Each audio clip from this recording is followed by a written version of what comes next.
ripple, and there's only one man left to tell the tale.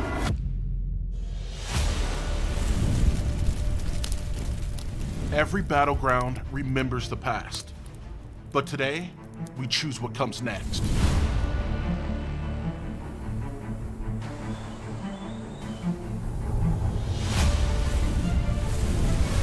Every path resets, every choice begins again.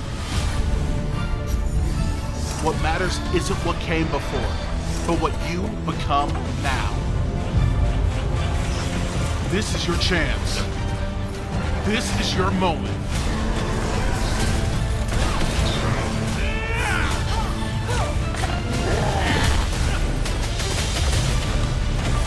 Because a single moment can change everything. This is your beginning.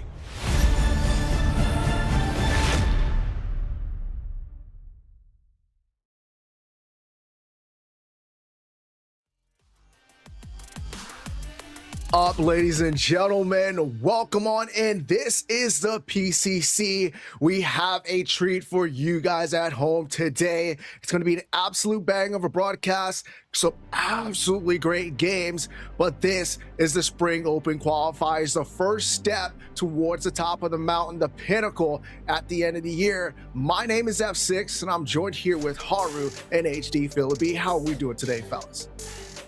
I'm doing great. I'm super excited to see all these games. How are you guys doing? I mean, F6, you and I, we've got our Hawaiian shirts on. We're ready for the Spring Open Qualifiers, baby. I couldn't be more hyped to have Predecessor back here in 2026. Oh man, the excitement is real. I'm shaking right now. I'm so happy to be here, and we have a lot to go over today. But first things first, you're wondering what is happening here for PCC since we've just been back. But this tournament here is the PCC Spring Open Qualifiers. Like I said before, this is the first stage heading towards the end goal of the top of the mountain, the pinnacle in the winter. And this is where teams start to earn their points to go on in. They're going through this, they're playing, and they're trying to set themselves up for the beginning of the year. Yeah, it's a culmination of what we've been waiting for. You know, we had a big scare thinking that we were going to lose the comp scene. So I think not only the players, but the viewers as well are super excited to have everything come back and with a even more passion than before. And I know, like, on the talent side of things, we've been working so hard to get this together. There are so many new things that we've put together, like the draft tool. You'll see some things here on our display. Like, we are geared up and ready. This is as legit as it gets, folks. We want Predecessor to be one of the most competitive esports competitions in the scene. I hope you're here for it. We are definitely here for it, guys. But let's break down into these brackets here, right? Because yes, we have all this stuff that's going on, but what is happening here today, this first initial weekend? The first thing is to talk about the EU side of brackets. When we get into that, that is going to be broken up into a double elimination bracket. These are 8 teams as we kept going on here. As you can see, there have been some games already been played and some teams have moved on. We're into that round number 2. Round 1, there's already been a culmination of teams already at it down into the sanctuary. Yeah, absolutely. I mean, this next game coming up, the Nightshade versus Raid, this is going to be an absolute banger of a set. Both Titan teams in the EU side of things, so coming in swinging for this next game. I mean, I was like, this is like Christmas morning. I was like, this is the game that we get to start off with first. Are you kidding me? This should be the grand finals match. I mean, you have some of the most veteran players in the scene, like Sagu, Meyer, ManQ, Import, Shin, Penguin, Net. Like, you could just list everybody, and these are household names, especially across the pond there. So this is, what a way to start off the spring qualifier. It's like somebody knew this was going to happen, right? You know, shout out to the back end admins that get this one set up for us. but that is the quick look at the EU bracket. Remember, ladies and gentlemen, at home, there's a double elimination bracket. You have to lose twice before you are knocked out. So you might see some of these teams again trying to come back from the mud to get themselves through. But the next segment here, we're going to look through on the NA bracket side of things. NA bracket is going to be broken up into two brackets. We had 32 teams signed up for that one. We have a NA bracket A going on to the left-hand side of things for it, and this is what is coming up next. They are getting themselves ready here. They have some teams that are already moved on as well, looking to get round one finished, heading into round two. Yeah, NA is just absolutely full of passion. The amount of teams coming in for this, it's wild, and with that comes a lot of storylines, whether it's something like Pinzo versus the Wangler or Kev Kaioken versus Nightshade. There's a lot to take in for this tournament.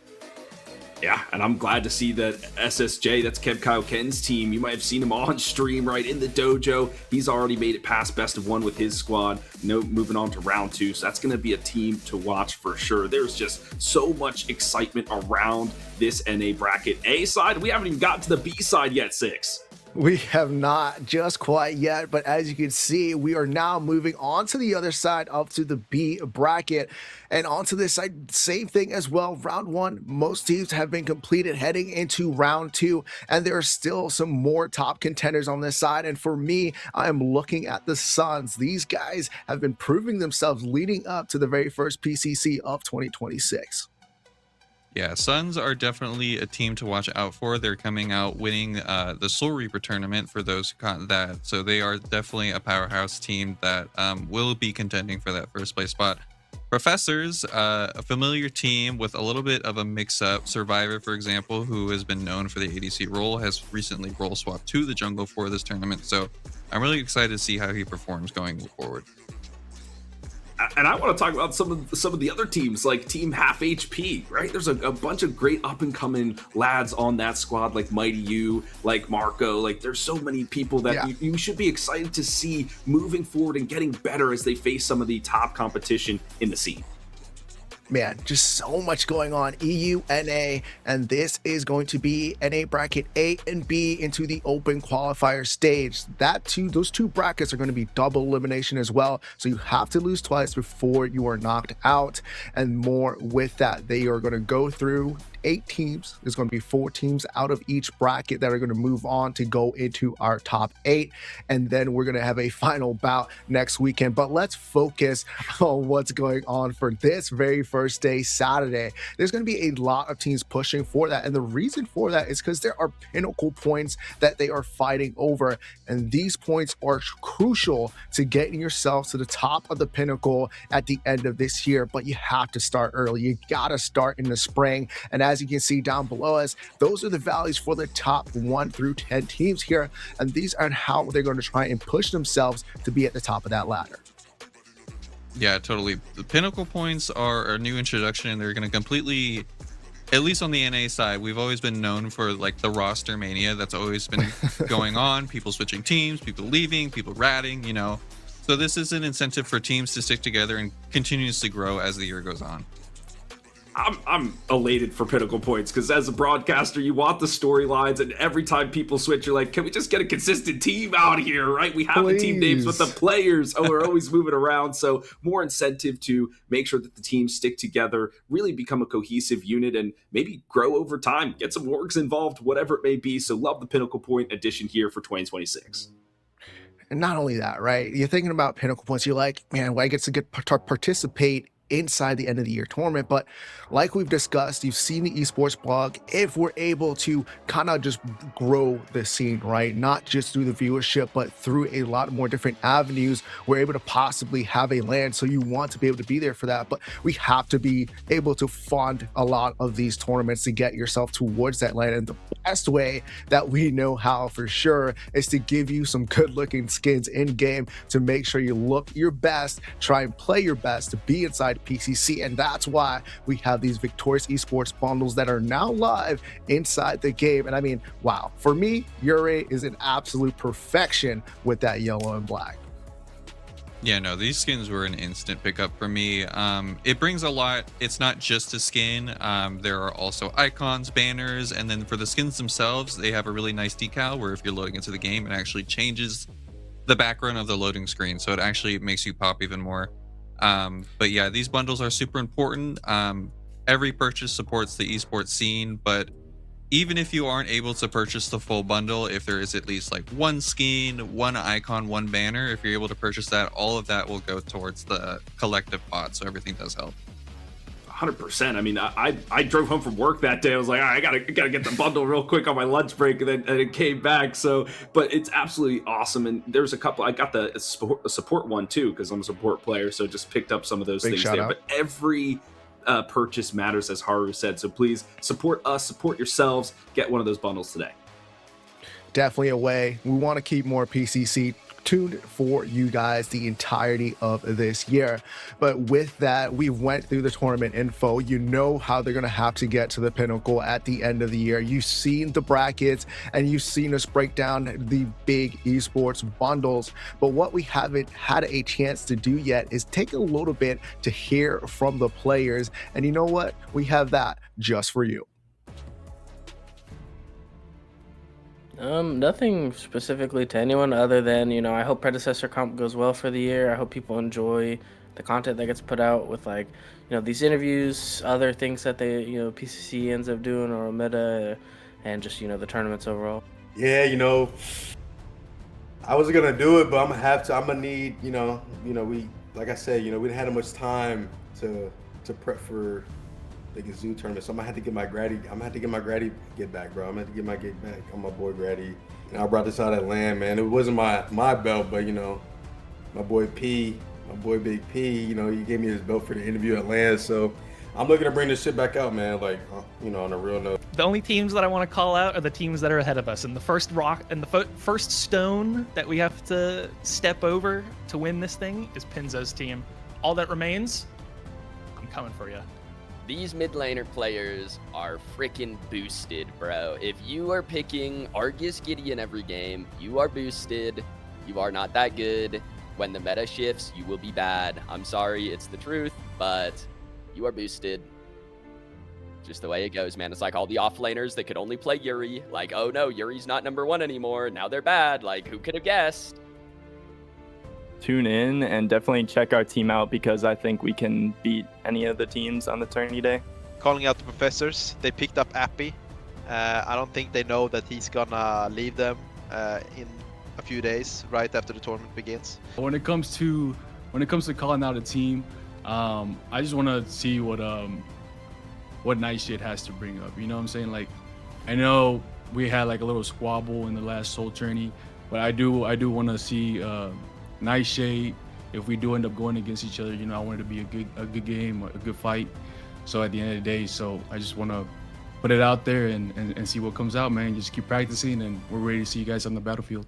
To be honest, I don't really have to call anyone out. I'm not really worried about anyone in my lane, but I would say just watch out for me. All I'm seeing is a lot of these mid laners, fake players, fake boosted mid laners. This role, free on my screen. That's all I'm seeing. I'm seeing free in mid lane. Free on my screen. Waggle, the rest of the boys. I mean, that's only a little bit amount of the players that we were able to interview just to get some words for them. It's always great to hear that on our end. But you know what's better? It's going to be in this first game, this first matchup, this first series. We got Nightshade EU, the prior champs, onto the EU PCC side, going against Team Raze. Oh man, this one, like we've been talking about earlier on, this one looks like it's going to be a heater for sure. No, absolutely. Both of these teams are absolutely stacked. Nightshade has Penguin, one of my old supports, so I hold him close and dear to my heart. Great dude, met him in LAN. But Raze is also an interesting team to watch, especially if you are a controller player, because they don't have one but two controller players, which is definitely rare in the top end of the Predecessor scene. So very exciting and excited to see. And one of those controller players is Sagu, right? And he is a UK phenom. He's a high tempo jungler. He's a Fang Mao. He'll play Rampage. Like, you put that kid on anything and he'll make it work. So the battle of the junglers is what I'm going to be looking at today, because Import, the veteran, the OG, the smack talk extraordinaire, is on the opposite side for Nightshade EU. So those two going at it in the jungle, gonna be electric. And you know what? I would love to sit here talk all about it, but I know everybody at home wants to get into this first matchup. We're going to get into this draft, and let's see what Nightshade EU and what Team Raze has for us. Because for me, I know we're expecting, there gotta be a mid lane ban somewhere in there, because the mid laners right now have just been egregious to slapping people around since that last balance patch. Yeah, absolutely.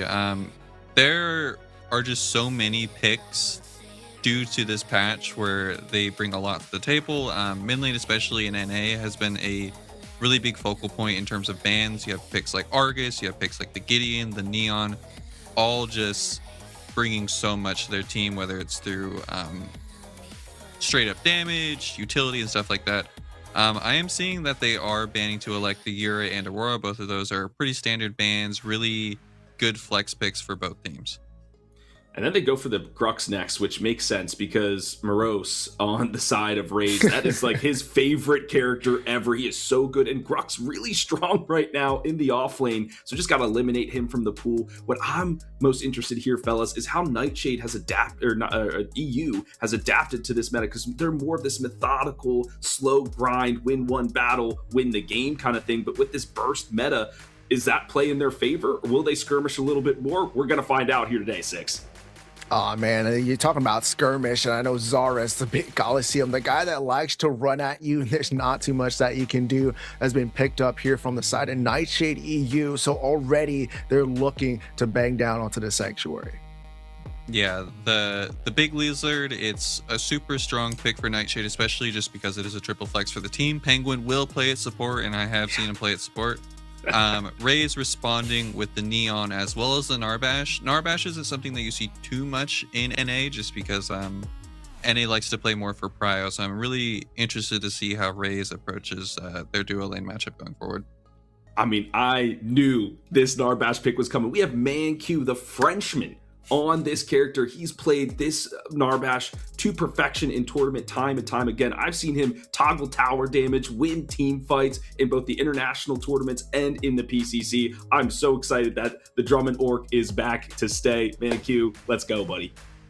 Oh man, you're definitely going to be piling that one. I'm excited to see how ManQ's going to have some joy inside the duo lane. But somebody that's not going to have fun is whoever's going against this Morgash. Right now, I feel like she is super strong, and allowing for the Nightshade EU to pick that one up, I'm a little bit worried. But like you said, their Neon is on the other side, so they might just be a little bit okay.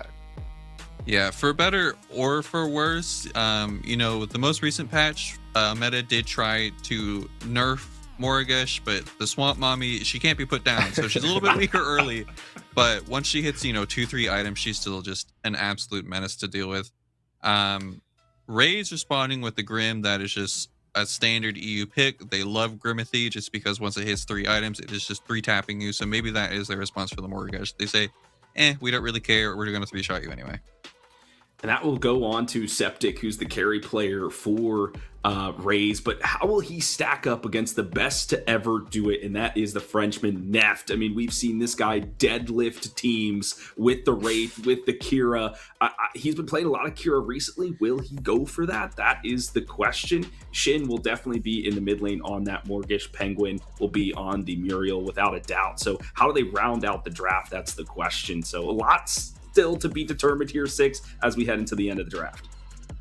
I know how they're not going to go in on the ADC side for Nightshade EU because the Murdoch is out of the way, but in response, Nightshade EU said, we're going to take away this steal. You don't have a lot of big bodies to be able to control a lot of the objective pits or trying to control zones, so they've taken away the big steal himself. But you know what? There's a Terra.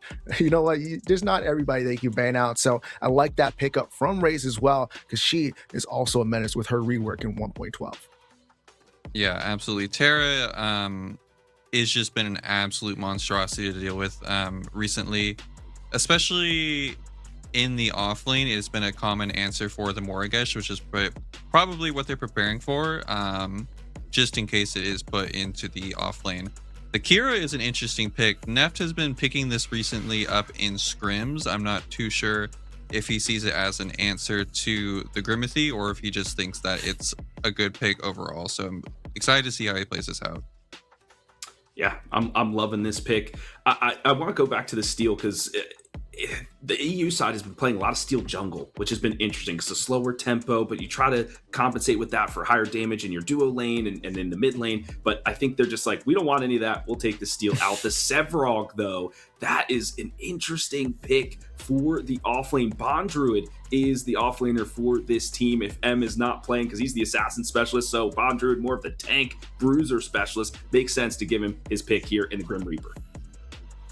Oh man, it's starting to round out these comps, and Feng Mao is going to be the last one. This one I haven't seen too much of when we've been watching some scrims, but I'm excited to see how it's going to be piloted here for Team Raise. I always like seeing these EU drafts because they always bring something a little bit new from this across the pond. You know, just like, I haven't really thought about this before, but EU's always here to bring the new tech and see how that one works out. I mean, looking at these two comps already, guys, I mean, it's going to be a hard choice for me. I think if I had to pick, kind of Team Race here is looking good for me. I'm just scared of that Terra, that Grim, like you said, Haru, that 2 to 3 shots. I just feel like it's just going to be just hurting onto the opposite side. Yeah, overall, I really like how Nightshade rounded out the draft here. The Sevrog is a really good pick into the Terra. Just as the game goes on with the evolve stacks, he's able to just drain the max HP from him, and then he has the Muriel to help support the early and mid game for him. I'm thinking that Nightshade wants to play this a bit more skirmishy. They have Zarus to kind of break up the fights. They have the Morigesh and Kira able to play off angles. Comparatively to Raze, who's wanting to play a little bit more front to back with the Terra, the Narbash, the Neon, with the Feng Mao kind of offering off angles for that team. I had a feeling Sagu would get his pick. He's probably yelling in their team chat like, guys, just get me the Feng Mao, get me the Feng Mao. With his rework in 112 where he scales off of penetration as he gets those bounty marks, I mean, he can cut through some of the armor on the other side, but he's got to be facilitated here through the other lane. So look for the skill shots coming through from this Terra, from the Narbash. But I'm liking Team Raze in this. Might be a little difficult to execute, but I love the characters they've drafted. You know what? We've said a lot. Final predictions. Let everybody know. I personally, I'm going to go with Team Raze. I believe in them, and I think that is going to be my last decision, final from all the thoughts to put in there. For me, I think I'm putting my eggs into the Nightshade just because the Morigesh pick, it's just, as we've been seeing, it's just been super hard to deal with, and Nightshade has the tools within their team comp to let them scale and let the Morigesh get big, along with the Kira also being a great scaler, as long as the Sevrog. So my vote's on Nightshade.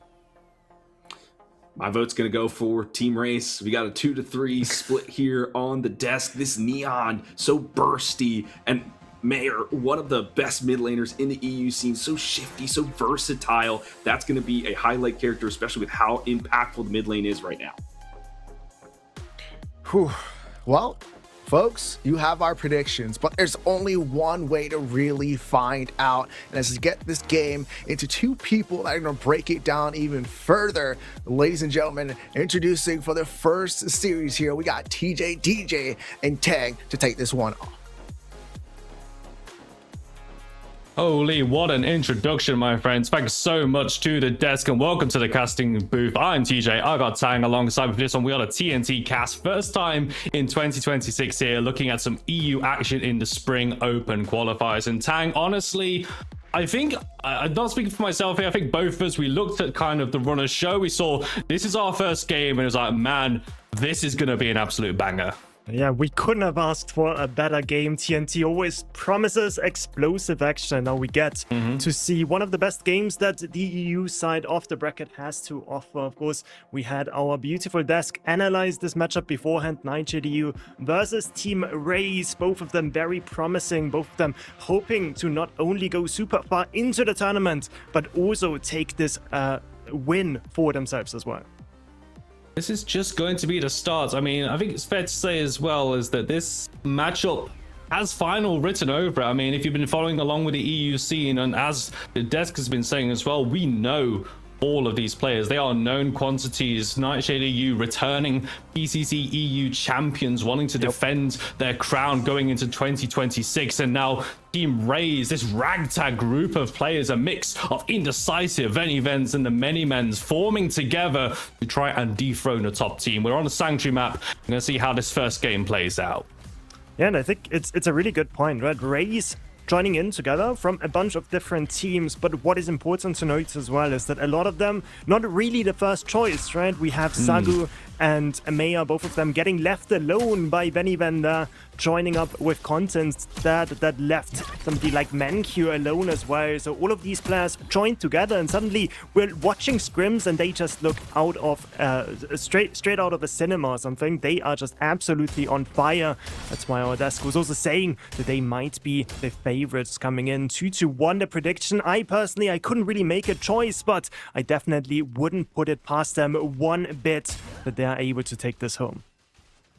I think when we look at the previous history, Nightshade probably on paper going as favorites purely because #1 seed, defending titles and all that. But as you said, Tang, in the preparation to this, Raze coming onto the scene of points to prove for each and every one of them, wanting to show that it was a mistake for their respective teams to drop them when that bit of a roster apocalypse happened as well. They've been on high form as well, Tang, and I think when we look at how they actually like to play as well, Raze seems to be a team that want to go on their mechanics all on display. They want aggression, they want a skirmish, and when you have players like Sagu on his Feng Mao as well, he's been a real banner for this team to rally behind. Yeah, 100%. That's why we should have our eye on the mid lane, because we have both junglers that really want to make an impact, especially on our Dusk side, especially for Raze. The Feng Mao was picked by Sagu, his most played hero, even though he was an ADC main for the longest time, just switches over to the jungle so he can play his most favorite hero. But we've seen Import on the Ceres as well, such a strong skirmisher, and basically what Import aims to do is just to shut the Feng Mao down. Don't give him any chances to find those stacks, as Philly was saying, because once Sagu's Feng Mao gets ahead, and that is already really bad news for you. So far though, left hand side, see Sagu just the ward. Right hand side, Ceres is going to interrupt the base. That's going to be a bit of time lost to Morose that was pairing pretty well into Bondroot Sevarog, but so far nothing really happening in the first 3 minutes. That's some smart warding as well. You really know that Nightshade EU are aware of the danger of Sagu, so they drop the early wards down in a river.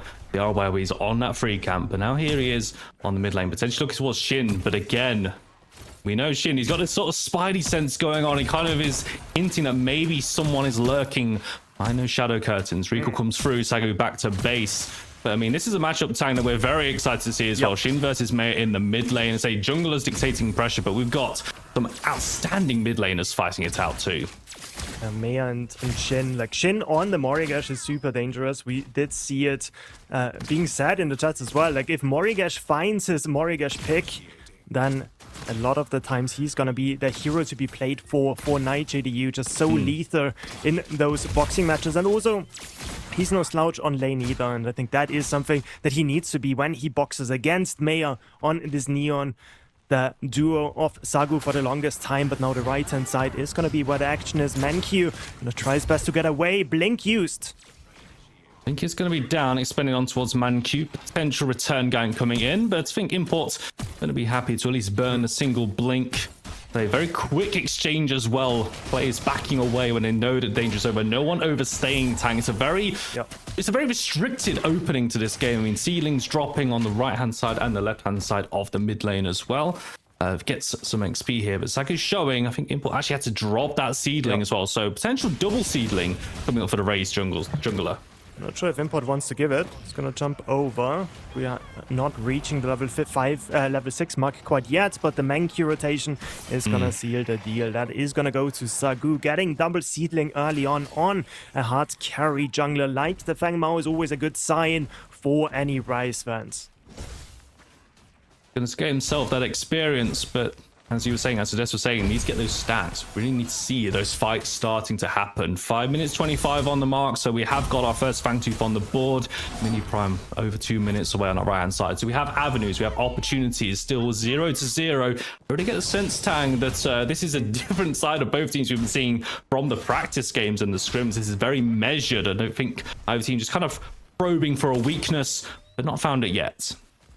Not yet, but we're only at the 6-minute mark. We're gonna see those objectives spawn in a second. The Feng Mao is already on the Fangtooth, does have a bit of priority there on the left side with Septic, just able to push in those waves as the Grim, relatively safe as well, has this shield augment on him that grants him this extra HP whenever he can dodge out on any of those abilities cast, and that means that this Fangtooth is just going to be taken with no contest, and Mini Prime TJ has not even started, has not even spawned yet. It's not even on the board to go for an ejected trade. Import had that reset. Immediately the Raze squad, bit of priority, go for the play, and it pays off as well. B side up, no real wards down as well, but I think United EU knew that they were a little bit late to the party, couldn't really contest that one. First neutral very easily picks up outside of the Raze squad. Naturally, of course, Mini Prime in about 20 seconds time, but still 0-0 on the kill feed at least. It's not a good sign though, TJ. I'm gonna be honest. Like we're looking at those isolated matchups in those matchups in isolation, I should say, and we look at the right side. The Terror against the Sevarog is pretty much always gonna be having priority, so it's gonna be really hard for Import to really start up this Mini Prime. On the left-hand side, I would think that the Narbish would struggle against the Muriel and the Kira, but so far only one blink has been blown, but they did secure the Fangtooth at the back end of it. So honestly, for Raze, they're doing perfectly fine. Scaling game also pretty even across both sides with the Neon in the mid lane for Raze, but on the other side, this Shin Morigesh, once she gets 3 items, she is gonna be dangerous as well. Kind of having a look at how the opening exchanges of this game have gone through, at least we're not seeing the grouping up, we're not seeing much in the way of rotations. Granted, over towards those seedlings was the only real play here. Import on that mini Prime, near enough on the spawn as well. Should be able to pick this one up, and of course Bondrude on the way with Shin here as well to help out. So much like Fangtooth play earlier, this one going to the hands of Nightshade. Let's see who's going to be given to. It's going to be over to Bondrude, and that's going to be a massive help just to try and weather the storm against this Terror pick tag. DJ, call me old school, but I still find it funny when Bond just dashes over walls vertically with this new and improved new Sevarog Elite Dash. But yeah, honestly, like I'm pretty impressed by Nightshade that I managed to pull this off on the right side. We did see some minions crash on the right hand side. Morose did have priority. The mid lane wasn't too bad either, but yeah, Sagu just decided he wants to take his blue side, though he is gonna give up Mini Prime for it. Should be able to get a bit of an invade in, but Import is here. Okay, that Reaping Dash does get Sagu over the wall. Collapse. I mean, immediate response coming in from the Nightshade squad, but not able to catch onto Sagu. Just takes a chunk of the health bar. Able to at least go back into his jungle and keep up farming. Again, we're seeing these opportunities. The players are starting to escape with low health at the moment, but they're still looking on the mini-map. Import and Shin grouping up once again for an opportunity. I think, you know, this mid-jungle, it has to be where that breakpoint is going to come through. And now Import looking a little bit low, has to use the evade to try and get away. Sagu immediately falls back. Colosseum will be utilized with a reverse of fortune on top. DR able to help Import out. Engage comes through, but Manq is here, provides the movement speed, able to get Sagu to safety. Maya took a chunk, also going to reset as well. Big ultimates expended, no one drops. Reversal of fortune just so important. They're making sure that Import stays alive, and that's exactly why we see so heavy priority on the Muriel. Usually bit of a difference though in this game, because if I remember correctly, it was actually the Narvish being picked first for Manq there on our Raze side. So another skirmish in the mid lane. A bunch of blinks expended, ultimate down as well, but still no kill credit going over to either team.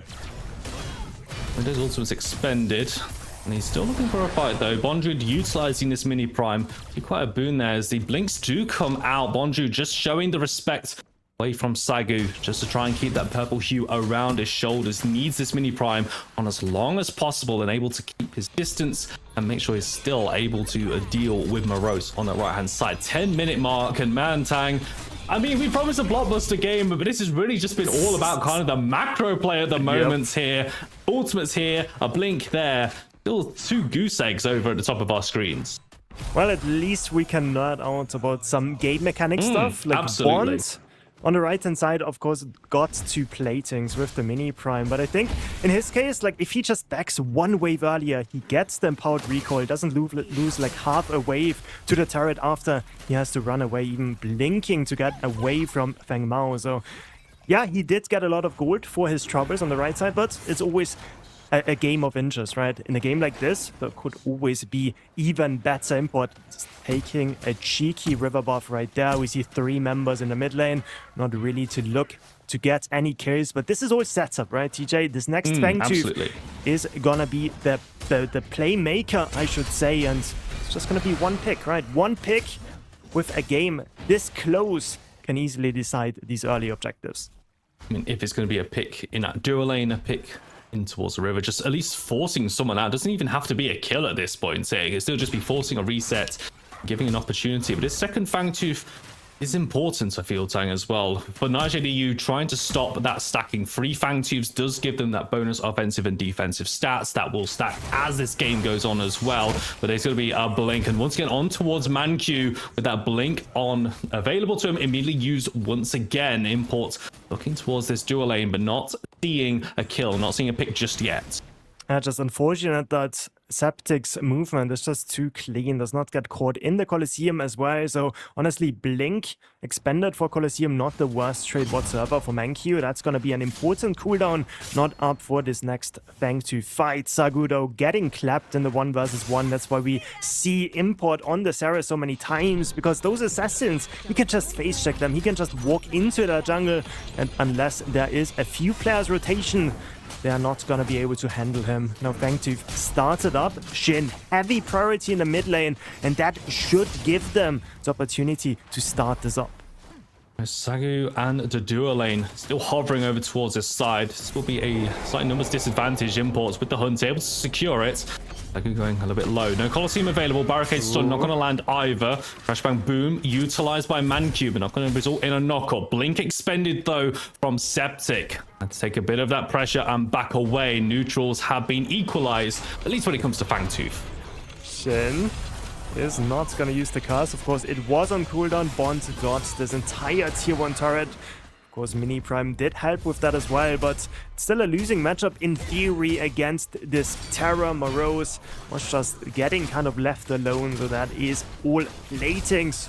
Apart from 1, I believe, secured into the Sevarog's pockets. He is going to get stronger and stronger.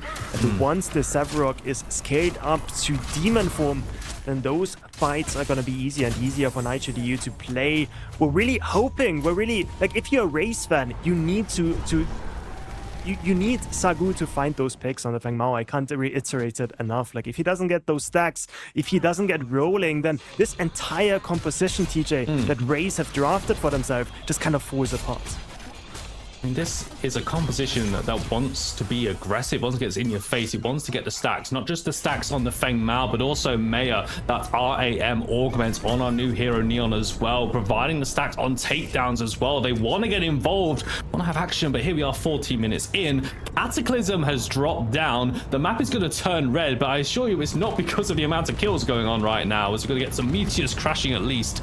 0. We're looking at options, we're looking at stages for these fights to occur that just simply aren't happening at this point. Something's gotta give though, Tak. Import is gonna look to find somebody out. Manq does not have the blink up. Let's get away. Morose now moving forward.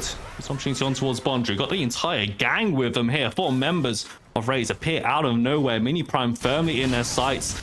Might just be brute forcing their way into it, but it will at least maybe secure them that Mini Prime. But look towards the mini map. NigerDU still sticking around. Bondry pushing forward. Aggro Still being juggled at the moment. They're going to try and drop it. Bondred front lining. Colossal Blow does come out, and the ultimate coming out from Neon as well. Not dropping just yet. Reversal of Fortune coming down. Coliseum as well. Good Epoch out from Maya, and the blink to escape. Crash Bang Boom knocks free up from Mancu. Get everyone out. Morosto in the middle of it all, looking for a kill, but he is the one who has to blink away. Mini Prime just an afterthought here, but Rays are marshaled away. Sagu still keeping up pressure, moving towards the Mini Prime. Health bars are low. Watch out for that Earth Shatter, but Bondrewd playing bodyguard, able to simply muscle out Rays from getting towards this Prime Pit. Subjugate not going to find that route on towards Morose. Neft over here as well, and the Terror looking to escape. That's 5 members of Nightshade EU all join to the right hand side. Secure the Mini Prime, wanting to secure Morose. Good route, stops the Geezer, and 15 minutes is what it took for Neft to get first blood. That's just crazy, finding the pick onto Morose, but what a long play. And I was saying, like, okay, you have the numbers advantage in the Mini Prime pits, but as long as Penguin has that Reversal of Fortune, this numbers advantage is just not real. And that's exactly what we saw. Once the engage comes in, a good Reversal of Fortune by Penguin immediately turns the fight, and then it's just Rays on full retreat. Nightshade EU take the Mini Prime, get something else on the retreat as well, pick up this tier 1 turret, pick up some minions on the right hand side as well, and now Import finally falling 1-1 in terms of kills, but Nightshade EU big advantage in gold now. I mean, that's a little bit uncharacteristic from Import. Who stayed inside of that river, was able to be picked off by Rays. They 1 kill to 1, but the team arrive on the scene, and Rays immediately scatter back in towards their blue side as well. And that's just a very interesting game we've had on our hands already, Tang. 15 minutes of just kind of probing here and there, prodding, poking, looking for a way in. We had that big climactic fight eventually, results in just the 1 kill and the Mini Prime secured at least. And now we're here 17 minutes in. No team, dare I say, have probably the advantage that they were hoping for at this point. This game still feels like it's on a knife's edge. I think it feels like that, but I think Nightshade EU are actually in a pretty comfortable position at the moment. I think they have the money exactly where they need it to be. Bond is almost like 2 levels up on the Terror on that right hand side. Did use this Mini Prime just perfectly and was able to find an advantage that way. Meanwhile, Sagu has not been making the impact that he wanted to make. This could all change though. Another fight in the mid lane. Essentially brewing right now. Certainly got plenty of ways of starting this fight. This is going to be Fangtooth number 3, and with 1 apiece on the Fangtooth take, both teams want to move towards that free Fangtooth Monty. If you've never heard us talk about that, that is, of course, going to be free Fangtooths and securing the offensive and defensive stacks. Currently, it's Nightshade with priority in towards the pits. Bondrewd again on bodyguarding duty. Gonna use that blast fire to get him over the wall and make sure everyone else can't follow. And now Coliseum has come down, looking for a pick on towards May as Neon Epoch comes down. Subjugate lands and Spear of Near will connect. That is at least going to be Maya dropping. And now Nightshade once on the retreat. Mancu hits the knock up on towards Import. Reversal Fortune comes down. Not going to find that knock-up, but Sagu has at least got a kill to answer back. It's another 1-for-1 trade. The neutral going towards Nightshade EU. Still Sagu on the right of your screens on the hunt. Penguin, doing what they can to get everyone away, but this allows Rays going towards the red side. Import wants to contest. Bondrewd moving forward once again, dancing with death health bars, about half for everyone involved at least, but finally both teams will back away. I don't love this out of Sagu. They're losing so much on the right-hand side here too. Didn't want to recall. No, it's gonna be this stun coming in. Import still chasing them out. But in totality, what are we fighting for? 1-5 camp in this jungle. Not able to find any pickups there towards the end. Just 2 for 2 so far. This game has been a masterclass in terms of strategy, not so much in terms of straight fighting.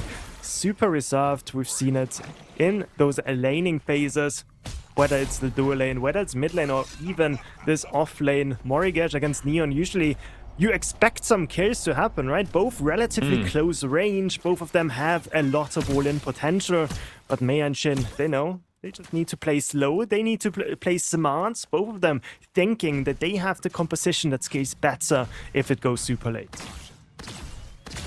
And as it currently stands, this game has going super late written all over it at the moment. Just the low amount of action that we've seen, 20 minutes on the clock, 4 kills. We are so back here in PCC on the EU servers as well. This is exactly what we were expecting. Philly even said on the desk, we're watching you. This is much more thoughtful, much more tactical, and I think two of our top teams in Europe showcasing this EU style of Predecessor play. But I can guarantee if you guys want to see some action later on, for sure, not just this game as we hit late game, but also much more Predecessor coming away as day goes on and we swap over to our North American side the server at least. But still, back here on EU soil, a lot of movement coming around. This Tier 1's tower still standing, Tang, on this left-hand side. Septic and Manq doing a pretty good job keeping their structure intact.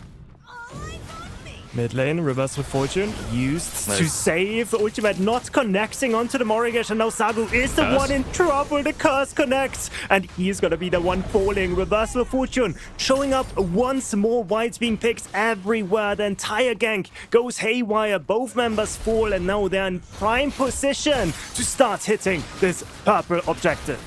If ever I've seen a more Nightshade EU play, it was right here on to go for the dive, play around the composition, have that curse available, have the Reversal of Fortune, secure themselves of that Orb Prime. Race still trying to get as much as they can. Bondry Colossal Blow will be utilized, but Dash comes down. Bondry is doing so much work on towards Septic, who just holds that left mouse click, trying to throw the basics down. And Bondrewd is the one who's actually got to try and get out of this one. GTFO going to be cancelled. Bondrewd might have done too much, and it's Septic who will take it down. That is Orb Prime off at least one member of the Nightshade squad.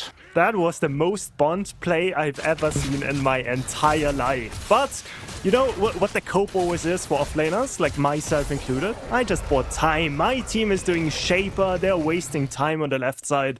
They're also like losing minions, I suppose, but I guess that was Bond himself.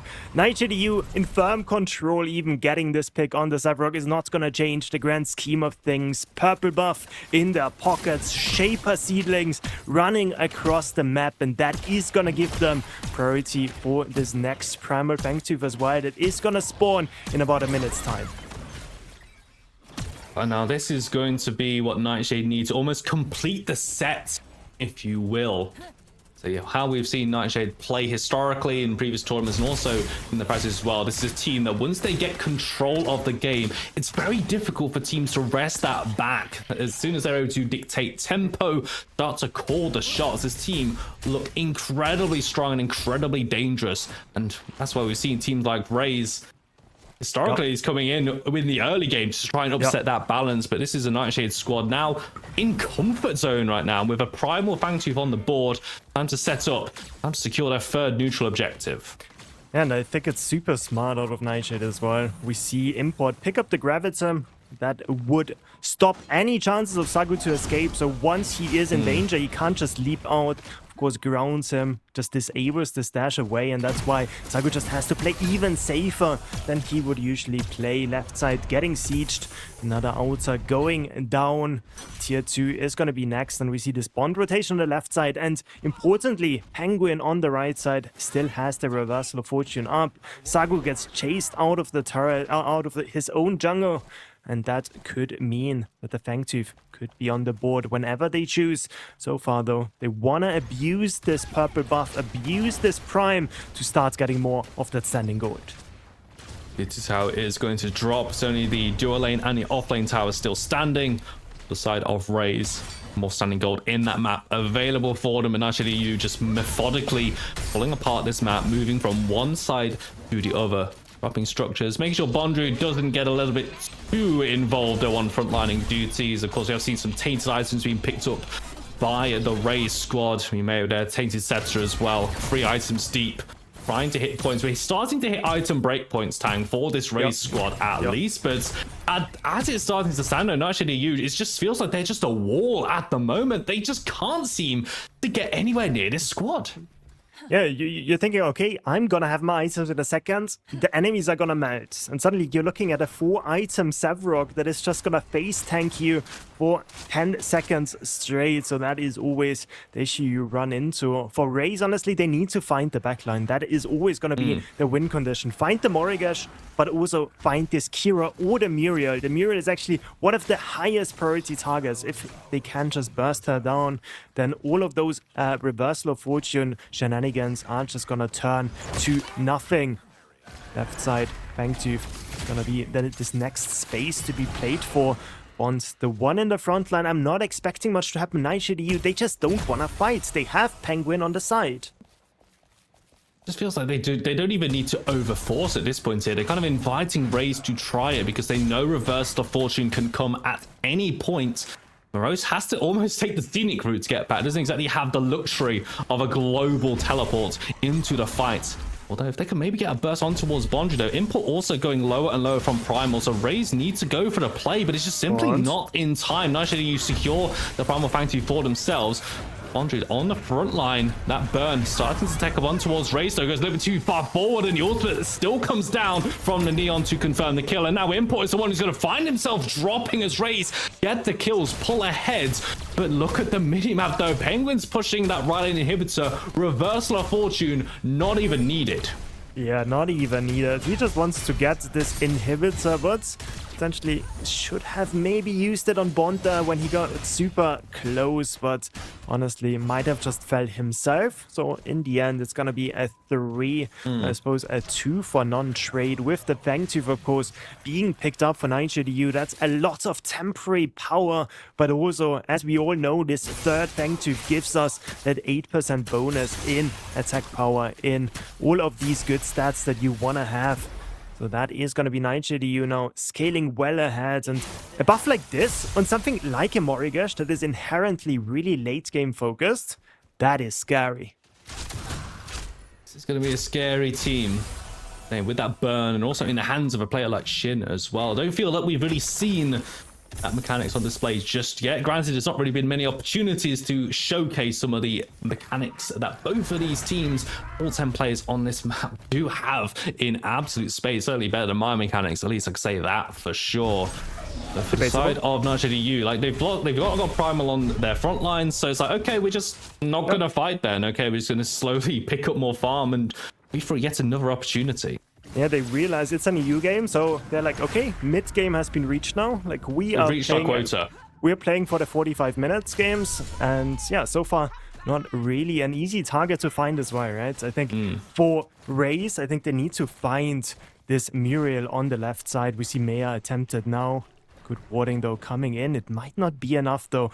Getting this ultimate out of Penguin could be one of those points that they have that they could leverage, but of course it's always dangerous when the Prime is already spawning on the other side. But they just want to get that ultimate down. Reverse, if they can remove the Reversal of Fortune, that means Penguin can't split push. Penguin has to join with the team. Potential avenue for Raze to exploit that if Mayor is able to find it. At the moment, only dancing around the jungle, but little does Mayor know he is on a ward. This Muriel knows exactly where Mayor is and knows he's in no real danger whatsoever. And as I said before, Morose didn't have the luxury. Mayor certainly doesn't either of getting over here. And NightShade like, okay, I guess we just take another Shaper. I guess we just get some more seedlings. I like the idea of Mayor, just a bit unfortunate that he is stepping over these wards. And of course, it's also proving the caliber of players that NightShade is, that they know exactly what's happening, right? So if a caster like me can see it, then they know that Penguin is going to be the target as well. So left side just easily, like the play easily prevented, just good wards coming out. Penguin also not shoving out, right? As the Muriel, like, yes, you're controlling the lane. You don't need to be in front of the enemy inhib if the rest of your team is not really in position to capitalize on it, especially when they see the Neon lurking around that red side jungle as well. Sagu against Import. It's going to be another fight. Sagu should be able to make it to safety, but remember, this Gravitum on Saris can always be sort of an easy way for the Feng Mao to get caught in an overextension. Graviton as well, just able to stop even like even the Neon Dash as well, just bringing everyone back down to earth as well and fighting on the ground at least. WGA does come down. Manq on at Narbash going to beat that drum as fast as his arms can carry him, but he's going to be taken down inside of that Colosseum. Brought down for Raze. Actually, you still forcing this opportunity. Epoch comes down to avoid the curse. May's got to use all that kit to get away. Not enough. Bondry going to stack another soul. That's 2 members dropping so quickly. Purge comes out from Neff for a bit more damage. On towards Morose, waiting for the Geese to drop up. But unfortunately, my friend, Neff is playing Kira and he's counting how many stacks you've got. Procs to Dusk. Procs a kill. 3 for 0. Clean play from Nightshade EU, and it's on to their all prime. Yeah, this prime should go down with no issues whatsoever. Sagu be pushing on the left side, and this prime, you gotta think that if they just channel the recoils, they can just immediately head to the Fangtooth, then look to end it from there, getting 2 of those big buffs in a row. It's gonna be fantastic as it looks though. They don't wanna reset first, so most likely it's gonna be this Fangtooth take, then it's gonna be a reset, and then they have about 2 or 3 waves to play for until this prime expires. I'm gonna go for what we like to call the double bubble buff, although I guess we did at least take the Shaper just a little time ago. Not quite the triple ripple legendary play at least, but with that 4 Fangtooth under their belts, empowered recalls from the old prime, back on the map, back looking for control. But Tang, this is a tale of 10 players at least for the side of Raze. I don't really want to say, are they looking towards game 2 in this best of 3 right now, because it feels like their opportunities are just being restricted away from them as Nightshade move into this late game of the late stages of this game. That's the beauty of a best of 3 though, like you see what sticks, like you're playing scrims, like on the Feng Mao of course, like in scrims it's much easier to find those picks when it's tournament day, when you're on the big stage, on the PCC, you just don't have people overstep as much, right? Like suddenly we have those controlled games, we have Mea playing super passive in the mid lane, Shin not overstepping when he could, Bond respecting Morose's terror, and you're just not finding those picks that you want to have as an assassin. No, this next wave of minions channeling in, Prime still on them, as is this Fangtooth. And that inhibitor on the dual lane is going to fall, moving from the left to the center of your screens as well. Mid lane inhibitor should be dropping soon as well on these waves. Start to crash underneath the core. It's been a very, very slow burn of a match, but Nightshade EU just tightening their grip on this game, choking the life out of Raze in such a controlled way. There'll be potentially one more fight underneath the core as it starts to take damage as well. Raze have to try and defend. Colossal Blow does come out, and the core will not be attacked for much longer. Bondrude marshalling people in towards their fountain, but they've lost Morose. They've lost their front line. Might be losing Mea as well, as they're able to heal back on the fountain. Actually, you just looking for waves to crash, clear them down, allows Raze to jump back with their jump pads there. Ooh. Tries to deal with Neff, but Neff slams the door in the face of the Raze mid laner, and that's a big numbers advantage. A minute left for reinforcements. Core on 50%, and this should be the close there, as actually you just simply turn our attention towards the big glowing objective in front of them. This game's over. Nightshade EU dominating game 1 performance. What a game this was out of Nightshade. Like the early game, super close, mid game as well, and then in the late game, the news just keeps getting tighter for Raze. Nightshade just so good at playing these macro games. If the game is even, don't put it past them to end it in their favor. And that's exactly what we saw right there. Just always knew where to be, always knew how to prevent the enemy's win condition to make any impact in the game. That's exactly why Nightshade EU come in as our defending champions. They're the champions for a reason. So that game just kind of went on and on and on. They recognize what the Raze composition is trying to do, right? Okay, this is a team that wants to be aggressive. They want to get kills. They want to stack up their items. They want to stack up orcreds. They want to stack up their kits. Okay, we're just not. How about that? We're just going to just be arm's length from you the entire time and just wait for our natural scaling to come through. And almost, I feel for Raze as well, in getting caught out as well. It's those small mistakes that Nightshade EU were able to punish so well. And as I said earlier on, as soon as Nightshade EU get that lead, they look almost unstoppable once the game is in their hands.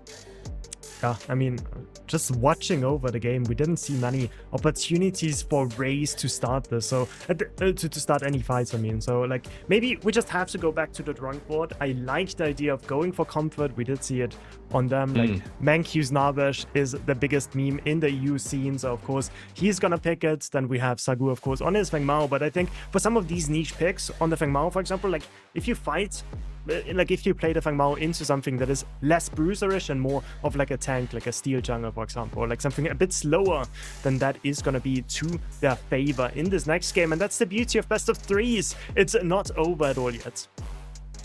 I mean, this is the advantage of a slower paced game as well, is that you can even start thinking ahead to game 2 whilst you're waiting for Nightshade EU to eventually topple the rest of your structures and topple the core. But I'd say it's a commanding victory, 1 game up in a best of 3, more Predecessor action coming your way. But I'll do it for us for game 1, bring it back to the desk for the post-game breakdown. Man, you know what? We did get an EU match, but you know what was absolutely great about that? The ending of it when everything started to pop off, and it was fantastic. I mean, from my thoughts, like TJ and Tang were saying, it just seems like Nightshade EU just knew how they wanted to play against Raze, and you know what? They just said, we got this. We're going to do what we want to do, and we're going to make sure we end up at the end of this with the most of the objectives, and we're going to control this game through that way. Yeah, I mean, they essentially played exactly how they wanted to in the way that they picked their draft. The way that they win that game is by slowing it down, letting their team scale, and then essentially just becoming unkillable for Raze. I love watching EU and NA. NA, there's bloodbath, there's abilities everywhere, but EU is such the flowchart. And I'm a big process guy, so I just love seeing them go like, if this, then this, then this, do this. Every little micro advantage you can get, whether it's a 2-camp in the jungle, a blink at a certain time, an ultimate cooldown expended, whatever it is, all leads to the next objective. And I know Import, the captain of Nightshade EU, was calling the shots all day long. It's like a chess match for him in his brain. He can see 10 moves ahead, 1 up here for Nightshade EU. I mean, the man's been playing Predecessor comp since the dawn of its birth, so he knows what he wants and is expected to go through everything methodically. But let's try and get a little bit more methodical here on the desk, because I know, Haru, you have a couple replays for us here, and we have a brand new tool for you guys here getting introduced back into PCC as we get to break down. I think this is going to be the first blood that was that real impactful play that everything started to kick off.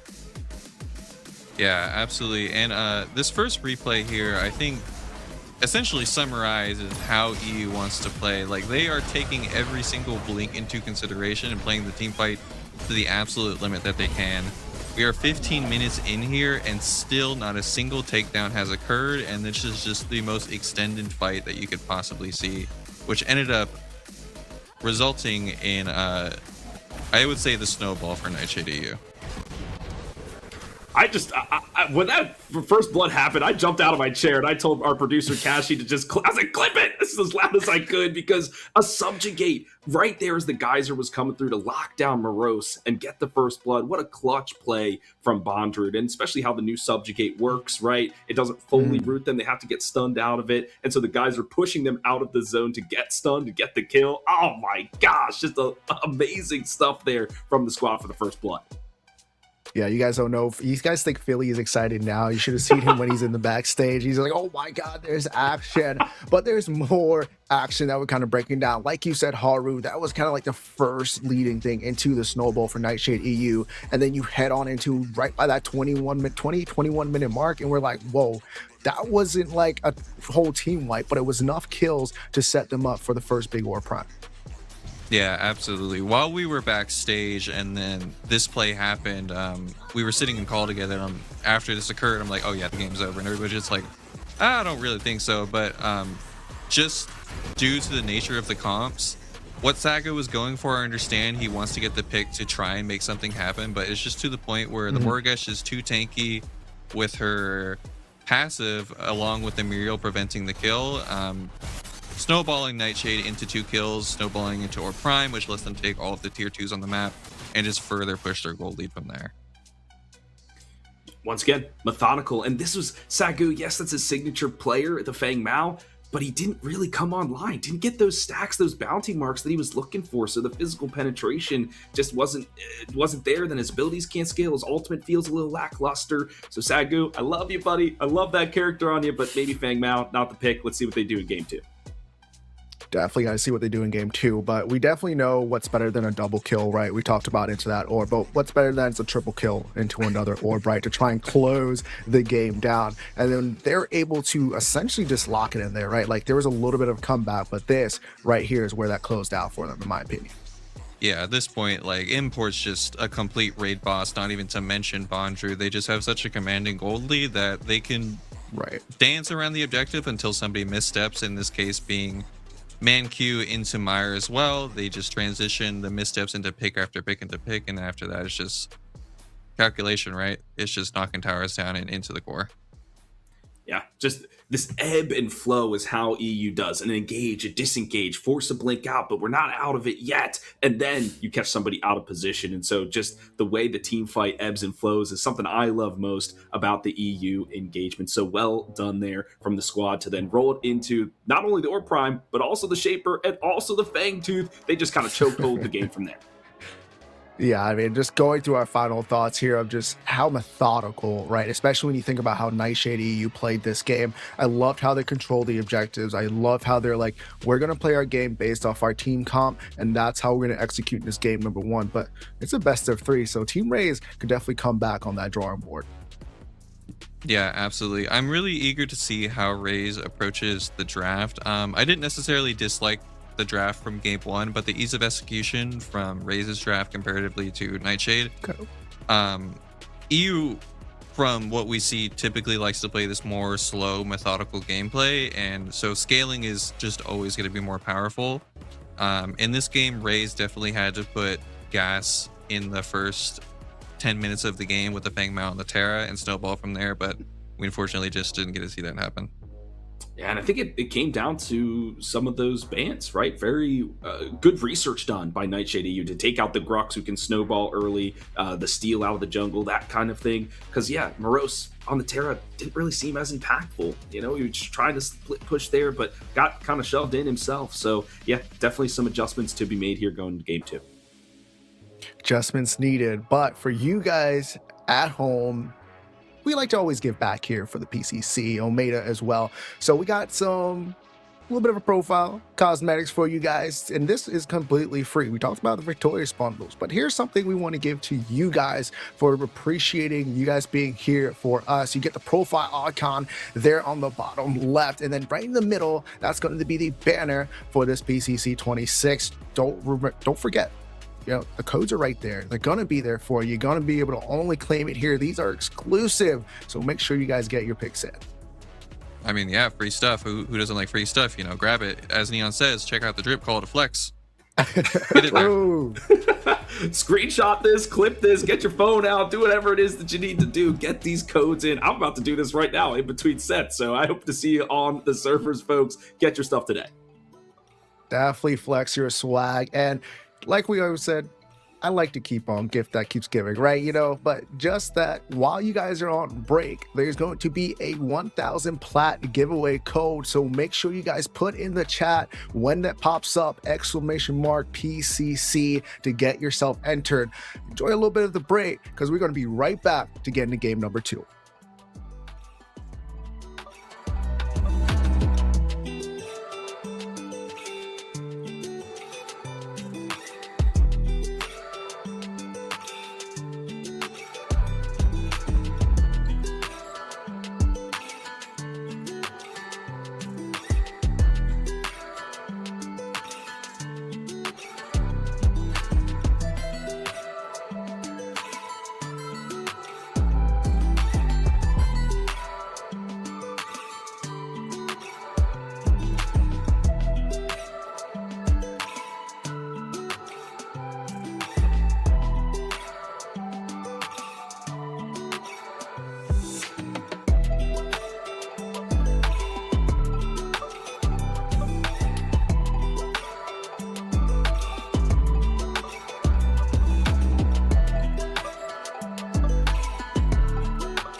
We would take no space between. Same side, same enemy. Got down, no fear in me. You and I, yeah, that was real. Say my name, look me in the eye. You switch up, don't ask why. Ride or die, pick a side. Stay with me or step aside. Ride or die, no disguise. Cross that line, enemy for life. Enemy for life. All smiles, but your eyes are cold. Sweet talk, but the truth shows. We don't play, we don't fold. Once you go, you're on your own. No more trust. No rewind. Say it once. Choose your side. Ride or die, pick a side. Stay with me or step aside. Ride or die, no disguise. Cross that line. Enemy for life. Enemy for life. My heart, don't lie. Your eyes, goodbye. One move, that's it. Love for fight, real quick.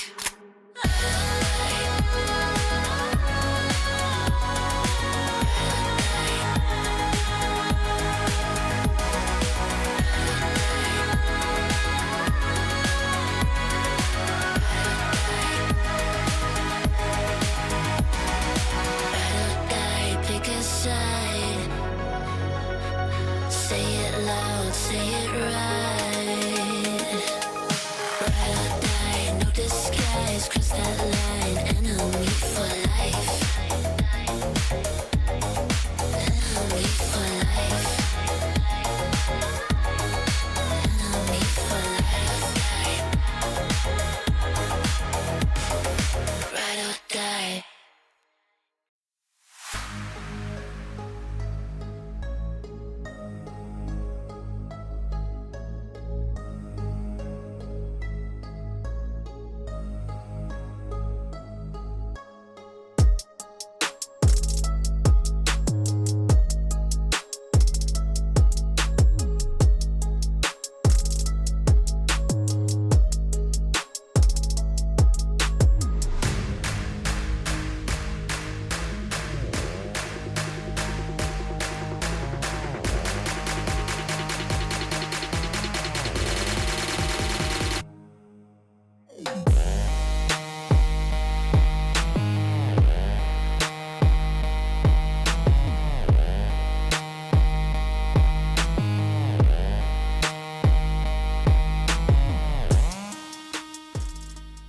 Welcome back, ladies and gentlemen.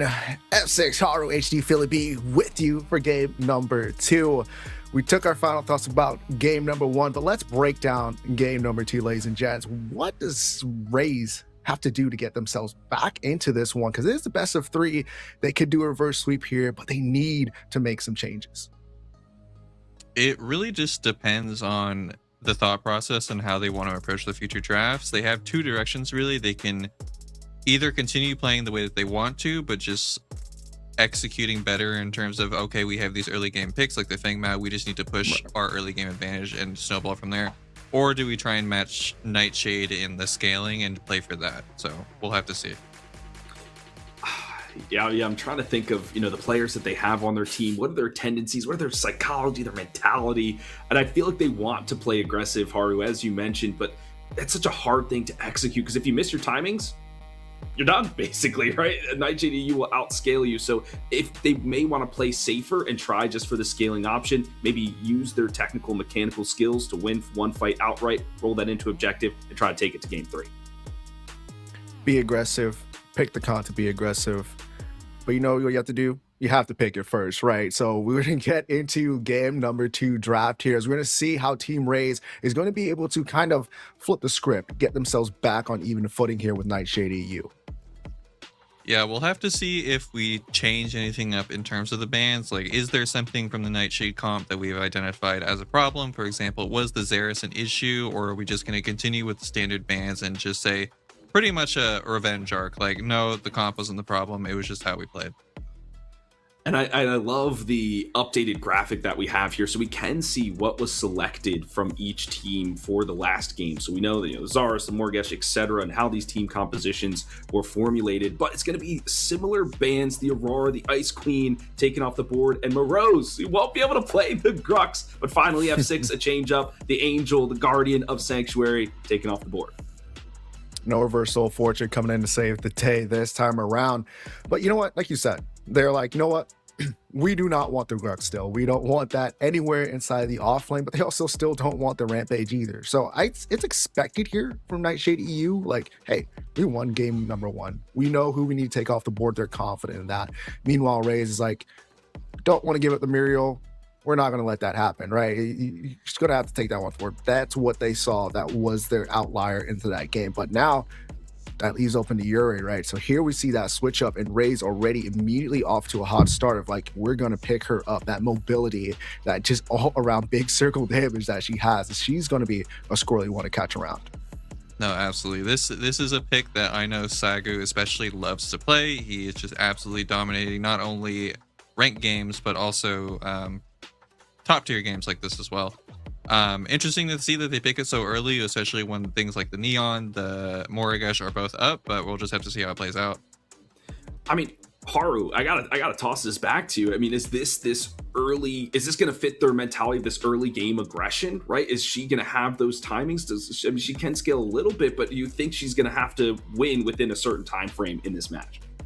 I mean, when they're picking it up this early, it's basically saying like, this is my Exodia, right? Like, I think it's so important for my team that if I pick it this early, like, I want to not only have it, but I'm also denying it from the enemy team, right? I do like that they're responding with the Mako. It not only offers setup, it offers peel, but it also a lot of sustain. Yeah, love the Flying Squirrel 6. You know, it's just there. But like, I mean, go back to you, Haru. I know we just broke down that similar part thing, but you see the Morgesh, you see the Mako, and then I'm used to seeing Penguin on the Mako, and then Narbash with Manq, and it's just kind of flip-flopped here. And I wonder how this is going to play out, right? Because you know the aggressive nature of both of these supports. They play a key role into controlling the pacing of this. I kind of consider them a second jungler. How do you think this one's going to formulate with Mako, with Morgesh, to be able to control kind of that mid lane side of the map with those support rotations? Oh no, I'm absolutely loving this draft out of Raze. Like, this is an NA draft. This game's gonna we're gonna have to see with how they actually play it, but it has the potential to get really weird. Like, the Mako can just be permanently roaming along with the Yurei. Both all three of these early picks from Raze just can play the team fight so squirrely, so skirmishy, and it really breaks up more traditional playstyles with the comp that Nightshade is going for here. And for me, I'm seeing the Venn diagram. I'm seeing the shapes. I'm going back to geometry class, folks, because it's circles on circles on circles in terms of the ultimates for the side of Nightshade EU. So we know how effective they were in game 1 for their objective fights. They're leaning into that trope again here in game 2-6. You know what else Raze is leaning into? Taking away the Sevarog. We talked about how tanky the Sevarog ended up being, just being a force. It's like, you know, I don't care. I'm just going to run at you, and my team's going to follow up. And also, same thing again with Nightshade EU. We're just going to take away the steal. We're not going to give it to you. We're just to keep our same bands. We're just going to draft according to what you're picking up. You're the team on the side of Team Raze that's going to have to make adjustments. We don't need to make too many things different. We're just going to draft and play into what you're picking. Yeah, absolutely. And Nightshade seems to be going for this more traditional front to back comp. They have a strong engager with the Zaris along with the Gideon, which you can follow up immediately with it. I'm expecting, considering it's Neft, I'm expecting, actually a Wraith. I was going to say he was going to pick the Grim, but the Wraith is a bit surprising here. I'm very excited to see Neft especially loves to play this pick. And it's not something that we see super often, especially with this most recent balance patch. So we'll have to see how that goes. Oh my god, it's like I don't even know how my birthday or something. It's like this is seeing Neft on the Wraith. This is a treat, folks. And I know there have been some adjustments to this fourth wall breaking assassin, but I think he just offers so much, especially if you have so many other things to look at. The Zarus is jumping at you, the Gideon going over top. This guy's just going to be hitting knocks from the back line, out-poking, out-ranging the other team. So a lot is riding on this Yuri to really dive him and get around into the back line, and to boot the Terra, Steve, to round it out. Man, I love Neff, right? On the Wraith. I feel like that's his signature pick. I know he loves that character. But yeah, this team Raze is just looking like they're trying to play into what we were talking about at the first beginning of this, right? Like they want to be able to execute very early on. They want to bang, they want to fight. And I think they have the calm for that. So this is looking really good here. And I want to see how Nightshade EU is able to finalize on their 5th pick here to get somebody maybe a little bit beefier. I'm thinking Haru. Am I wrong here? So they do elect for the Seraph. So I think what they're going for is they're just going to one-shot the Morgash, essentially. Me personally, I don't really like the draft out of Nightshade EU. The Wraith late game is really going to struggle to have damage that actually sticks to the team. Morgash, when she has the E up, she just has so much damage mitigation, along with the Mako heals keeping her healthy, along with the healing that's just innately in her kit. I don't know how she's going to be dying late game. I'm going with Nightshade EU. I love the Nightshade organization, love those boys, love this team. I love geometry, I guess. I don't know, my high school math teacher might have something to say about that, but I don't know. I like it. I think, see what they're cooking. I'm going for the Nightshade EU squad. Well, our final thoughts here. We are going to have to make it our very final pick. This might be the last game, or Team Race might be able to bring it back. We just don't know yet, and the only way is to do our final predictions here. I'm going to go with Team Race. I'm loving this draft comp here, and this one, I think, might go to them. Yeah, my vote is also going to be for Team Raze. Not only is the team comp just more pushing the way that they want to play just by making the team fights weird, but they have a lot of good answers, like the Mako to help sustain the Wraith poke and stuff like that. Nightshade EU, once again, is my pick. I've kind of reiterated that point. I'll be the single person out in this one. Last time it was Haru. This time it was me. Maybe I'll go 0-2. Maybe I'll be 1-1. I don't know. He's got all the secret knowledge and tech. He's the big brain on this desk here. So we'll see how it goes. But I'm rooting for the Nightshade squad in this one. Yeah, I mean, it's just so much going along this. I mean, one big thing I do want to point out, though, really quick, is I want to ask you a question here, Haru. There's Morgash into the Gideon. Do you feel like that in the mid lane, that's a decent matchup, right? Because I kind of feel like Gideon has that burst to really take down that Morgash. But like you said in the last game, she kind of scales into it. Like once she gets to that certain point, she kind of becomes unstoppable. It's really just down to the way that Nightshade executes it. The Morgash definitely struggles in terms of wave clear and prio into the Gideon. However, if Nightshade isn't putting a lot of pressure on the Morgash like we saw Raze not doing last game, it kind of just gets to free scale. So we'll just have to see how these skirmishes work out for both teams. Something we haven't really harped on too much is this Seraph. I mean, she can play in the off lane, can go into the jungle, but we saw how good Import was on the Zarus jungle. But do they switch it up here? Like Terra into the Seraph? I feel like Terra takes that every day of the week hard. I'm assuming that the Seraph is going to be going to Import just because I know personally that he likes the matchup into the Ure. Once Seraph hits the 1 item spike, he's able to pretty much half HP or with a Q. So he might just be going for that matchup specifically so that he can play more skirmish heavy, but yeah, we'll have to see. We'll definitely have to see on that one, Haru and Philly B. But you know who's ready to get this one down? Game number 2 of this series, executed once again by the lovely TJ, DJ, and Tang.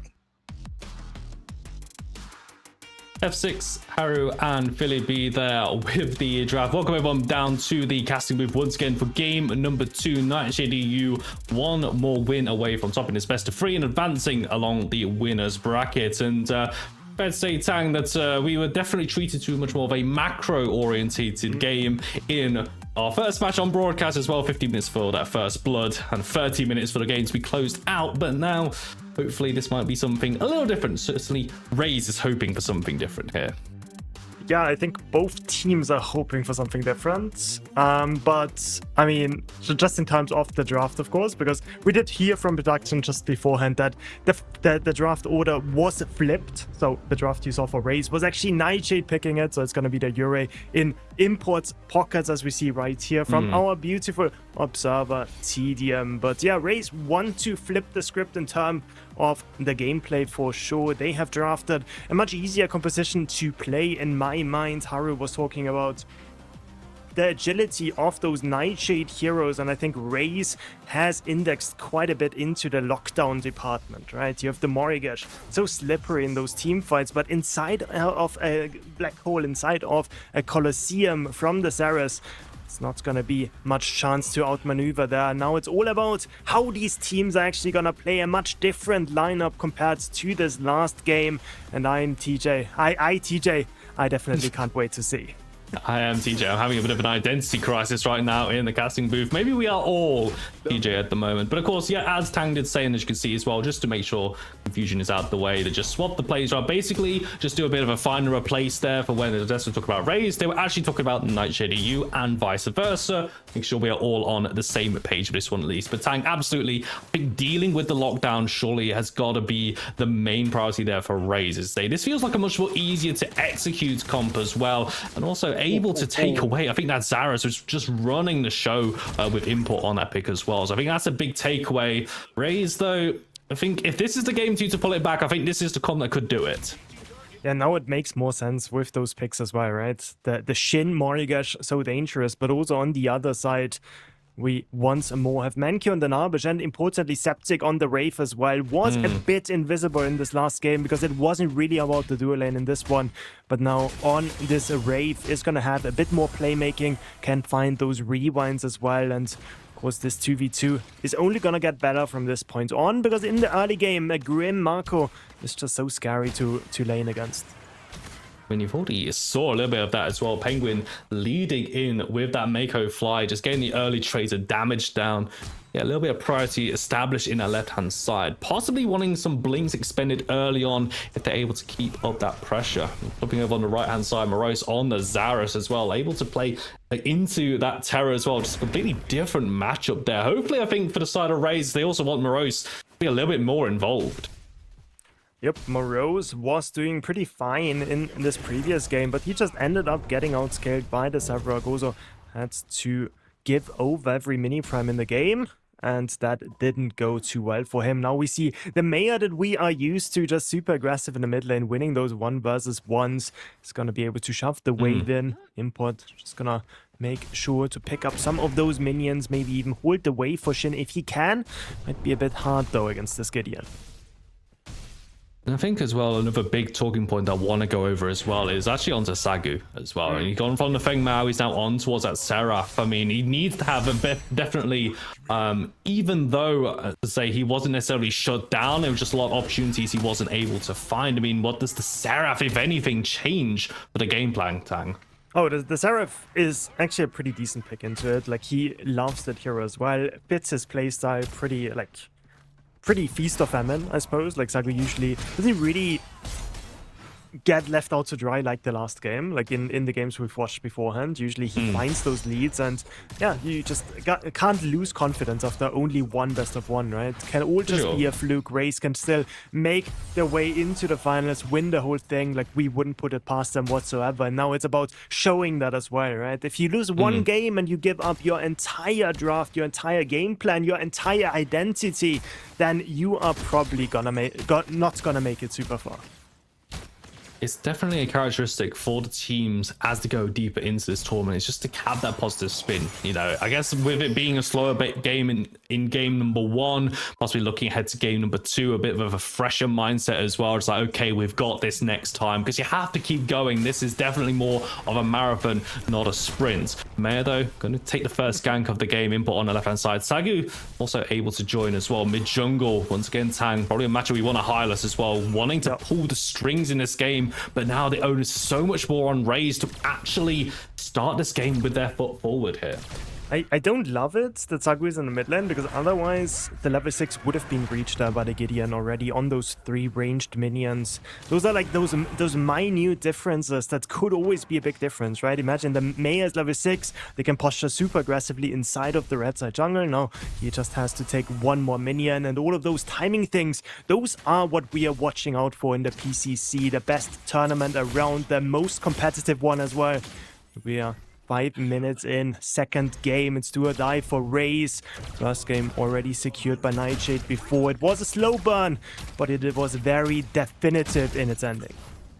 Absolutely. That ending is exactly how I feel Nightshade want these games to go. Draw them out and get into their comfort zone, get to a state of the game where they literally choke out their opposing team and make sure they just cannot walk anywhere on this map that's not on Nightshade's terms. They need to dictate that tempo with their composition as well. That's how they're able to win these games. It's why they were able to win the entire thing as well. I think, you know, Tan, going back to last year when we saw Nightshade EU, how they became champions, the manner in which they dismantled teams, very much the same going into 2026, but just for teams going against them, it's okay, how do we disrupt this flow? I think this first Fangtooth Tang is so important for Raze to pick up, just to at least get the momentum going. Yep, I think those first few objectives should always be in favor of Raze, just by virtue of this Gideon in the mid lane always having priority against the Morigesh, as we see right here.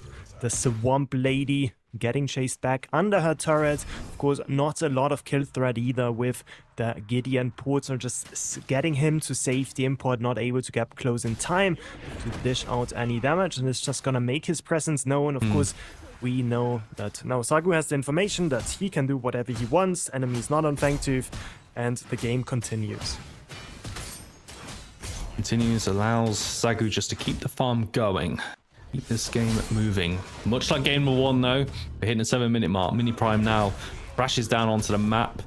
And even had a blink expended as well. I mean, I think that was the first player on the left hand side in game 1 expended that first blink, and still look at the pips on the top of your screens. All of them are going to be lit up. Aside from Mankey though, not got his ultimate, it's still level 5, but his blink is going to be at least available to him. That little yellow pip on the top of his portrait as well. Something, you know, very much important to keep an eye on Tang. I mean, we talk about the draft speaking, the desk, we'll talk about this draft, the circles on circles. The game plan seems so straightforward to Raze, but I want to talk a little bit about Nightshade EU as we're preparing for these fights. You know, what are their fights that they're looking for? How do they play around these objective pits?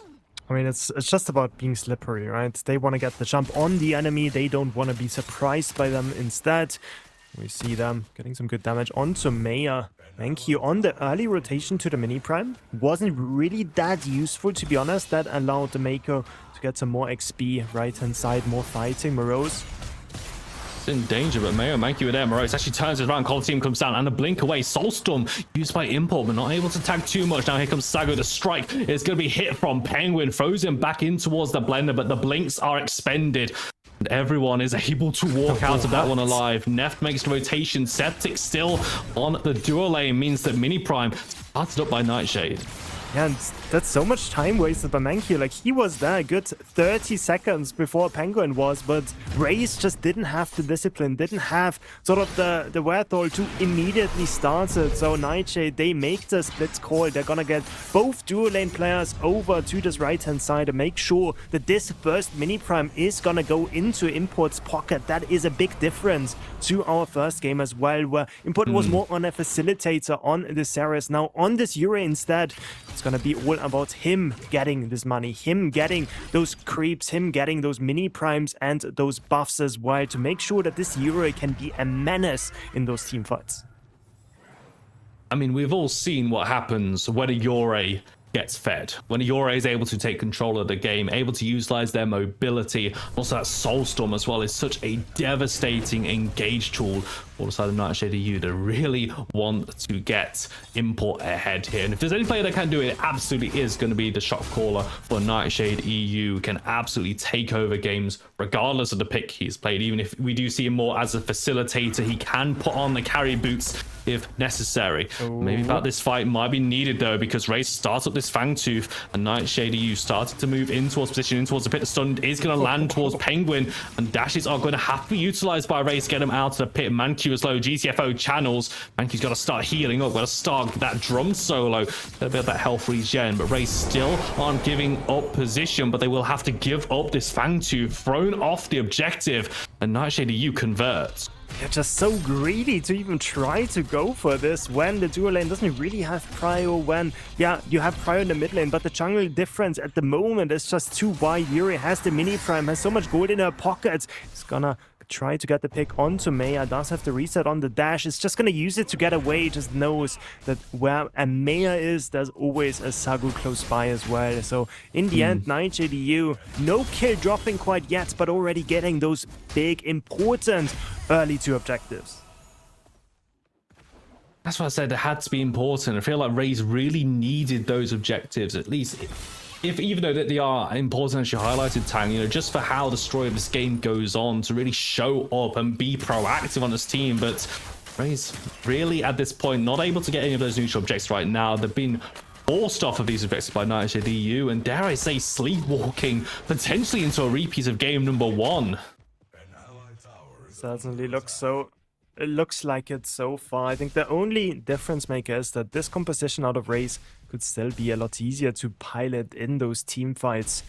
If we think about how these fights are gonna turn out, we have this big Colosseum out of the Saras, we have this Gideon Black Hole plus the Crash Bang Boom out of the Navish. So those 3 ultimates create so much chaos that in the meanwhile the Seraph can just run amok in the backline, right? That's the idea out of this Rays lineup. The big issue is if you fall behind too much, then it's just not really gonna work, because then it's just gonna be a tickle, nobody's gonna be distracted, and the Seraph just dies immediately. That's why it's important to always take care that you don't fall behind too far. At the moment 0-0, definitely not the case quite yet.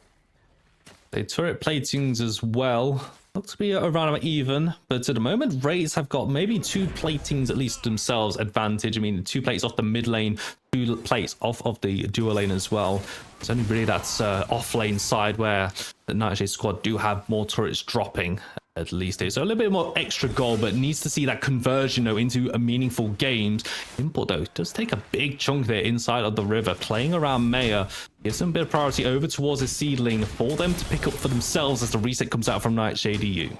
I think that was the blink expanded as well out of Import, so that is an important cooldown. Finally, the first seedling as well secured for the Seraph. Just gonna try to walk into the red side, try to get as much information as possible. Shin is gonna do his best to cancel the recoil, just make light a bit slower for Sagu, knowing that the red side is up. Import already on the way over. Might be a bit of a fight around this 2 camp again. That's what we expect out of these junglers, but with Maya showing up as well, Import gets chased out, takes a big chunk of damage. That's why we are picking the Gideon.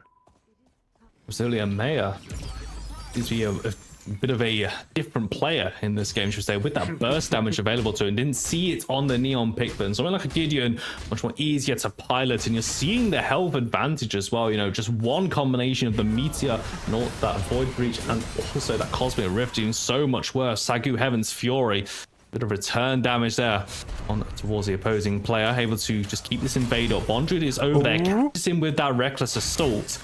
Sagu's got to be careful. The winds come down. Blink has to be expended, but Bondrew's got an opportunity. Ascend comes down as Bondrew blinks into a wall and able to get Manq and get their jungler to safety. That was close, but far on the left-hand side, the strike comes out from Penguin. Blink utilized by Septic, jumps up, able to get down, and Penguin can't catch him with that Mako strike, with that Mako jump either.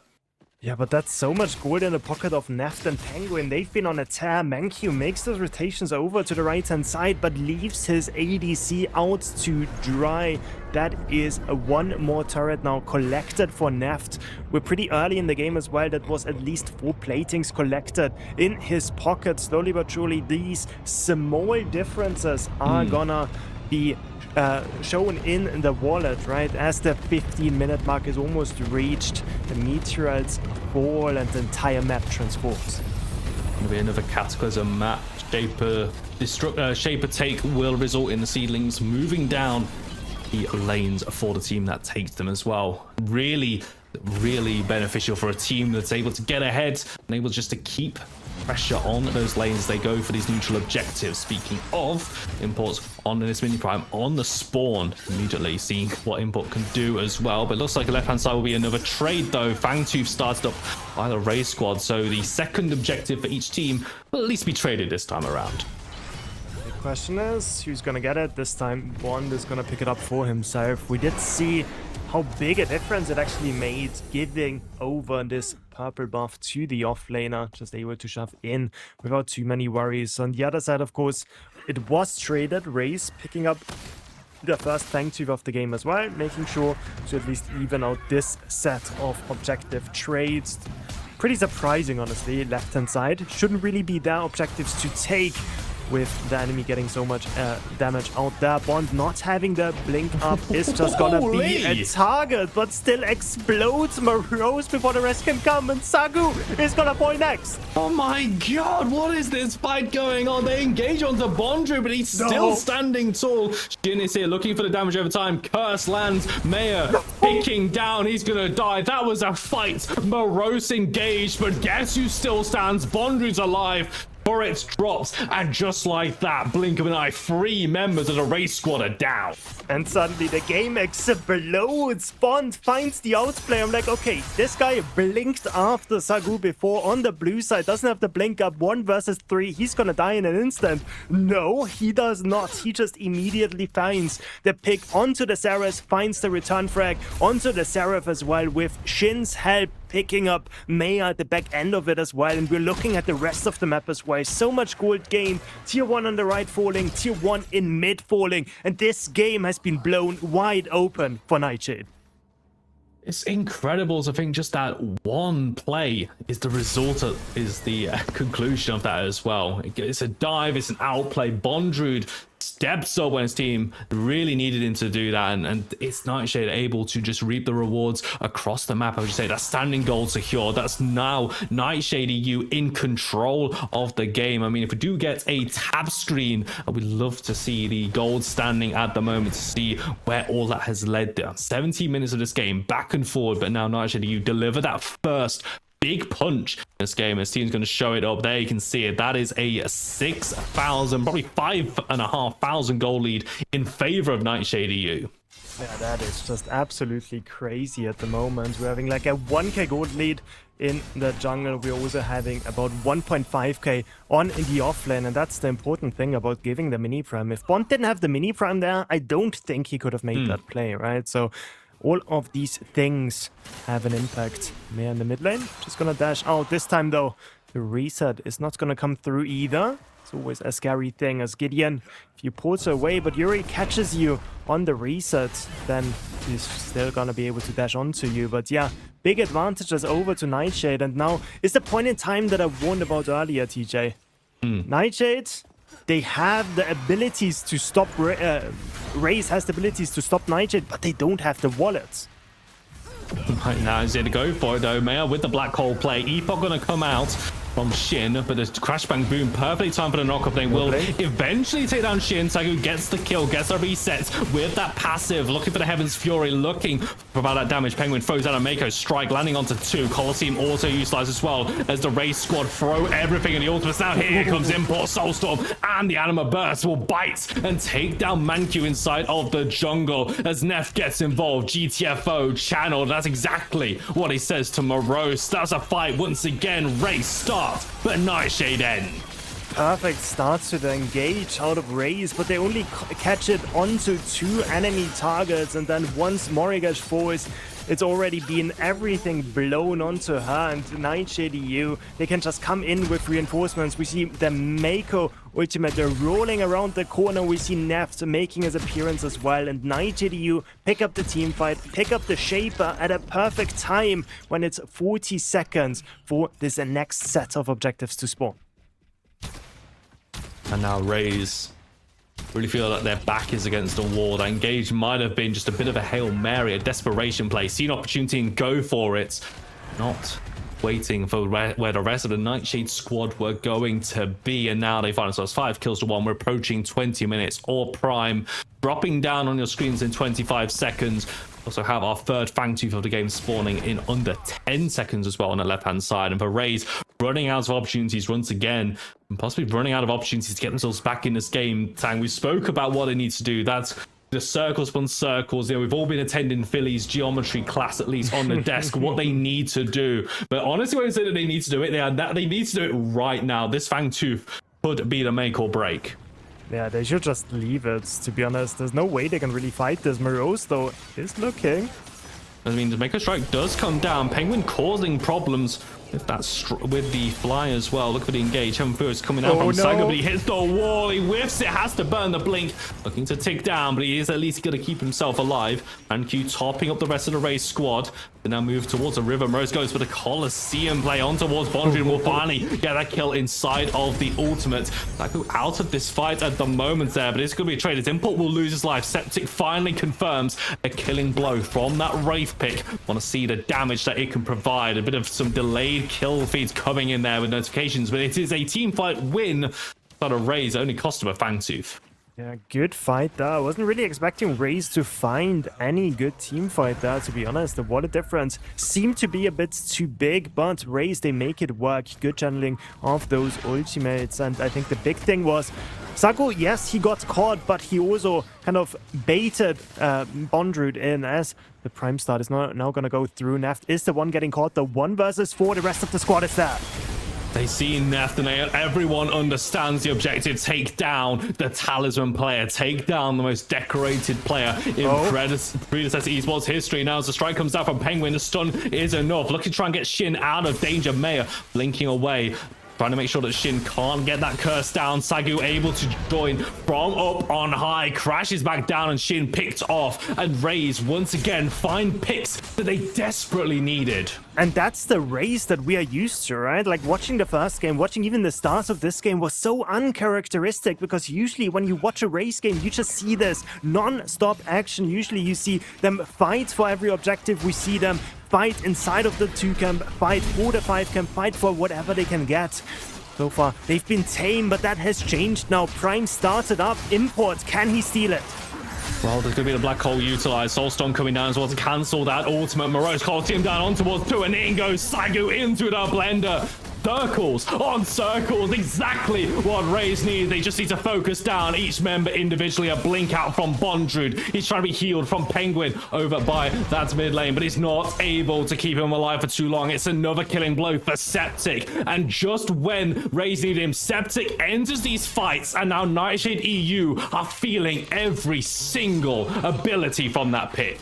And as a viewer, you gotta love this. Raze flip the script. They're like, we are done playing the Nightshades game. We don't care about the macro gameplay. We care about pressing buttons, because we know we are world class at doing it. Raze finds a team fight, finds a second one behind it, and after this prime bait, they find another 2 picks to top it all off. And Raze finds the kill advantage back towards Nightshade EU, that has been looking to run away with this game, but now with this gold injected into Raze's veins, the Seraph popping off, able to buy some crucial items. This entire script seems to have flipped. The script has gone. I think a few tables have probably gone as well, depending on how you went your predictions earlier on as well. But the momentum, Tang, I think is the important one. That has completely shifted in favor of Raze, and all of a sudden they feel like just a rejuvenated team. This is the Raze that we saw. As you said, I'm so glad that we're able to see it here on the biggest stage in our Spring Open Qualifiers. Still got a long way to go. Nightshade EU need to see this as just a stumble. They still have arguably a lead. They still have control of this game, but those sort of fights, they can't drop any more of them.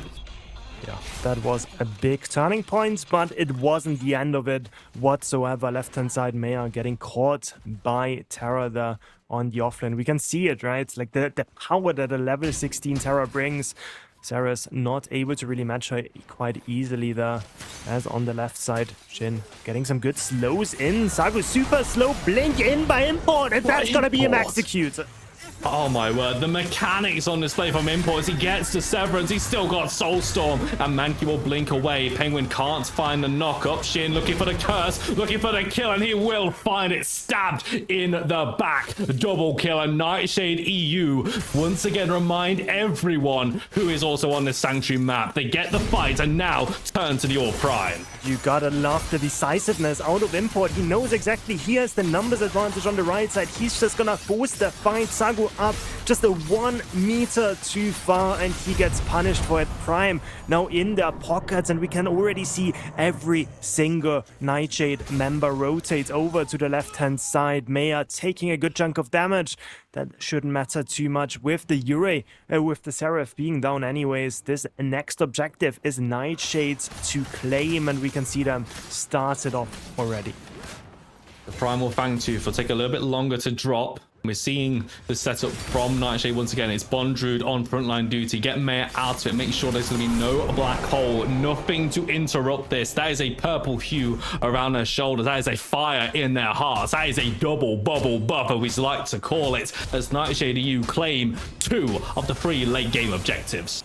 And that's the beauty of Predecessor. The game can switch in an instant. Nightshade, they find the important picks, and suddenly it seems like we're back to square one. Nightshade commanding lead 3. Fangtooth secured for them once more, giving that bonus power, that bonus armor, and that bonus moral boost as well. You gotta thank TJ, that we talk about so often on this broadcast. Next is the Shaper, then you gotta think the Siege is next. So much standing gold still all over the map.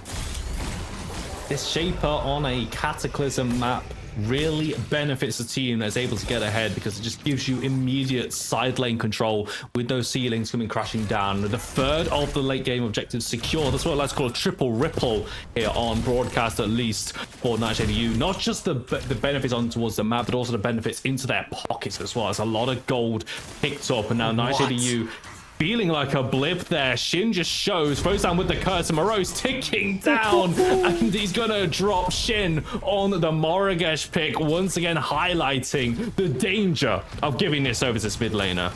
Bond wants to fight in the mid lane as well.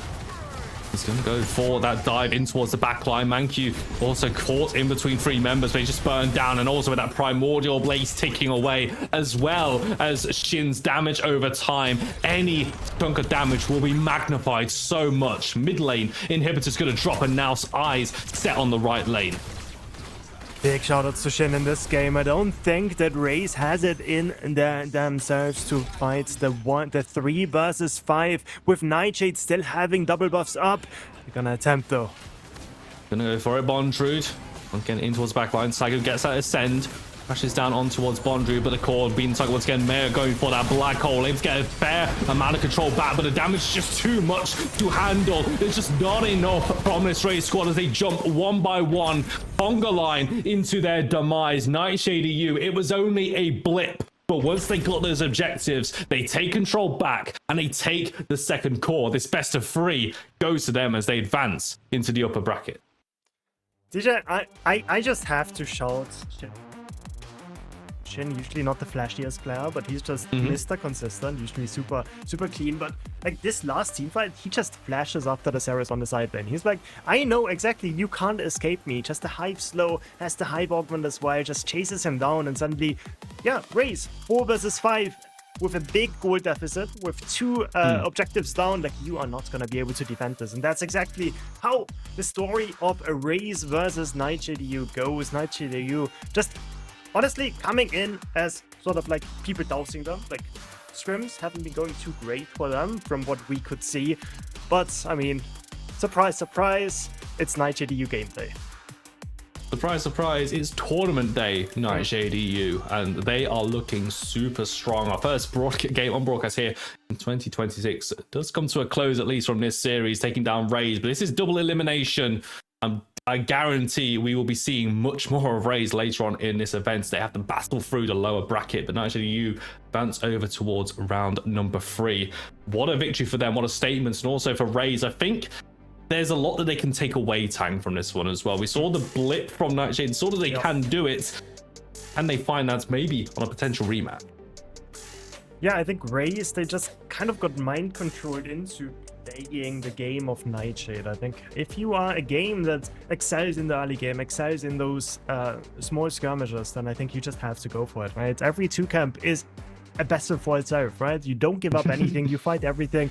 And if you're better at clicking your buttons, then at some point it's gonna work out as well, especially when that has been your recipe to success so far. So I definitely wouldn't count Raze out whatsoever. There's still a separate part of the bracket remaining for them, but Nightshade, yeah, they show us once more why they are the defending champions. Strongest start they could have hoped for. They beat down one of the favorites to knock them out, but they're the ones who stand tall this one. That's going to do it from us on the casting booth. Going to throw it back to the desk for the post-series breakdown. Oh man, just a wonderful time over here across the pond, right? Nightshade EU just once again showing why they're the prior PCC champions, and I don't know, man. I just can't doubt them anymore. I'm done doubting them from this point on. Yeah, we had a little bit of a mix-up with the draft, but I did call the winner of the correct draft. That's all I want to put out there. Same. Okay, you know what? I could take that. I never doubted the Nightshade boys for even an instant. I mean, the scrims have not been going their way, but they are just so clean with it every step of the way when it does come to these tournament matchups, and it just methodical. Once again, that is just the tag. It should be Nightshade EU methodical gameplay as their tagline. These guys just so good. So good indeed. I mean, it's so good. I want to point out Bondru because I feel like he was so exceptional throughout that game, even in game number 1 as well. But the first blood, right, Haru, like we're going to break this one up here because it was so spectacular. You're like, Bond, you're dead here. There's no way you're going to be able to 1v6,000 over in the side of this offlane, but he was just able to do it. I mean, I just don't know how you stop Bondru. Yeah, absolutely. And once we get to showing the replay, I really like the way that Nightshade responded with everything. We can see the troops coming in essentially. Nightshade, Bondrewd, he's like, I have mini prime, I'm Terra, I can withhold this gank until my team is able to get here, which is exactly what they were able to do. And we've seen Bondrewd on this Terra pick before, even before this 1.12 rework, where he has run away with games. I remember this one time he like popped out of the offlane at level 18. He was like 4 levels above everybody and then just stopped the rest of the game. This player, I'm so glad he's back. I was concerned he was listed as a sub and it wasn't playing too much, but he's like, you know what, EU, I gotta rep my side of the pond here, let me do it. And he is back in full force. I love to see it. I can't wait for this replay to come up because this is just a wild turnaround in terms of survivability and utilizing the Cataclysm map in its full effect. 6. Yeah, I mean, you just can't get any better than this. I mean, you're watching it here live. It's Bondrewd just doing Bondrewd things, right? Exactly, and we can pause it here. So at first glance, this looks really scary, but again, like, the troops are coming, so Bondrewd, being the tank that he is, as long as he's able to withhold this for, you know, a good 5-10 seconds, it's an easy cleanup, and that's exactly what we see happen, right? And this, I think, is what blows open the game, right? Bondrewd's able to hold on long enough for everybody to get here, and then it just results in a triple kill for his team, and they just snowball from here. I mean, sorry, I'm typing in the chat. I got 6. I gotta let people know the Telestrator. This is part of the package from our producer Cash. You want be able to break down these plays, sort of like your football matches or whatever. It's so awesome to see this technology in the game of Predecessor, so we can really highlight what these macro interactions, these tiny, minute details that these players are thinking about every step of the way throughout these contests. I mean, just a fantastic gameplay. It's still, I'm still scratching my head, even though Howard broke it down of how Bondrewd survived there. Just too good.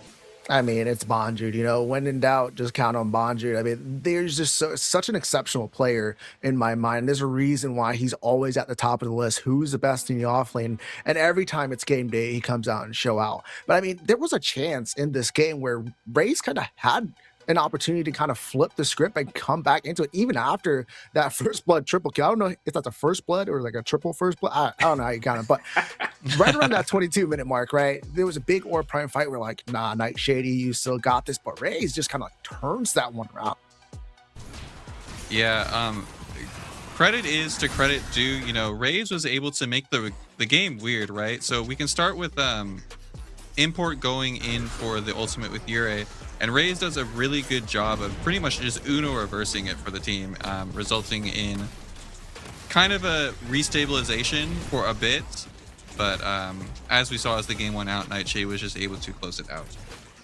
And this is one of the Nightshade EU specials, is where they feign to go for an objective. They kind of poke it out a little bit, force you to make the rotation. They disengage and then re-aggress on you. And in this instant, they got caught on their re-engage. And this is the circles on circles. I wish we highlighted there with the telesters to see the Coliseum going in with the Narbash, everything like that. And they were able to get poked out. The Grim went down. I love the positioning, though, from the Mako on that high ground, just pelting in some of the healing, trying to lob in some of those Mako shots, etc. So good positioning from the Penguin on the support, but too much damage to work through in that moment. You know what? When you got enough damage, you can do anything that you want in the game, right? So just kind of breaking down, just our final thoughts on kind of the series. I mean, we know Nightshade EU is going to be the winners of this best of 3 series, moving on top of the winner side bracket, but Raze is not out yet. They still have a chance to come back, and we might see these guys be able to battle it on out. So I'm excited for Nightshade EU. They performed and showed us why they're the prior champions, looking to maintain their title and their crown. Though I'm still thinking Raze got a little bit of like, hey, I need to come back here. Don't you forget about us for too long. I'm really hoping that Raze is able to come up and show them what they got in the coming brackets. I mean, we've seen them in scrims just absolutely dominate Nightshade. I believe even right before the tournament, they 3-0'd Nightshade in a scrim set. So I'm hoping to see more of that from Raze in the upcoming games. Yeah, could just be some game day jitters. I think their draft strategy, maybe they need someone like a Haru, right, an analyst in the back line, just to like help them with the 1s and 2s and sort some things out, because they're mechanically skilled, the best in the scene over there. It's just, I think some of their drafts were a little bit wonky, didn't find the full synergy that they were looking for. So it's all learning process. We're all learning this new patch of 1.12. We're growing together. And so Raze, they've got some growing to do. Got a lot of growing to do, but you know, you got to find that synergy. You got to learn about what your enemy team is doing. But with that being said, the EU side for the broadcast is going to be finished for today. I know, sad cries, boo-hoos, but we're going to break it down for you a little bit. We're going to learn about what happened today onto the EU side of the bracket. So as you're seeing here, we have Nightshade taking on and pushing themselves throughout the winner side bracket, but look who is there with them on the winner bracket final. Remember, guys, this is not the grand finals. This is the winner bracket finals to see who is able to push themselves straight on through the grand final, and that one you don't want to miss tomorrow. Yeah, absolutely. I mean, looking at the bracket, it's literally every single set that was played today was a 2-0. So hopefully as we're going forward, you know, we start to see a little bit back and forth between the two teams.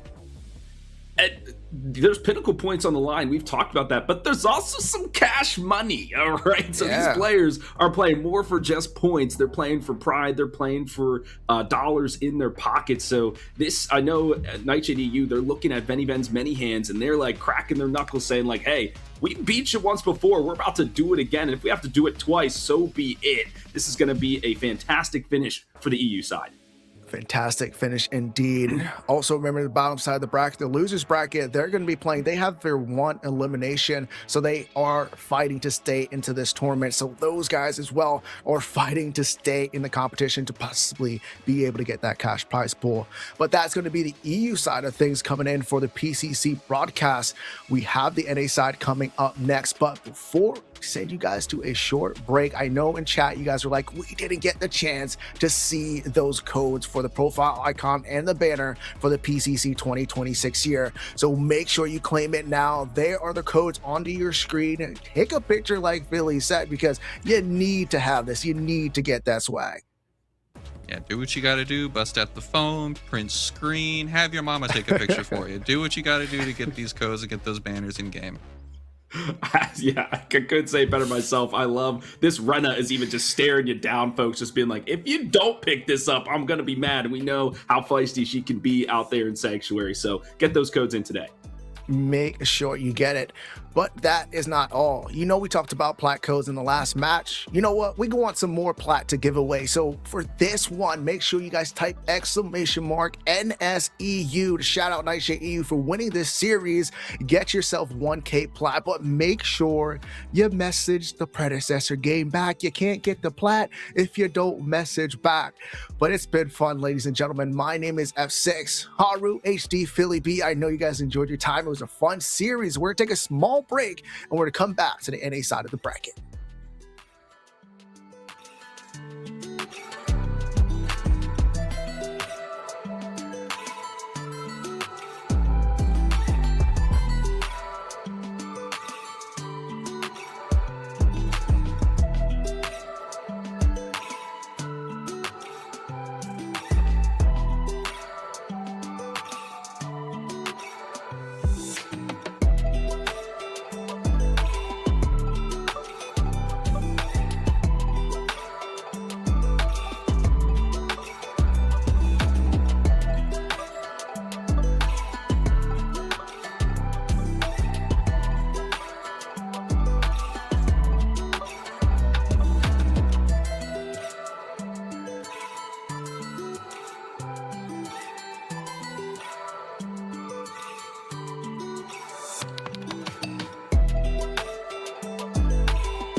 Once you go, you're on your own. No more trust, no rewind, say it once. Choose your side. Ride or die, pick a side. Stay with me or step aside. Ride or die, no disguise. Cross that line, enemy for life. Enemy for life.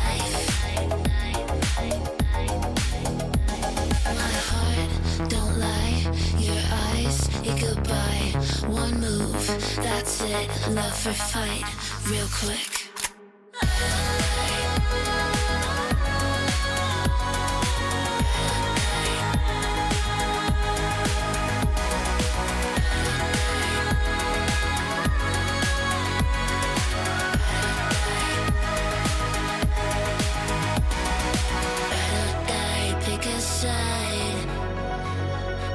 Say it loud, say it right.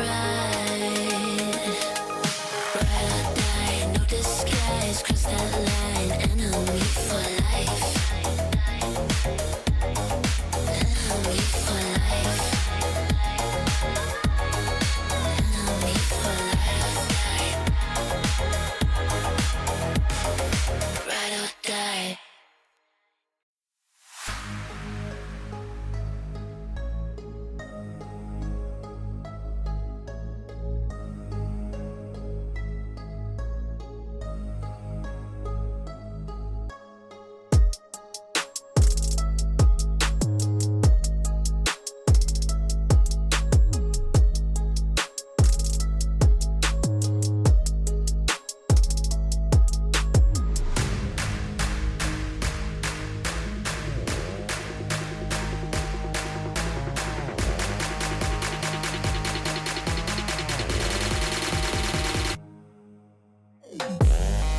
You just gotta love Neon Renegades, you know. I mean, just to play on words there with the hero, just fantastic. I love her being brought into with the 1.12 patch. Loving that character so much. But we are joined back here again, ladies and gentlemen, with F6 with Haru. But you know what? We said, you know what? Let's get Falcon in here. You know, we got to change it up a little bit, give you something a little bit different. Falcon, my man, how you doing? I'm doing pretty well. I'm so glad to be back because it's been such a long off season. So I've been enjoying it backstage, watching the EU game that took, you know, it was a slow burn, but it was fun to see at least. Really slow burn. Oh, I'm glad to have you, man. So we are switching over to the NA side of the bracket, ladies and gentlemen. So stay tuned with us because we have Bang versus Nightshade coming up for you next. But before we do that, you know we like to give you the information. We know you guys like to see the bracket. So we're going to take a look here at the NA side of things, seeing how things have progressed since while we've been watching the EU side. But for me, I don't see too many big surprises here. We're seeing F8, we're seeing Mach 10 being able to push on, and these guys are the ones that I'm looking for to be kind of the staple of that winner side bracket. I was hoping for a dark horse, but as F6 said, yeah, these are more or less the teams that I was expecting to go through. But being said, there are a lot of exciting games coming up. I got to remember as well that is a double elimination, so everyone we see in that losers bracket that has gone through to the second round is still able to play, still able to progress on. So we might be seeing them later down the line. They still are definitely not out, but I definitely am looking more towards the winners bracket right now because there is some big names in that bracket. Yeah, I mean, you also got to watch out for SSJ, but we also have the B-side bracket, ladies and gentlemen, because like we said, there's been 32 teams inside the NA that were able to kind of push themselves out here. So there's just so much going on alongside this. And I mean, it's fantastic to see here, and they're just able to push through everything else.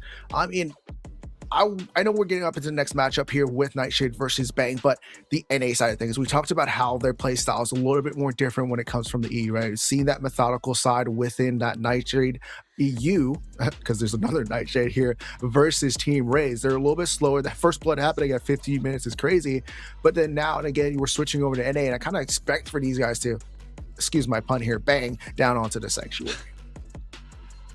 Bang is definitely a team I'm interested to see playing. It has a lot of familiar names, especially if you are a ranked enjoyer, players like Wamba, AP, and as their name entails, they do like to bang. So I'm expecting this game to get very bloody very quickly. It's just classic NA at this point, isn't it? We're just going to expect a first blood within the first minute, maybe two if we're unlucky. There's going to be a lot of blood. There's going to be probably 1 kill per minute. Saying this is probably me cursing it, so if it doesn't happen, apologies in advance. It's not my fault, it's just how it happens, okay? Just how the cookie crumbles. But one of the things I do want to talk about Nightshade is here, right? They are a organization that has a team in both regions, right? So they're looking to set themselves up. And how we haven't seen Nightshade on the NA side really break into that top 4 just yet. And I'm wondering if this is the PCC that they're able to, right? They've been sticking together, making a few piece changes here and there, but I'm expecting them to come out, show out, and this is the first game for them to do so on broadcast. One of the really cool things about Nightshade as an organization is I know that the teams collaborate. So Nightshade EU and Nightshade NA both share strategies. Import especially is helping coach Nightshade NA. So I'm expecting a lot from these guys. They definitely have quite a few names that are very interesting to look at. Chicken for me personally as well, coming into the Nightside organization for this tournament, is a very strong player from previous PCCs that we have seen be able to solo carry games in that carry role. And I think with this Nightside squad, he has the potential to continue doing that. I think there is a great amount of support on this team. Yinyo, Kale, I'm looking out for specifically in that regards. So it's going to be interesting to see if they play around Chicken or if they do something else entirely. Yeah, I mean, as we get draft ready up here, I mean, Chicken, big point out is he's a controller player, right, inside the ADC role, right? So he is one of that kind of the staple of kind of the NA controller community. Like, just be like, you know what? I can bang with the best of the best. And you're just going to have to see how he does that. I know he likes Takira, so I'm kind of expecting them to pick him pick that up on their side, but the bans are really the first things. How are they going to execute this? What are they going to take away at first look? As we said earlier in the discussion, I'm expecting things that are going to, you know, pun intended again, are going to let them bang. So seeing stuff like the Argus banned away doesn't surprise me, just because it has so much to offer in terms of utility as well as wave clear, setting up the plays that they're looking for. It's interesting that Argus is banned though, because we didn't really see that at all in the EU side. It was mainly Gideon being played. Zarus, of course, a very strong character as well. That Colosseum click and point ultimate means that you basically have a guaranteed engage if you get close enough. So with the NA play style, that's going to be something that Western is helpful for. So just banning away, don't want that first pick. And Neon, we're not going to see it in this game. Fox, in the previous game, which we didn't see from Nightshade, had an insane game on this character. So Bang might be doing this research, checking the games for this one, and noted that this character is not allowed on the side of Nightshade. Yeah, I mean, taking away Mako as well, definitely an aggressive support. We've seen time and time again be a big game changer on both scenes. So being able to take away those strong characters and not being able to pick up that strong Gideon you were mentioning there, this is going to be a big pickup here for Bang. They want to fight. You got the burst damage throughout this Gideon. You got more mobility in the black hole, just being able to proc. And with the changes in 1.12, this hero is nothing to shy away from. Exactly. The Gideon has been a very coveted pick in NA, just because they love burst damage. They love the kills, they love securing kills, and Gideon is definitely something that not only is strong in lane, but scales throughout the game as it goes on. Rampage being picked up from Nightshade, that doesn't surprise me. They do like this pick. Aurora being followed up. The Aurora can be flexed. I can see it be given to Nightshade Blue, but I can also be seeing it in the support role as well. We'll have to see where that goes. And I do like Gideon. I think it's a strong character. First pick for it though, when you lose Aurora and Rampage, is quite a big loss from the side of Bang. I feel like that's just such a strong front line for Nightshade to already play around. You have a large amount of CC, you have a large amount of dive. So any sort of backline that they wish to pick now is basically guaranteed to be untouched unless Bang has a good flank or a good initiator, which Steel definitely is. That was banned away in the last set on the EU side. We don't know where that's going to go.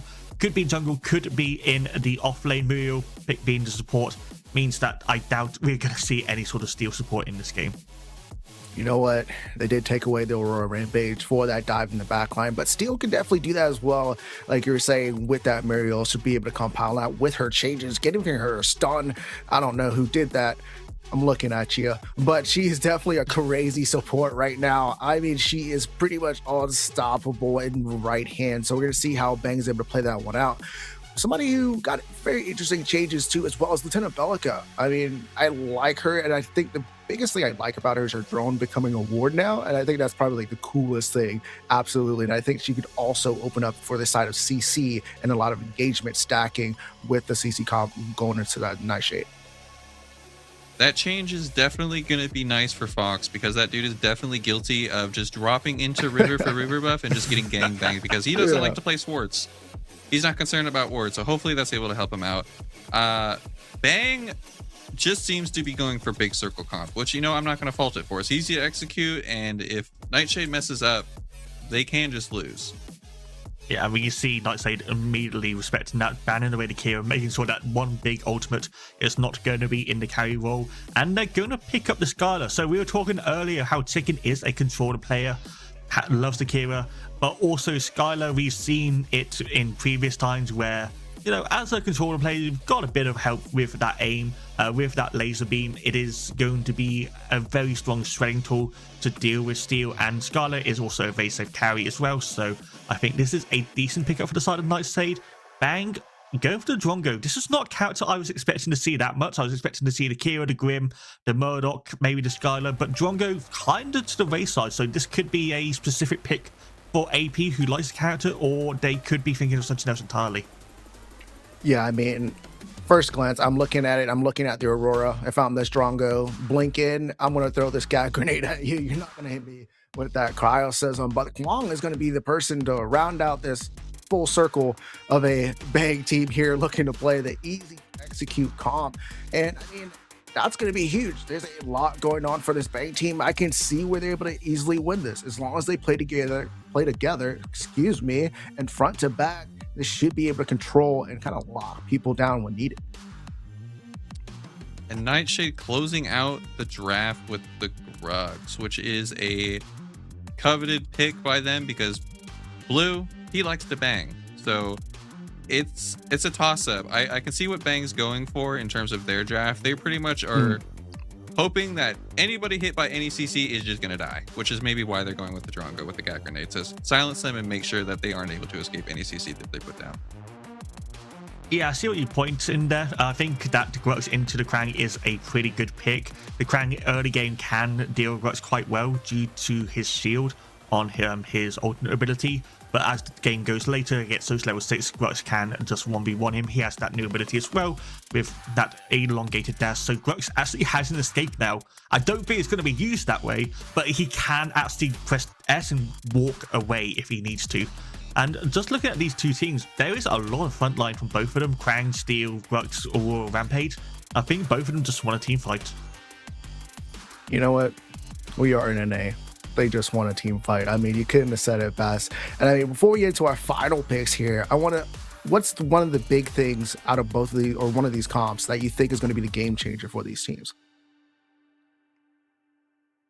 For me personally, I think I'm leaning more towards the Nightshade draft, just because my boy Chicken, he's on Skylar. The controller dude, he's going to beat me in the forehead.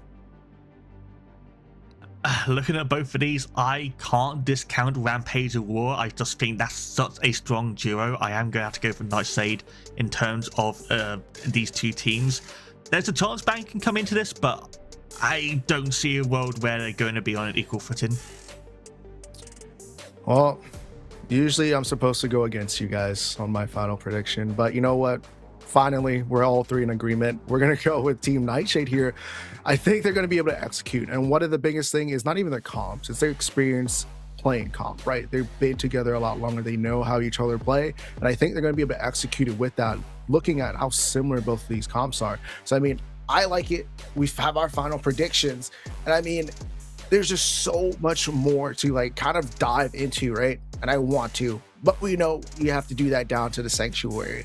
We have Pacifist and Cosmic waiting in the background to take this one away.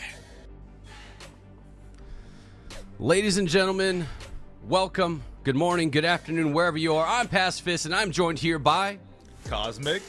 And together we are Cosmic Fist. Yeah, we did it. We're working on it. We did it. Let's go. We're a little bit newer, but we've got our predictions in.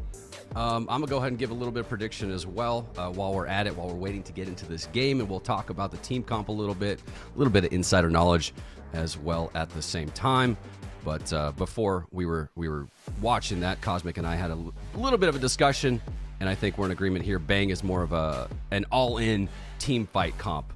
And once we get into the game, I'll discuss on the reason why they might have gone that comp. They're a little bit of a newer team. It was touched on. It's easier to execute, but even more so, we've got Ape in the jungle. Anyone who knows Ape, that man is a full send type person, even more so than Mercy sometimes. He will go for the steal every single time. It doesn't matter what the scoreline is. He will try and take that objective. So the fact that they have Muriel on the team to try and back that up, as we're seeing the augments here, nothing too surprising so far. Just the standard. We got the Tiny Titan though, right? Or the Rumble ramp was nerfed down a little bit. Tiny Titan is still extremely aggressive pick for that Rampage augment. But yeah, like I said, Bang with a more of a team fight comp, easier to execute, and then Nightshade more of a pick, like in and out, Bellica knock up with a Rampage rock, delete somebody with the Skylar ult. So should be interesting to see how that plays out. But, you know, as far as giving it a 3-0 to Nightshade, all 3 votes, I don't know. I don't know about that one. What do you think, Cosmic? I mean, I think they think that NA side for Nightshade is going to completely win and win for both sides. You know, that'd be pretty crazy having both Nightshade groups just win their matchups. But at least let's not count out the newer team. Bang, you know, they got people like Super Mez or an AP Tandro who's playing drunk on the controller. You know, got Womball who's more newer to the scene going against Blue, and Steel versus Grux. That's a pretty controversial off-lane pick right there. Is a wall versus a bulldozer, and just seeing who can win that matchup. I don't think it's as cut dry as they think it is, but we just gotta see. It's not as bad as it used to be, right? The changes to the steel augment there, he's a little bit more aggressive, more able to trade with his autos, right? The light hit and the heavy hit. But Bang, Womba now giving a little bit of space and respect to Blue. Grux is one of Blue's like go-to picks, right? It's definitely a comfort pick. Womba definitely more of a relaxed back here, but we got a rock in the mid onto Super Meds. The knockup does not quite land. So a little bit of damage, but nonetheless, still okay here in the mid lane. But again, in the dual lane, we've got both players, both ADCs on the sticks, on the controller. So they've got that auto aim, auto lock, a little bit of help there. Akarim, though, not as much of a support. He's generally more of an offlaner.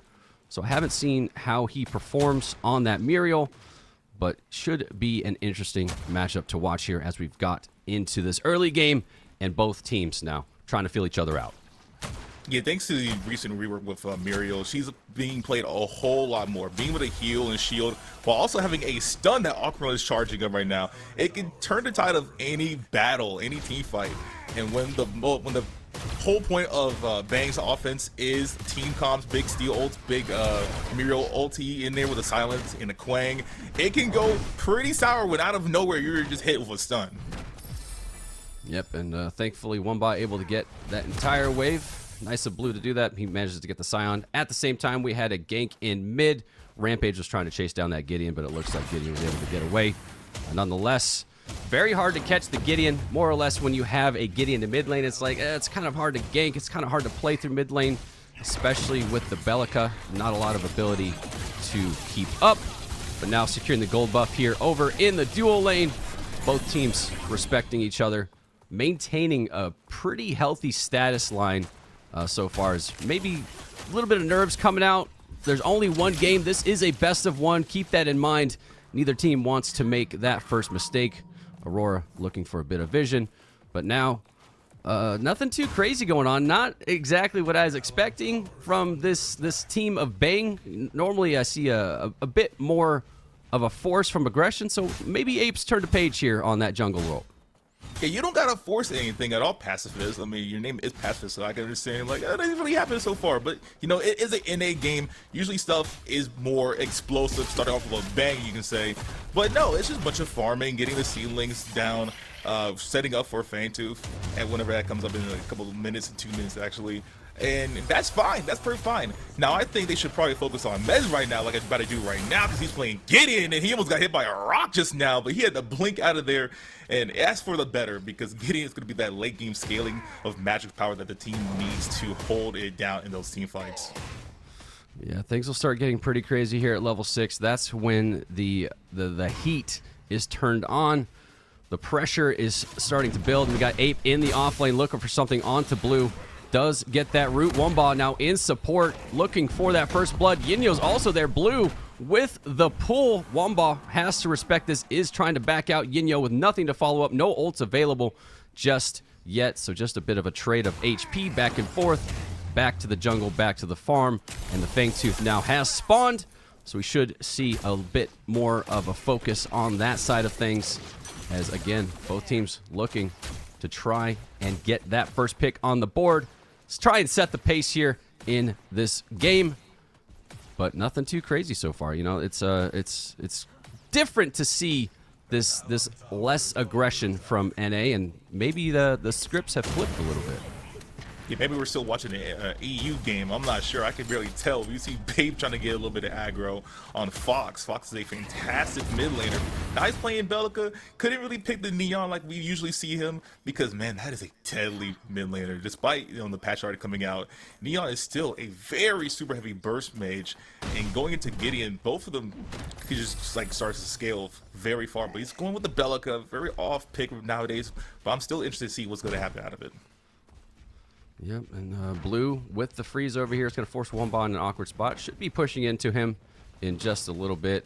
But now, big smite should be available on our jungler for the side of Kwong. Both sides continuing to farm up, as now they're looking toward that Fangtooth. Might just pull this immediately. I'm not sure what information they're going off of. Maybe they're assuming that the jungler is in his red side, but completely unaware is the side of Bang. I think they're just now realizing it, but it might be too little too late as we see the Kwong on the other side looking into the blue potentially. Maybe go for an invade. Maybe try and set up for that mini prime as Yinyo with the Prio over here in the dual lane. Should be able to get a bit of jungle. Trying to land a rock, but nothing too crazy. Now Kwong is going to signal. That is going to signal Kwong to go for that invade, and that's exactly what you should do. Right? If you can't get the objective, try and get value somewhere else, and this is exactly the right move. Yeah, I gotta say, yeah, absolutely, because sometimes you just can't get the first Fangtooth, and that's perfectly fine. It's the first one.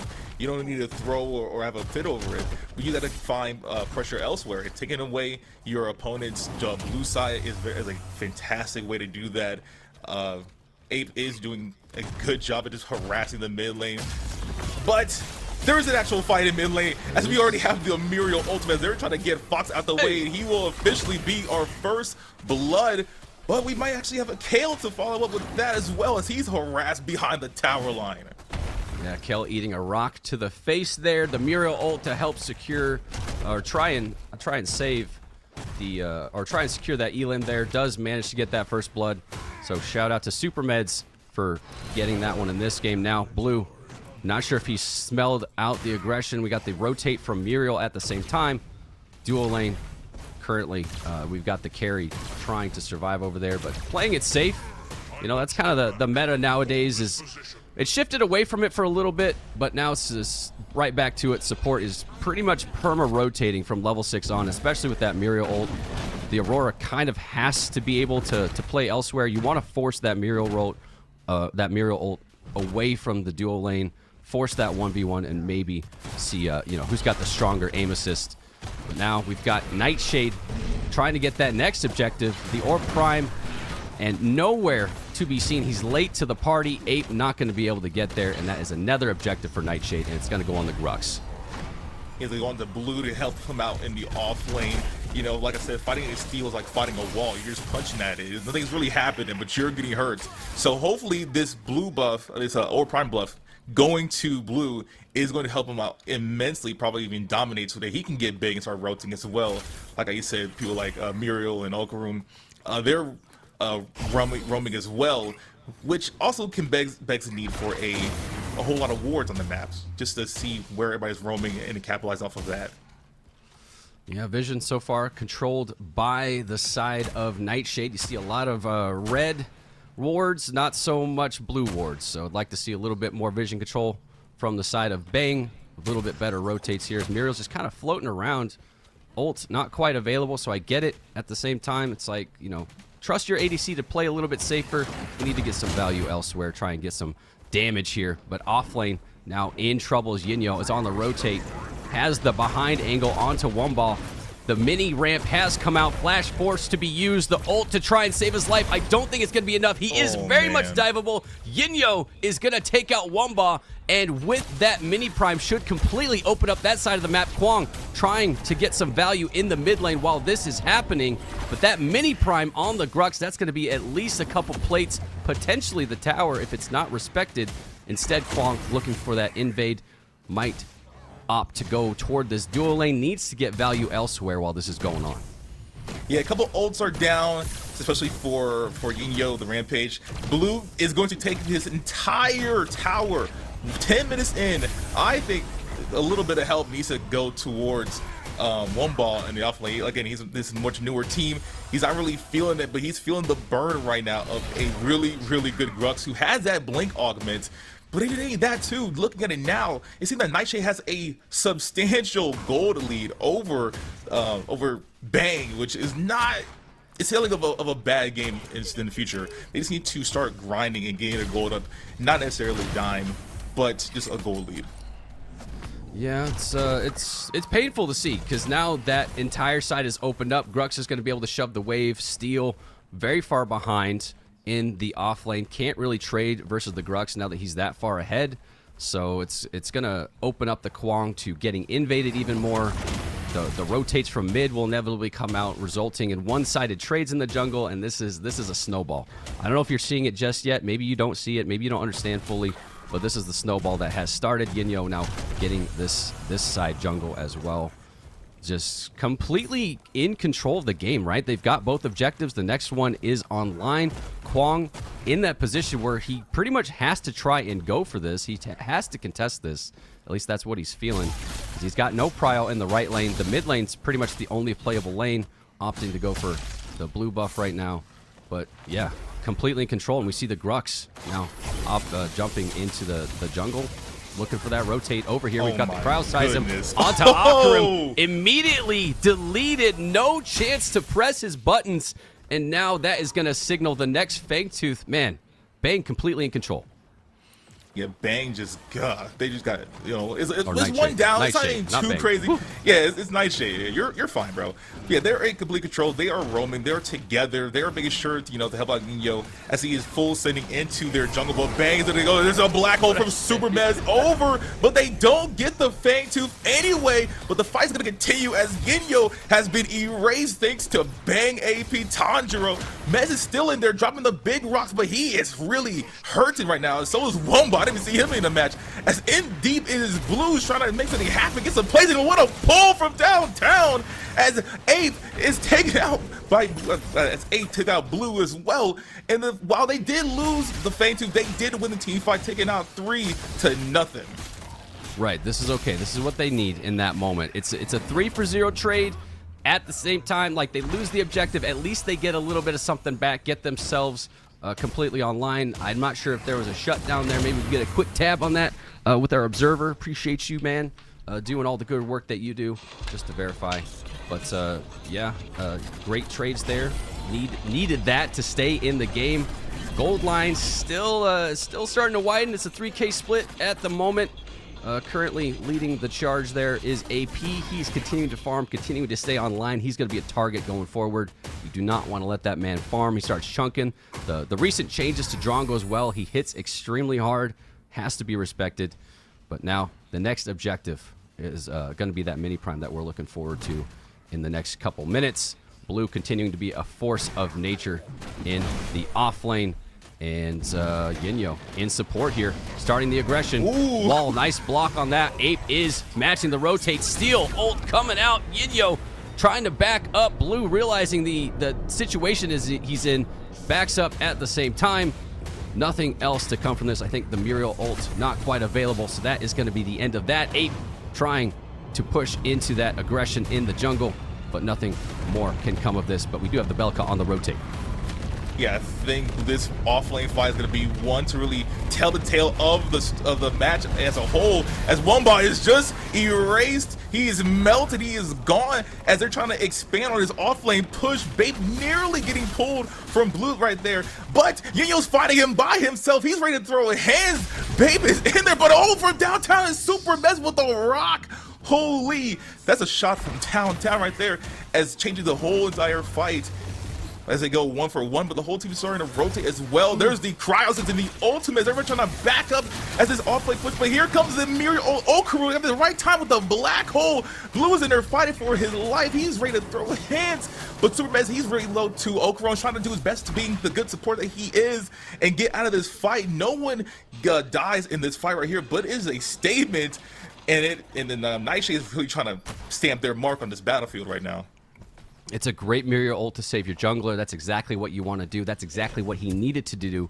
But now with that mini prime spawned, the respawn timers favoring Yinyo. They don't have any ults available to try and contest this. That's going to be another free objective, right? It looked pretty good. They're able to survive. They get the one kill, but kills don't matter nearly as much as objectives. And that this time going on to Yinyo. Ape is showing up, but again, he's late trying to come back and has to back out of this. Steel, Oh, no. This is not the fight you want to take right now, my friend.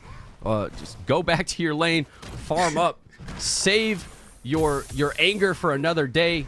You don't want to continue this. Yeah, Womba being 0-2, he has to assist, granted, but the fights that are happening in his lane, he just needs to not take it. He really just needs to just sit back and farm. Not necessarily let Blue just free farm, but like at this point, you can't really fight the mans right now. You get the whole, minion versus minion wave right here, but Blue is just more or less, he's healing way too much to really stop for Womba to really stop him. The Double Pain, and there's the ultimate that he just canceled out, but look at him, Blue is still wanting to throw hands as it going. Womba is forced to blink, but get over here! He really wants to finish the fight. Womba uses the ultimate, he's going to nearly get away, but bang! Just enough time for him to save the day! Ape, what a save! Nicely done there by Ape. I was not feeling it for Womba. I think he's respecting the Grux a little bit too much. He could do more damage early, doesn't have to get to that point. Nonetheless, good job on him to survive that long. Now rotating toward this next Fang Tooth that should be coming up any second now. This is the one that has to go to the side of Bang. They do not want to give this third Fang Tooth. They've lost every objective up to this point, and this next Fang Tooth is going to be the point of no return. Grabbing Yinyo immediately early would have been great, but the nice wall from Aurora able to disengage that fight immediately. At the same time, Grux is going to be late to this fight. They might be able to just pull this outright. I don't know that they wanted to pull it just yet, but they're going to force the issue. Gideon ult should be available, but there's the Cryoseism coming out into the pit. Now immediately deleted is Ape. This is a free objective for Nightshade. They do manage to get it. No other kills have gone down just yet, but Blue now taking out the Muriel. There is the offlaner going down. Steel is eliminated as well. It's a 3-for-0 trade. They get the objective at the same time, and that is exactly what they did not want. Yeah, absolutely. That was just, if you're going to go for any objective, Pacifist, you at least want to pick or two. You can't just go off, go get it immediately, because stuff like that happens. The Cryoseism drops, Rampage was a rock, Belga that has a stun. There's just too much CC on the side of Nightshade for you to be not getting picks like already. Now they're trying to go for the Shaper, and they're gonna get it for free, because what can you really do at this point? A lot of ultimates are down, a lot of blinks are down, and you just lost the fight. You just have to, what's the word? You just have to, play a little bit passive.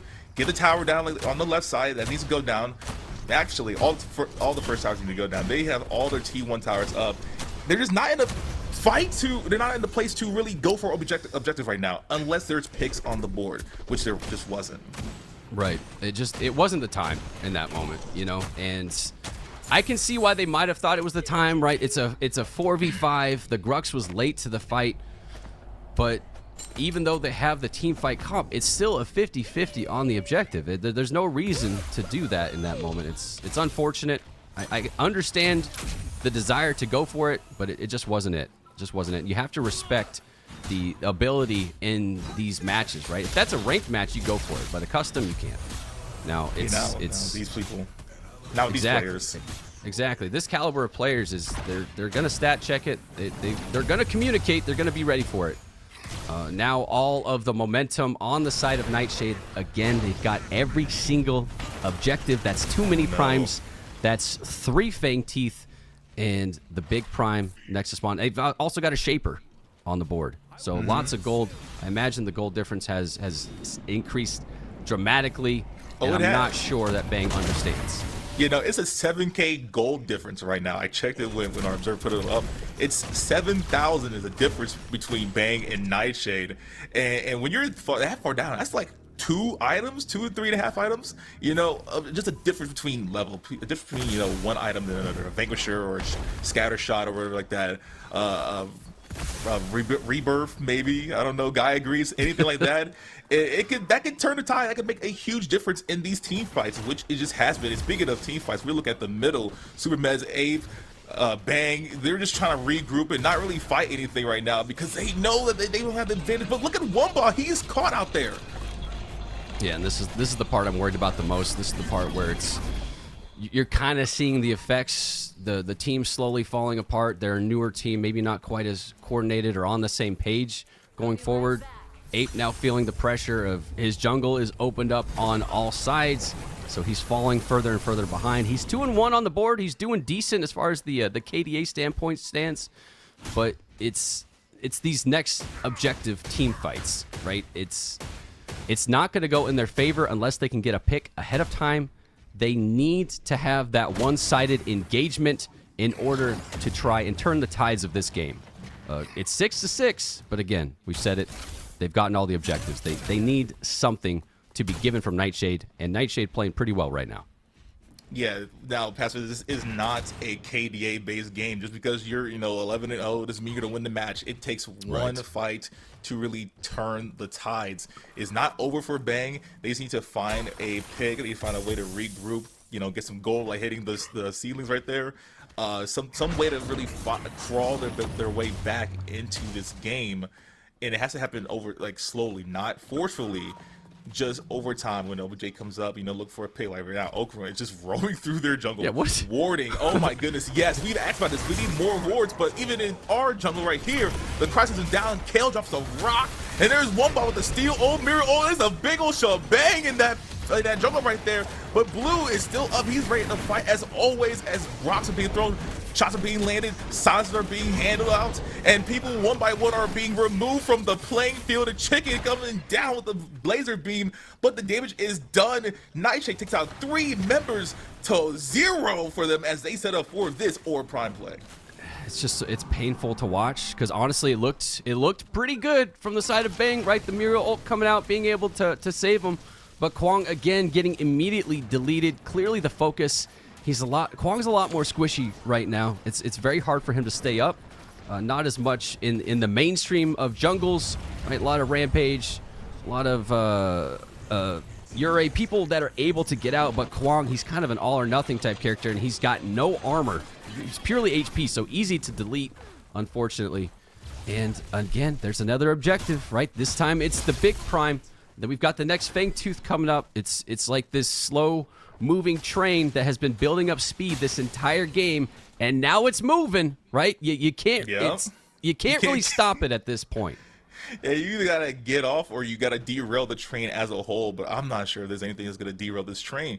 That is Nightshade. Look at them. They're just roaming through the jungle, warding it up, looking for fights because they know that they're super buffed. They know they have the power, and Bang just needs to regroup back up and honestly just split push. Get one ball that's split push, force something on right lane, take a T1 tower or something. Force them to retreat and rethink their decision. But at this point, I don't think Nightshade, they don't really care about T1 anymore. They're taking a T2. They're looking to push an inhib. Right. They're looking to find anybody that's just caught off guard and terminate them from the battlefield. They can do whatever they want right now, right? They're in complete control of the game. The gold diff is insane.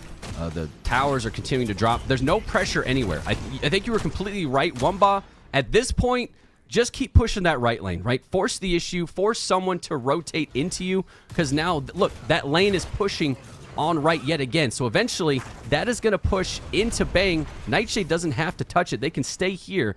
So they're kind of cornering themselves completely, choking themselves off. And, Nightshade is recognizing that entirely, completely forcing this siege into the mid lane. They can get an inhib. They can back up if they want to. Go for the Fangtooth. Completely in control of this game. Yeah, Nightshade is a pig comp, and like that, they have picked off Okarun. Not what you really want, especially when your whole team fight comp is full of Steel, Gideon, the Muriel ultimate. It's a whole lot of just helping out one another, but Banging is going to get started. He is wiped from existence. He's clipped as he drops so fast. And like that, like I said, pick again. They got the Muriel. They got Okarun. Then what's next? They get the carry. They get they get Tanjiro, they get him out of there too. 2 inhibs fall immediately. They could end, or they could go for Fangtooth. They're feeling really confident. Look at it, end the game right here as they push into the core.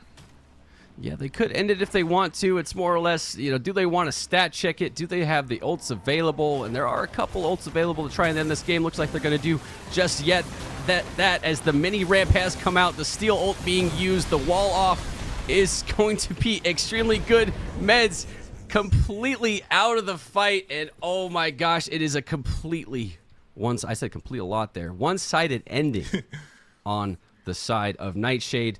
With a team name like Bang, you expected more of a loud explosion, but that was more like a little, Yeah. Unfortunate there. Not quite the result that they would have wanted. Not quite the aggression that I would have liked to seen. And we said it throughout the whole game. Nightshade completely in control there. Yeah, Bang was more like a sizzle, and they tried. You know, newer team. We want to encourage newer teams to come up, but unfortunately, you've been put up against Team Nightshade, and they're looking to win both sides. You know, EU and NA. Yinyo having a great time, just tanking, being a good front line for the team. While only being 2-2, he had 7 whole assists, and that's a lot of hitting rocks and rumbling on people. Yeah, just a great showing there from Nightshade. Look forward to seeing them in the next couple games. I gotta hand it to Ape. You know, he's a former teammate. I was rooting for him, wanted him to do well. Unfortunately, also Tanj, a former teammate. He's a damn good ADC. Just not quite the showing that they would have liked to have. And unfortunately, that's the only game that they get for today. But with that, Cosmic, appreciate you. It's a pleasure, man. We're gonna get to cast again in the future, but that's the only game we got today. For that, we're gonna send it off to the desk for a bit of analysis. Go ahead and take it away. Man, oh man, Nightshade, EU, and NA just coming out, just be like, you know what, we're here. You know, they're trying to make a statement as an organization, but what a fantastic game. I mean, we did see the NA Brawl start to break out a little bit earlier than EU, right around the 5-6 minute mark, but for the overall things, I mean, it kind of felt like Nightshade just controlled the objectives and kind of just went through all of that and was like, you know what, we're just going to play our game, slow and steady, and just kind of ended up out on top. 100%. And it's so fun to watch the differences in play styles between EU and NA. EU being a lot more methodical, slow pace, playing around conditions, comparatively to NA, where they're playing, just all over the place. They like to bang. They like to fight. A free-wheeled NA I would go for. They just want to do something, so they'll do it. They won't set anything up. I think the first Fangtooth is a good example of that, where, let's say, they just walked in and they did it. They didn't know where Bang's jungler was. They didn't really know if there was any water in that pit already. But they said, let's just do Fangtooth. Let's just do it. If something happened, let's fight. Nothing did happen eventually on that one, but that seemed to be the stage of the game where Nightshade did an objective, Bang was there. Sometimes they won a team fight, sometimes they lost. Right. But it was always Nightshade starting these objectives, and that's what got him ahead. Got him ahead indeed, but we're going to break down a little bit here, because before they got to that point, this was a big spot offensive offlane where there's double blinks, no wards, just a lot going on in that commotion. And Hara, I'm just going to throw it to you here. What's going on? Yeah, 100%. Before we even got into the game, we knew that a big focal point for the game was going to be in this offlane. And I'm sorry, guys, but I'm gonna have to cook you a little bit here. Wamba, I'm circling the mini map, but I'm seeing 0 wards on literally this entire half of the map. And this Crux has mini prime. They're gonna want to push their advantage. We need to be warding here. But I'm not only cooking Wamba, okay? I'm cooking Nightshade here. Wamba, we missed the rock. He's as good as dead. And then not 1, but 2. Guys, double somebody blink. Somebody call. I got it. We don't both need to blink there. Yeah, I mean, go ahead, Falcon. Yeah. The only thing I would say against that is, yes, we did have Blue have that blink augment, so it wasn't as bad as it could have been, but it was still pretty miscommunication definitely was there, or no communication at all. That's probably the more likely case in that situation, but that was kind of where Blue got ahead in that lane, because after that happened, obviously he took 3 of those plays, he took the entire tower from that mini prime, so that was a very strong position for Nightshade to be in. That's kind of where they started, right? A couple of little mistakes there, a little bit of lack of communication, but they played it strong, right? So they got that lead inside the offlane, pressured throughout the rest of the map. But there was a chance where Bang kind of had a little bit of a highlight play. I talked about, I think it was Ape, I believe, just kind of saves the day, or almost saved the day for this one. Yeah, 100%. It's sorry to cut you off. It's fun to watch just because Wumba's being put behind pretty much this entire game, but just because he's down doesn't mean he's not out. As the play progresses, I think he gets as low as 9 HP due to the bleed, and Bang, as you said, FX just back to the rescue. And again, we can also see on that map there was basically no ward set up whatsoever, so Blue didn't know that Ape was going to be nearby, otherwise that probably was going to be a kill on that steal at that stage in the game. But it was a good shutdown. It allowed Wimber to get back into the game. And I mean, if team fights went a bit differently, there was a chance that he could get onto that back line and deal with the likes of Chicken, deal with the likes of Fox. But that wasn't the case, unfortunately, for the side of Bang. You know what, dude? I respect the NA play style. It's if you're putting a ward, you're just admitting that you're not good enough to 2v1. That's all they're saying. What? You're right. They want the point. spot. Definitely worth it, right? You don't put wards. You're just looking for that 1v1 in off lane. But going through our final thoughts here, right? Like, we're looking at both these teams. We know Nightshade kind of played their game, end up winning. And then we got Bang. They had some highlight plays, but you kind of see the lack of experience and lack of like where the team has been able to play together. And I think that was really the big factor between these two within this best of one series. 100%. On the counter, though, that is kind of the goal with the Pinnacle series, right? With the Pinnacle Points, we're hoping that these teams do not only get started, but we see teams and rosters stick together. So even though they're not as experienced right now, as the tournaments continue to occur, we hope that they can, get that experience and see improvement as we go on. Yeah, we've got to remember as well that Nightshade is a pretty formed roster already, has been in previous tournaments. Bang is completely new in terms of the team itself.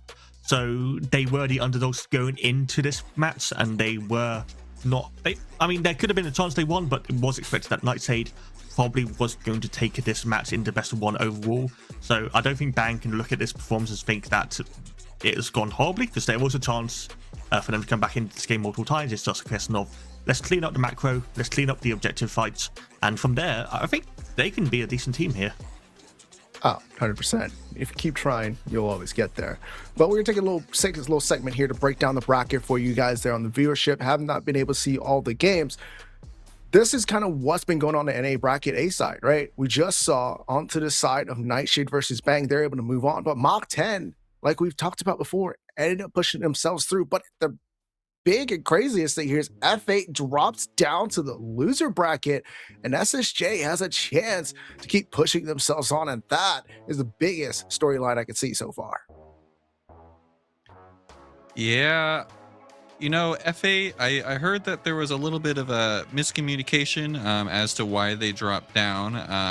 I believe that match was forfeited just due to a player missing the timeline, so it's unfortunate to see that happen. So they're gonna have to claw their ways through the losers bracket to make up for that mistake. I mean, no pressure whatsoever. Just means that you have to win every single game, and the best team overall will win every match anyway. So at the end of the day, they still have to do the same thing. It's just gonna make it slightly harder for them.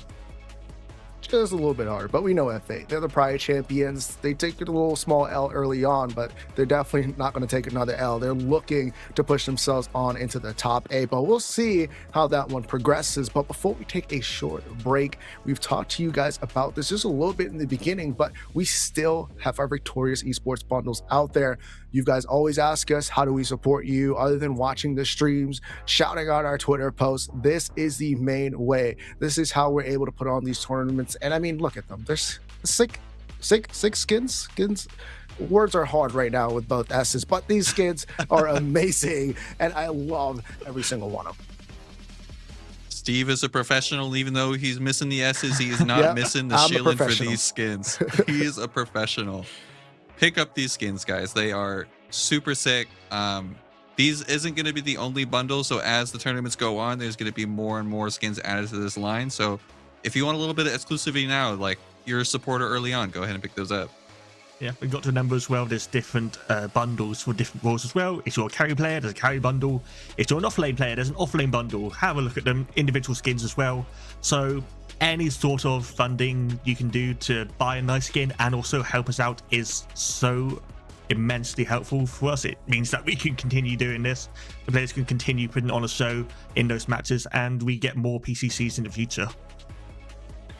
Let's be honest, you guys missed us. You guys want us to stay, this is where you do it. But make sure we're also giving away some plat, so you can push it towards the skins if you want to, right? So if you are in chat, make sure you do !NA. Make sure you guys get inside that drawing, and make sure you answer back to Predecessor game once you have been selected. If you win and you take too long, you're just gonna miss out. So make sure you're still in chat waiting for yourself to get that plat. But that's going to be for it for the round 2. We will be back onto this desk. It's going to be my last one, though, onto you as your host. But we got Nico coming on in, and we'll see you guys right after this break.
We would take no space between.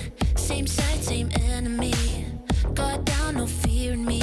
You and I, yeah, that was real. Say my name, look me in the eye. You switch up, don't ask why. Ride or die, pick a side. Stay with me or step aside. Ride or die, no disguise. Cross that line, enemy for life. Enemy for life. All smiles, but your eyes are cold. Sweet talk, but the truth shows. We don't play, we don't fold. Once you go, you're on your own. No more trust. No rewind. Say it once. Choose your side. Ride or die, pick a side. Stay with me or step aside. Ride or die, no disguise. Cross that line. Enemy for life. Enemy for life. My heart, don't lie. Your eyes, your goodbye. One move, that's it. Love for fight, real quick.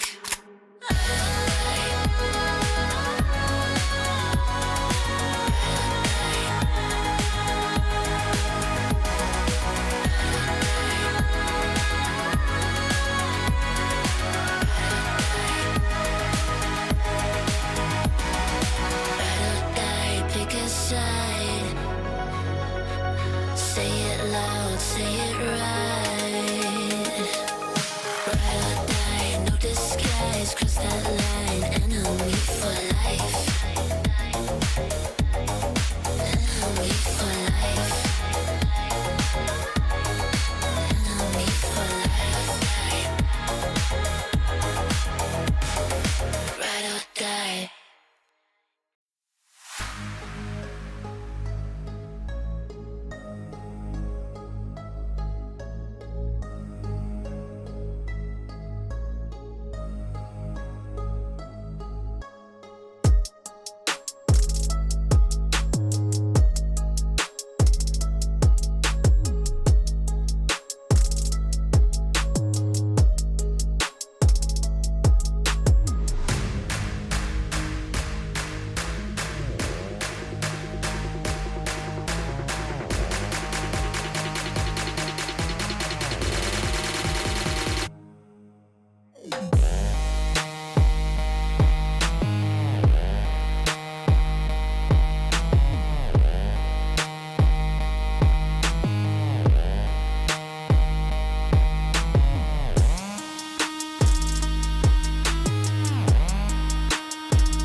Ladies and gentlemen, welcome back to the battlefield. We are live for the PCC Spring Open Qualifiers, and right now, the stakes get even higher as we head into round number 3 of this Predecessor showdown.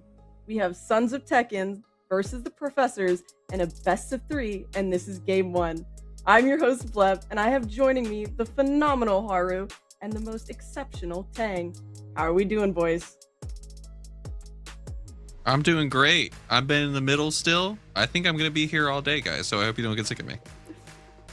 Honestly, who could get sick of you, Haru? Honestly, drawing those markers, all of us are just impressed of that post-game breakdown. But yeah, I'm Tang. You saw me on that first cast of the day. On the EU side now, making a resurgence as well on an A to catch some really fantastic games, as Bleb was saying, Professors versus Sons of Tekken. Like, that is one game that I saw a lot of people look forward to. I know I'm super excited to see these guys duke it out. I don't know about y'all, but I am just so excited for these games. I'm a new host here, and I'm just so thankful to be here especially with you two. But just excited. Yeah, super happy to have you. And going into this matchup, it's going to be very interesting to watch. Suns especially, the France Grady jungle mid duo has been on a tear recently. I'm not sure how much you guys have been keeping up with scrims, but most, if not all, of their victories are played through France, and I'm expecting pretty much the same going forward into this tournament. I'm curious to see if Professors have an answer to that, and their adaptability is really going to be the make or break for how this game goes. It's super interesting, especially when you think back to like a player like France that is like known in the scene for quite a while, but usually it was always like those BFC, those off tournaments where it's about drafting players, not really those big PCC tournaments. But yeah, as you said, Haru, he just comes out swinging and has been having a monster performance so far. Leading up to this tournament, and also in this first few games that they've played. On the other side, as you said, Professors, what do they have against it? Of course, the man himself, of course, Survivor, swapping into the mid role and now swapping over to the jungle instead is gonna be, as the captain, probably like the most pivotal point of them. Honestly, Professor, still a lot of different other good players. We are thinking of Butters, Epi, Seismic. We have Cold in the ADC role as well. So I definitely wouldn't count them out whatsoever, but Sons of Tekken, they are really hard nuts to crack. Exactly, absolute monsters. But let's take a look at this bracket and see all the other monsters that are there as well.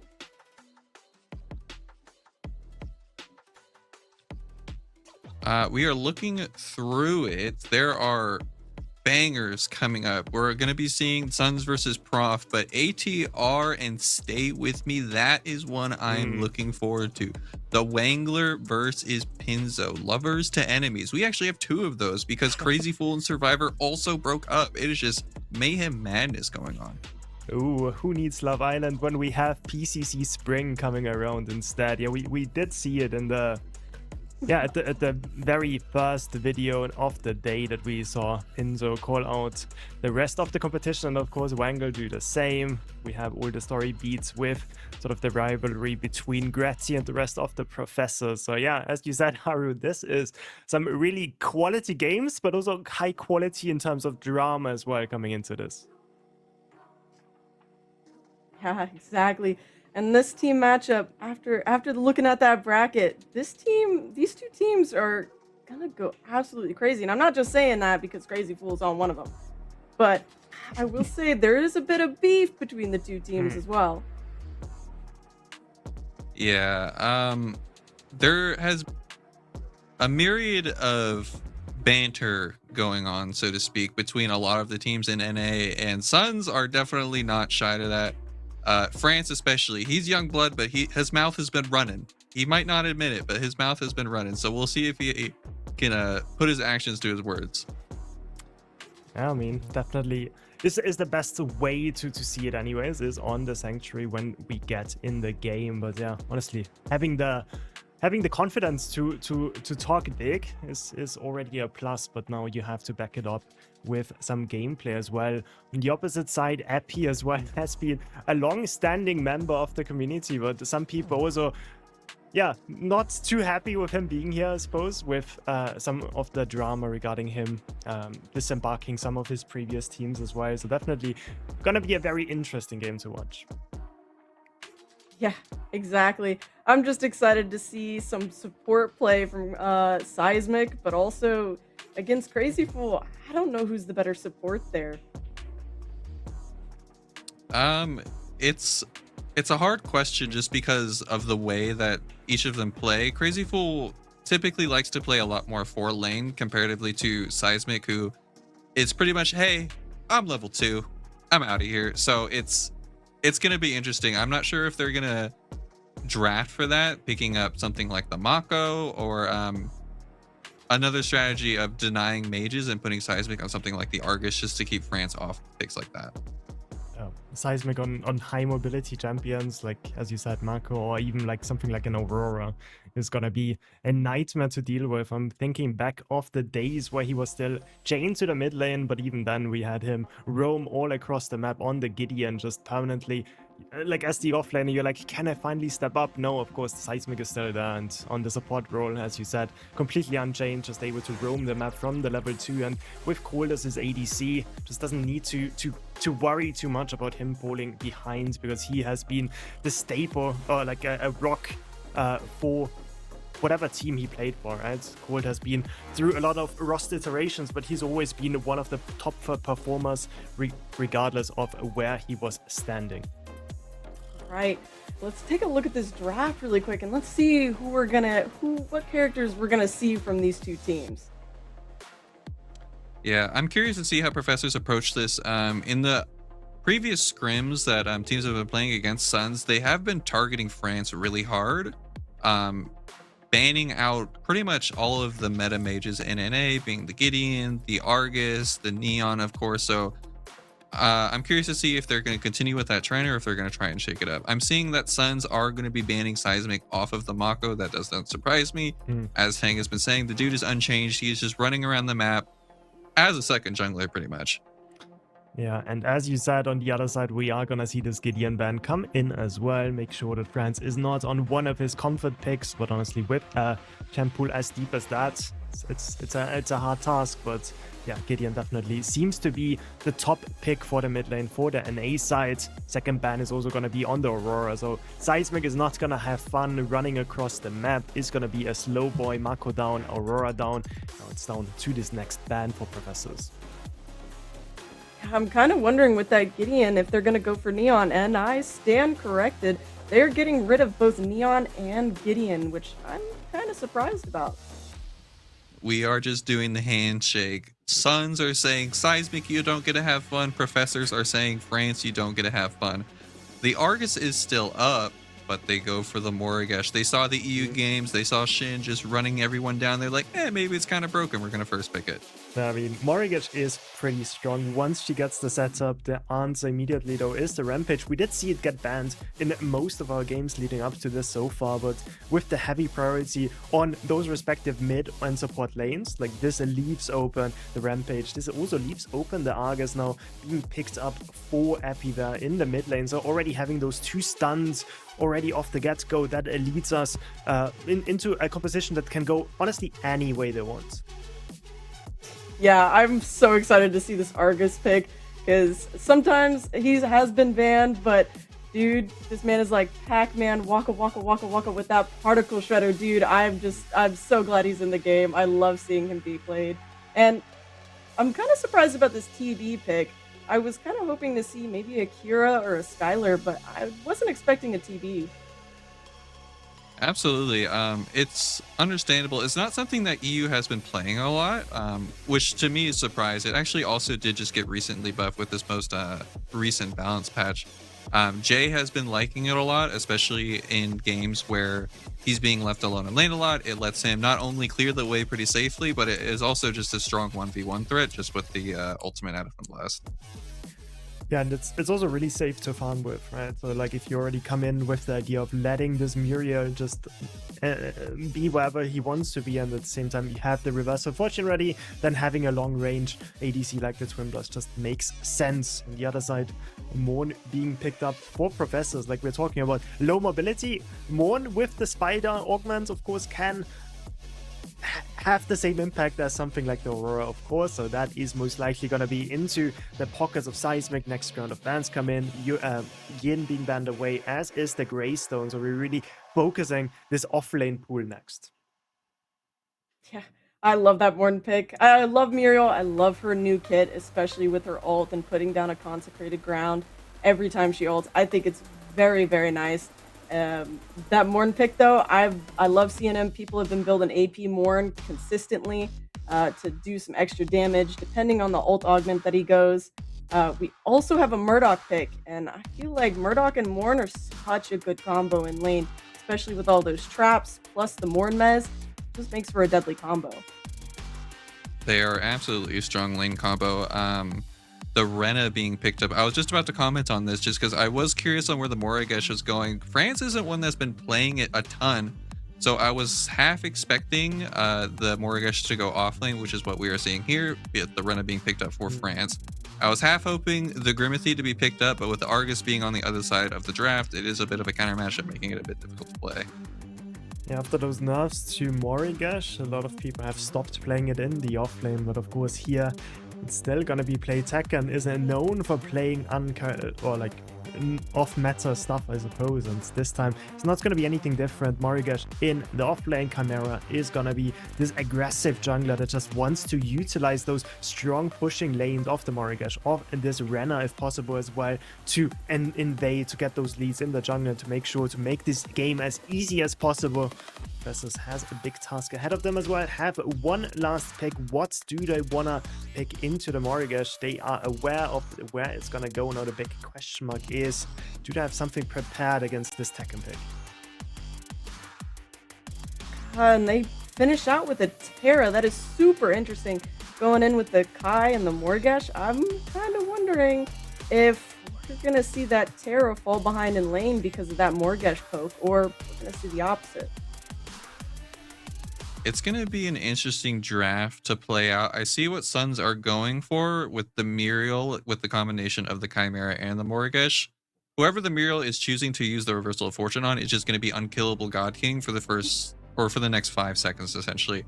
The other side of the coin is the backline of Suns is going to be pretty exposed to characters like the Rampage, like the Morn, like the Terra. So it's really just going to come down to which team is playing the fights and positioning better. Yeah, it also doesn't really look like Professors has any easy targets in their lineup, right? Murdoch relatively safe. The rest of the guys can buy themselves enough time as well. So even surviving through these few seconds of the Muriel shields is very possible, I think. And that's why I personally would say I like this Professor's draft a bit more. I think it has realistically like easier execution in terms of like how they want to play it. They have a lot of hard CC. The Morigesh should get punished quite a bit with the Terror lockdown, with the Rampage, with the Argus as well. So if they make it to late game, fair play, but I don't really see how the Morigesh can really dominate this offlane this way. So you're definitely going for Professors, Dang? I'm going for Professors for this one. I honestly agree with you. I just like seeing a lot of tank. I love seeing Morn in the lane. He might not go tank build, but with Rampage and Terra, I just like tank better. For me, I think I'm gonna have to go for Suns. Just recently, what I've seen out of Scrim Performance, Suns have just been an absolute powerhouse. Grady France is top 2, if not the best mid jungle combination, and I have faith in them to execute this draft, even though it is a little bit harder to play. I'm 3 for 3 right now, so let's see if I can keep the trend going, right? But you know what? It's gonna be a toss-up, but I'm hoping that we can put an end to that win streak. All right. With that said, the stage is set, the drafts are finalized, and the players are locked in. It is the Suns versus the Professors, and if you blink, you just might miss a game-changing play. Let's throw it over to our casters for game number 1. Thank you so much to the desk, Blep, Haru, and Tang. Falcon, we certainly have quite the stage set for us here. So much to talk about here. I mean, just looking at the draft, it seems so volatile, but when you take into account the players as well, the grudges that have built up between these teams, or these players, time after time, tournament after tournament, there's so much explosiveness that's just waiting to come out here. There is so much history in between these 10 players, Spooky. Some of them are new blood. Some of them are old friends turned to enemies. We could talk about it. No, enemies now. We're just going to go for enemies. And there's just so much history we could talk about it for such a long time, and that's excluding the draft at this point. But I do want to just catch on to some things here. The Chimera, we were talking about it before, that it was a character that came into the 1.12 patch as a very strong jungler, but it's also a character that you normally see just in your ranked games, in your solo queue. In the competitive scene, it's not always been that much of a high priority. It falls off into the mid to late game if you're not ahead. There's ways to shut down a Chimera if you're grouping up as a 5-man unit. So for Gratty to go for this Chimera with the Renner into that mid jungle lane combo that that's what we're talking about so much, it needs to be piloted well, and it needs to live up to the reputation they've given it so far. Yeah, there's a lot of potential there, but it's difficult to execute. Like Haru mentioned, it's a tough composition to execute fully on, whereas you look at the Professors, and man, I'm pressing R and I'm holding down the W key or the forward stick, whichever you might be playing on, and I'm just running at the enemy team here. Haru mentioned it himself, the backline feels extremely exposed. There doesn't seem to be a lot of peel on the side of Suns. So the question becomes, how do they have to play these fights? Is it all in aggression, or is that too risky?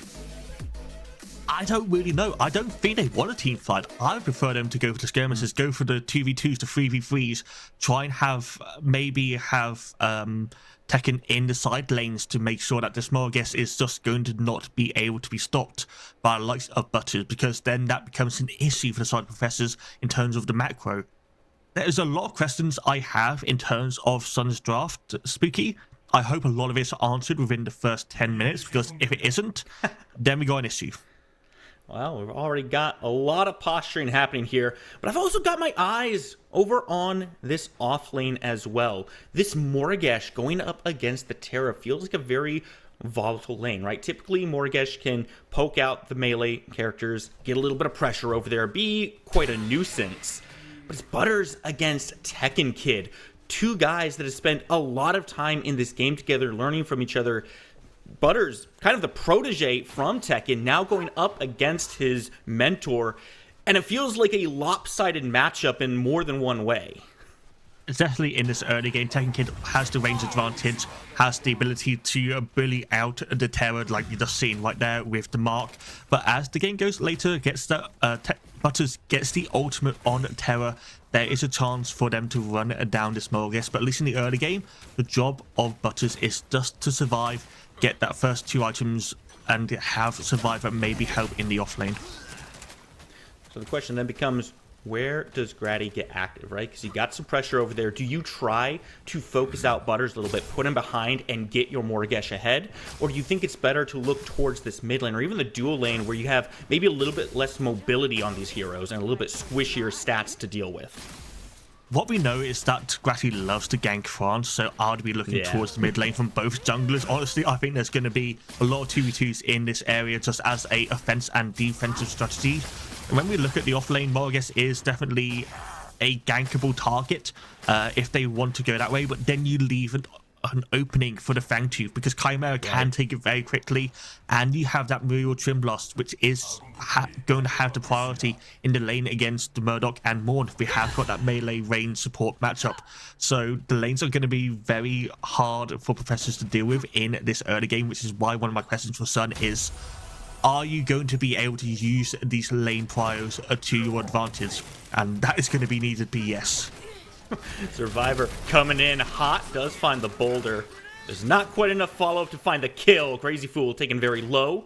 No first blood comes through at the 3-minute mark here. It's a scaling game for the Professors, right? They've got some potential in this early, but they really want to get to the point where they can just all hit their ultimates, get active. Here's the question, Falcon. We've seen games where the Morgesh is left alone for too long. We've seen games where she's allowed to get items online and she just becomes unkillable. So with the Professors wanting to kind of hit this mid game, how much is too much time to give Sons of Tekken? What I think is the 15-minute mark. I think you can let Sons of Tekken get maybe 1 or 2 Fang Tooths. You cannot let Tekken Kid get a mini prime. I think that is going to be the big issue, because if they get the mini prime, they're going to get an easy couple of plates on the tower, and then no one can really 1v1 this Morgesh.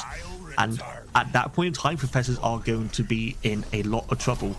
The question again for that though, Spooky, is to do that, you kind of have to be everywhere at once, and Survivor is a new jungler. He's only role swapped for this tournament. So has he had enough practice in this role in scrims to be able to do that? I know he's played a lot of Rampage, he's very comfortable on this character, but the macro is another issue entirely.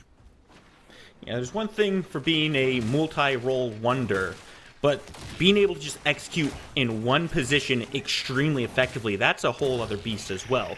Survivor has experience from a couple different lanes. Hopefully he's bringing that into the jungle, figuring out where he needs to be and when, and already get one of those little mini Shaper seedlings to their objective count. Now looking for a little bit of an invade. I like what Survivor's looking for here, but the problem is he's trying to invade a Chimera. Grady's not going to leave a bunch of farm in his jungle, and if you happen to run into this Kai while you're trying to invade, that's not the best matchup for you. It's not something you really want to do. If the Survivor has got the anti-heal already, and we can see Seismic already rotating, France going down. Good boulder locked in, but France finds himself a blink back to safety. Now you got to deal with the rotation in. Health bar getting real low. Grady does sneak his way on out. No kills just yet, not for lack of trying, but the damage just isn't online yet here, Falcon. Appy picking now just over to the 6, has that Synaptic Obliterator if he so wants it, but there's no one to really go for. I'm surprised the Professors didn't look for the Fangtooth. You know that Gratty is going to be reset in France, also very low, but they're playing it safe. They don't want to go for an aggression whilst they know that Sons of Tekken has got the advantage in the early game. I mean, we're coming up to 6 minutes now, Spooky. No first bloods. There has been a bit of fighting, but I mean, I kind of want to try and curse it and say we're getting an EU game here. Yeah, this is kind of your side of the game here. You're used to seeing this kind of stuff. Meanwhile, the Professors, they've been fishing around in your pond, and they've been coming up blank here. As we said, though, we're 6 minutes in. Fangtooth has spawned in. You got to imagine these teams are going to start grouping around that, especially as these ultimates become available. Tekken, a little bit of danger here. Butters doesn't quite have the damage output he wants, but he finds some leverage in this lane, and that's what they desperately need. Yeah, Tekken and Butters have both hit level 6, both got those ultimates and getting those items online. Now Tekken Kid is starting to become a bit less of an issue on this Morgesh because you can just run down this character on Terra, and you got to be careful because once Tekken Kid uses that blink eventually, he is a very gankable target. Speaking of no blink, Specs has no blink whatsoever. 4 people in the mid lane from Professors. That is the first blood going on to France. They are immediately running toward the Fangtooth. So one thing you have to keep in mind about the NA side of things is that we do love making fun of France, the country. So when you come in and your name is France, I guess you just expect to be ganked by 4 people. Set up for the Fangtooth. That's an excellent start for the Professors. Finally getting something out of all the effort they put into things. It's a good start. Now it's up to the Suns to make a response here. Mini Prime is up on the board. Ratty was on the wrong side of the map, though, was doing his red side jungle, and the mini prime only just spawned, so they couldn't go for the trade at this stage of the game. And even if they did, I think Butters is in a good enough position to look for some sort of slowage or counter towards that objective take. But now we can look at the map. Fangtooth taken, that's off the board, and that's really good for Professors. Them getting the first Fangtooth means that Sons of Gratty can't just, or Sons of Tekken, sorry, start working towards that free Fang and Monty. Now they need to look towards the mini prime. Sideswix nearly hit 6, nearly has that Eclipse, and once he gets that, then they can start looking for more macro plays. You know, one thing you brought up a little bit earlier was Survivor kind of needs to be in a lot of places all at once. But you take a look at the draft the Professors have, there are ways to actually utilize that. You've got the global ult from Murdoch. You've got the global eclipse coming out from this Morn. You can support Survivor anywhere on this map, and it gives a lot more flexibility to how the professors can approach this. Butters has to be a little careful because we do see Grady making that rotation onto the mini prime. Will it be answered? That's the big question. Gonna be tough with the rotations coming in. They already have Crazy Fool in the mid lane. Seismic is still kind of in between the duo and the mid himself. So they have got the first rotation. But now, France, he has got Blink back. There is Eclipse coming out. I don't think they're going to find anyone. Already having the retreat come in from the Sons of Tekken. But again, Butters Tekken, they're just fighting each other in this off lane. I mean, that's what you love to see. Blink does get expended here from Butters. Blink in from Tekken as well. Here's the curse, and the dot 42. damage should be enough, but is it? Not quite. Butters gets to walk away with his life. What do you say? You're just happy you're alive Oopsie at that daisy. point in time. Yeah, just a miscalculation. One more auto attack would have been enough to kill the Terror. But that is going to force the reset. That is going to give the mini time over the side of Sons of Tekken. We've got Cold and Seismic on the other side of the map. They're not going to go for the crossplay, try and get some plates. And you can see that everyone else on the side of Professors isn't going to be in a position. So this is going to be easily given over. Most likely over to Tekken Kid, but he might slay it just to make sure that it is secured, which it is. Gratty is going to be able to get that. So now you have a Chimera with the mini prime, has one item, is in a good position. There is still plenty of place left on the map for him to take. The question is, where does he want to go? And this is the thing about those TKOs, right? Sure, maybe you don't get the kill, but you created so much space, you now get to go for what you were looking for anyway. Grady, with the mini prime, can now make a lot of rotations. I would expect to see him maybe make some trips over this right side, get a little bit more pressure going for Tekken, because that was a very close kill. If he can start snowballing, it can be a bad news for Professors, but you also got to keep in mind, Falcon, 90 seconds, and that Fang Tooth is going to be up. I don't think the Suns want to lose a second one to the Professors here. They definitely don't, but I don't think the mini prime is going to be up for Gratty by that time. They don't have the first Fang Tooth, which would give them the increased buff duration. So you just have the normal duration on that mini prime, which I believe is around 90 seconds, so that will fall off. Plus, we haven't really talked about the ADCs, but if we've got a chance, France going in the air, everything going wide. My God, that was terrible. And everyone from Professors is just going to run away. Those were just warning shots, you know. France, we haven't forgotten about you. And they're still keeping their eyes. But you're right, we haven't gotten a chance to talk about these ADCs very much. It's been a very quiet game in the duo side so far. And maybe that's partially because, you know, these supports are being forced to kind of roam around. We really have not seen this Morn in lane. He's always trying to make a rotation out, find a play. There's just not a lot of kill potential over there right now. It's just not at all. They're just farming up. Both Trim Blast and Murdoch want a few items before they start team fighting anyway. And if they haven't got their supports nearby, it's just better safe than sorry to farm up and try and get as much as we can. But saying that, Cold is going very low. Jay is trying to use the ventilate. It's stopped just in time by Seismic. There is no global ult, which Cold is going to be out. Seismic should be tanky enough to survive himself. And I mean, I say that's cast a curse there because we just got out against the ADCs and the carries there. Well, you know, it's a 1v2, all right? So the kill potential always goes up in the 1v2. But I love the aggression coming out from Suns. It's been quiet. We're 12 minutes in, only one kill. And these teams are just showing how patient they are. They're willing to take their time. They're willing to farm up and hit those power spikes so they can start looking for the kills. The Fang Tooth has now spawned in. And we've just seen a little display of power. I gotta imagine we're going to see another one on this pit.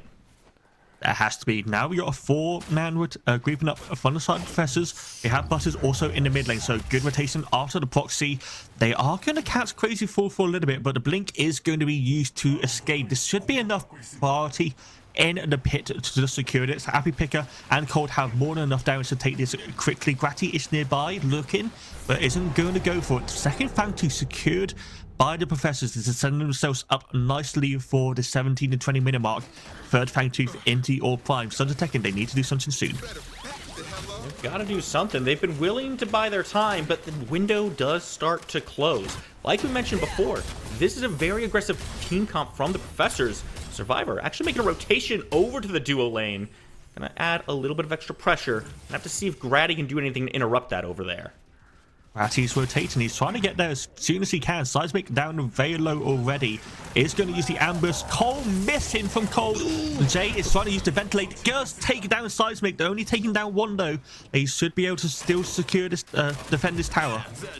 That's what they were looking for. Though remember, Professors are the ones who started this. Survivor tosses in a rock, but where's the backup? Ambush comes in. Grady has the axes. He's got the damage, but the reversal of fortune will come in and save his life. Make sure the Professor cannot answer back. Long Arm of the Law doesn't quite have the reach. And Survivor stepping up a little too far. Here comes another boulder. But you're targeting Crazy Fool. You're targeted by yourself. But Cold is there for the backup. Needs another shot, but doesn't have the damage. Pulled back 1 for 1 in a delayed fight.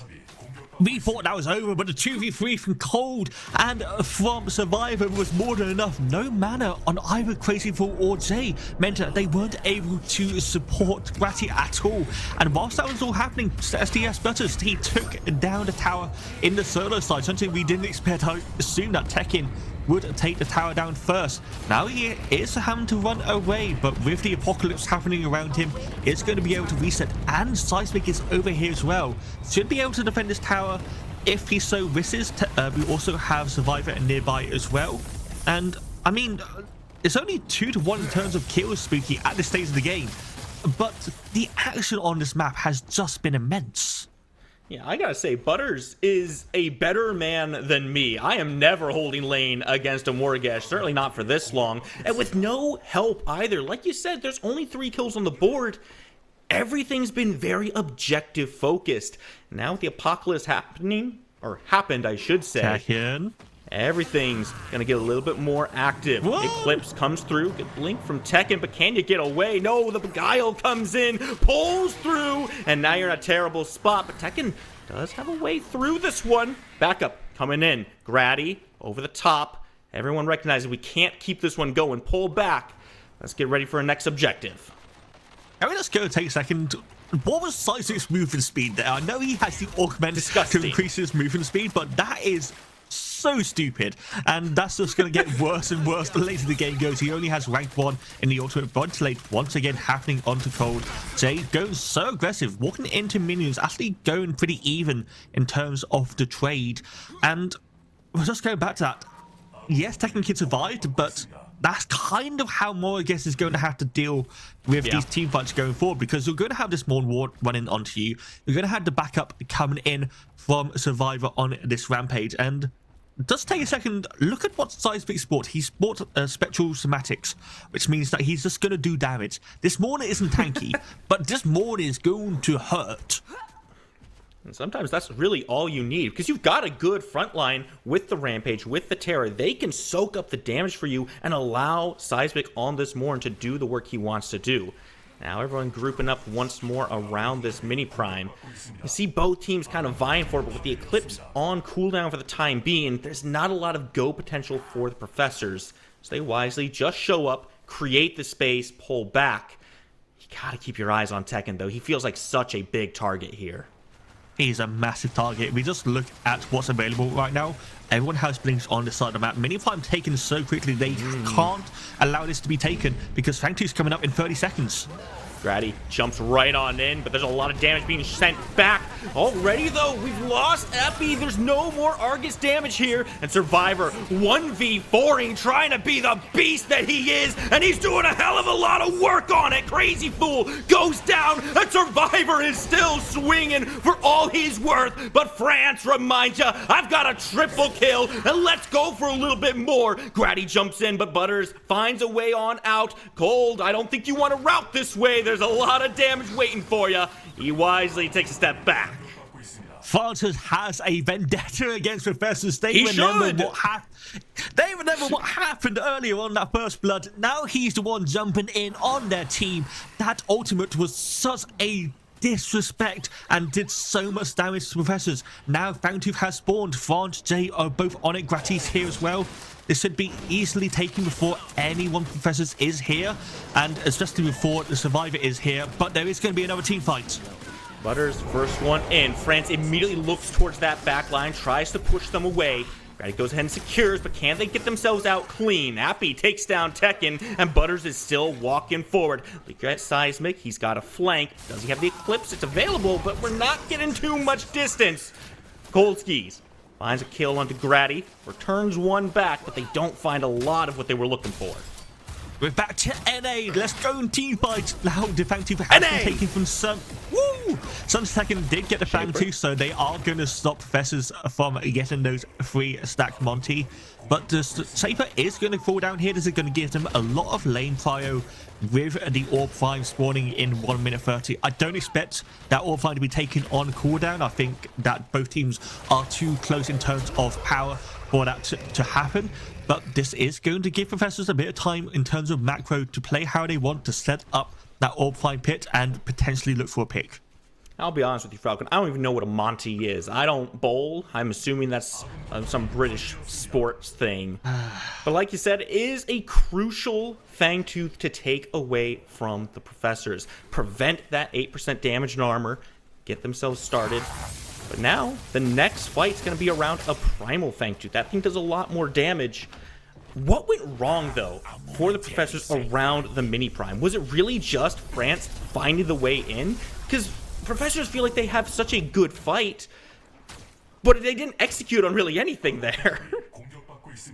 It was a mixture of a lot of things. I think them not having Cold there was a bit of an issue because without Cold, you've only got the Argus as that damage source. Whilst if you look at the Sons of Tekken, you have got, well, yes, you have got Renner, so there is multiple damage threats on their side of the map. And when that happened, you saw that Survivor was kind of going onto the backline trying to deal with the side of Tekken, and that allowed France to do what he did. So that is kind of a good sign for Sons of Tekken, where they can teamfight actually if they're not focused properly. Versus they have to play a bit more back to front if they so can. And in a pit, that should be capable to be done. But, I mean, at the moment in time, I think there is a chance that Sons of Tekken can come back in. I say come back into the game. They're in the game, but they need to stop this. This is a very aggressive call coming out from the Professors. Sons of Tekken do have a couple members in the area. They've got to get bodies over there quick. Eclipse comes down. Make sure you cannot approach this pit at all. And there's no opportunity to stop that. Orb Prime secured in the blink of an eye. The Professors quickly swing momentum back into their favor. And look at the map here, Falcon. Tier 1s are down for Suns. I mean, they did the maths. They knew that they could just take it, I guess. And that was the heist. Because that should not have happened. 20 minutes on the map, you know exactly what the big objective is. You know exactly what you should be setting yourself up for. And Sons of Tekken, they just weren't there. Now the question is, how much can they take? There's tier 2 towers in every lane for Professors to take if they can. But the lanes aren't really in the best place to be set. So you can 1v1-3-1 in terms of pushing, but with Professor's team comp, it's more likely they go for the 1-4, have Agripicker join the mid lane and let STS Butters push in this duo side. I'm not going to lie to you, Falcon. I would love to see the Professors just say, you know what, let's 5-man group and take down these tier 2s. Remember, they can just Terra ult them, turn the towers off, and have a whole team fight, and they've drafted a very strong fight. If you can find a way to keep France from just ulting in onto low health targets, there's not a lot he can really do there. But they play it patient, probably the correct play. They're going to get some good damage onto these tier 2s, look for a little bit more map control. We also have the Primal Fountain spawning in 40 seconds. So they can look for that if they want to turn back and know that the sieges might be a bit too difficult. But I doubt that's going to be the case. I don't know exactly how much time is left on this Orb Prime, but they've taken down the tier 2 tower in the mid lane. That tier 2 tower in the dual lane is also going to fall, and they're going even further. Gonna go ahead and pop that Eclipse, just force all of Sun away from their inhibitor. That's going to be a quick objective take, and it's just in time, too. 10 seconds left before the Primal comes back up. You get so much gold on this map, head straight to the objective. Here's the thing, though, Falcon. They get a lot. They have not reset before this objective, so if Suns are going to win a fight, it's got to be right here at the pit. Yeah, I was thinking that exactly. They still have large wallets they haven't bought, but the damage is there enough because that Primal Fangtooth is just going down on the Argus. Gratty is going to be able to get into the pit if he wants. Link forward, comes in, not able to find the steal. It's secured, and now Gratty gets CC chained down. Survivor jumps straight in the back, but France over the top has found an abyssal rift. Isn't able to get the kill onto Cole. He blinks through the wall to make sure he keeps his life. Long arm cuts through, but it doesn't do enough. Now it's all Survivor left all by himself. But Cole's found himself a double kill. 3 down for the Suns. Where are your fathers now? You're all running. There's no family here to get you out. Put them up. One more. Survivor finds the kill onto Tekken. The Professors have an opening to walk down mid. This should be getting Sons of Tekken. That's what they needed to do. Gratty jumping in with a reversal of fortune from Crazy Fool. They just missed. I think I saw 43 HP on that Primal Fangtooth. But even if it's taken, I don't think it was enough. France was in the back line, but wasn't able to kill Cold, wasn't able to kill the Argus. And there was just so much damage on the back line Professors to take out this weak front line of Sons of Tekken. And now they're taking the entire base. Man. We're here at the 24-minute mark. The Professors crack that core. Only 14 kills in the entirety of the game, but it felt like such a volatile match throughout, Falcon. Sure, we had some low moments, some dips in the action, but you could constantly see both these teams vying for control of the map, never letting anyone really breathe. At the end of the day, it really feels like it came down to that draft difference. The draft difference was definitely a thing. I think the Rampage and the Morn just created so much space for the side of Professors to play. And I want to give a shout out to Seismic, because I know the desk said, yeah, he's going to get level 2 and leave. And I didn't think they would take that literally, because Seismic was probably in that mid lane more than he was in the duo side.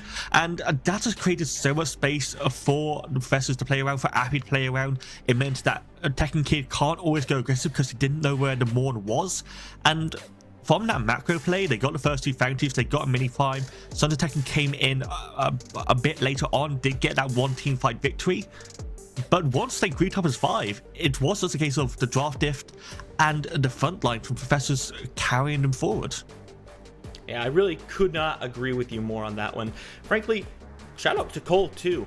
4-0, undying in the match, and it's just a result of no one really being able to access that backline. You said it perfectly. Seismic creating so much space alongside Butters as well, also undying despite being that front man forward and just driving everyone away. It really just felt like the Suns did not have a draft that could access the backline. Sure, we saw France jump in there a couple times. Gratty tries to dive in. But they're not the tankiest members. It's pretty easy to turn and blow them up.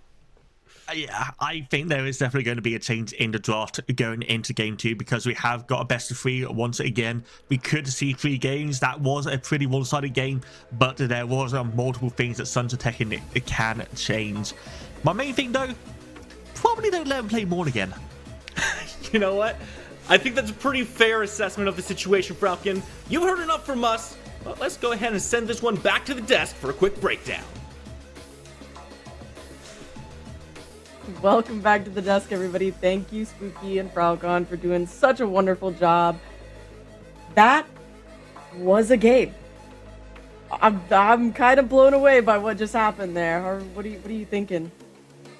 I'm sad. My streak is broken. They let me down. Your streak has ended. What? I know.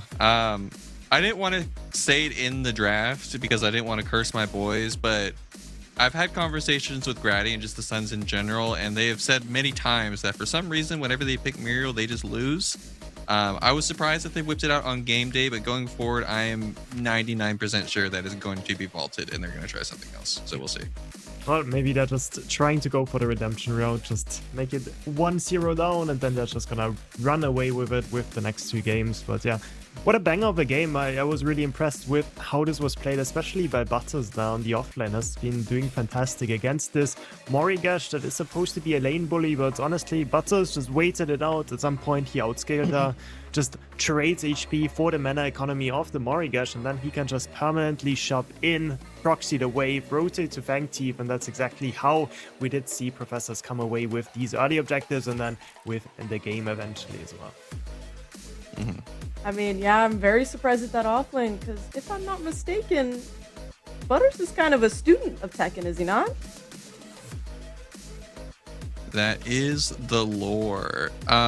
Butters has been in the scene for a good amount of time now, but before he was with the PCC teams, especially in NA, I wouldn't say it's clicky, but it's very hard to prove your merit if you're not on an established team already. And Butters started out on Rogue. They were picked up. I was on the roster, by the way. You know, I'm retired. We gave our boy a shot. He's proved his merit, and now he's on the tip top of the teams, showing what he's got.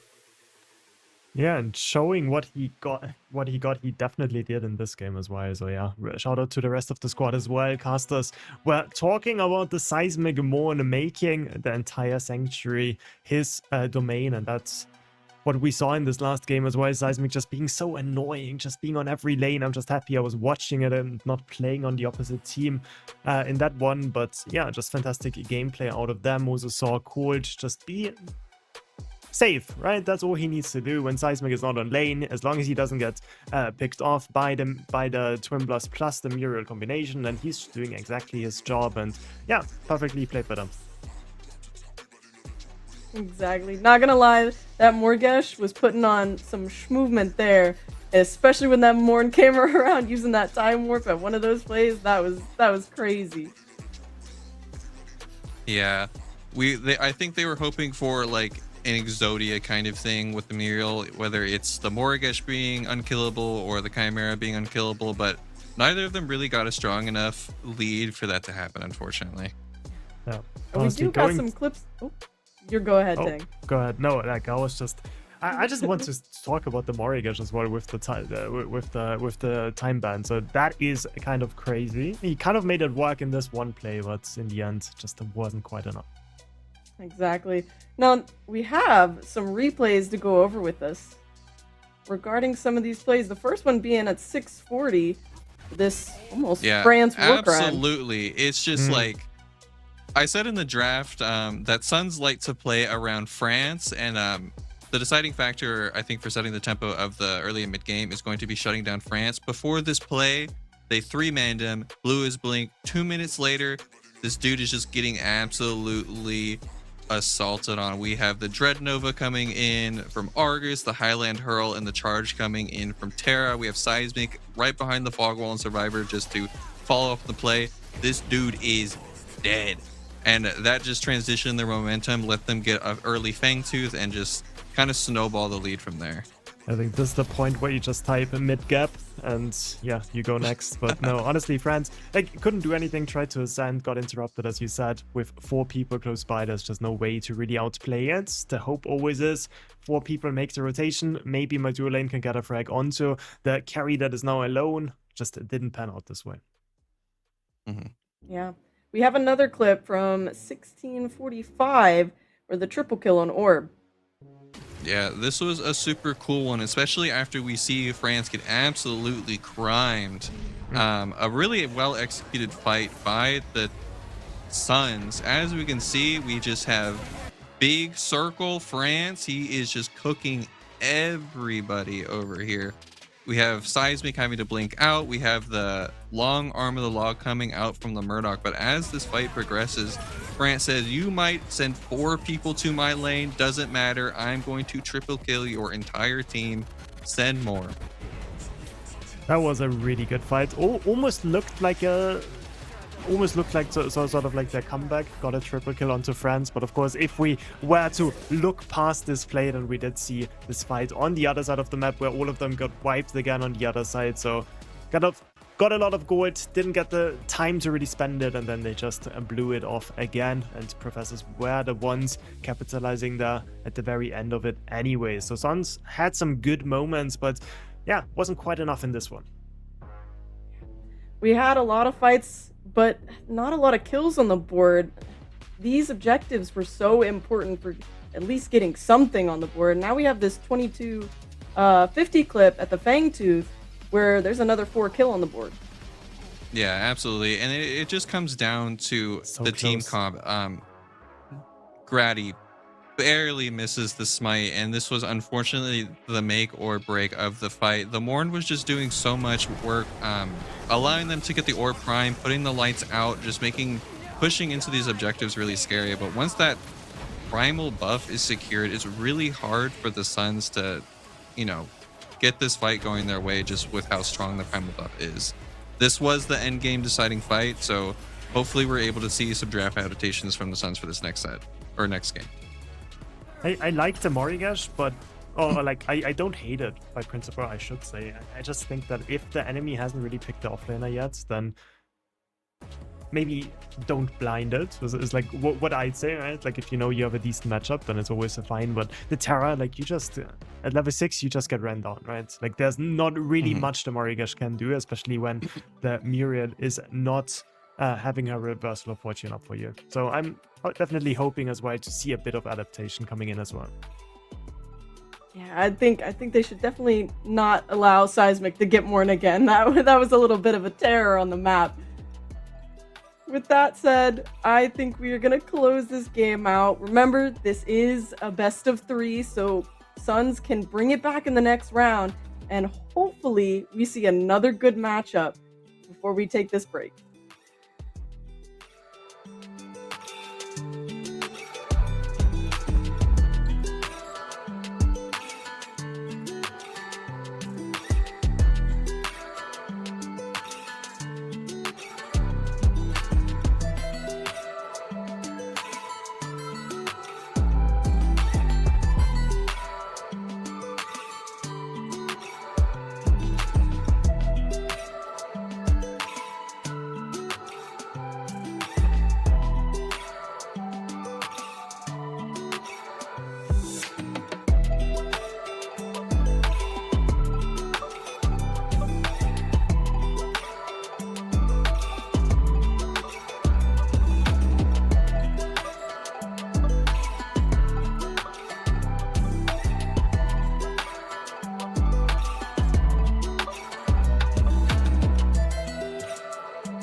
Love for fight, real quick.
right, so my name is STS Butters. I'm an offlaner and I play on the Professors.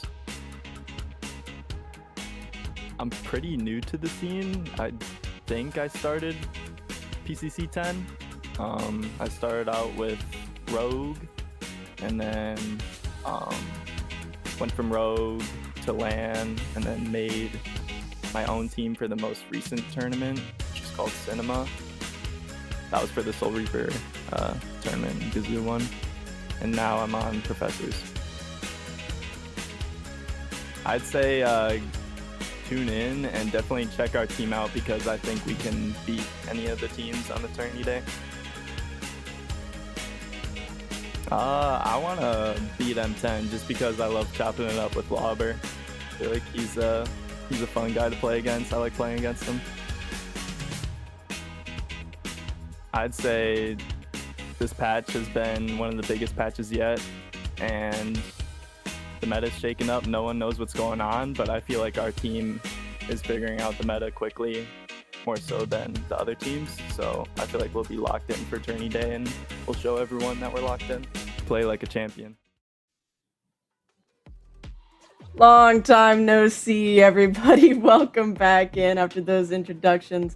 But it's time to buckle up because we are headed into the next round of the PCC, and it's still a clash between the Professors versus the Suns in their second game. I absolutely love seeing my boy Butters. I love that man. Seeing him and meeting him in person at LAN was also super fun. The dude is tall. He used to play volleyball, and he's just a gentle giant, but not a gentle giant in game. This dude is throwing hands. And we saw that in that last game. Holy, he was smurfing it on the Sanctuary, on that Terror against Morigesh. So whenever you see somebody say a Morigesh in the offlane is unbeatable, we just saw the opposite happening, even when one of the very best, like Tekken Kid, is playing it. So of course, yeah, off meta, not always the best, as we saw in that last one. Professors come in with a very standard composition, just a lot of hard CC, just a lot of tank, just a lot of different ways to play this game. Otherwise, on the other side, as Haru was saying, we had a lot of the Exodia comp, whether it's the Kai or the Morigesh, threw all eggs in the basket, but the basket was just not big enough, and Professors took the first game. They did, in fact. Let's see what the Suns are cooking up in this next draft between the two. I'm expecting to see, as I said before, the Muriel vaulted. They gave it a try, but I think they're going to go back to what they're comfortable playing. With the Morn being such a problem, I would expect the Suns to pick that up. The Mako being banned is pretty standard. They see Seismic, they say get rid of the rat. I agree with that. Also, like, the Morn is pretty good in those isolated 2v1s. So, like, if they really want to get a kill lane going, then a Morn could be a good avenue to do that. Other picks would be maybe something like a Richter, but of course, after this last game, really expecting that to be banned away. Instead, it's actually the Aurora getting left open. Means the Morn is there, the Aurora is there. Professors have to decide which one they want to pick out of those two. On the other side, we see the same bans targeting France. Make sure that Sun's mid laner is not going to have a fun time this time around either. Yeah, the Suns really don't want Survivor to have that rampage again. He was definitely a problem. And we do see the Argus again. Once again, very happy to see the Pac-Man. And Professors pick up Aurora. Now, this is what you were talking about, Tang. Leaving that open. What are they going to do about that? How are they going to counteract that now? Well, Aurora just gives them so many opportunities, right? Like, this can still be flexed in several roles, but we talked about before about how mobile Seismic likes to be when he is in the offlane, so we can probably expect that to be the Moon still up, leaves a power pick for Sun to pick up now though as well. So maybe the rationale behind it is like, okay, we're gonna give him the Aurora, but we're gonna get a good pick, which is the Argus, and we're also gonna still have a decent pick in the support role as well. It's interesting to see that they're actually electing to pick up the Terra as well. Maybe it's just due to the fact that they're not so comfortable putting Aurora in the other role since it is Seismic primarily picking up. So they said, oh, we'll go ahead and handshake in and pick up the Terra in anticipation of that Morigesh pick, what they might not necessarily want to pick. We do see the Morigesh being picked up again. Tekken said, I was not the problem. Give it to me again. I'm curious to see if they're going to round it out with the Morn since it is still open. It could also be that just picking up the Argus early on means that you have a bit more priority in the mid lane. So like if you have like a winning matchup in the mid, if you have a winning matchup in the off lane, the idea is, okay, we're just going to try to enable our jungler, try not to go for those Fang Teeth in the early game anymore, instead focus all of the time that they have, all of the resources towards this top side, make sure that the off lane is doing great, make sure the mid lane is doing great, and make sure that the enemy jungler is not able to take any jungle camps. I'm really honestly, like, I'm glad the Suns picked up Morn instead, but I'm really worried about them picking Morgesh again, because both Tang and Haru both said, you know, that was a little worrisome. You thought they were going to replace it, but they're going to stick with it. This is where it can get interesting because both teams, for the most part, have shown their hands in support. It's really up to the professors if they want to target the ADC role, as nothing has been banned there, and Jay typically likes to pick characters like the Twin Blast, the Eden, comparatively with Cold liking the Doc. I'm surprised nobody's targeting those. They do elect to ban the Steel, which Grady has been seen to play in the jungle. It would be very annoying with their comp so far, as it has a lot of CC as of right now. The Rena is being banned by the Suns, so I suppose they don't want to see that on the professors. I am curious to see what they play now with the amount of mid bans that are going on currently. Yeah, 3 bans already through, pinching the pool of Appy, and Appy's like, okay, I could pick this TB, could be flexed into the mid lane, also still leaves open the pick for later on. We know Appy not shying away from playing something non-traditional as well in the mid role, has been playing a lot of Wukong beforehand. We did see him on Euro as well. The other side though, Suns, they're running back the same draft they had beforehand with this Murdoch now being, actually it was Professors picking it up before, but now it's going to be the Murdoch. It's going to be this Yin, and I love this, right? I was thinking the Steel ban doesn't make sense because what you want in the jungle for Sun, you want a hyperscaler. You want somebody that can just permanently fight. You want somebody that wants resources. You want to make sure, give this guy the mini prime, give this guy whatever he wants, and let him do the carrying. On the other side, Professors, Appy, it's like, okay, give me the Bellica, we'll trust you, and he's going to do his thing. It is the old trustworthy, but it is the old Appy picker pick for good or for bad. This is when Appy was known for dropping into the river as Bellica, no wards, and just getting absolutely punished for it. We'll see if old habits die hard. I do like the way that the Suns rounded out their comp. They have a lot of supportive picks with the Born and the Argus being able to enable the Yin. Grady said, I'm carrying this game, get in my backpack, I'm going for it.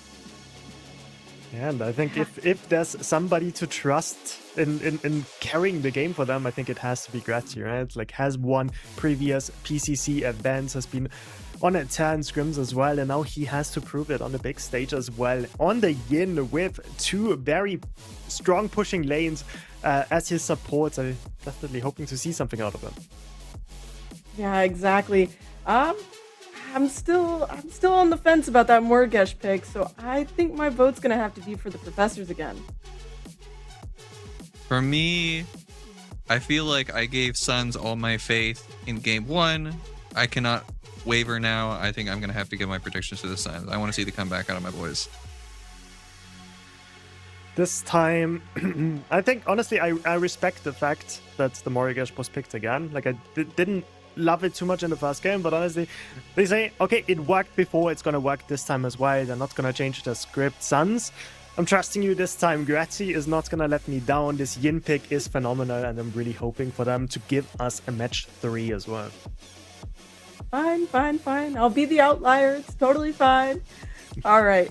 So the field of battle is ready and waiting for the fight. The draft is locked. 2 teams enter, only 1 comes out. This match determines whether the Suns keep the games going or whether the Professors take it home. So let's get it and send it over to the casters. That's right, everybody. 2 teams, 1 winner. Who knows who that will be? Of course, unless the Suns win this one, in which case 2 teams do come back out of this match and then go back into a 3rd one. to then see one person or one team come back out. I do love throwing some shade to my desk segment. Falcon, I'm really looking at the Suns right now. I like the draft that they've got a lot. I'm specifically looking at this support matchup. The Eclipse versus the Reversal of Fortune really feels like you can throw a wrench into what the professors want to do here.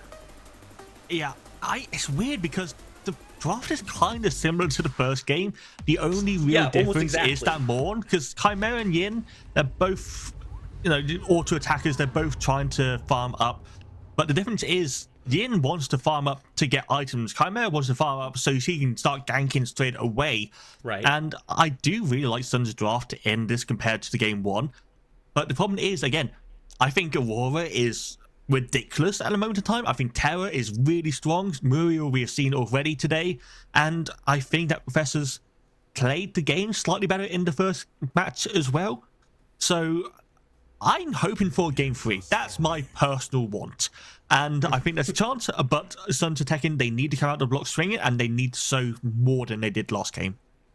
I think they have a few more tools to do it right this time. Now, obviously, the desk was talking a little bit about this, Morgesh. I think we were kind of talking about it behind the scenes as well. This matchup did not go the way of the Suns in game number 1. I don't see how much that changes here in game 2. It's a mirror match right back. Butters against Tekken. And now you've got Survivor on this Aurora, but Happy's already getting ganked by Crazy. Particle Shredder does a lot of damage, doesn't secure a kill. Happy's good at keeping his life. I love that from Crazy Fool. No one really expects the level 1 gang coming in from the support. So just having that pressure, Jay obviously playing safe in the duo side. And now we already have the first reset coming in from Appy. Crazy Fool holding grudges maybe from not being on the team anymore, but he is definitely showing that he can do as good as Seismic does on this character. And I believe he is also using that Predecessor bundle esports skin from what I look like, and I love it. Is so nice. It is nice, and what's nice is it supports the PCC. We wouldn't be here if people weren't supporting us, so we always like to thank both the audience and the players. But the players, they got a lot more beef with each other than we do with them. And I like to see this kind of continue. Crazy Fool's already shown a lot of activity on the map. Once he hits a couple levels, I can't imagine that slows down at all. If he's ganking at level 1, he's ganking at level 2, level 3. How much emphasis do you put on Survivor here to try to match that or kind of contain what the Suns can do? Or do you think this is just something where this Muriel has to rotate and Seismic has to do it himself? It's really troubling. I think Seismic is going to rotate even if he wasn't on the Muriel, but you have to reverse your fortune. That's the issue. You can match Crazy Fool with the rotations just from your lane, but if that clips comes through, then it becomes a lot harder to actually use it effectively. And whilst that's all happening, we've got to remember, they actually have a jungler. They have got Gratty on this Yin who just wants to power farm. So you have the gangs coming in for support. That allows the Yin to farm even further and get ahead. The Guile going to be used defensively, and Survivor gets pulled in. Not going to take too much damage. Finds himself back out. But I like the start from the Professors. This is kind of what we saw shades of in game number 1 as well. Saw a lot of rotations come through. Everyone saying, hey, we are here. Don't forget I exist on this map. Not always a lot of kills coming through. Seismic still dueling with Crazy Fool. That static trap, not a good place to be. And Gratty has reminded you, yeah, I might need to farm, but I'm going to be over in this lane as well. Gold buff not secured. Gratty goes in. Seismic going to fall to the first blood. Seismic just not respecting the reset at all coming in from Gratty. You know that this Yin is going to start red. You know that your own jungle is respawning. You got to expect that Gratty is going to be on the side of the map. The walk into the Murdoch trap as well was just very unfortunate. Yeah. But the blink being blown and then losing first blood is a disaster for the side of Professors. And that kill also went on Jay. So that Murdoch is now going to be slightly ahead. He's going to be able to get towards that level 6 even faster and start impacting the map with that long arm of the law. Murdoch's a dangerous character to have ahead, specifically because of that long arm of the law you mentioned. If he gets gold up, gets some items, and then starts blasting across the map, he could quickly turn his lead into a team lead just by finding damage on priority targets. Doesn't matter if he gets the kill. Sometimes you even don't want to get the kill if you're feeding the right people. I want to see the professors try to find an answer here. This first blood came through a lot earlier than in game 1. A very lot earlier, that is for sure. And another thing we need to talk about with the long law as well, you don't need to secure the kill, you can just get an assist. Exactly. And extra assists on a carry just means extra gold, and that also means that Cold can't exactly retaliate because you're getting a kill on the other side of the map, whilst Cold is just stuck in lane farming the same as you are. So that will give you that goal advantage, that will give you a lead whilst basically doing nothing. So that is why I love Murdoch personally, and with Crazyful probably not being in lane for that long is going to make it even easier for him. So here's one thing I kind of look at. With as much global presence is on this duo side, do you as a jungler just say, you know what? I'm going to gank that lane, not let them affect things on the other side of the map so that I can start playing around this Fangtooth? Or do you try to leverage the global presence that you have in this Muriel and commit to the other side of the map? With the Fangtooth up, I don't think you really want to consider the other side of the map. And we've got to remember, we saw this matchup last game. We saw the Morgus Terror matchup last time, and overall it went pretty okay for Butters. I think he's having a little bit more of an issue this time around, but you know, he's 4 HP, he still has a decent amount of farm. 44 CS in 6 minutes isn't the worst in the world. So basically I think you just let this happen, let Terra get a first item, get to a point where, like last game, they can fight into the Morgus and instead focus on the first Fangtooth. When that mini prime spawns, then you can reconsider that option. And to wait and see what these teams decide. 6.5 minutes in, Fangtooth up on the board, but just like last game, it's a slow walk towards these objectives. Both teams kind of want a little bit more presence. Grady lurking around the corner, opts not to go for Appy, and this is someone we haven't really talked about as much as maybe we should have, because Appy on this Belica is extremely dangerous. He's hard to lock down for as immobile as she is, very hard to kill, and very good at finding the CC for the burst. Duo side under some duress. I got to remember as well, into Yin Belica is pretty good, has a very few projectiles outside of those auto attacks. I'm pretty sure Neural Disruptor doesn't count either, so you can still burst the Yin pretty easily, but almost like basically at the same time, both teams just go for different objectives. We can see that Professors is going for that Fangtooth in response to that mini climb isn't taken by the Sons of Tekken. In terms of who gains an advantage out of that, it's hard to say. It's going to be really dependent on who this is given to. It looks like it's going to be given over to I think that's Tekken Kid. It's hard to say. It is given over to Tekken Kid. So that is going to be an issue that Professors need to deal with sooner rather than later. But you give first Fangtooth away. That is going to allow Professors to start stacking them up.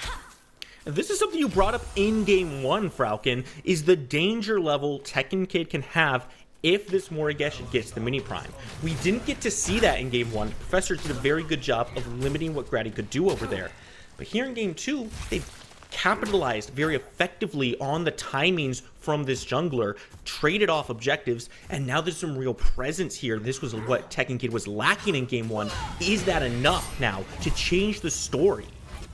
I think it should be. He's already a level up, has the wards down. You have to be careful of the Aurora coming over to gank. That is going to be the biggest issue. But unless the Aurora doesn't do anything, you should be able to get 1 or 2 plates at least, maybe even the entire tower, and then the Morgus is going to be very hard to stop down. It's going to be very hard to deal with because they can push wave, go to mid, push wave, go into the enemy jungle, and it just becomes harder and harder to deal with Tekken Kid at time. And also something else I want to mention quickly regarding this Morgus pick, they've maxed the Swarm, their secondary ability, so they haven't got like the most damage in the world, but they have a lot of wave clear, they have a lot of ability to get away, and kind of gone for a safe approach, which is going to aid them if there was a gank. That's really all they need here too, especially with that mini prime. Faster you clear the wave, the longer your enhanced minions get to beat on that tower. Crazy Fool, just a little trip over as the Eclipse comes through, shuts off the vision for the Professors. Appy still somehow alive. Seismic does a good job body blocking for his Bellica. Make sure no kill comes through. And this is what I'm talking about, Falcon. As much as you want to kill Appy, he does not let it happen. Tekken, though, in some trouble. Might not be able to say the same. Cryoseism not quite going to find what they're looking for. The blink is good enough from Tekken to get him the space before that stun comes out. Yeah, that's fine with Blink. Gratty is also coming in, has got a lot of damage. Survivor is kind of on his own, getting caught out. The glacial charge is going to be enough to get away, but not the curse. That is going to be a kill for Tekken, and we were talking about shutting down Tekken Kid. That's the complete opposite. That is going to allow him to push even further. Gratty is also here. This is basically a guaranteed tower for the side of Sun to Tekken. I love this switch up from the Suns. They knew they were struggling. They knew that the lanes they wanted to win weren't getting it done. So what do? You switch up your approach, you bring more pressure in, and now you're finding some real success over there. Professors have to find an answer back, and they're looking on the left side. Jay's already low, and Seismic looking to find the kill. Jay goes up top, but Appy's there waiting for him. Both abilities miss, but he's got one more shot in the chamber. Now, looking at Crazy Fool. Blink takes him away, and the bomb doesn't quite find what they're looking for. 1 for 0. Professors happy with what they got. Professor's got something, but they need to get really more on this side of the map because this tower is going down. There's no many time left on the side of Tekken Kid. We can't see those enhanced minions, but there is a pretty big wave, and we can kind of see why Morius is hated to play against, because that is just annoying. Butters is surviving, yes, but that's kind of only what he's doing. And with another reset, this is going to be another plate for Tekken Kid. Survivor is going to be nearby, but Gratty, again, is just nearby just in case something happens. Gratty goes over the wall, and Survivor doesn't really have an opportunity to go over to that right side with Butters having to reset. Tekken's going to be able to push that up, get a lot of pressure, probably just take the tower at this point. So what do the Professors do? This right side, not going to be very much for them, but the Fangtooth coming up in 40 seconds. Left's been going pretty well with Cole picking up a kill or an assist there. There should be something to get done here. The Fangtooth is going to be the next port of call. You can see that Cold is resetting Seismic as well, and that's probably going to be a 4v4. I don't expect Butters or Tekken Kid to be coming over anytime soon. Just need to deal with this solo side first. And I mean, this should be a decent gold influx on the side of Butters. Get 1 plate, maybe 2.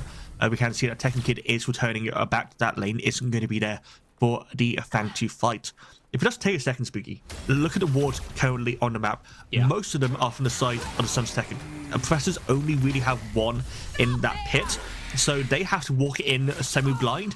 And with the Eclipse coming up as well, that's going to make it even harder. I'm going to go ahead and try to take down some of these wards. But doing so means that Suns of Tekken know exactly where you are. Appy gets stunned here, does put out some good damage right beforehand. Turn off the lights, Gratty coming in. He wants to find this kill and finish it up. The whip is slinging, and the whip is finding the damage. Put Appy in the ground, but the ventilate comes through. Gratty has to drop down back to safety, but it's opened up the Fangtooth pit for the Sons of Tekken. 2 for 2, but the objective was in the Suns' hands right now. Cold and Seismic still around the corner. Those health bars not going to let them get active. There's no jungler from the side of Professors. Hunt wasn't available. Gratty able to pick it up with the help of Front, and we're starting to see this Yin come online, just able to bully out the backline of Professors in that team fight. Didn't get as many kills as we expected, but you don't always need to get the kills if you're going to get the HP bars low. The objective is the main focus. Whilst that was all happening, Tekken Kid also took the tier 1 tower on the solo side, just pushing in once again, and now we can see them instantly starting to go for the enemy's jungle. Time to pick up as much farm as we can and take away as much farm as you can from the enemy team as well. So like we said in game 1, right? The TKOs, the technical knockouts, those are good enough. If you get the health bars low and push the enemy away, the kills aren't what's going to win you the game. It's the stuff after the stuff every single time. The objectives, the towers, the jungle farm that just pushes you ahead. And the Suns are doing a very good job of leveraging themselves into a lead. Watch the rotations here. Professors want to get active, but they're being followed, and there's no way into the objective or the lane. Mini Prime is available, only one ward in the area, but both teams just playing it safe, don't really want to go for anything too far. We can see that Gratty is also reset, so if Professors want to go for it, there is a chance, but we can see that everyone's just going for the reset, everyone's going to play it safe. SDS Butters might be able to get a tier 1 tower in response in that off lane. It's hard to really say. Looks like it's going to be surviving it just. My minions take it down, but it's not going to be picked up. We can see that the gold orbs are going to be over there, and Butters is going to run away instead. Butters is still doing a phenomenal job, I'll say, about holding on to this lane. Was a level down, struggled a little bit, obviously lost his tower first, but he's been doing a good job of sustaining. That said, Suns still have an opportunity now. A window open, they're crawling through towards the mini prime. Professors don't have a good way into this, and look at Crazy Fool's positioning. He's just ready to turn off these lights at any moment. Prime secured. Now looking for a way on out. The Eclipse comes in, and all of a sudden health bars start to go down. Seismic is the first casualty, and Survivor has to stasis very quickly, but he's got a bunch of damage waiting for his face. That's going to send him right back to the grayscale as the Suns simply walk on forward, moving through the Professor, saying, we're going to learn you something today. That was all good, but my question is, why are Professors even there? What are they doing there? What are you going to gain? The mini prime is already down. Gratty didn't take any damage from the objective. Eclipse was available. Long Arm Law was available. You still have an Argus there. There was just not a place in anywhere where you're going to get a team fight without Cold. And now the safe has been taken down, and they are going to probably lose tier 1 in a mid lane as well. With the curse, should be able to survive. Good shield. They are going to survive, but whilst that's all happening, Gratty takes down a tower solo and should be able to get away as well. Yeah, there's just no slowing this guy down. Oh, the glacial charge, though, does catch, but that slingshot on this Yin, just so good at creating space for Gratty. Now 16 minutes in, it's a much different story than we saw in game 1. 10 kills on the board, 3-7 with the Suns leading, and not just the kills, but the objectives as well. Fangteeth are tied right now, but they've been getting these mini primes very effectively. They've been doing a lot of control on the map. This right side very exposed right now, and it's a tough spot because Butters wants to leave this lane, but if he does it for too long, if he leaves for the Fangtooth fight, you might just lose an inhibitor. I think they're guaranteed to lose an inhibitor, especially if you don't push out the way first. You can see that the seedlings are in lane from the safer, so Sun Professors are going to have to deal with that. They might lose the tier 1 tower in mid as well. That is very low. Appy Picker already walking away, but we can see from the side of Suns Tekken, they're grouping up. They want to look for a pick. The Fangtooth is up very soon. It's not going to be the third Fangtooth buff for them, but it is going to set themselves up for those primal Fangtooth a little bit later. Gonna go ahead and push down this tower, go and secure that, open up this map. Like I said, the Fangtooth is gonna be the big prize everyone wants to look for. This tower in the mid lane going down means that now Suns can rotate so effectively through so much of the Professor's jungle, and there's not a lot they can do to really stop them. They've had vision control consistently. Now with a quick look at the items, you can see how things are starting to get a little bit out of hand. Just a little bit. It is mainly on the jungle and solo side. Gratty has been playing so well on this Yin, and I don't know if it's a pocket pick, but I'm surprised it's taken them this long to pick it up. Now Fangtooth is spawning. Eclipse coming out. And just like that, we're gonna hit the go button. Good glacial charge to slow down the advance, and Crazy Fool actually takes a lot of damage. Butters goes on forward, says, I will create space, I will be the bulwark, and Gratty, that makes enough damage for France to fire the shots from long range, across the walls, through everything. The damage lands and the Professors fall. France from downtown. He's from another continent, and he's going to take out the side of Professors. That's tier 1 tower down. That should be tier 2 as well, plus Fangtooth. Gratty can solo that. We're 18.5 minutes into the game. We haven't got all prime spawning, but there is going to be so much standing gold that is going to be taken for the side of Suns Tekken, and they're going to take out Butters as well. Crazy Fool not allowing him to survive under that tower. That is just making things from bad to worse to apocalyptic. A delayed ace for the Sons of Tekken. Not what you wanted to see. France is an absolute menace on this Argus right now. Truly fired from EU all the way over to NA. And this is just allowing the Suns to take over control of this game. If they didn't have it already, they're certainly in the driver's seat now. Fangtooth secured, Prime 50 seconds away, and look at this right side. Butters made the decision. He had good presence over there. He created a lot of space, but he wasn't able to actually give his team any safety, and it comes at the cost of so much pressure on this map. Basically came at the cost of everything on the map at the moment, Spooky. And I mean, Cole just got assassinated by the Argus just from completely miles away. France having such a different game compared to game one, where he wasn't able to really do much as the Renner. Now he's on a character that might be more comfortable, might be stronger. Either way, he is proving his worth, proving what Harvey said on the desk about him being possibly top 2 mid laners in this tournament. And I mean, if I was Professors, you're not out until you're out, but it might be worth starting to think about game 3. Maybe, 4-man France at level 3 a couple more times. Just send a few more bodies over there so he can't scale up. But now, the Orb Prime is on the board, Falcon. And this has got to be where the teams are looking. Seismic gets caught looking. There's no peephole for you, my friend. Close the door, send him back. And that's the opening that the Suns really need.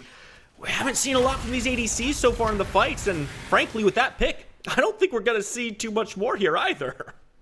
And this ain't the carry game. This is all about the Gratty. This is all about the mid laners, because nothing else really matters. And now the Orb Prime is looked at, is going to be starting. We have got Tekken Kid on the side. I think Tekken just want to fight. Easy. Oh my god, he's just a motorcycle running straight through everything. The long arm cuts in, and France gets the credit. It's just the Sons of Tekken reminding you what they're here for. They're not here to lose, they're here to win, and they're here for your lives. A triple kill for France, and Grady just fighting 1v1 against Survivor. Seismic respawns with the shield, but it's just to fall again. Land on your face, go back to the Prime. The Suns are in control.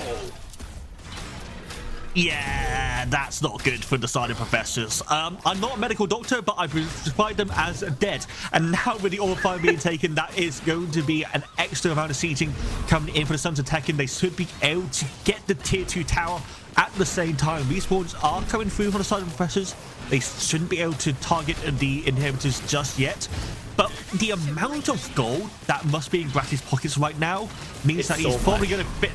It's probably going to be another item, maybe an item and a half. I'm kind of scared about what I'm going to see here. I mean, if you're scared, imagine how the Professors feel after that one, right? France picks up a triple kill. That's a big influx of gold. Get themselves an objective. Got that tier 2 as well. Just look at the item discrepancy between these two teams right now. 3 to 18 is a significant gap, and the Suns are doing a very good job of leveraging every single ounce of gold that they've put into their pockets. And with all these inhibitors now exposed, this is looking like a tough defense to make. It's going to be challenging. They have got a decent amount of wave clear. Twinblast and Bellica can both clear pretty well. But the problem is, once this Saber is taken down, which is there, the Saber is taken down, the ceilings are going to be pushing down. So they have to be dealing with every single wave. And to make matters worse, Spooky, 40 seconds is the time with Fangtooth. Yeah. I don't see a world where Professors can really walk in to that pit, because if they do, they're going to die, and that will be the game. But they also need to make sure that Sons of Tekken don't get it. Cold dueling with Jay. The ventilate comes through, doesn't quite have the reach.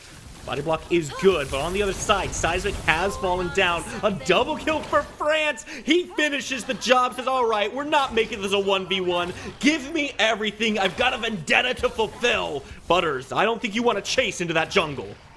You definitely don't want to chase. They are low though. Sons of Tekken, they need to heal up before they go for the siege. They have got the burst potential from the Bellica, but Tekken is also pushing at the same time. They have got pushing on the duo side. 3 lanes being pushed at the same time. Professors have to make a choice, and I don't think any of them are good. No. 3 people alive to defend 4 as Seismic comes up. First inhibitor falls, and the next one will go down as well. 3 lanes under duress, 3 lanes taken. The Sons of Tekken give no quarter to their opponents. Inhibitor on the right side, still holding on, barely a scrap of health. Actually, doing pretty good there.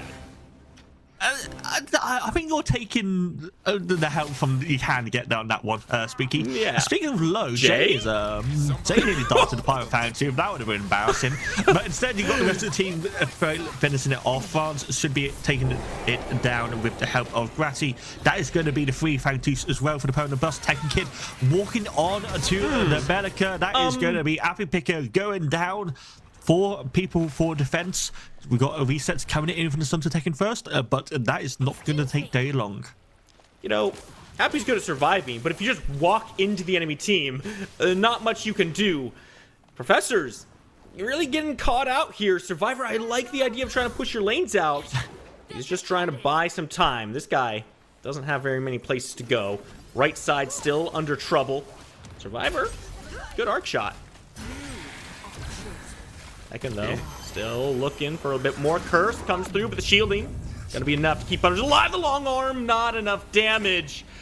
Barely hanging on to everything are the Professors right now, but every little bit is another slip.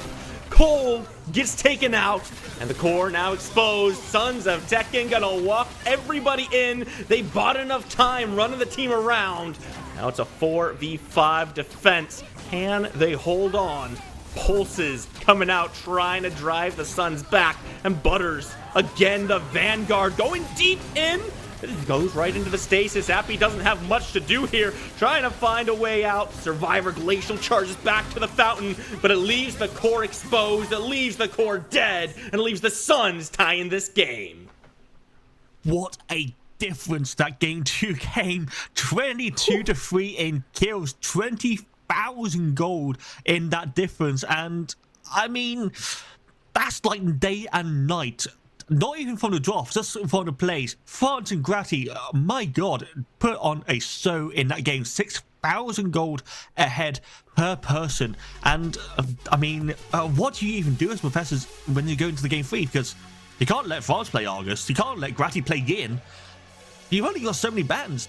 That just puts on a statement show for them. You know, I honestly wonder if maybe the answer is ban away this Morgesh, make that lane a bit more volatile. Butters doesn't really have a win condition over there. He just has a, I'm going to hang out here, I'm going to sustain, and if the rest of my team is doing well, I'll be even, I'll make some space for them. Give him a matchup he can win and try to make something happen there. Objective survive for Butters has been for the first 2 games, and I think that is something that they can definitely look at. Professors are going to have a 5 selection, I believe, into game 3, and I mean, there's just so much happening in terms of the draft, and with how that game went, I think game 3, it is basically anyone's to guess on who's going to win. Well, if it's going to be guesswork, let's send it to the people who like to make their predictions back to the desk to break it down. Welcome back to the desk, everybody. Thank you so much, Spooky and Falcon, for that wonderful play-by-play. That game was absolutely crazy and electric. I don't know what Suns drank before that game, an energy drink, had a snack, something. They came back swinging. That is just pure anger out of the boys. I think France had a flawless performance, and then Tekken is just back on his shenanigans. He said, you know what, I lost going normal stuff, I'm going Volcanica third on Morgesh, you cannot stop me. And it worked. Absolutely demonic out of them, yeah. And then also in the jungle, of course, Gratty just putting on a monster performance. They're playing exactly for what they need to play for. Just thinking about it, when the first Fangsu was taken, like, you don't really want to trade Fangsu for Mini Prime when you have an extremely off-lane heavy matchup like this one. And yeah, Tekken showed us, like, he can play the matchup. He's not afraid of the Terra. He is gonna run it back, and as Haru was saying, he is gonna put on a monster performance. Well, we got some clips for you guys, and we're gonna replay some of those plays, because that was a game. Yeah, absolutely. This fight is where it starts to get juicy. As you can see, Gratty is just going fully on the assault. He's going for these 2 backliners, but as the play continues to go, you can actually see the inverse from Survivor. who has a complete angle over here on Crazy Fool, who is 1 HP. And then as you'll see, you'll also see Jay go down here. So it is just the junglers on both sides playing completely in the face of the enemy backlines.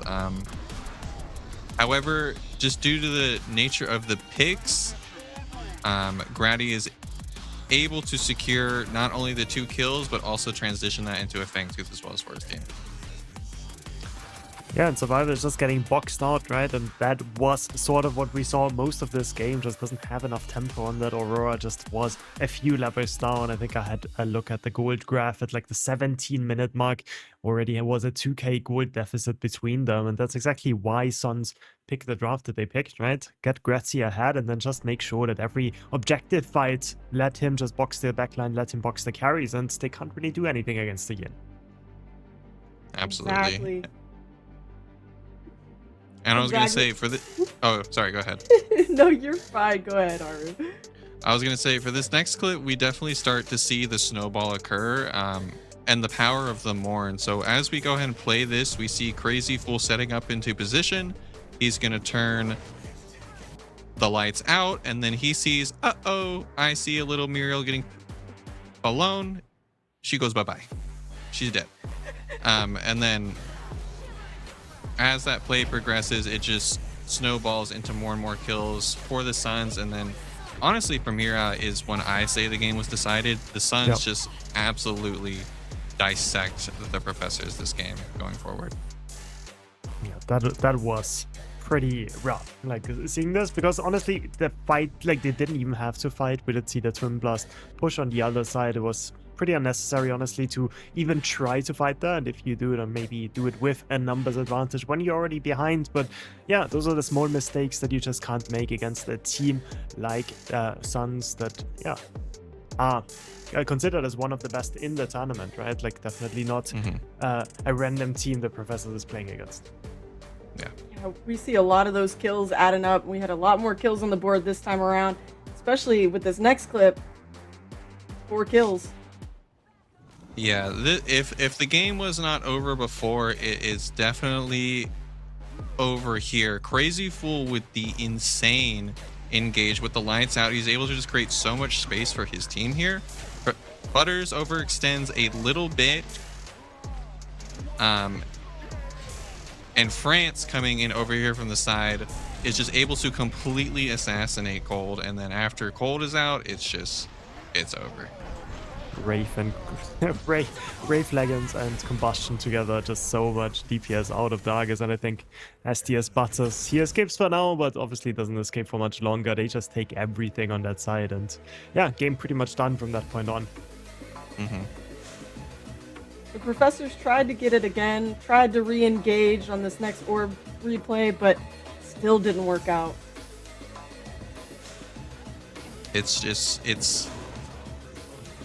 It's them trying to put them out of their misery. Crazy Fool with the new augment that comes out, their Murdoch ult coming in, is just putting an end to their misery, really. By the end of this game, France is a monster. Grady is a monster. At this point, I thought Grady was dead, but he said, nope, I have my cleanse. I'm just going to kite you into oblivion. I don't care about the reversal of fortune. It's actually just the DoorDash, another kill for me. Yep.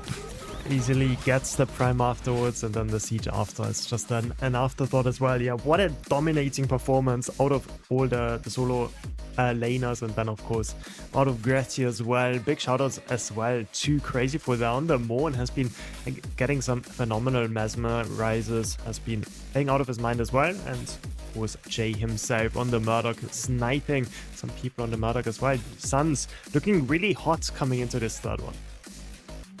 Exactly, they're definitely coming in hot. They said, we're not going to take that loss laying down, so we're going to move on to the next one. Remember, this is a best of 3. Now that they're even, they have one more shot to determine who wins this. Yeah, I'm excited to see where this goes. I'm assuming that the Suns are going to continue going for what's working for them, so I'm hoping to see France on the Argus again. I want to see the Morn picked up early by the Suns. But yeah, we'll just have to see where this draft goes. And it is the qualifying match for the top 8, so definitely not a low stakes. Stay tuned, third game. It's going to be this next one, and it's going to be the deciding one. Exactly. We will see you guys for the match 3 of the best of 3 after this break.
Grady. I am the jungler and the captain for Suns.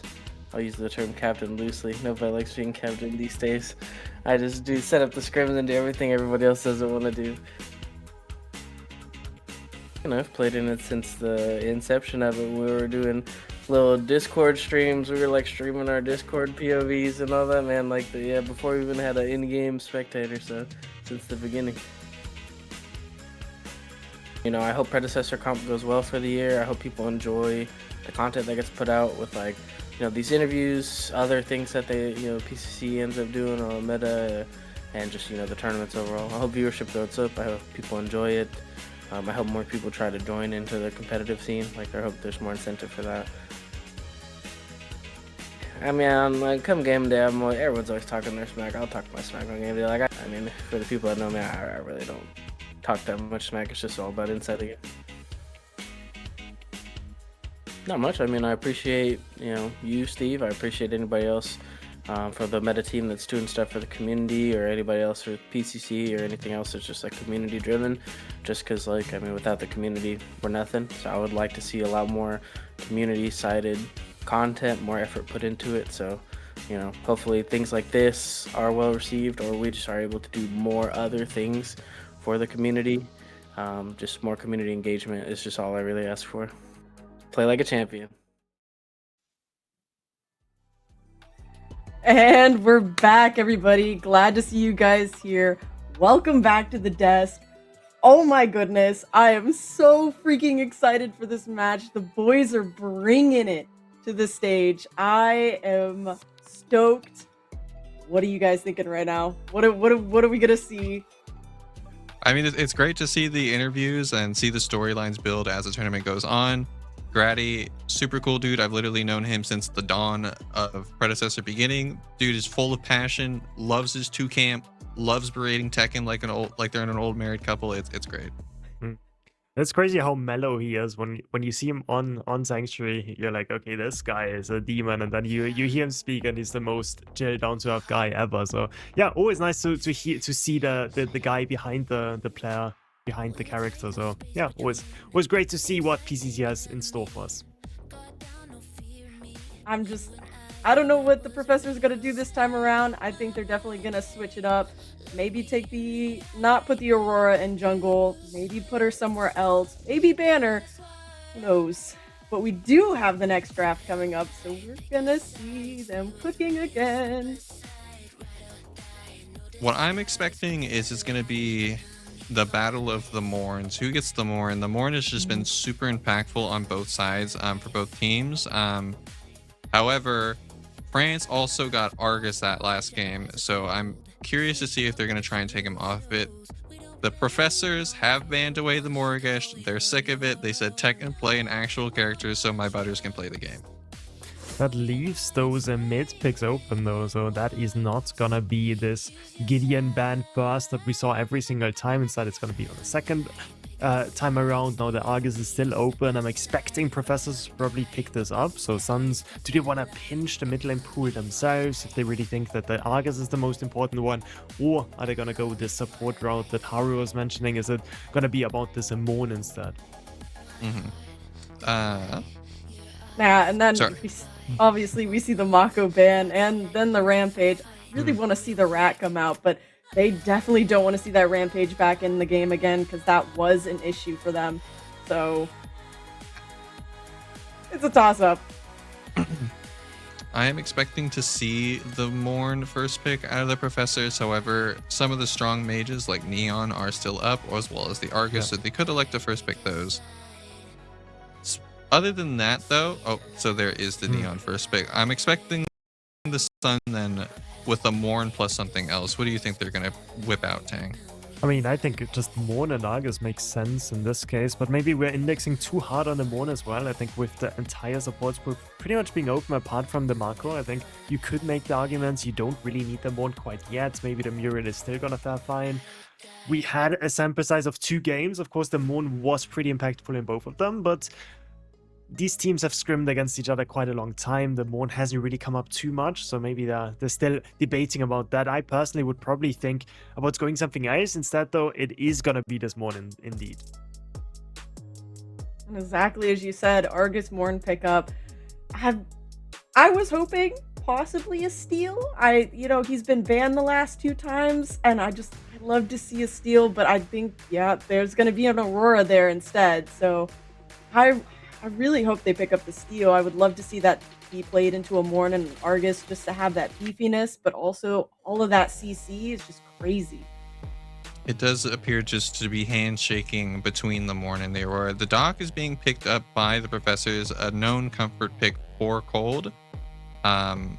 It did a lot in that game in the sense where it was just constantly offering the global pressure. It had a lot of moments where it was able to hit multiple people with the long arm of the law during the team fights. The Twin Blast also picked up. Funnily enough, during this tournament, Twin Blast has, I believe, a 72% win rate. So it has been interesting to see, especially since EU hasn't been picking it at all. I feel called out. Yeah, EU just has been sleeping on the Twin Blast. We've not really seen much happening there. And A side, as Haru was saying, pretty good win rates as we go into the second round of bans. Greystone also banned every single time, always on the second rotation. On the other side, we still have both offlaners open. We still have potentially a supports to pick, right? But most likely gonna be the Aurora instead, so it's most likely just gonna be this offlane role that gets filled up next together with the jungler as well, and they don't want the hyperscale Yin back in the game this time again. We know Morrigash is not going to be in the game. We know Yin is not going to be back in the game as well. So Professors, they just want a blank slate. Shimbi getting locked in for Tekken most likely. I'm excited to see that Shimbi because we haven't seen her between these 2 teams quite yet. So I wonder where they might put her, whether that's in the jungle or an off lane. I'm definitely going to be excited to see her against the opposing team, especially with Neon there. It is a good flex pick, but my guess it is 100% going to be on Grady, especially with his previous performance on the end. He just wants something that he can carry on. He said, "Get in my backpack. I'm playing the Shimbi." Professors respond with the Grux, so it does look like they said if the Shimbi is going into the offlane, it's something that the Grux is very comfortable 1v1ing just due to his passive bleed as well as his newfound dash that lets him stick onto her. That's a good point, Sun. They can make the choice now. Could be the Shimbi in the offlane, or they can pick something else. We do know that for Tekken, he likes his carry picks, he likes his playmakers, and yeah, Yurei would fit in quite well as well, so it could be the Shimbi in either role, but I'm gonna trust Haru if he says we're gonna see her in the jungle, so most likely gonna be this Yurei on Tekken then the offlane, and I gotta say, I do like the Sun lineup. You probably saw my reaction to the Yuri pick. I am so excited to see her play. I love it when she's in games. She just, all of her dashes and her cooldowns and her ult, just really good setup for the Morn. Because once she ults, if Morn's underneath them, he's just going to mez him again. Or he can mez before her ult and get them all together so her ult hits even more people. I'm going to talk a little bit of smack. My guess is it is going to be the Shimbi jungle just because I love Grady, but he doesn't have the cleanest Yurei comparative to Tekken Kid. Tekken is just kind of the mechanics guy. He's always been known for being really strong at boxing in lane, being really good at the 1v1. So that is my guess as to where the Yuri and the Shimbi are going.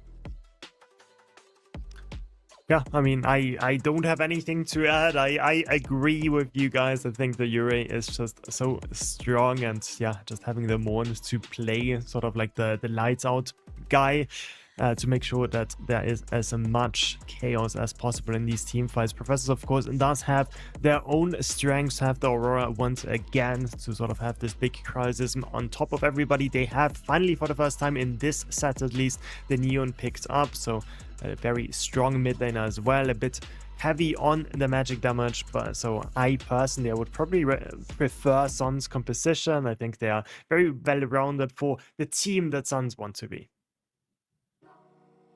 I think I'm gonna double down here. I'm just gonna say it. I'm going with Professors again. I'm not gonna leave my boys behind. That's who I'm going with. I think I've been sticking with Suns this entire set. I think I'm just gonna double down and say Suns for this final one. I also do just like their draft more. It's something that I feel like the team is very comfortable playing, and coming off a game as strong as that last one, I think the momentum's for sure in their favor. I refuse to let you get that streak back, Haru. I refuse. I need my points. My channel Not the points. All right, chat. This is the moment. 2 teams, 1 battlefield, and a round that could shake up the bracket. It's Team Professor versus Team Suns. Let's throw it over to our casters and get this game underway. This time for real, Fraukin. 2 teams will enter, 1 team will leave, 1 team will get knocked down to that loser's bracket. And you know, Fraukin, it's crazy how sometimes someone can sit there and they can tell you about all the things they like about a character, and you're just like, wow, you've listed every single reason I hate Yurei. Why do we have to see this girl? I mean, you're complaining back in the backstage about Simbi first, and now you're complaining about Yurei. I just don't think I hate Yurei more. You hate Yurei more, do you? Well, I am mild on Yurei. I think she's an annoying character to play, but I think she's great to play as. And we can see that it is going to be a Tekken kid on the Yurei. Gratty is going to be piloting the jungle Simbi, which we don't see too often, but I kind of like. On the other side, Butters is going to be the Grux, and Survivor is going to be the Krang, which was also another question of mine of where those 2 characters were going to go. In terms of the matchups, I don't really know the UA Grux matchup very well. I'm assuming that Grux is probably going to body the UA for a bit earlier on until UA can get an item online. Well, it's going to start off with a little bit of aggression from Butters there. One thing I kind of want to look at is this Neon, because we haven't seen this character come up a whole lot. She's been banned away a lot. We see her now and then. Talk to me a little bit about what she brings, how this matchup looks against France on this Argus, who just had such a phenomenal performance as well. So Neon as a character is a burst mage. What you want to have is basically use 3 abilities, get your passive online, and that enhances the next ability to use. And normally I would say either you're using your primary ability, which is the links, or your alternate, which is the dash, the erase vector, because that's going to give you the most damage in terms of the burst. Your ultimate is also an execute as well, and that is all you want to do. Have as much cooldown reduction as you can to get your passive on as much as you can, and just build a magical penetration and burst the enemy Argus, the enemy UA, and that is going to be your job as this Neon.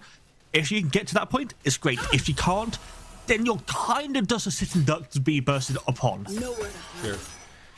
I'm Fraukin. We're here in game 3, and it really feels like this was always fated to be the way that this match goes. So much tension between these teams, so much history, and now it all gets resolved right here in our final match. And both teams, you can see, kind of pushing forward, looking for positioning, but also playing very cautiously. Neither of them wants to take a spill here, even if they make their way back up. This is an important match for everybody. Looking at this dual lane, this Morn, 100% win rate in the match right now. How impactful do you think this pick is? I think it's just very impactful. I'm going to take your answer and I'm going to use it for myself. The only caveat with that is you don't have the Murloc paired with the Morn this time. We saw that Professors managed to take away the Longer Law with the Eclipse, so you don't have that double global ability from the side of this duo lane, which is going to nerf it slightly. However, saying that, Crazy Four can still just walk into mid lane, still able to do the Morn things they did in game 2. So I believe that Sons of Tekken are going to be more than happy for the pickup here. And with the Argus as well, I mean, it was just such a strong combination that I am very worried that Professors need to have some sort of game plan to deal with this, which may be the Neon, because that's also just a very strong character. I also really like the switch up in the dual lane on the support side as well. Seismic getting this Aurora, I think, is a very good change, right? Because last game it was on Survivor, and he really couldn't match where Crazy Fool was rotating, simply on account of being in different places on the map at any given time. Now, this Aurora can actually follow this Morn, cut off some of those paths forward, and lay down a little bit more CC, which I feel like the Professors were missing in that second game. And it also allows Seismic to play as the aggressor. As a melee, you're kind of more on the defensive. You have got a stun, but you're more there for the shield to save and get your fellow teammates out of the ability, out of danger. As an Aurora, you're going in, you're blink criticism every single time. You're trying to get that whole thrust route, and I think that's going to play along with Seismic strengths a bit stronger compared to that of the Muriel. But already we can see Crazy Fool rotated into the mid lane, basically doing the same as we saw in game number 2. But this time, as we were talking about, he's getting followed by Seismic. Seismic and Survivor in that river, making sure Crazy Fool doesn't get too many crazy ideas over there, but it's the objective that we're looking at. To get that camp, the little seedling, gonna go over towards the Professors. Like that pickup. Don't commit too much to trying to stop Crazy Fool, just make sure he knows that you're there. Secure some vision down. That's what's going to control this map, and that was something the Professors were lacking in game 2 as well. The Suns just had so much vision on the map, they really couldn't make any plays anywhere. I see a little collision here between supports. Not going to get caught though. Going to have a little bit of damage coming in from Crazy Fool. Seismic going to jump back into the pit, ready for the Fang to spawn. And don't think there's going to be any looking at this for maybe a few minutes until we know that there's a guaranteed looking at. 1.5 minutes. So at 6 minutes 30, the Fang is going to be hit. We're going to pour that down from Speaky. But whilst we wait for that to happen, so far. Has it now? Has it? We'll see if that happens. Something I do want to mention though is a lot of these players have been around for Donkey Stage. We saw in Gratty's interview that he's been around since basically the start of competitive in Predecessor. So at some point in time, you've got to expect that these players kind of know how the enemy team is going to play. And that's even without accounting for the fact that a lot of them have played with each other for a very long time. Crazy Fool and Survivor, they were in dual lane for a year and a half, 2 years. And they got to be at some point able to read each other's minds, which I think is going to be interesting in terms of how the macro plays, how the teams play, and they kind of know what each one is doing. And I have to wonder if maybe that's a reason why we've seen these Fang Teeth be a little bit delayed from both sides here, right? Obviously, we've seen a lot of push from both dual lanes, but neither's willing to take that step forward because they know they'll be called out on it. They know there's potential to be caught, just like Crazy Fool. Could get caught here, but instead looking towards France, but finds a way around the glacial charge. Make sure he doesn't fall just yet, but Survivor on the way in, looking to try to collapse. Hoarfrost comes down, forces the blink out. That's what they're looking for. At the Crystal, gonna put some damage back out onto Seismic, but he's all right for it. No blink on France now, but this should be maybe the Fang Tooth. I mean, 6 minutes 30, 10 seconds off. I think that's pretty good from you, Spooky, there. Sometimes old Spooky knows what he's talking about on a couple things. It's gonna be quickly burned by the Professors. No answer back from Sons of Tekken. Look at the mid lane, even. Okay. It's a bit scary. Hear that? Got a little iffy there for a second, but even Grux makes the rotation over, steps into that mid lane, makes sure no one else can go towards that Fangtooth, and a lot of burst. You were talking about the long arm, finds the first blood. Crazy Fool finally punished. Finally punished. Is still going Zay left on his own. Seismic hasn't got criticism, so Zay is just going to be able to walk out. Gratty is also coming over, ventilate, doing a decent amount of damage to the dual lane of Professors. And we can see that the Just Waiting on Jay is baiting so well here. Seismic very far from cold right now. The blink comes through. That leaves Seismic all by himself. Glacial Charge comes through, and Survivor makes the rotation, finds the tether, and all of a sudden things are going up in favor of the Professors. Drive Gratty away. You might be a veteran, but you're gonna have to watch your comrades die. I mean, Jay baited as well as he could have there, but they just didn't expect the Krang to be there at the same time. Survivor playing the map so much better compared to game 2, was able to counteract that gank, get a kill for his own. And now Professors, they're 2-0 in terms of kills. They got one Fangtooth up. Mini Prime has been up for a minute, not been looked at from either side. And whilst we look at that, I just want to look at the solo side because we haven't looked at that whatsoever this game. Speaking, there's been too much action, there's been too much happening. UA has 2 plays already. So Tekken Kid has kind of dominated that lane. We saw that Butters has got a level lead, has had that rotation in the mid lane for the Fangtooth. But in terms of the gold, the UA is the one ahead at the moment. Yeah, we've seen a lot of Butters kind of pushing that wave up. It gets towards Tekken's half of the lane, and he just backs off. He has to step away. While that's all happening, though, aggression across the map. The lights go out, and Seismic is the target. Tekken finds a way out of the lane and finds himself right onto the Aurora. brings up a kill for the Suns, gets them on the board. Going for the seedling here. I don't know if this is really what they want. They have no jungler from the side. Well, they have a jungler from the side Professors, but they're not really in a position to look. Instead, they're just going to go for the seedling, go for the safe options, get the rear bus, and go back to lanes. That Mini5 is going to be left on its lonesome once again. And I mean, this is what we're seeing at the moment. Tekken Kid has that first item online. It's able to start basically insta-clearing Wave with the cleave from the Mind Razor, and that means that Butters has to fight into Tekken Kid UA and an entire wave as well if he wants to do anything. Very careful here. France getting extremely low. The Glacial Charge cuts off the retreat path, and Appy finds himself a kill. The name of the game is aggression, and Tekken is here to bring it back to you. Cold taking a few steps back. The wolf comes in, but it doesn't bite out his jugular just yet. The Professors walk out with a kill, 1-0. All kill not available to be used. Remember, you have to have 8 stacks for it to actually be activated now, so they aren't able to get the kill on Cold. So 1-0 in terms of that.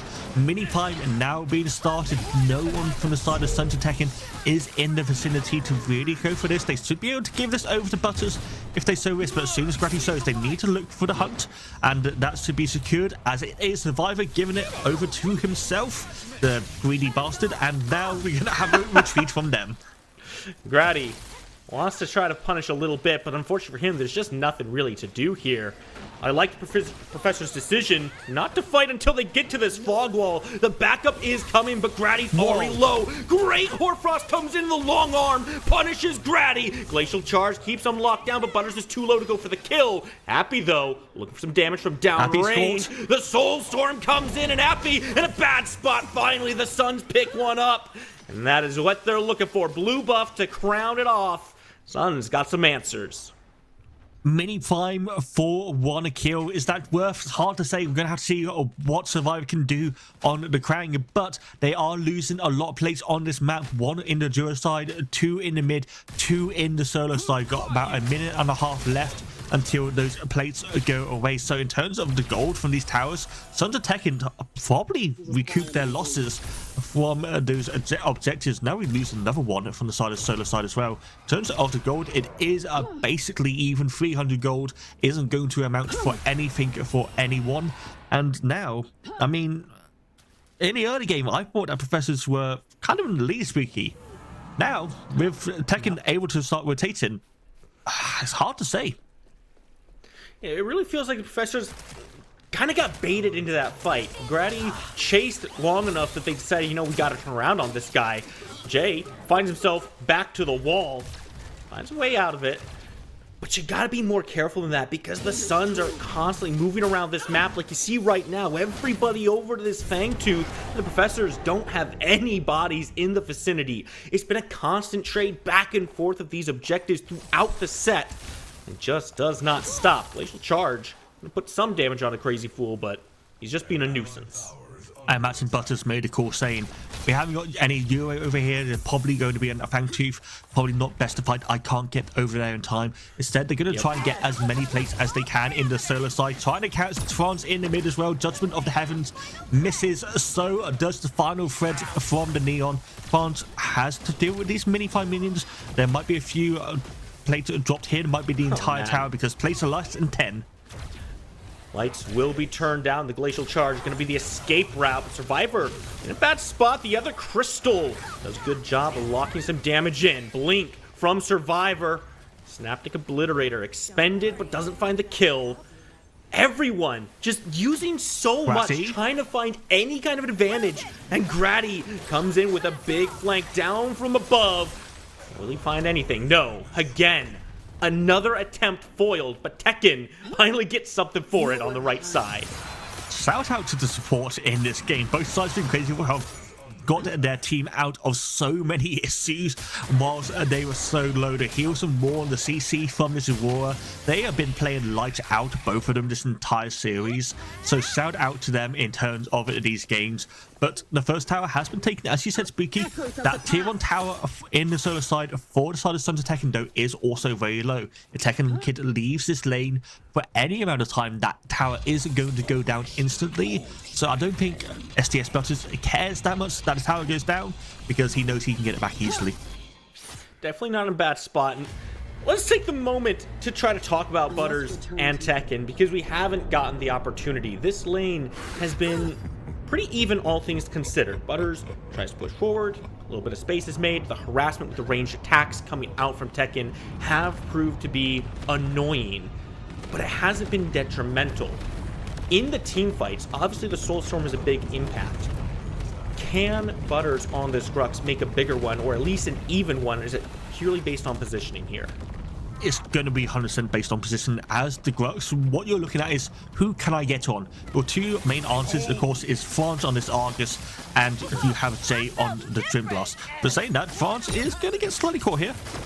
Yeah, he is a constant target, back and forth with the Beguile. Gives him a little bit of space. France, though, takes a lot of damage. Half his health bar gone. Survivor has to pull away. Despite all the efforts, the attempts on his life, Crazy Fool has been next to him all the time. The wall to make sure he doesn't fall. Grady, getting aggressive on Survivor. Now turns towards Seismic. Everybody is here, and Seismic has nowhere to go. Finally, a kill comes through. The Glacial Charge wasn't enough to get him out. Now the Appy Pick got pulled in. It is going to be able to blink away. This corner is being played so closely. Soulstorm coming through. Going to hit no one. Absolutely nothing for all the ultimates being fished. Grady takes a shotgun to the face. Doesn't have the damage to follow it up, so he gets right back out. All of a sudden, I have to wonder why they're still fighting here, but Jay finds the kill onto Appy. Now pressure onto the tier 2. Health bars extremely low. I think Sons of Tekken there were just creating space. France was taking the tier 1 tower whilst that was all happening. That's why Argus wasn't in the fight. Now that's been taken, that opens up the map. There's so many points of entry now available for the Sons of Tekken on this mid lane. It means that France can start rotating easily, can look for those Synaptic Obliterators on those side lanes. And when this Fang 2 spawns, when this mini-fight spawns once again, they can push up the mid-wave and then have Prior wherever they want on the map. 16 minutes in, 7 kills on the board, but the Suns are slowly again taking control of this map. Bringing down those towers and opening up these pathways that you mentioned is so crucial to getting the jump on your opponent. 30 seconds less on this Fangtooth, and Suns have so many routes into the enemy jungle. The Professors have done a very good job of keeping the vision up. They know where their opponent's going to be coming from. And Grady makes a slick little move over towards this mini prime instead. The Fangtooth's just not up just yet. They could look for this for the Professors if they want to go for the trade. I don't think the mini prime is going to be taken in enough time. The hunt should probably not. Hunt coming out could be a bit dangerous depending on the cooldown of the current hunt for Gratty. But instead, France is going to get caught. We're going to have just another team fight in the jungle.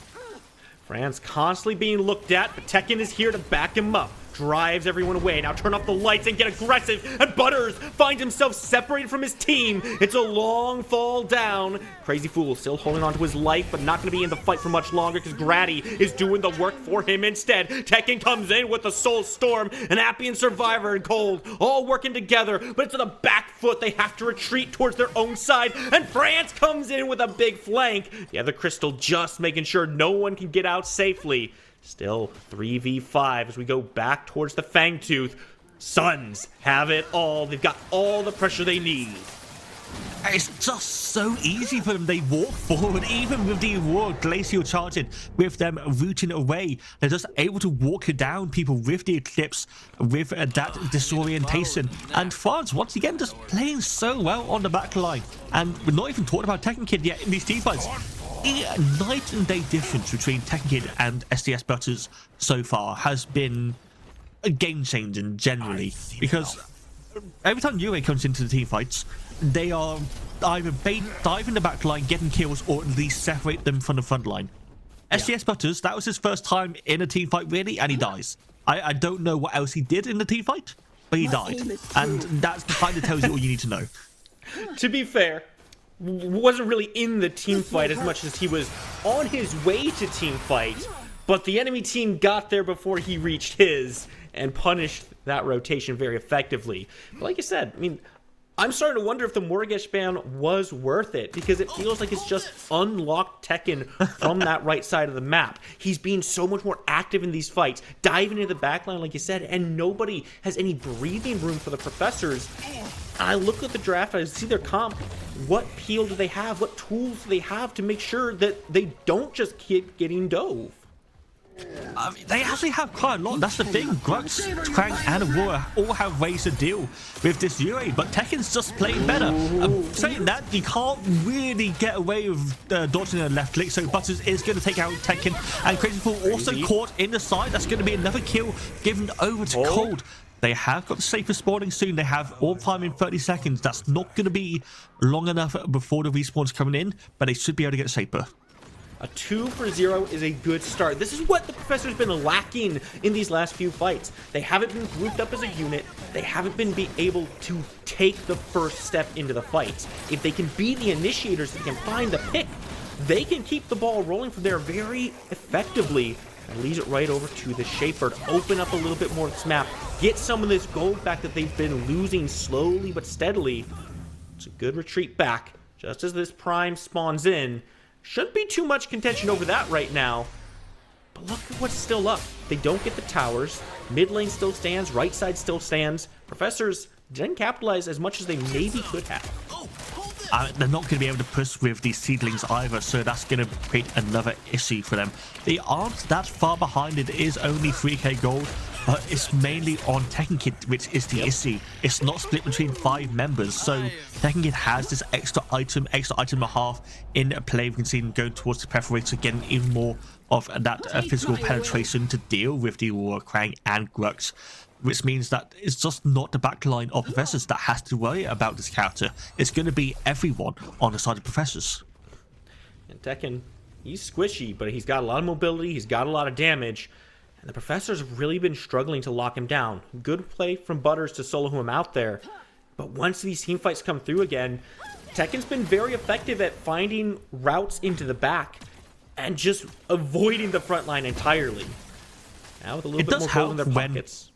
It does help when you have Crazy Fool on this Morn who can just turn off the lights. It basically there is a bit of a cheat code with that, but let's not take away from Tekken Kid whatsoever with that. And I do want to quickly call out Jay as well here. He hasn't really had to do much in these last 3 games, but with the amount of roaming Crazy Fool has done in this game, and the fact that Jay's only died once, is a testament to himself on how well he's been playing. Jay gonna be targeted once again, but this time he's got Crazy Fool next to him, the Beguile and the Grap. Gonna go ahead and do some work, push Seismic away. This tower is still somehow standing, Falcon. And you see Professors, they want the gold, they want to push themselves ahead and open up this map a little bit more, but they have not been able to claim this. Look at it, it's smoking, it's sparking, but it still stands. It's 1 HP, literally 1 auto attack from an ADC would kill that thing, but it's just never able to get to it. However, that's not the big issue. The tier 1 tower in mid is still standing, Spooky. That is a bigger issue because they're not going to have the same amount of pressure in that mid lane whilst that is still up. With the Fang 2 number 3, oh, sorry, this is Primal Fang 2 spawning now, and the mini Prime, the Orb Prime spawning as well at the same time. This is going to create an interesting dynamic on the map, as we might have a slight issue, but we'll come back to that in a second. And Sons of Tekken, they kind of have the advantage. They have the first move in this, so we'll have to see what they want to go for. Yeah, I can't imagine the Professors make a play for the Orb Prime with the Primal Fangtooth spawning in. Let's take a moment to review the builds while we've got this pause going on. A lot of power spikes have been hit so far. You can see some anti-heal come online from Appy as well, to try to slow down what Crazy Fool and Tekken can do. What's the big one that sticks out to you? What are the power points you're looking at? I mean, you've got to look at Tekken Kid, you've got to look at Cold. I think those are the 2 big players for both sides. But when you look at Cold Gold, he's got 10.5k. He's got 1k above Jay, which is expected considering the size he spent more time in that lane compared to Crazy Fool. But it's not really much more than anyone on the side of Sons of Tekken. France has more gold, Grati has more gold. Tekken Kid is basically equal with him.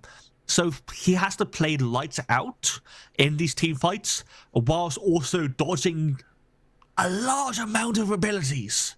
Let's take take a moment to highlight the difference between Grady and Survivor here. 2-level gap between them and quite a lot of gold, 2,000 separating them, and you can see the impact it has on those builds. Grady just has more to do in these fights, and Survivor, you know, he has a little bit more CC, he can start locking some targets down, setting up for his team, but he's going to struggle to really find the damage that he wants for the rest of his team to succeed on these. Yeah, but you also got to remember he is playing Krang. He always has that judgment of the heavens, that route that is going to allow his team to facilitate and to do damage, especially if you link that up with the Neon, who is getting stronger and stronger the later the game goes. So there is a chance for the one-board combo, where as you look at Gratty, he's playing Shimby, has a lot of personal damage, has a lot of personal survivability, but he hasn't got much synergy with anyone on the team.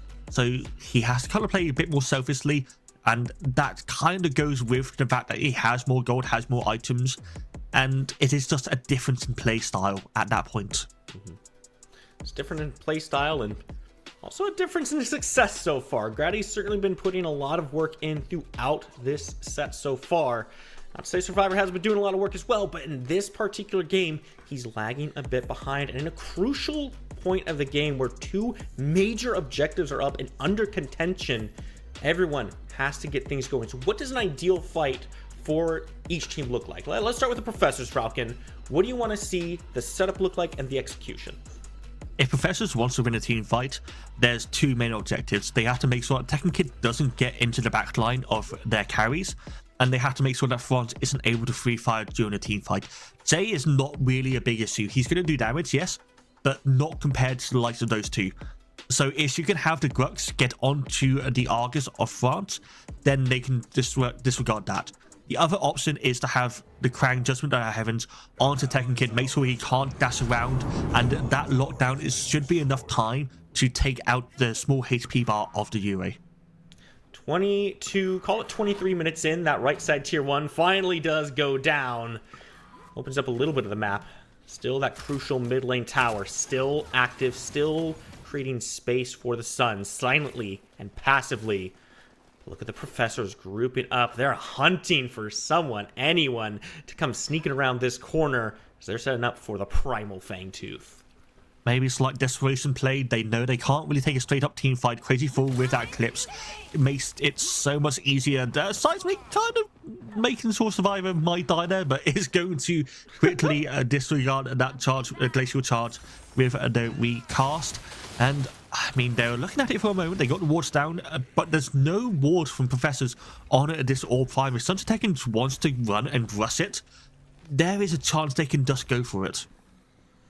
Caution is the name of the game for the Professors, but sometimes too much caution can come back and bite you. The wards they have down might still be able to onto the Suns, but they took a reset, so they're going to be slow getting back here. At the same time, those Suns, they don't have a position where they can just start this up willy-nilly. You have to make sure all the vision is down, and they have to look for a pick themselves as well. So who's the target to break this one open for Suns to actually get active? I think anyone on the side of Professors is a good target. Survivor, if they can take out the jungler, that is always going to be the biggest threat in terms of a steal. If they can get rid of Cold, that's the main damage source from Professors. I don't think that Africa's played the best in this game. I kind of need him to see him do more on this Neon before I'm convinced that he is a priority target, because right now he hasn't really hit that many abilities, and he certainly hasn't bursted anyone like I expect from a Neon. Well, with the Tainted online now, hopefully it's a little bit easier to start bursting down some of these targets. France has been a big one throughout the game, but Crazy Fool's constantly there, making sure he's still alive, making sure the damage chains don't come through. With the Guile interrupting everything, it's been very tough for the Professors to find any real target. And at the end of the day, we're 25 minutes in, and both teams have said, you know what? Fangtooth, here we go. Maybe we just take it a little bit slow. Even as I say that, Suns decide to finally start this one up, and the Professors are on their way. SDS Butters so hit on the solo side, that's why they've gone for it. They know this is a 4v5, but Professors are still going for it. Lights will be turned off. The Soulstorm doesn't really hit many targets here. Fangtooth's still alive, and the long arm cuts through a lot of health bars. No one falls, and Survivor utilizes the stasis. Butters comes forward, smash and grab. Sun goes down, and now they've got themselves an opening for the Fangtooth. A quick 3-0 fight, and the Professors find themselves an opening. Soulstorm missed everyone. Law hit 3 people. My God. And the worst thing about that, not all of the team fight, not the fact that Sons of Tekken failed the engagement. France was tanking the primal Fangtooth. That's why his HP was so low at the end of that. That's why they were able to assassinate the Argus, which I was saying earlier. That is the priority target. That is who you want to take out in this fight. And now they've done that. They can go towards this Orb Farm. They can get this double bubble buff. And whilst they do all of that, Seismic resetting, making sure that tower isn't going down in the duo side, Professors are right back into this game. What a beautiful decision on this map. And this is what you expect to see from two teams that have so much veteranship. They know how to split this map. They know how to capitalize on the openings that they get, even if it takes them a long time to get there. Now, that mid lane tower that was staying for so long, both ones are down. Cold finds himself a red buff for it as well. And the double bubble buff that you mentioned, the Professors have quickly put themselves in the driver's seat of this game, and it's now up to the Suns to find an answer for it. They might have an emergency break, but where's it gonna be? Yeah, shout out to TT for the double bubble. We know that you love it. And now looking at the gold, I mean, Cold is about, what, 2.5k ahead of Jay now. He has gotten a lot of money from those objectives and from the kills as well. He is going to be in an even more demanding position, as this Murdoch Long Arm Law is going to do so much damage if he can get it on to the Argus, on to the UA. And in terms of what they want to do right now, it's kind of hard to say, because there is towers still on the duo side and on the solo side that they can take down. They are just going to take the safer and make sure that they can get the seedlings being pushed in. But this is kind of delaying the push. It's not going to have the Primal Fangtooth for the longest amount of time in the world. They're not going to have the Orb Prime for that long either. They really need to get a move on in terms of using these buffs to actually crack over in the base of Sons of Tekken. It is delaying their push, but they have closed that gold gap that was beginning to form as well very effectively. All 3 objectives on the map, 2 towers to their name. This is a good spot for them. Now, lights go out, but Guile does hit 2, and Grady's going on deep. Survivor's right there. Nappy punishes the aggression. You walk too far away from your team, but Tekken's in the back saying, I've got the damage that we need. Survivor might not survive for very long, but he's got there linked up with Seismic, and all the while, look at the left side. Butters is pushing everything down. They might not win a fight clean, but they're gonna break the base open, and that's what they're looking for. Oh my god! Oh my god!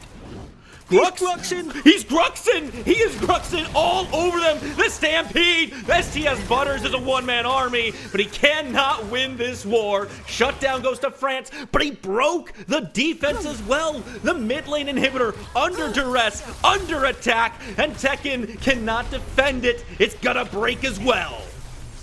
That is not the worst thing over Sons of Tekken. They managed to take out multiple members of Professors, but losing 2 inhibitors is a big issue. Now they have to always turtle. They always have to have someone on the defense to make sure these lanes are set, and that is going to delay them if they want to go for any of these objectives that are going to be spawning roughly a minute, 2 minutes time.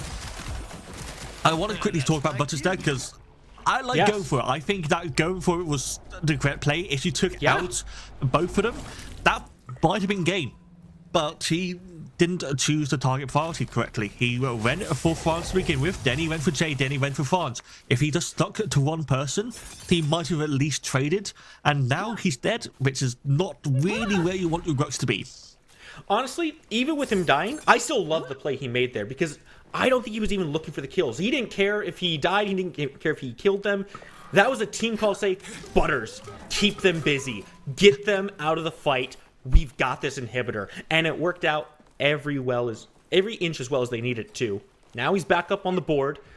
No major objectives have been missed here. Professors are going to be 5-on-5 for the next clash, but with this advantage, with the base being broken, they can play so patiently. They don't need to be the ones to make a move. They can just demand that the Suns take a step back. And Butters, he goes stampeding on forward. They have a good amount of engaged with the Wargrux and Krang now that they're in a position where they can be the aggressor. They do have to be wary of Gratty in this duo side because the Simbi is a very good split pusher. If they're left alone for a little while, they can push that wave up pretty quickly, even though you have gone for that jungle wood, got the Spirit of Amir, and you haven't particularly got the most damage in the world. But with the Eclipse going through, nothing else is following through because Seismic once again getting his entire team out. What another fantastic play from the supports. These walls have been so impeccably placed from Seismic. This is why this Aurora was banned away in game number 1, because they know Seismic can execute on it so extremely well. Every bit of aggression that they look for gets countered out. Grady can't even farm in his jungle safely. The professors are on the hunt. The classroom has been closed and they're dragging you back to detention. But it's Butters who gets kicked out first. The Soul Storm opens and Stasis is popped. There's nowhere to go, but Tekken falls down quickly. A wall cuts off the retreat path for Crazy Fool, and the professors still answer damage back. It's France finds the double kill for his team to keep this defense alive. And with the Fangtooth now up, a couple crucial members of the professors are down. And the most crucial, that Survivor is down. There's no jungler on the side of professors. They can't risk going for it because Gratty is alive. If they went for the Spiral Fangtooth, if they went for the Orb Fire that's going to be spawning soon, there is a high chance of it being stolen. So this is delaying this game once again for the Sons of Tekken. And now we're 32 minutes into the game. Spooky, we got to start talking about scaling. We've got to talk about these drafts in terms of the late game, because I think that Sons of Tekken's overall draft is probably better in the late game. Argus has such good scaling. Simbi is a massive damage threat the later the game goes. Zue kind of falls off slightly. But Trimblast as well, Jay is able to get back into this game, able to start farming and get to the same point as Cold is. Whilst we look at Professors, they got a beefy front line. But Neon and Neon and the Murdoch are really their only two damage sources. So if one of them falls down, the team fight becomes so much harder. Hey, you were talking about one of them falling down. Might be both of them if not careful. Appy does find the blink on out, keeps himself alive. I know you were talking about the Argus scaling. Consider who's been the one picking up the kills in these last couple fights. It's been France, positioning himself so extremely well to capitalize on all the damage he has while staying safe. He's been so difficult to reach, and if the professors want a win here, if they want to take these fights effectively and cleanly, it's got to be France who goes down as a priority target. He has 445 CS at 32 minutes. That is ridiculous. Nearly 4 items. I am convinced by Haru's words. I think that France is showing a play that proves that he is definitely one of the best mid laners in this tournament so far. He is 100% living up to the hype. We haven't seen every team, obviously, and we haven't seen them against other big teams like Mac 10, like Flow State. But if he's able to do this against professors, I believe he can do that against anyone. Shaper gonna be targeted out here by the professors and secured. Nice and clean. No hunt used on this one. Straight over towards the Orb Prime as well. They've revealed their hand. Suns know where they are. Go for it. Can they answer it? Nixon, Quiver, and Cold. This is going to go down very quickly with Neon's damage as well. They have got multiple people here. They're going to get bursted. Appy gets picked out very early. The Soul Storm comes in. Survivor goes into the stasis to survive the burst. The Orb Prime is secure, but can they fight their way out? They might not have the numbers. They don't have the damage, and you don't have your lives. Suns cleanly pick everything up. Only Survivor left in this fight, and now the Suns gonna walk on towards the enemy base. There's still towers here. It's gonna be a journey, but they got 60 seconds. They got 60 seconds. There's a tier 2 tower in mid. They had to take out the seedling. This could be game. Survivor is alive, yes, but there is such a long amount of death timers on this team. Jay and Tekken Kid are going to destroy these objectives, but they have to wait for the minion wave. How much damage does Survivor have to deal with these minions? There's no Orb Prime, there's no Pyro Fangtooth. I think that Sons of Tekken, they're playing it safe. They're running back towards the Primal Fangtooth. They know that it is risky to go for the end. Going back to that team fight, the play was correct. They had enough damage to burst it. They got the objective, but Appy Picker was in the complete wrong position. he was by the entrance of the pit, not at the back of it. So that meant he was the first person Sons of Tekken were able to walk on. Crazy Fool was able to get the CC, was able to get the burst with the rest of his team, and then Tekken once again dying to Cold because he killed Cold earlier. Oh, what a clinical snipe. Falcon! What a game we have found ourselves in. This is match 3. I cannot believe the intensity that both these teams are showing right now. That pick is critical. They now have a numbers advantage against the Primal Fangtooth, which frankly on a 5-on-5 this late in the game, I thought Suns, they've got the cleanest fight possible here with France as well. Now the Professors have themselves an opportunity. If they catch Grady, it could be over. Good Eclipse comes in to keep him alive. The Suns have to be so careful. Survivor still pushing the side lane, but he's taking a lot of damage. He's going down. They're going to take him out with Jay and France. Synatic Obliterator Ventilate used on the Krang. That is going to be another member down. 4v4. Primal Fangtooth still up for the Sons of Tekken. And we were looking at the scoreboard. The gold is basically equal. There is no real noticeable difference in terms of the items on either side. It is just down to the team fight. It is down to the objectives of what they have, and I think that I don't know what I think, Greasy. I'm saying I don't know anything because this game is crazy. The only thing I do want to mention though, that Primal Fangtooth was the third Fangtooth for the Sons of Tekken. They have got that 8% boost in terms of their offensive and defensive stats, and considering they're now at the 5-6 item mark, that is going to be significant. It's so back and forth. I find a pick, you find a pick. 30 minutes for 3 Fangtooth is insane, but it's because of how close this game is. You see Butters fishing for one of those grabs, trying to get something started, but they have to be careful. They have to play in their inhibitors. All 3 of these are still real inhibitors. None have been broken down. They've got some extra defense here.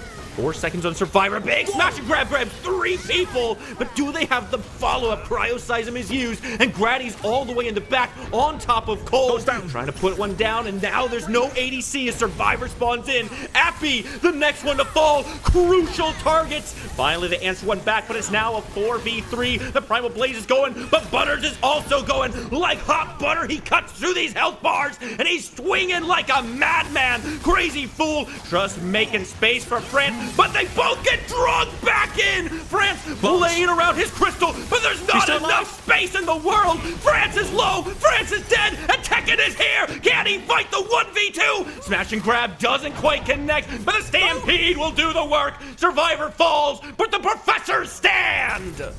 The Professors stand out of everything. Their carries were taken out at the start. It was down to the front line, and they cleaned up, and they gruxed, they roared, they did whatever Krang does. They lost an inhibitor on the side lane, but it doesn't matter. They're pushing down mid. There is death timers, 25 seconds on Gratty. That is going to be the soonest respawn available for the Sons of Tekken. Only STS Butters is going to be here. He is full items. He has a large minion wave. This inhibitor is 100% going down. 7 minions should be enough to take it. He's used Warlord's Challenge as well. That's going to be extra attack speed. But is he going to be able to take out the core? Is there going to be enough time? 5 seconds left. He's racing against the respawns. Falcon, this is Predecessor. This is the PCC. And this is Grady respawning. No. Yeah. Core is at 50% less. And Butters, still healthy, makes the call to retreat. He doesn't want to finish it because Jay is here as well. The long arm cuts through, puts some damage out. They're just buying space. But Butters doesn't have the speed. And Jay punishes the Rhino for stepping up. 37% left on the core. Ooh. Butters could have gone for the inhibitor. Go for it. Yeah, I have just nearly choked by how close that was. So we're going to go back to that in a second. But I think Butters could have gone for the inhibitor. Look how low that is. That is a dead inhibitor already. It doesn't need to be defensible. He could have taken that down, and that would have been 2 inhibitors down for the Sons of Tekken. That would have allowed Professors to play the map so much more effectively. I think Cold is taking down the Saber currently, so be able to solo that quite well. And we've got 30 seconds left. Orb Prime is spawning. Primal Fangtooth is going to be spawning relatively soon as well. If Sons of Tekken wants to go for this, they go for it now. Man, the history of these teams is shown in the way they're approaching each other. There's so much care and aggression in equal measures. The Eclipse now used on cooldown. Synaptic Obliterator finds some damage on Survivor. Happy still healthy right now. Fangtooth gonna be started up. Professors, they need to get back into it if they want any chance of holding on to this. But Crazy Fool and Tekken make sure Survivor has no route into this. Instead, they have to walk around the Epic Crystal. It's just constant poke damage into the pit, but it's not enough to secure the Fangtooth away. Soulstorm has been used, but Soulstorm doesn't find any kills instead. This Professor's slowly backing away. Good Glacial Charge cuts off the aggression. Now they just have to retreat. Professors, they need to deal with the side waves. That solar side is quite large. That could take down the inhibitor. Same with the Dura side. That is going to damage the core. But because Cold is over there, this is a prime time to take the Orb Prime if they so want. Or everyone on Sons of Tekken, they're full HP. They should be basically full items at this point in time. This game is all down to execution at this point in time. There could be a backdoor, yes, but it is NA Spooky. We don't backdoor here. We team fight, we look at the enemy team, and we laugh at them as they all fall. And one of these teams will be doing that. We're gonna get bloody, we're gonna get dirty. We're gonna have a respectable and honorable win one way or another. Shaper secured by the Suns. Now they've got the Seedlings pushing up. Left side inhibitor is down. Professors, they're grouping up around this Orb Prime because they know it's going to be the next target here. They know the Suns want to take it, and they know they can't have it. This is so close. They just need to delay as much as they can. That final Fangtooth, once it runs out, then they can fight again. It's 42 minutes into this game 3. And right now, we are I know we've been saying this, Spooky, but we can't iterate it enough. There is one team fight left in this game, and whoever wins that is going to win this set and will continue in the winner's bracket. So if one team just starts this, that could be game deciding. Cold once again on the Dura side. All Prime started up by the Sons of Tekken. I'm not gonna lie, I thought there was one team fight about 3 team fights ago. And now, the Suns are gonna be the ones starting this up. Turn off the lights, but turn off the entrance. Butters gets caught out, and he's gonna drop quickly. Ventilate will be used to secure the Orb Prime. Grady has secured it. Now the Professors, one man down, have to take a few steps back. Suns, they're in position to take this base. Can the Professors find another miracle defense? Alright, Grux, that's going to be hard. Seismic is going to look for Crazy Fool, is going to miss. There is multiple people being pushed in. Every single wave is pissed off. Seismic is caught. He's caught all on his own, and France gonna make sure he pays for it with his life. The inhibitors are no more. The Suns will walk in, and the Professors have to stand strong. Appy's got some good damage. He puts it out, but he puts it on the Crazy Fool. It's not the right target. And the Professors can just buy their time. They've got the Orb Prime. They've got the enhanced minions. Long Arm is not gonna do you any favors here, but put some damage onto the minions. Professors 3 here, 4. Looking in, Tekken. Not gonna find too much. Instead, they stand back. Crazy Fool gets popped in the head. Ether Crystal comes through and locks down Survivor. But he's still standing. Grady extremely low, but the core cannot take it. And the Suns finally close it out. What do you say? What do you say after that game? Because take a bow, both teams. That was incredible to watch. What a game. GG's to both sides, but the Sons of Tekken, after nearly 45 minutes, takes the game. And I mean, they played so damn well. Crazy Fool, France, I want to give a shout out to both of them because, my God, they carried those team fights. My God, they saved their team so much. And I know I called out 2 players, but every single player on that map played their hearts out. Like you said, Falcon, it came down to execution at the very end. Couple mispositionings, punished very effectively, and the scaling that came out from the Suns was just a little bit too much to handle. There were maybe opportunities for Professors to close that out, but I think the big thing to take away here, Falcon, is that this is the upper bracket. one of these teams is knocked down, they could have this same clash again.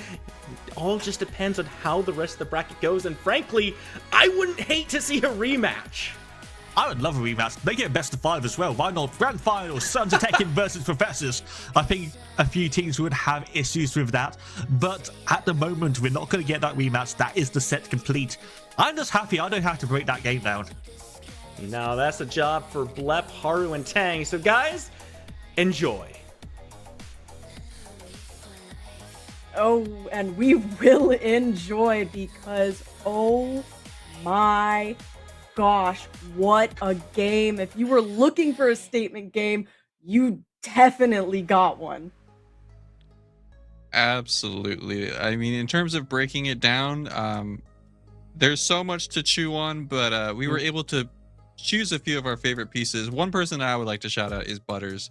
That dude was a monster. So many fights he solo was able to turn around just by his ability usage, his CC usage. Very well played, Butters, I have to say.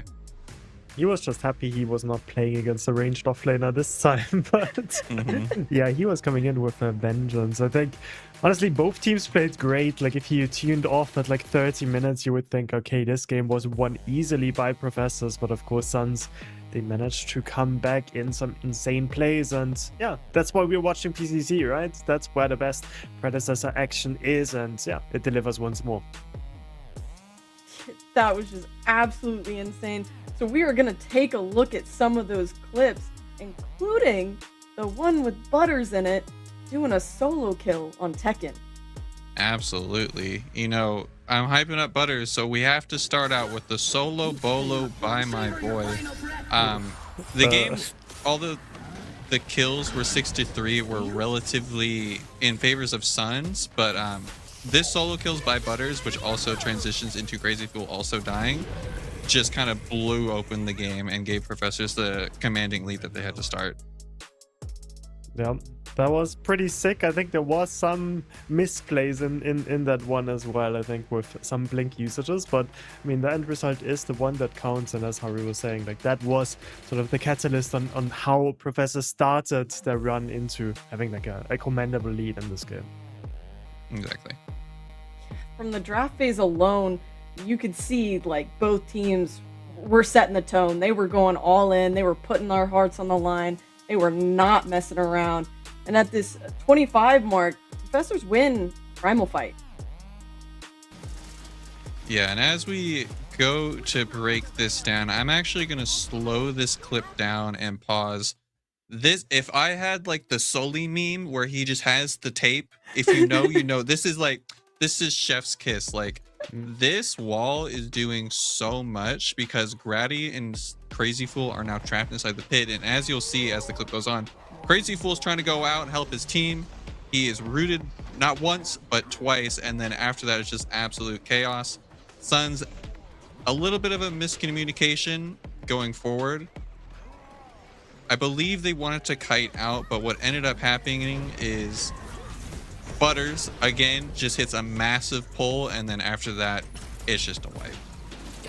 They're not able to de-aggro the Fang Tooth as well, so France just gets one shot right by the dinosaur as well, so that is just pretty unlucky for them. There was so much back and forth in this game. It kept everybody on edge. I mean, chat was absolutely blowing up throughout the game. And then we go back again to the orb pit where the Suns contest it and get another 4 kills on the board. Yeah, as we get this clip ready, it seems to be the curse of whoever started the objective first loss. I mean, Suns just incredibly well executed and getting the insane Yurei ult in the back of the pit, which just lets Sun completely wipe the Professors here and get a complete turnaround in the game state. I was like one of the... If you've already written them off, I think that was one of the turning points, of course, where Suns were like, okay, these guys still can box. And yeah, as you were saying, like, whoever started it, yeah, pretty much lost every objective. Even though they did not win that team fight, Butters over there, I know we keep talking about him, but he was putting on the movement with that new Grux dash. It was so funny to watch him dashing in and out. We have this next clip where the Professor team wipes the Suns on a base assault.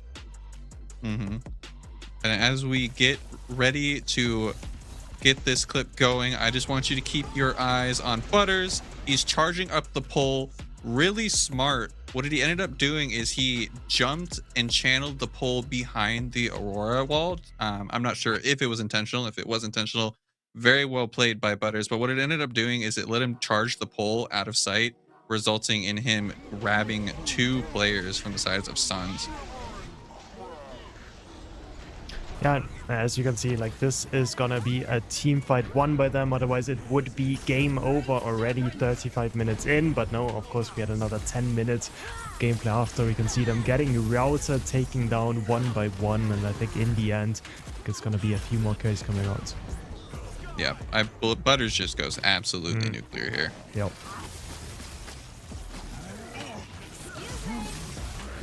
Oh, this Argus should not. I just have to say, this Argus should not have lived so long here. France is doing his best. He really is, but Butters just said no, not today. He was trying to weave in and out, using his crystal to the best of his abilities, but oh my goodness, what a fight. What a game. I mean, we weren't able to capture all of the back and forth. There were so many points in time where the game just flipped one way and then back to Suns, back to Professors, and it was just a very exciting game to watch. Very NA game to watch. Oh, 100%, especially that last game. We just kept racking up kill after kill after kill, and it felt, the first 2 games felt a little bit EU-ish. Just putting that out there with the low kill count. But this one, nah, 100% NA. Yeah, 100% boxing, but still not low quality matches at all. Like these macro decisions, like, you don't need to have low kills in order to play smart. Sometimes the smart thing is actually to find those picks, to find those fights. That's what we saw out of these teams. One of them is gonna drop down to the lower bracket. The other one is gonna move on after this one. But both of them gave us a great show today. Yes, congratulations to both teams for doing so well, putting their hearts on the line. But big congrats to Suns for pulling that back. Absolutely. The brackets definitely have an interesting showcase. We also see in the upper side of this bracket, ATR was able to defeat Stay With Me, also pushing them to the losers bracket. So I'm actually very excited to see the games that unfold in the losers bracket going forward. And that was Pinzo against Wangle's team, for anybody not remembering that. But we can see just from the scores as well that these games super neck and neck, right? ATR, SWM as well, 2-1. Sun versus Professors could have gone either way as well. So we see this PCC Spring. We don't quite see like a clear favorite emerge yet so far. The entire sort of like overview between the teams, all of them look great, but no clear favorite emerging quite yet.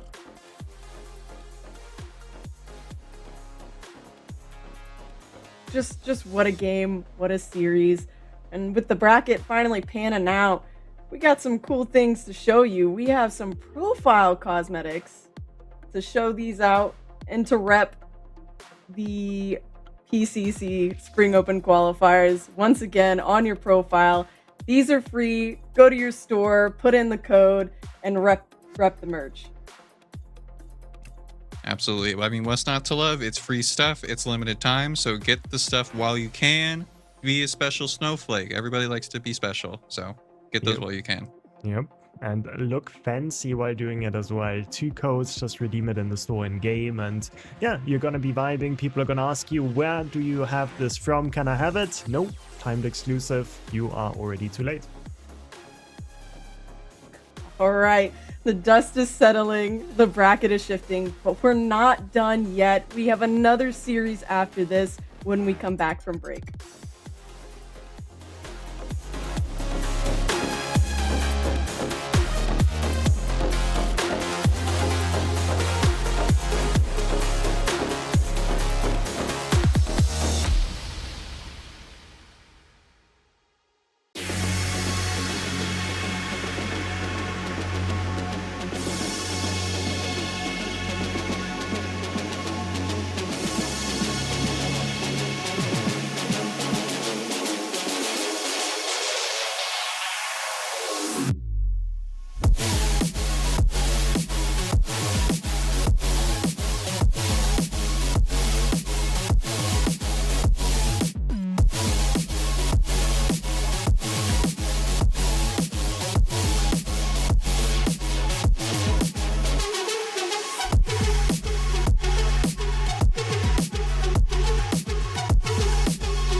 rise to call upon me.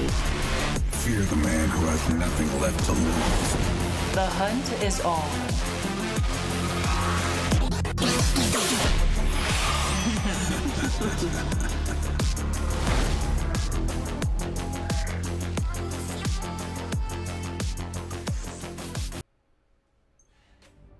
Long time no see, everybody. Welcome in.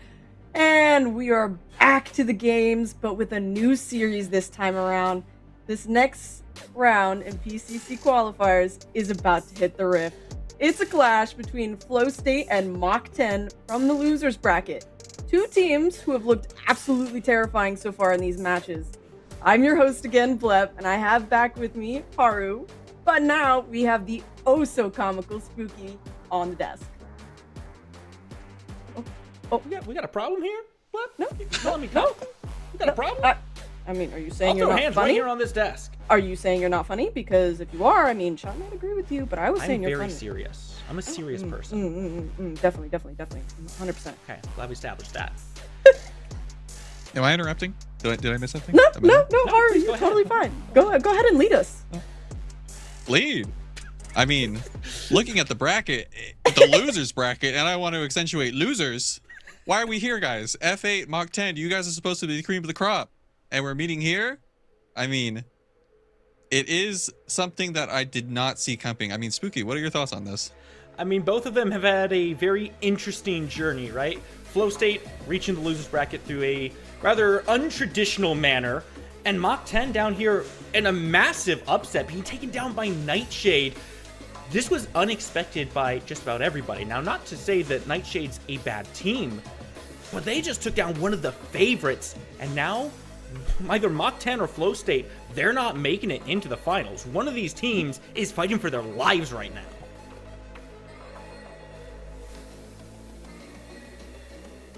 Yeah, exactly. And with Flow State, I mean, I'm excited to see them play again because I've watched a lot of their scrims, and with Proficiency being in the off lane, jungle being Kofi, mid lane being Simba, I'm just excited to see him play. Sure. I mean, I don't hear the comms, but I can imagine the comms from FA are something along the lines of "this is free on my screen," something along a BTA. I can't imagine that Mach 10, their morale is very high, especially after losing a series that I cannot imagine they thought they would lose. So we're gonna have to see how it goes. I mean, to their credit, it was a 3-game set. It's not like Mach 10 got rolled over and lost in a 2-0 sweep. They definitely had some fight back, and while I didn't have the pleasure of seeing it, I can't imagine it was an easy loss for either, or win for either side. I think Mach 10's definitely going to come back rejuvenated. They're a team that's been here before. They've been through this scene many a times. I can't imagine the mental's going to crack just yet. I don't think it is, Spooky. I think they're gonna reset and come into this game really hard, looking to win this one. Now, with that being said, we do have the draft right now, and we're excited to see what they're cooking up. It is going to be an interesting pick and ban order, just because I don't think that either team really prepared to see each other this early, so I can't imagine much homework was done. That being said, the way that F8 likes to play is they like to play very heavily through Kofi. Typically, you see Kofi on a lot of carry jungles, whether it's like the Yin, the mini Rampage, something that he's able to get a lead on and just continuously push that lead for his team. And you can see a little bit of that coming out here. The bans start to roll through. Kalari taken off the board, so wanted to make sure that Kofi gets something comfortable, but doesn't get too much pushback from the other side. Allow him to do his thing without too much threat from the opposition. Not too surprised with the rest of the bans come through either. Mako has been a target throughout the day. Morigesh, as much as I hate to say it, is a good character right now. So get her off the board, get that annoyance out of your way, open up for something like this Aurora. I'm so sad to see the Mako yet again banned. Like, I just want to see the rat play. No, I want the rat to play Spooky. I love him. He's too cute. But I am excited to see Peak on support. I'm hoping he'll bring out the Spider Morn. I love to see him play that. It's hilarious. But I do see that we're gonna pick up Gideon and the Xeris. Oh, Haru, you might want to take this one because I just saw Neon and Gideon on the same board. I mean, this is, I wouldn't say standard, but it is very on brand for what a lot of these teams, especially in NA, have been playing for. A lot of them have been playing for heavy prio and mid, and a lot of those characters are currently the burst mages, whether that's Neon, Gideon, or something like Argus. I am seeing a Eden locked in from the side of F8. That one we have not seen on the broadcast today, so I'm very excited to see how that goes. I'm always excited to see some Eden get played, especially if this is the Aurora support. It's a lot of aggression, some good lockdown to facilitate the Eden building up her heat very quickly. Those early levels can be quite dangerous, so I do like this phase locked in as well. If you know that your opponents want to get aggressive, they want to stay in your face, phase just being able to bring you right back out of that and watch that heat deplete, that's a good answer to it. Man, Gideon and the Zars is another big factor in these fights. There's a lot of volatility in Mach 10 right now, so I'm very eager to see what ADC they lock in next to all this. Yeah, like we were saying on the desk earlier, the circle ults, they're coming back. We got Xerath and we got Gideon. Circles all around. We do see another circles all around. We do see the Shinbi around. The Shinbi ban is targeted towards Kofi. That is one of his back pocket picks. Similar how Grady likes the Yin, Kofi really does like the Shinbi.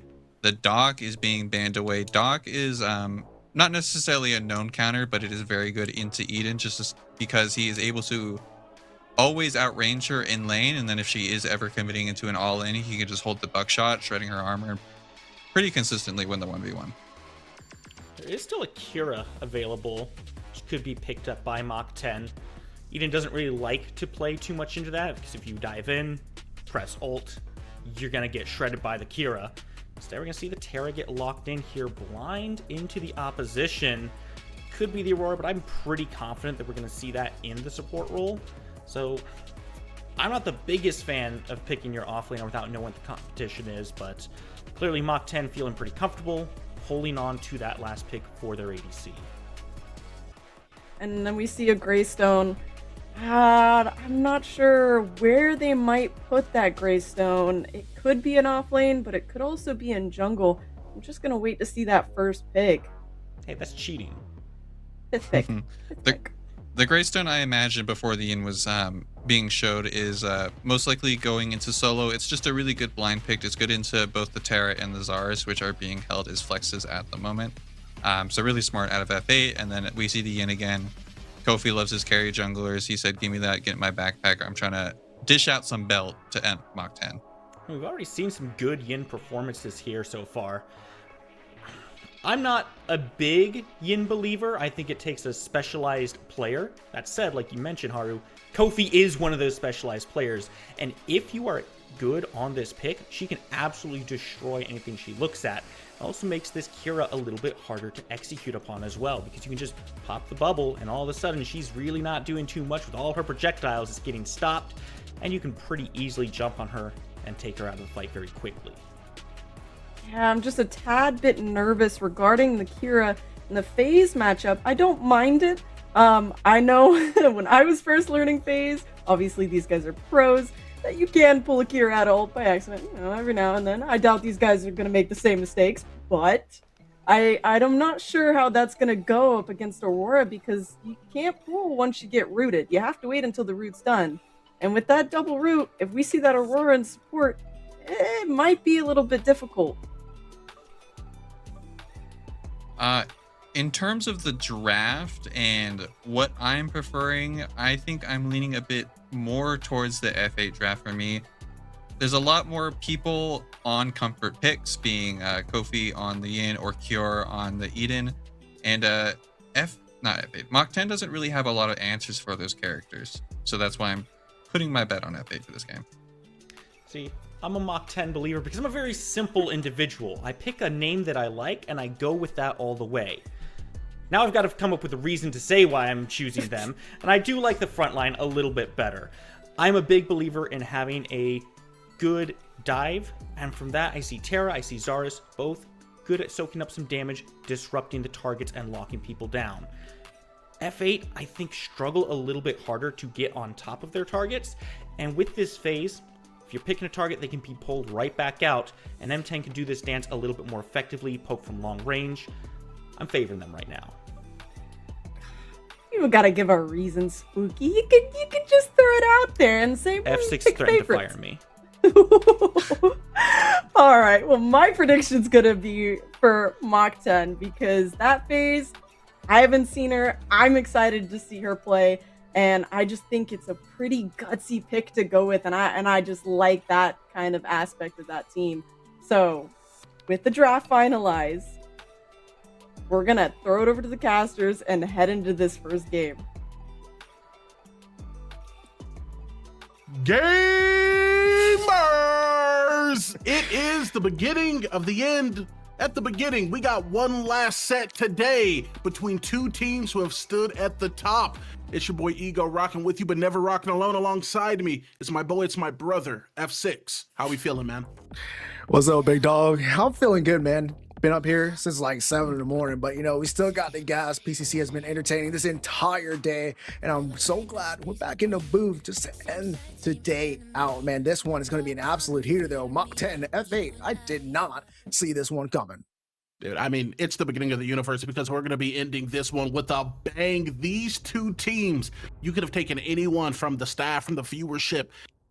These guys are top 8 teams, and now there's only going to be one of them left after this set is said and done. You know what? We talked about the first stop on the road to the Pinnacle, right? Trying to get to the top of that mountain. And I'm not going to lie, this seemed like this was going to be in the middle part of climbing the mountain. And I mean, there's just two titans just getting ready to battle out. And like you said, loser goes home for their spring. You're fighting to stay alive in this tournament, and both of these teams have won PCC before. You've seen the players, they're locked in. You know, none of them want to go down here.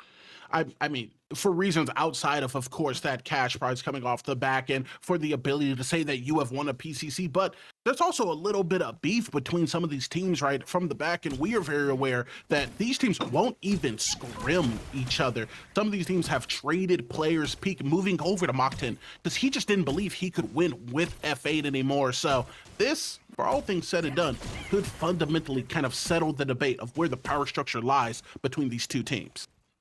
I mean, there's always smoke. There's always beef, right? And like you said, you got to settle it here. This is where we find out, Peak, did you make the right decision?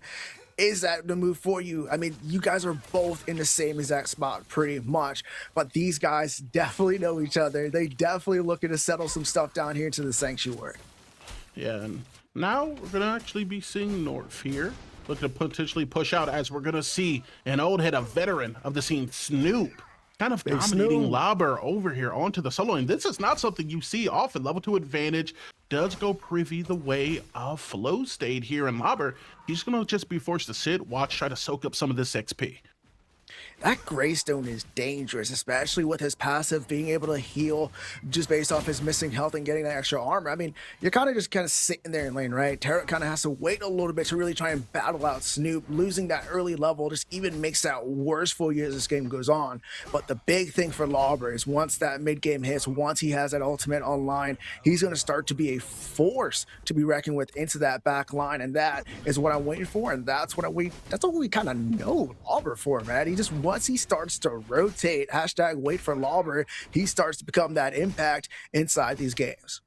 This you know, an all fine function is going to be a terrapin. Would you say he becomes an unstoppable force? Haha, okay.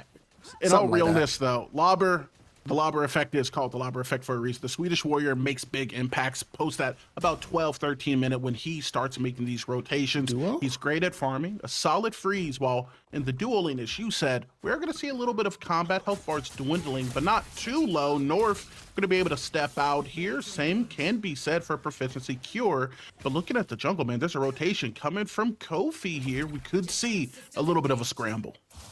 You know what we did see just now? The fact that North is in the support role. We thought he was going to be the jungler, but he's going to Will coming out to be able to sub in. But man, I mean, that just changes everything for the gameplay. Like, you used to North being in the jungle, being able to facilitate. That's his strongest role, and now he's flipped over to the other side. So does that impact really tell you? So Lauber and Snoop, in a big trade, Lauber has to get out of Dodge, not enough mana.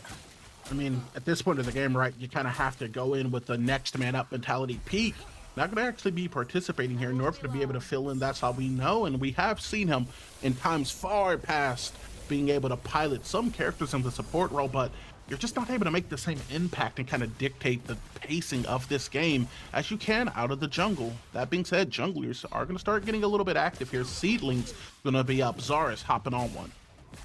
And they fight for that first river earlier on, and that gives them the momentum, like you just said, to go after that first seedling, right? When you're inside this early 5-6 minute mark, you're looking to try and capitalize on those seedling as a jungler. That's a big thing that comes in with the rotation that you're seeing coming from North here to allow for Will to kind of skyrocket, try and get a lead above Kofi, this Yin. We know this Yin likes to scale, so as long as you can try and stall that as long as possible. We've seen Grady today, man. He was going off on that thing, so you definitely know what this hero is capable of. I mean, in the most recent balance patch, right, she did receive a 5% attack speed. You know, I'm not going to call it a hard debuff, but it definitely was, you know, some degree of a nerf. And you can barely feel it with that wind burn and the just amount of damage she's able to scale into at those 2-3 item marks. She's very oppressive when she gets there, but you kind of got to get there, right? Kofi's not going to be making the biggest plays here in the first 10-15 minutes. He's going to be looking to scale out with some of his other team members. Scale the way through the game. Meantime, Will looking here for a mid lane gank, possibly, but level 6 is online for Simba. Barricade is going to be up, not utilized there. Too much space. North looking to potentially trade here with Cure, who, I mean, we may have glossed over just a little bit. This guy, big man, is prolific. He is absolutely out of his mind. We said a little bit earlier, we do get the privilege of watching some of these players scrim, getting some of their insights, and watching him play the game makes me nauseous. Every auto is a flick. He's looking ahead of him and behind them all at the same time. So if he does get a little bit of a lead on this Eden pick, we could see him not quite run away with the game, but make it incredibly hard for Mach 10 to play. Oh, both of these carries. I mean, you're speaking from Cure angle. Maguli is just as aggressive, looking to make that play. But I like this opening here. We're still waiting for that first Fang Tooth, and it's really relying on what we were just talking about onto that dual lane. Both of those carries trying to get their precedence. But also, I think the real big factor is how this mid lane is going to be applied. You're seeing a little bit of difference here. Usually the supports are roaming to try and control that mid lane, but with the switch of North going towards that support role, proficiency being new into the support role as well, you're not seeing that comfortability and that aggression, kind of causing mid lane to just be a little bit less stagnant than what we're used to. If I recall, Proficiency and North both played jungle at the LAN, I think. So seeing them now post slot here in support is going to be odd. Over the top end, it is going to be a Glacial Charge that sets up Cure for the first blood. They're looking for 2, though. Maguli going to be forced to blink out here as Proficiency is still looking to be aggressive. Evade used. Coliseum does come down now. A blink does come out of Cure. He does not want to give up the lead that has been established off that first blood. I thought Cure was about to do something crazy there, man, but did get the blink out of Maguli. Huge impact in the carry role for Cure, like we were talking about. He's going to make those plays. He made that first blood happen. In the meantime, though, I do respect Will there for that counter get. Coliseum down, but once again, you burn the blink down on the ADC. So now when these ADC or carries are able to kind of battle each other, it's going to be like, hey, you got to watch out for that escape. You only have one dash to really escape yourself there, so you need to be a little bit more careful. And with the first Faint Tooth, now both junglers level 6, eyes on the prize, looking for that first objective. And it's less the passive that you're going to be able to get off this first Fang, right? I mean, that 50% extended duration is good, but there's some things that could be great. Barricade utilized underneath the T1 tower and assault of damage, but the DPS coming out of the gate in, it's going to be offline, and because of that, Simba survives. Proficiency on rotation. Glacial Charge is up for Frost Crystals augment taken. No blink. As now, no blink on the Maguli. He's getting caught out with the Cryosizum ulti. Coming out, Limit Breaker breaks the back of Maguli, but it's not over. Black Hole looking to set up 2, but where it's going to be your damage. Cure has a double kill, and he's down with the sickness. If North wants to step up, Cure is more than happy to put him down. My man just got a single solo bolo inside the duo lane. He comes back 2 minutes later. He's like, you know what? You got your blink burn. Here's a cryosism from Proficiency, and I'm going to get me another double. Cure 3-0 carry is not what you want to see here on the side of Mach 10 this early on into the game. This right here, this is my sleep paralysis demon. If you're telling me I'm coming in back against the wall, if I lose, then I'm not even in the top 8 of the spring qualifier. And Cure is 3-0 yin. It's comfortable looking to scale out. She already has her Lightning Hawk online, so that momentum's going to make that initial burst of damage coming out of the jungle that much better. This is a tough situation for Mach 10 to be in within the first 10 minutes of this game. Very tough indeed, and with that Lightning Hawk as well, that slow that's applied is going to allow for her to close the gap just a little bit more. But F8 with that big fight, Cure picking up the double inside of that river, inside the enemy jungle, is going to cause them to actually get the first Fang Tooth. That's going to give them that extra 50% duration on their buffs. Kofi's going to love that. His red buff, blue buff going to last just a little bit longer, and the mid laners as well when it comes down to the side of Simba, for him to be able to catch those rivers. Hopefully he gets a purple buff, right, to be able to have that ability haze, that cooldown, and a little bit more power. I'm going to express a little bit of aluminum player envy here, kind of still talking about Kofi. I'm incredibly jealous of the patience that he's getting out of this Flow State team because they are dominant within these lanes. Backing up Proficiency gets brought to about that 40% threshold. Cure about 50, but he can be so proactive. Coliseum comes down, no blink. It's going to be available. That's a shutdown going to Wooly for Mach 10.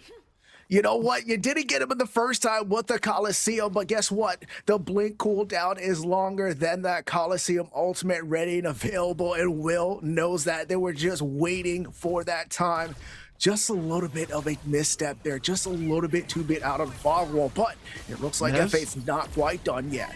Phase on the pullback, ulti comes out. Maguli doesn't have the aim, but luckily Kofi does have the damage. That's going to be 2 going the way of F8 jungler, and he's looking forward. Third, Prioritizer comes out proxied. It's going to be able to slow down the disengage as Bry was looking for, but Proficiency just manages to barely survive. Just barely indeed, and Kofi still trying to get a little bit of get back there, but we talked about waiting for Kofi to get online. I think he was just in the right place at the right time. Will securing that kill at first, diving the tower, but you know what Kofi said? I'm on the way, don't you worry boys, help is arriving. Being able to pick up that double, a good trade for the side of F8 once again, and they're still in a commanding lead over this game number 1. I mean, and he's back now with, what, 1,900 gold? That's half of an Exene Quiver, possibly a Tainted Round. It does look like he's going to be building out into the Tainted Rounds here. Good for the scaling to get that attack speed and that Blight to apply for any little bit of healing you may be looking to get here through North. That being said, man, you've said it already. This has been a dominating early game. This is exactly what Flow State envisioned when they thought of a good start to this game 1. I mean, we're talking about the prior PCC champions, but I feel like a lot of people tend to forget that. I know they dropped down to the loser bracket, but that was a little bit more on a default, not their performance, right? So these guys are the best of the best. If you're thinking about who was the best coming into this tournament, right? They have the crown right now. Everybody else is looking at them to take it away. And right now they're saying, no, you're not going to be able to take this one away from me. I'm going to be honest, it looks like they're looking to just take the light out of the Mach 10 sides. Already, they're kind of dealing with losing a team member. Now they're going to potentially have to deal with losing a game 1 where if they slip up one more time thereafter, I mean, it's the end of the run. I want to extrapolate. You know, let's show them the real E squared. Enhance and extrapolate something in particular so the people at home understand this. For those who do not watch competitive Predecessor, A, you should. What are you doing, big man? B, F8 was a back-to-back PCC champion. Mach 10, the number 1 seed as far as caliber of players coming in. This, for all things being considered, could have just been the finals. And we're getting it here on day 1. And that means we're going to be losing one of these teams. I'm so excited to actually see this team come through. It's Lobber going to look for a fight, able to just bait out the ulti. Wild Rush is up. If he gets the Empower, it'll give him a little bit of shield to sustain. But there's just so much damage potential coming out of Snoop here. This has to be a disengage for Lobber. He does utilize his bling, and that's going to be a little bit upsetting. He does have the Wild Rush to kind of create a little bit of separation, but with that blink down, it's going to be a little bit rough for him to really engage, right? But let's pull back into the game here. The second Fangtooth is getting up on the board. It is a kill lead going on. F8 has a 4-up advantage, and they're looking like they're the ones wanting to win this one more. I need to see something from Mach 10 here. I need to see them come together and start to play with each other around in these fights. We're seeing Will being able to get those gangs to the Coliseum, but a lot of times when he's using that Coliseum, he's the only one engaging, and then it is a little bit of time before he's actually able to get some backup. So they need to create this timing. I know he's in a newer kind of asset role in the jungle with this team, but they gotta figure it out if they want to stay alive. You hit it right on the nose here, as we're actually going to watch Flow State absolutely eviscerate through the secondary objective. Will needs to create the timing. This is one of the best things a proactive jungler can do, and you have to be proactive at this level of play. These teams aren't just going to slit up, right? No one's going to be like, oopsie, I forgot the Fang was here. You have to create opportunities for your team to be able to develop an advantage. Now, F6, that advantage has already been lost. So now the job has gone slightly harder. You have to help bring them back into this game somehow, some way. You gotta find an answer, you know. I mean, when I was taking tests in high school, you know, if I didn't know, I'm hitting C, right? It's always C time. If you don't know, you know, right? That's what you need to do something in here. You need to find an option. You need to just keep going, keep striving, and finding different ways how you can make impact. Maybe it's not the dual lane, right? You're not able to really shut down anything because Kofi's able to rotate through there. Maybe switch yourself on over here, Will, towards the off lane. Get Lauber a little bit of a lead and look like they're hearing me now. Will, they're blind. Greystone is going to be as the Snoop is looking for a way out. Coliseum is going to prevent him from finding it. Ulti though, and that Stone Force Soul into a blink does somehow preserve his life. Does this become a trade in any way? That's so much utility used. What do you get? The answer.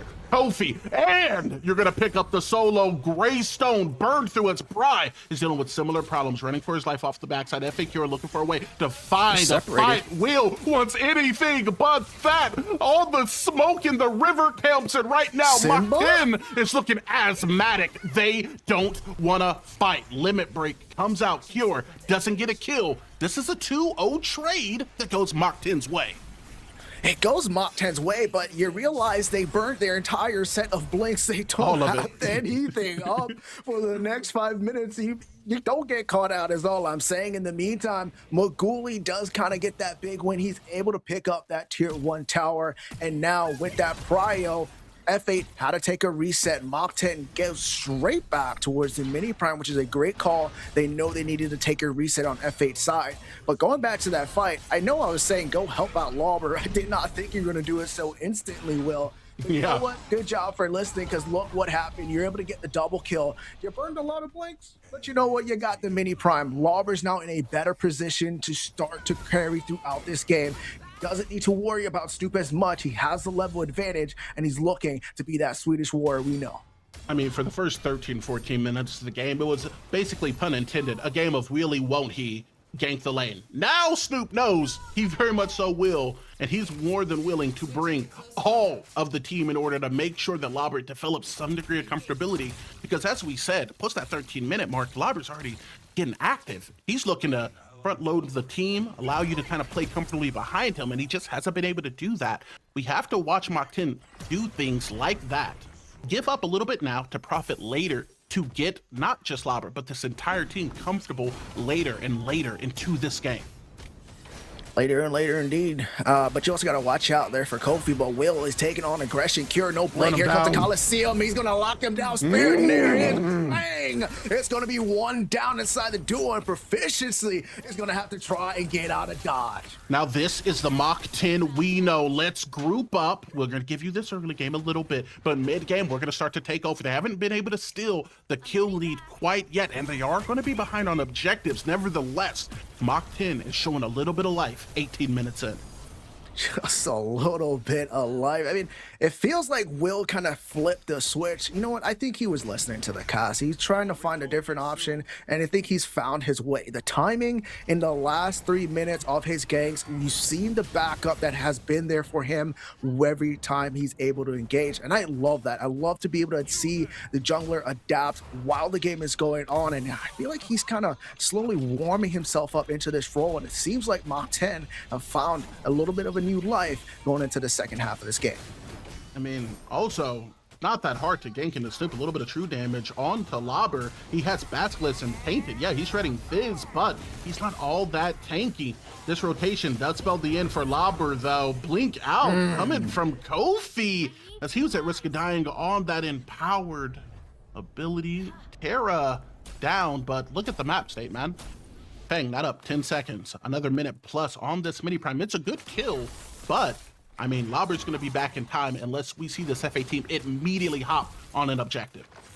I mean, they can try and look to try and go straight to the Fangtooth, but Mach 10 know they can't just let them hit here. They just have to buy time for Lobber to get back up first so he can have a presence into that fight.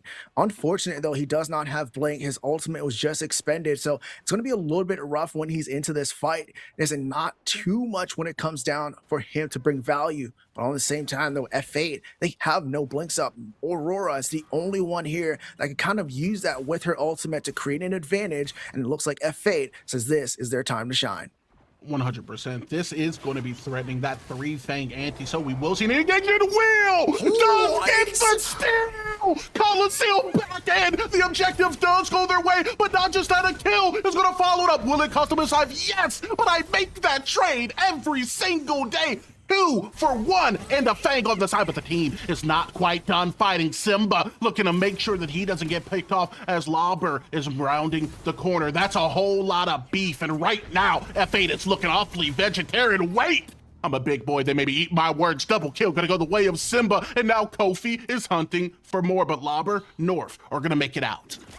I mean, you cannot make this up. Will, you needed to make another play. He stepped up when it needs to be done. We thought that 3-Fangtooth Monty was totally free towards the side of F8. That was going to pretty much put the knife inside this Mach 10 team, but Will comes in to save the day. He's able to lock it down. They do lose some players for it, but at what cost? At saving the rest of this game. Great objective steal. You know what? He wins those. Those 50-50s are free on his screen. I said it before. I'm taking that trade every day. You're telling me every day, baby, that I'm getting some bounties. I'm stopping the 3-Fang anti, so next time that Flow State tries to make a play for it, it is going to be that Primordial Blaze. They're going to need to be a little bit more tanky, and it's not something you can take too willy-nilly. This has preserved the opportunity for Mach 10 to come out ahead in this game in one single play. Big ups to Will coming into the jungle and making the plays that his team needs to stay alive. I mean, I just want to take a second to highlight Will here, right? Because we know he came in to fill in on the sub role for the side of Mach 10, pushing North over in support. But this is an up-and-coming player. He's newer to the scene. I believe this is his first tournament, and he's from he's playing from South America. My man is playing on some high pig right now to get into these games, and he's out here out hunting the big man Kofi, the man with the belt, the prior PCC champion, and he's able to compete with everybody, and that is what we love about PCC, getting these new players, get it in these new fresh competition, a battle against what we know as the best of the best. But in the meantime, it's going to be, oh my God, the Stoneforge Soul, but I don't know if it's going to quite save his life, but it does. Here you go. Nexian's going to give him an extra bit of life steal for this trade here, and the HP bars are going to be oh so very low, but with Brian the Black Hole on the rotation, the dynamic of that fight completely changes. North over the top, and he's looking for a root. Simba looking for a target on the ult. Obviously finds it. Lobber now back rolling into the fight. Cure, he has the sickness, and Lobber has not nearly enough HP. They find him, they kill him. Cure strikes. Cure looking for more. Simba setting him up. actual stasis value in my PCC game? No We could way. never. Blink top Bry. Cryosides him on the back end. Simba bringing him low. Bry brought to his knees, but proficiency gets picked up by the Gideon. Look up because you're getting put down by Mach 10 Bry. A little greedy here, potentially. Brother, you have like 5% HP. Let's step back. This is going to be a 2 for 4 that once again does go in favor of Mach 10. Mach 10 finding life. I've never seen so many people narrowly escape, but at the same time just be dead to rights. There was so much going on into that fight. Everybody pressed buttons there, right? It is the simplicity of it, everybody pressed buttons. You know, we got stasis value. That's a 5% chance of that happening ever inside the sanctuary, but we witness it here today, not only anywhere else but the PCC. Everybody just kind of felt like, you know what? Here's a side of flow state. We're going to be able to pick up that kill. Lauber goes down. Kira's trying to find something else. Will is pretty much dead to rights. Cryocism popped on him, but he blinks out into the tower just to save the day. And just the ultimate cleaning up with a slight win, like you said, once again to Mach 10. I'm loving the tempo here. Both of these teams seem like they are woken up. They want to make sure that every trade is going to be as close as possible. You know, I'm going to take a moment here to shout out my boy, The Expansion Show. So I'm going to talk about an ability in particular.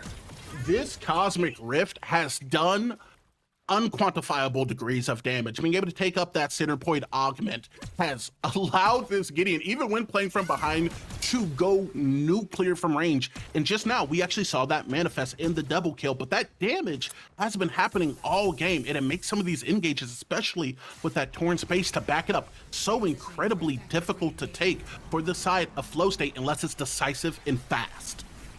I mean, you got to be quick, right? But you know what you got to be quicker with is establishing yourself. There's not a lot of vision here for the side of Mach 10 around this Primordial Fangtooth or the Big War Prime Pit.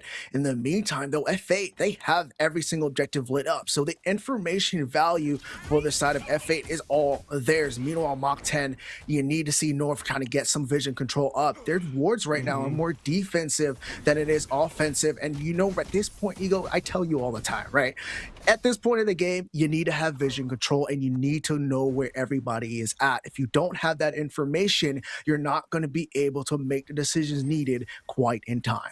I need you to do me a favor and not only tell me that, but let's get it put in an email format and sent to all my ranked teammates, because them brothers don't even know that wards are in the game. I couldn't agree with you anymore, Hero 6. Having that vision control can give you the extra step or give you the ability to compensate and plan when you don't have that first step initiative, right? A lot of the times when we're casting, we talk about prioritization or a lane having prio. All that prio is means, hey, when something happens, you get to move first. That is made not quite as good if we know what the move is. And that is exactly what wards do. And this is a crucial part of Predecessor gameplay, because on this map, with the game so fast, with the lethality rate that is so incredibly high, even just a little bit of information could give you what you need to turn a loss into a potential win. I 100% cannot agree with you more, but we're seeing a little bit. I thought you were of going to be vision like, I cannot agree with you. I was about to leave. Agree with you. I would never say that on live, you know. No, I'm kidding. But it's going to be a little bit of a situation happening in the mid lane and the red side jungle. It's like both teams are just poking, trying to get a little bit of rile. In the meantime, though, they're settling this beat, trying to control the middle lane. Both of these teams, they understand the mid lane is one of the most important. If you're able to control this, you're able to kind of control which way of which objectives you're trying to be able to put at. But Gideon might be get caught in a bad place here. He needs to be a little bit careful on this side. He does have that torn space up. Looks like they're going to let him go because of it. Kofi, proficiency. Over on this left side, Neon gravitating further, though, looking to catch the wave so they don't lose that T1 tower in mid lane, though. It was always going to be a setup. North top end. He may look like the support right now, but that's a jungler. Go ahead and get ganked. Yeah, I mean, he was looking for anything. He's like, you know what? I wish you would drop down. Hey, you know what? Do it. He definitely dropped down. And they were all ready to dive, but good thing Aurora has that mobility. But as we take a look at the tab screen, it is a 4,000 gold lead here on the side of F8, but you won't think that with how this game is going. We're seeing the fight back from this Mach 10 team, and they're still in this. If you're asking me, you might have a little bit more income, but when it comes down to skill and experience, it's going to be right here. Makuli low, and the backline to Coliseum is dropped. God, Makuli dead. Going to get nuked here by the Neon. Wooly wheel, my apologies. Does get the kill onto Cure, though. That's a lot of damage that falls off. Lobber gonna have to stand up pretty tall phase with the pullback so to be able to preserve his life. But my God, it looks personal. Snoop, leap, blink, ult. Looking for a kill, not going to be able to find it, much like Waldo. So it's going to be a tie, 1-for-1 for the time being. That could change. Snoop maybe a little bit overextended here, but with the backup being present, they have all the momentum in the world. Slow stay Kofi, obviously going to be able to get this picked up kill here onto North, while Bry just tries to season them with damage, but he just can't step up with the current state of his HP. And Mach 10, and there that goes. FA strikes back, right? Like we said, both of these teams are top tier teams. They're not going to let anything or like huge lead go by them. And I kind of want to ask you a question. Is that a whip in Yin's hand? Or if Kofi's playing, it's a belt that he has out? Because the way he was beating all that giddy right there, he was trying to send a message. But they pick up those kills, and now they have a slight advantage back to where they need to be. But if you really look at it, you're not really anywhere close to finishing this game. You're going to have to still go after these big objectives. You get kills, but at this point, you need a big objective. You need to secure it to try and give you that slight push. And the Shaper's the only thing that was taken, and that might be the opening that F8 needs. Listen, man, I'm not big on, sci-fi stuff. I've never really been into Star Wars, I'll be honest with you. But this is Kofi we're talking about. That's his saber and its certified belt from a galaxy far, far beyond. You can ask him this in an interview post. He'll say the exact same thing. And he's comfortable with it. I mean, we've been able to see it. That Liberator on Cure saved his and Kofi's lives more than a couple of times. This Fang up, though. These teammates are going to actually listen to your advice, F6. Some vision does start to come down as Wheel makes this rotation into the mid. Kofi, he's not shy about taking this fight. He has a Nixian. He's 4th item deep. He can just melt you if you do not burst him down efficiently and immediately upon him entering. I mean, this is a great opening. They were able to push out Maguli and North on the dual lane. Meanwhile, Terra Lobber is on the opposite side of the map. On the side of Mach 10, you can't let these guys get this Primordial Fangtooth for free, and they notice that, but F8 strikes back.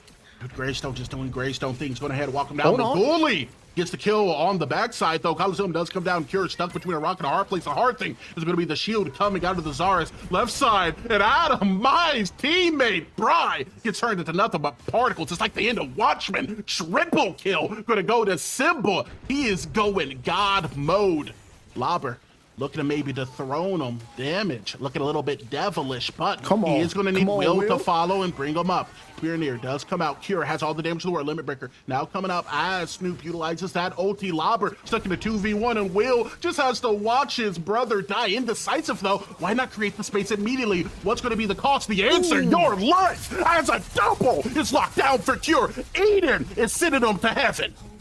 Oh my goodness, man. It is one after another. There was a 3-for-3 trade back and forth. And then right there at the end, we saw the Greystone value, Stoneforge. So I don't need you to do much but press that button, slow them down a little bit. And with Cure building that movement speed build, you see it all there. The Bassi into everything that he wants to do right. And the mobility on Eden already gives him as much as he wants to dash away or engage, able to pick that up. And let's be honest, he's a carry, right? He's going to be crunching on Vanquisher a little bit, but he's able to pick up all 5 members at the end of the day. And this opens up the Primordial Fangtooth. And not just this, all 5 members on the side of F8 will get this. The fight lasted long enough, and they might be able to get double buff here.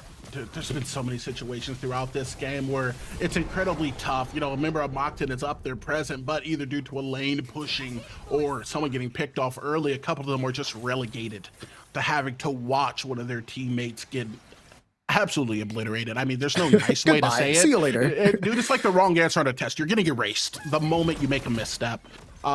This is a winnable game, but it's so incredibly difficult, especially now that Float State has access to the Primordial Blaze and that triple Fang ante, plus 8% across the board.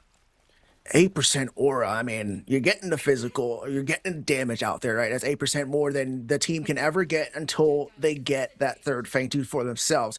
8% more defense, and at the way F8 is fighting, they don't even need that 3 Fangtooth Monty, right? That's just going to be the little bit of a, cherry on top for them to be able to close this one out. On the back end, Bry is getting pushed out by Simba.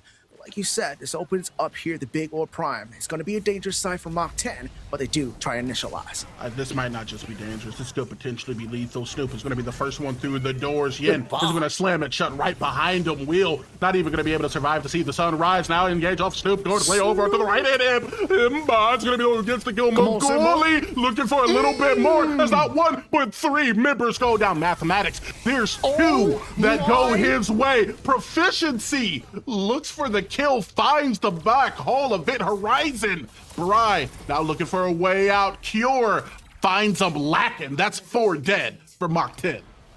I thought Proficiency was about to make a play that I would never seen before here on the PCCs. Just so close, but not close enough. I mean, it's going to be Bry and ultimately fall into Cure, but I mean, that Proficiency almost got some style points for me, but it's going to be this F8 team in total that's going to get all the points. They secure the Primordial Fangtooth, went straight into the Orb Prime, and they're able to pick everybody up and now look towards the core. This game from beginning, let's skip the middle to end, has been dominance coming out of flow state, and the reward for doing so is going to be a 4-man assailment onto this core. The only thing that Lauber potentially could kill is going to be the Greystone, but with the second life, that means nothing. Game 1 goes to flow state in convincing fashion. I mean, man, you're just looking at the scoreboard. I mean, they had a 13,000 gold lead, but I'm pretty sure all that happened within the last 2 minutes of that game. You talk about a team that is consistent every single time, and that's going to be F8 back to back. And now in this PCC, they're looking to send the same message as the prior PCCs. They had a little bit of a comeback. Maybe Will was looking a little bit shaky. He was doing some movement, though. I'm not going to lie. He was out there looking like he's going to come back. But F8, they remain strong. They remain determined, and we're able to close that one down in a convincing fashion. And all Mach 10 has to kind of reconcile them now as they remain in the tournament. They do have another chance, ladies and gentlemen, after such an amazing game 1. You don't have to go anywhere. Come on, sit down right here. We're going to be right back with you. But before then, we're going to send it to the desk.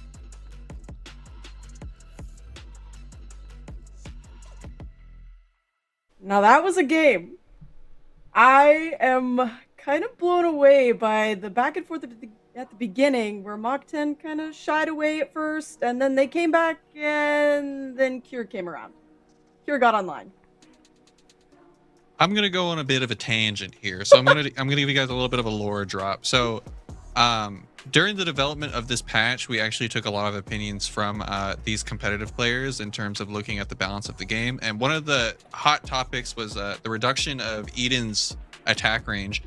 And the first week that the patch comes out, Cure is just having an absolute meltdown. This character's dead. This character's horrible. Literally for days. I sent him one game, and I said skill issue, and then after that, his entire match history in ranked, only Eden. And then he's just like, well, it's good at ranked, but it's not really pickable, you know, like the comp games. What do you say now, Cure? When are you gonna say it's broken and it was just a skill issue? I mean, honestly, that game was quite interesting.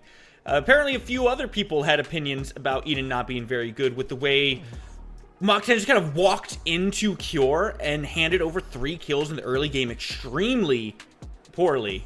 And from there, Cure kind of just got to run away with things. But to say Cure was running away takes away from how much damage Simba was doing as well. I mean, the damage output from Flow State was mind-boggling and frankly kind of gross. Haru, can we talk about that later? Yeah, absolutely. Yeah, thank you. All right, so we're just gonna go into these replays to kind of recap the match, see what was going on. The first one being at the 19-minute mark with the Fangtooth steal. Yeah, 100%. Before this event, the game was pretty back and forthy, and this is where I thought Mach 10 was going to start to slowly get their mojo back and get to the game. Mach 10 with an insane steal, but what ended up happening is they put so many resources into the steal that members just started to drop. I mean, Spooky, what do you think? I think you hit the nail on the head there.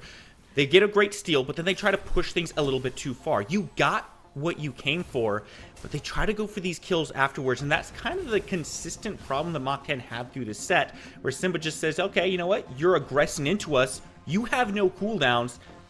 let me show you mine. And he just blows them up. Yeah, it was a bit crazy there, I'm not gonna lie, but then we go back to 22-minute mark, and there's just a back and forth team fight here. They're trying to fight it out. They're trying to establish a hierarchy. And gotta be honest, Mach 10. I mean, absolutely. I mean, as the game continues on, you can start to see the power that the Neon is bringing, especially in these long drawn out fights where she's able to get a ton of value from the recurve of her Q projectile, her primary ability. As you can see, Cure is just pretty much able to free cast as they're putting so many resources into killing Kofi. However, on the flip side, Mach 10 is playing this incredibly well. But F8, it's just a battle of inches, and unfortunately, they were just able to marginally push their lead further and further. Yeah. Again, it's a case of Mach 10 blowing too much on one particular call, and they try to take more afterwards. Sure, they had a decent fight back into it, but if you focused all that on just getting out and making the space, you probably don't lose as many members there.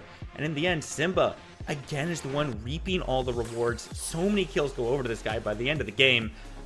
I mean, I think we'll save it for the next replays, because I'm sure we've got some action from him. Yeah, we definitely do. But I will want to point out one more thing. Bry with that Gideon rock just coming out the side was kind of crazy, and then portaling out. But we do have this next replay at 29 minutes. This was the winning team fight, and it was an ace.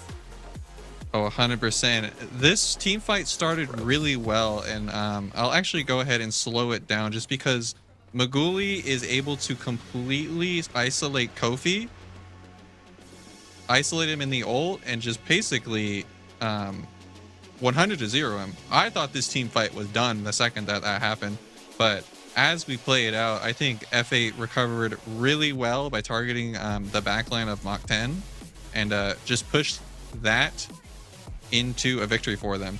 I'm really eager to see the Cure cope after seeing this team fight of him explain to me how Eden is not good.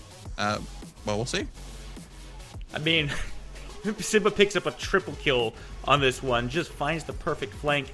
And I really feel like this was a case of Flow State simply had so many tools available to them, so much damage output, that Mach 10 wasn't sure where to look first. And as soon as they were trying to focus down one portion of it, the next backliner comes in, the next backliner blows them up, and all of a sudden you're left with just your two frontliners and not nearly enough damage to bring down the last behemoth. The Beyblade can't be stopped, dude. Look at him go. The right Beyblade. Oh, that's a good one. I'm going to start calling Eden that from now on. He comes out again. Copyrighted it, actually. You can't use that. Oh. The Cure Blade, my fault. Oh, that's even better. That's even better. I like the Cure Blade. Okay. Well, the first round goes to F8, but remember, this is a best of 3, so we will be back with the next match, and hopefully Mach 10 can give us a run, give F8 a run for their money as we come back to the next game after this break.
Yo, it's good. My name's Kofi. Playing jungle for Flow State. Yeah, I think I played. I think my first was like PCC 7 or 8, and then I played like consistent, pretty good. I took like 2 PCCs off.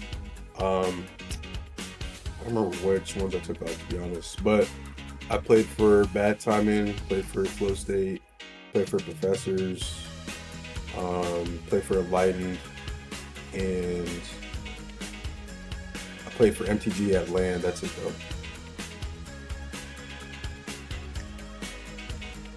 Now I brought this out at LAN, man. It wasn't my belt, but you know, my boy Big P, you know, he gave me his belt for the interview at LAN. So I'm looking to bring this shit back out, man. Like, you know, on a real note, you know, the Seoul Gazoo tournament, we didn't really practice at all. We still got second. We had like 1 week of scrims. So, you know, we're looking to take more time, and we also didn't have our main ADC that tournament. So we got our ADC back. We got our whole team. Looking to bring this belt out, you know, put these motherfuckers on Fraud Watch again. So, you know, we're looking to do that, bro. Like, that's how we play. That's how we're gonna approach each game in the tournament. Yeah, you know, I wasn't gonna do it, but I'm gonna need, you know, we, like I said, you know, we didn't have much time to prep for the Gazoo tournament, so I'm gonna have to get my Grady. Get back, bro. I'm gonna have to get my get back on my boy Grady and the Suns. You know, honestly, like, you know, all jokes aside, they played last tournament very well. You know, they found a good mid laner to fit their team, and they really like put him in position to succeed. And they play really well, like from a 3-man front. And, like, their dual lane just does what they can to, you know, sustain and survive. But like playing through Tekken, Grady, and France, like, you know, you got to come with your A game against them. So, you know, I'm looking forward to getting a run back versus them if we can. And that's pretty much it, though. Always love going against North, though. You know, another jungle to go against. So yeah, but yeah, I'm gonna have to call Grady and the Suns, man. I'm gonna have to call him, run this belt back, man. I might have to. Yeah. All right, you know, Flow State, we gonna play like the champion. You know, with the chance. We're gonna go back to back. Well, since I've been a part of Flow State, back to back. So that's what we're looking to do, man. They're like a champion.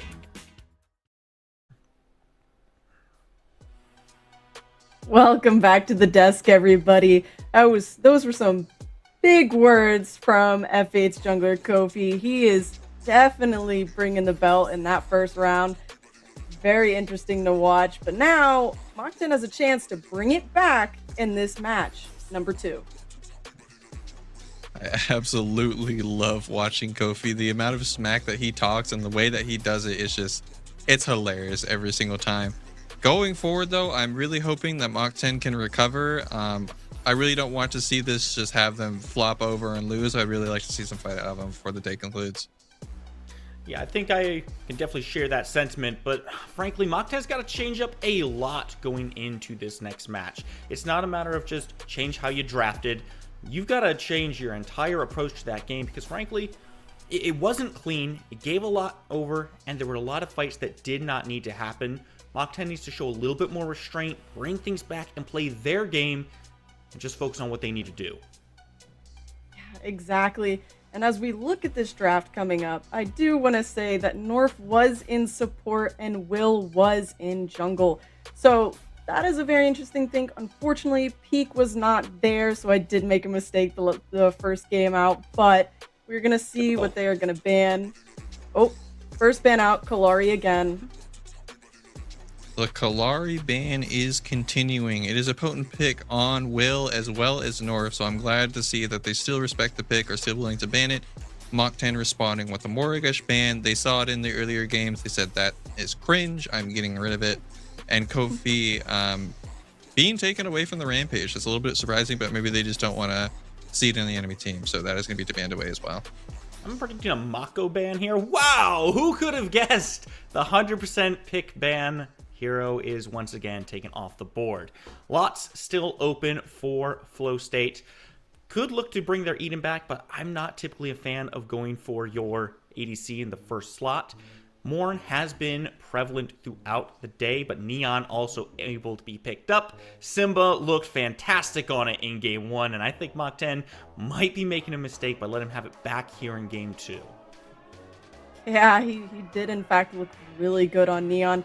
I will say, Spooky, I don't care. I know your feelings about it, but I want the rat. I'm sure the people want the rat too. We bring it back. Stop banning him. You let Morgesh through, but you won't let the rat through. It's ridiculous. The rat's dumb. The rat, we just don't get to see it, unfortunately. It's just too OP. The Fae coming out of Mach 10 is very surprising, especially this early. A lot of the teams have been prioritizing picks like the Gideon and the Argus a lot highly. So to see them pick the Fae this early is definitely interesting and definitely a shakeup. Zara's being given to Will as well. That is probably his signature champ if I had to think of one. So they said the character wasn't the problem. Give it to me again. Well, when heroes aren't the problem, you run them back. Eden going to be picked right back up for Cure. Carry locked in.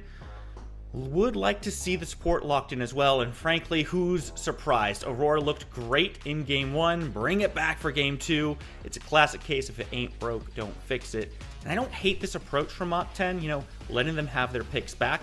They recognized that there was just a fundamental problem with how they were approaching the game.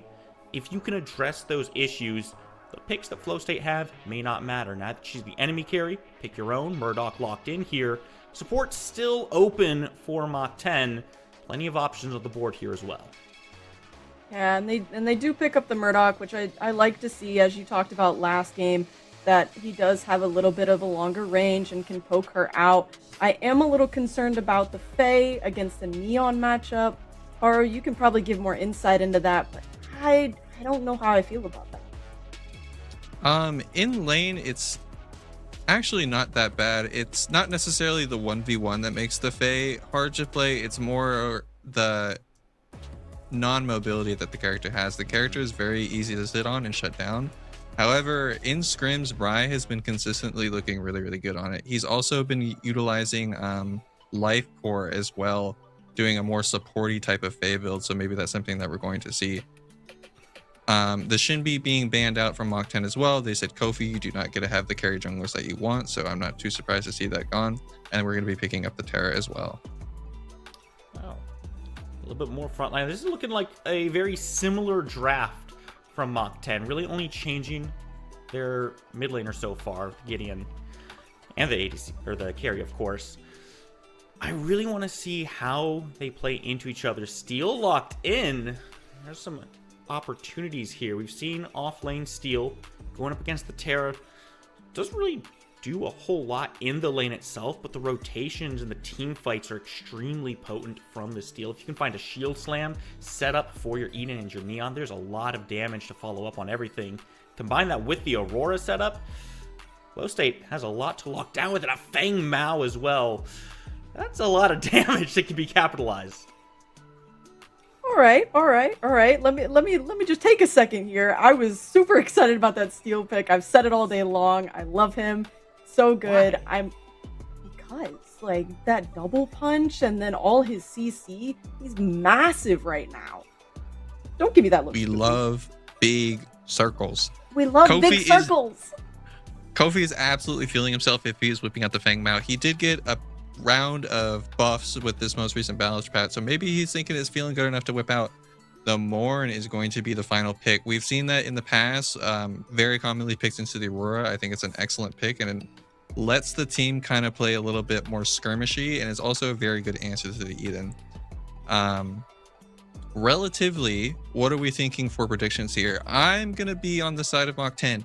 I really like their draft. I think it's gonna be very hard for the Eden especially to play the game here. So what do you guys think? I do not dislike the draft from Mach 10. I think it has a lot of good pieces put together, and if I'm looking at just a draft standpoint, I might even favor them. This Morn is very effective. The healing and the Eclipse are so strong when it comes to these team fights. It combines super well with the Terra and Zars being able to dive into them. However, I'm not looking at just the drafts. I'm looking at the context of this set so far, and Flow State have a lot of momentum behind them right now. And a character like Fang Mao with momentum behind Kofi, I think is a very dangerous pick and he has all the tools he needs to set him up and find those big executions. I think the Steel and the Aurora are going to be absolutely massive for Flow State, and I think they've got an edge here. Yeah, I'm gonna have to agree with Spooky on this one for F8. Although they do have a Morn and he does apply a Blight with his ult, they got Cure. He's the cure for the sickness. That's all I gotta say. Cure Blade, will it be the key? Cure Blade. All right, with that said, we got the draft locked in. Let's send it over to our wonderful casters to this next game. Gamers, welcome back. You know who it is, and you know who we got playing for you today. Game 2, back against the wall, Mach 10. It's win or go home, F6. How you feeling about these drafts, man? I'm feeling good, man. I'm still in shock at last game, the back and forth. So I'm looking for a similar game here on game number 2. I'm hoping it's going to be Mach 10 this time. Still want to see that game 3. We know the game 3 is always the best. So dude, it's always the best, man. You got to prove it to me, Mach 10. You got to prove it to me. You got to prove it to the viewers at home. And you got to tell F8 the belt's not coming out this game. Most definitely. With that being said, there's only one place to settle the beef, and that's going to be Sanctuary. It does feel like Mach 10 throughout the draft, I have to agree with Haru, was a little bit more conscientious, my apologies, in mind of something that they're going to be able to play relatively safe on, while also making this Eden's life incredibly difficult. And Cure, I mean, he was a problem last game, so I like drafting into making it harder for him to replicate what he did. I mean, I know you've seen the Cut to the Core, the PCC. I mean, we had a Cure on, and he's just saying, you know what, everything is free to him, and he's proven it in game number 1. I want to see if he can prove it again in game number 2. The Cure Blade might not be stoppable for the second time in a row, but like you said, that Morn is going to have that capability to be able to lock him down and kind of keep him in one spot when he's trying to be a little bit squirrely. But the main thing for me, what I'm looking at is this Faye, Bri picking it up. She got a rework in 1.12. Her ultimate is now a tree, my friend. I mean, you can pull anybody from the sky, even if it's the Neon, using her hyper jump. She's going to be able to pull her, knock her down, and keep her where she needs to be, and they can burst her down. So that is a key matchup, I think, might change things for Mach 10 with the side of Morn. And this is one of the few kind of matchups, right, within Predecessor where verticality can't save you. When a Gideon gets locked in, me and you have talked about having to play the game on multiple axes, right? Are you going to aim up, try to take down the Gideon, or are you going to try to lay down the damage to the rest of the field, right, with all these people on the ground? With this failed, you can try to go up. Faye, she's like a good bundle deal, man. She's doing 2-in-1. She's going to be able to bring the Eden down while also locking everyone in like this Feng Mao potentially if that spell shield isn't up. That being said, proficiency, maybe a little bit of an overheat, going to be brought down to about 40% of its HP, as in mid lane, we get an early gank that doesn't add up to quite anything. Both of these teams, man, they kind of feel a little bit antsy. Just a little bit, right? On the side of F8, you're seeing them a little bit more relaxed, right? You're seeing Kofi's like, you know what? I need to scale. I need to get my stats. Proficiency said, actually, never mind. I'm going to go in here and then look for something impossible. But Kira, not close enough. The wave state not in their favor.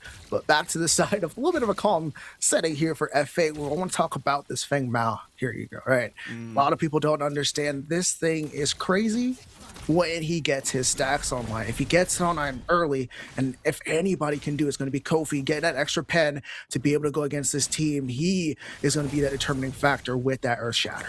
Yeah, it kind of feels like, comparing it to last game, right? This is like the anti-Yin, where Yin wants to just kind of chill out, scale, let me get my items online.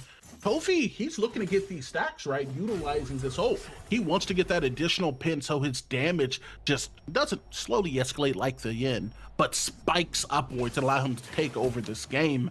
I feel like, though, with this composition, it could potentially be difficult. Not the most mobility on this like mid lane, right? Brian more than likely to get caught out, Will, making his rotation. Reminded Simba that he is going to be present, but it's all kind of comes down to how he plays these early ganks.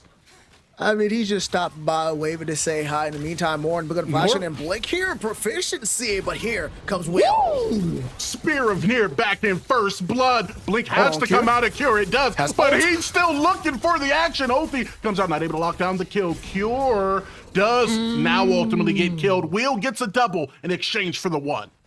Maguli getting saved there by the blink. Good show up there from Will. I don't understand there a little bit why F8 didn't back up. They saw Will rotate through the mid lane onto that side of the map, but Kira picks up a kill. They traded it for the support, so it's not bad on its side. But the big thing there is it's a double kill for the jungler. We talked about this Saurus enough today, Ego. This dinosaur is immense. The Coliseum lockdown, the evade mobility, the spare of near with the extra execution is just so reliable.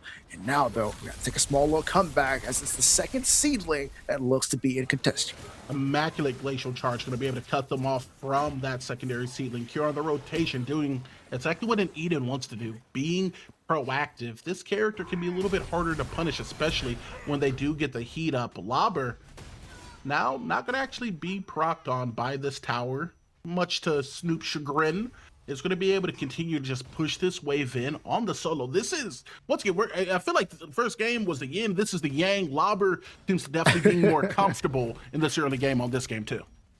No, 100%, I agree with you there. I mean, a big thing, though, is to notice that on the side of the F8, it's going to be Kofi with that level advantage. He is able to pick up the double seedling. I'm looking for him, waiting for him to hit level 6 off of this 3 camp potentially. Might initially going to need one more to be able to get there. But that Fangtooth is now up, ladies and gentlemen. We're at that 5-minute mark. That objective starts to change the mindset of this game.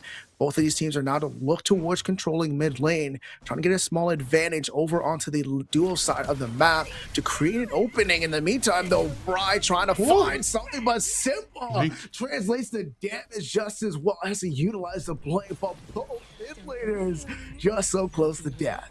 A little bit of sand in the eyes in mid lane, blink for blink, and now both mid laners are going to be gone. Both more than willing to, you know, use a little bit of that utility in order to lay down the damage. No kill's going to be pressing. Cure still just looking for the damage at every instance. Pushing that tower, pushing the lane inwards onto the side of the Mach 10. That gold buff is going to be basically free here as Cure, Eden, is going to be looking to develop this lead with this Fang now up. I mean, it's a carry, right? They're going to look at that gold buff, whether Fangtooth is up or if it's Big Prime. That's all they need. But Kira trying to take a little potential 1v1 with Maguli. Not going to be too successful. Maguli wins that HP trade. But in the meantime, the first move is going to be on the side of Mach 10 here. The jungler is on this side of the map of Will. So they can potentially just do a sweep here. There's no vision on the side of this F8 team. So they can pull this whenever they want. Will does hear the back and come, and you'll let Kira is going to get down with the Coliseum Spear. Oh, he finally gets with a box shot. Maguli able to secure that one, and that one, Ego, might be the advantage they need to look at to this Fangtooth. Oh my god, I love this. Mach 10 feels like they're kind of coming to life here within the early game. Things have shifted their way, and now they're going to look to seize the pin on Kofi.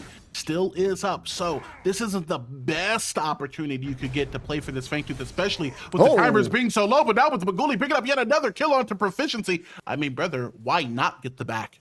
Spin the gold, come back in the lane, you're going to be strong, and this could be the exact start Mach 10 needs to push us to a potential game 3. I mean, my man got his tax return just now there, right? Picking up 2 kills. I mean, he's looking good when it goes back to back in the base, getting some of those items up. Can't wait to see what he's going into. He should be at full first item with those kills picked up on their side. Still waiting, though, on these objectives to be procured and looked at. The opening, just not quite yet. Like you said, picking up that extra kill, I'm down for it. You know, just get it back in, get that extra goal, keep kind of getting yourself ready for when that time does come for the first Fangtooth, they are able to attack. But the first one to strike is not Mach 10. It's going to be F8 on Kofi. I really like this, right? You know, you're already down a couple of kills. They do have some degree of a lead. Let's do something to strike back, a bit of a counter punch that is going to evolve into a very formal trade. Right side of the map, it's going to be a trade for this mini Prime. Now, the question is, who do they give this to? Because you do have a lot of good options. Bry, I'm not going to lie, I didn't think that this was going to be going to Bry here.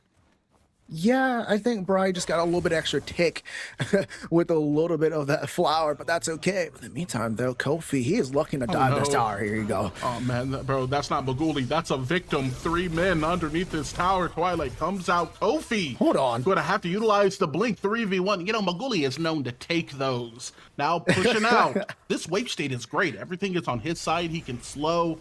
Here and them are going to reset, so we might see a push. Maguli is honestly really happy with them just wasting their time looking for that kill. They full on committed there. I mean, you're like, oh yeah, I'm gonna get in there, but Fangmount no longer has his blink. He just thwarted out the movement. If you think about it, Murdoch does not have any type of dash or any kind of blink or anything. He's just able to kind of escape there. And yes, like you said, if I'm Maguli, I take those. In the meantime, though, I like what M10 is doing here. You're seeing 3-man focus down in the mid lane with that Ore Prime. In the meantime, as well, Lauber is winning the off lane. So they have Prio, and they're just raiding the red side of the side of F8 here. And Kofi's like, man, where is my team? You know, it's maybe it was Haru who told me this, or like potentially Onyx, but from the kind of stem It was me. of it might have potentially been you as well. My memory is abysmal. I was once told that like when the lanes are losing as a jungler, it feels like you are being pushed into losing. Flytrap though, gonna get used. Not going to be a win, though, as Simba actually picks up the kill. It is a trade, but man, you know, Kofi wishes that he did get that stack. Proficiency, Glacial Charge, just stops the team fight cold in its tracks as Colossal Blow now gets utilized. Simba gets killed as Lauber, the Swedish warrior, picks up the kill. You know what? 1 for 1. Yeah, you're gonna attack my mid laner. I'm gonna attack whoever tries to escape. I got a Coliseum. I got a long armor law, some justice to be provided across from the map. Mini Prime does get taken though. Mini Prime does get taken off the fight. True. That is true. She no longer has it, but there wasn't too much time left on there. They're able to still get a plate on the side of this side of map 10 here, and also Maguli gets to get some free farm. Kira does end up getting the farm translation, but really the person that misses out is the Neon. She loses a wave and has to come back here, so that kill didn't do too much in the difference between her and the Fae. Now, another big difference between potentially this Neon Simba and Fae Bry is going to be how frequently are we going to see a repetition of what we just saw? How often are these junglers going to be stopping by? I have to assume that it is going to be a spin back coming out of Kofi, especially considering Faye is so low on the mobility charts and you did not get that stack off that last rotation. So I'm expecting to see him soon, but how much are we going to see Will putting Prio on this mid lane to try to put this Neon behind? I mean, it's going to be more likely the more to be able to con up against the bull, get the yoink, and Will. Oh my God. To answer your question, they're going to be showing a lot of presence. Yeah, I see inside this mid lane. Both junglers just know that needs to be there. But as for the Fae, she still has her blink, so now she's a little bit more maneuverable, being able to utilize that though. But Kira is going to be one of the bad spots. Spear in there, not going to be a blink. Is the barricade to CC him down. Pure getting put down. Haru was right on the point. I want to give a little bit of love to our desk. He predicted this. This game is so hard for this Eden to play, especially with how it started out. 2-6 advantage is going the way of Mach 10. And you know what? Will said, you know what? That first game I was warming up. Game 2 is where we're really going to start this fight out. He has been playing exceptional. And like I said, he's a newer player into the scene, getting his first taste of the competitive scene here to date on PCC. What an exceptional jungle rotation that was. He's been time and time again been able to execute properly, been able to pick up a kill to really either trade or either get the advantage to their side. It's just a little bit unlucky though, because Fangtooth not quite up yet, should be here available. They still need to control both the mid lane and the dual lane, and possibly trying to get their first Fangtooth to stop F8, even though they're down in kills, to try and get that Fangtooth Monty. If Will keeps playing like this, man, he's going to be looking at his phones like 2 missed calls from D-Lab, missed call from the Gazoo Gremlins, and maybe one from Nightshade. This dude's looking like a prospect here within the first 12, 13 minutes of this game. Definitely making the plays to give his team, you know, a puncher's chance of winning. Snoop looks so much more uncomfortable throughout this game. Walk him down Greatstone, not going to be on the menu, and this steel just doesn't fight as well into some of the true damage that the Terror provides. And now, Lauber, he's looking towards this tier 2, while in mid, we may be looking at a fight. I mean, they're just able to rotate, right? They control mid lane. Now they're able to look inside the enemy of F8's jungle inside of Mach 10. Like you talked about, Lauber is able to get a lot of prio, but it's going to be here more. Going to be in trouble. Hey guys, I know his name's North, but brethren, that's the support. What are we doing to this man? Proficiency gonna be able to find his way out. Kofi still looking for the kill. Coliseum comes down, but Epoch value yet again in my game. Simba follows it up with the ulti, sets down Wooly, and now Kofi surges forward onto North Firetrap. He's gonna try to save his life, but the Earth Shatter, it's gonna break him down. Bury that man like a seed. Mourn, it's no more. And it's not going to be just quite over here because Lawbert actually wanted to rotate, has to force out the blink, but here comes Kofi Snoop. Oh, the shield bash misses. So all threat is now away. Maguli in trouble, and this one is still getting squirrely. I like the space and go. Play a little bit closer to Brian Proficiency season. He's not going to push up anymore. Kill lead still does go in favor of Mach 10, but that was a hell of a brawl, and now Maguli is doing a hell of a lot of damage. Cure knows he has the lead, doesn't want to step up. This is going to be a reset for both carries.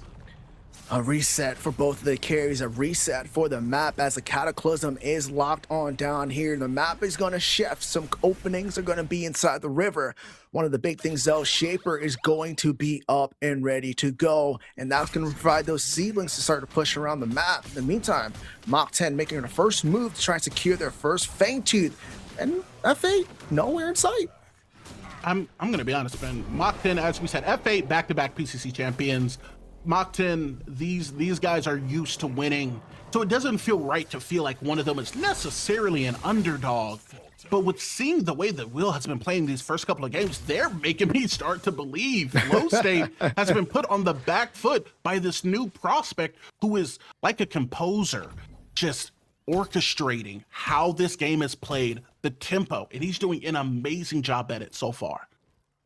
They only have about a 1 to 2K gold lead here, right? But the big thing is, Kuroso picked up the Vanquisher again, and unlike last game, the Vanquisher is really good in that carry role, right? If you have a lead, because you're okay, right? The item is fine, right? You're the secure kills, keep building on top of it.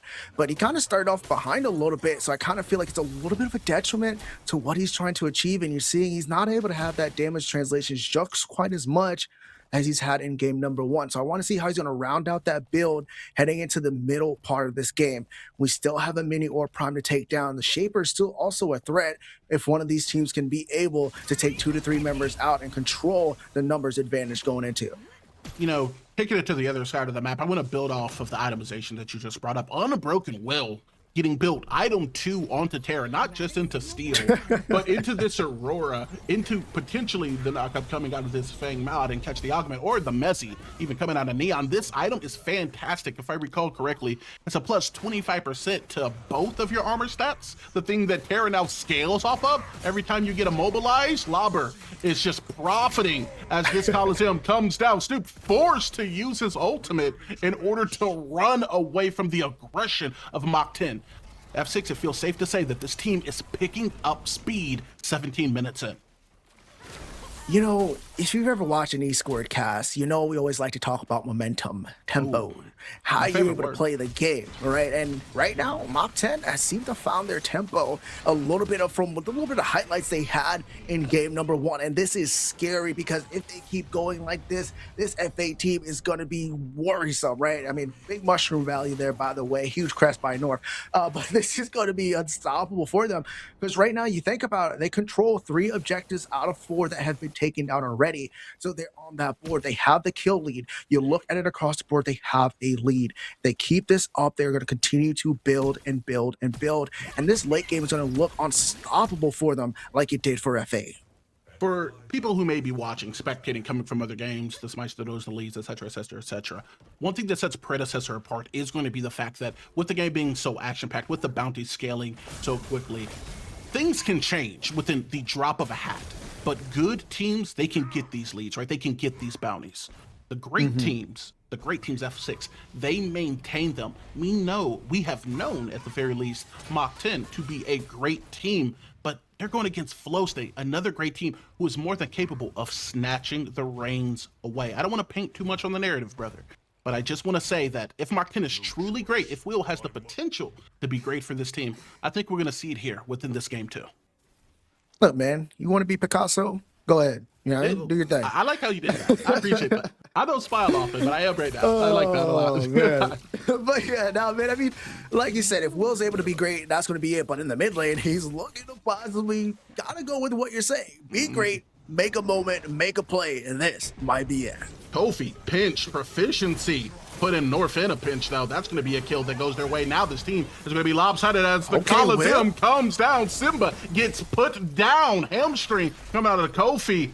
But Will, he is just running down. Blink for blink. Long arm of the law. With Murdoch on the field, you're never untouchable, brother. Frost does break up the fight. Now it's going to be Snoop onto the backside, fighting into the Maguli with White the lead, able to scare him out. Will able to do scary damage onto Cure, as it's going to be not one, but 3 members of Flow State who fall. I mean, hold on. We can't just keep saying stuff because Will is obviously listening to the cast. We said be great, and he's being great, picking up the triple kill. He has not let his foot off of the gas pedal, being able to pick up that triple, now giving the advantage, possibly getting an invade off over here on the side of F8's blue side jungle. And now it's a Fang Tooth number 3 of the game spawning within a couple of seconds. They can't necessarily pull quite yet. They want to spend their gold reset and come back. You're looking at the teams here, the itemization. When it comes down to Maguli, he has that ventilator. He's going to have his ultimate up a lot more, and you've already seen it. He's 5-0-4. Long arm of the law providing justice, my man, all across the map, and that is going to be useful to be able to keep applying that. But that being said, Ego, the third Fang Tooth of the game, both teams looking for number 2 for that out-of-combat movement speed, but they need to control this river. A lot of blinks has been suspended. That last team fight was there, so a lot of ults have been suspended on the side of Mach 10. In the meantime, F8 is fully locked and loaded with all their resources. And this is the strength of this Flow State draft composition. You have so many good engage tools, especially playing through proficiency. Snoop, long arm of the law, now comes out. Arena, going to be set around. The Coliseum doesn't let everybody leave for free. Snoop fighting along the edge. Fong Trap does catch under to Maguli, does catch proficiency, slipping, man, at eye. She gets melted. Maguli finds a double while Eden is trying to find a way to get out of this team fight. Engage with the limit break, but Kofi picked up the kill. Now jungler potentially for jungler. With coming out of Snoop, he lands onto 2, blinks away. Maguli finds the triple. Weepock finds some value until it doesn't. That's a quadra to the Murdoch.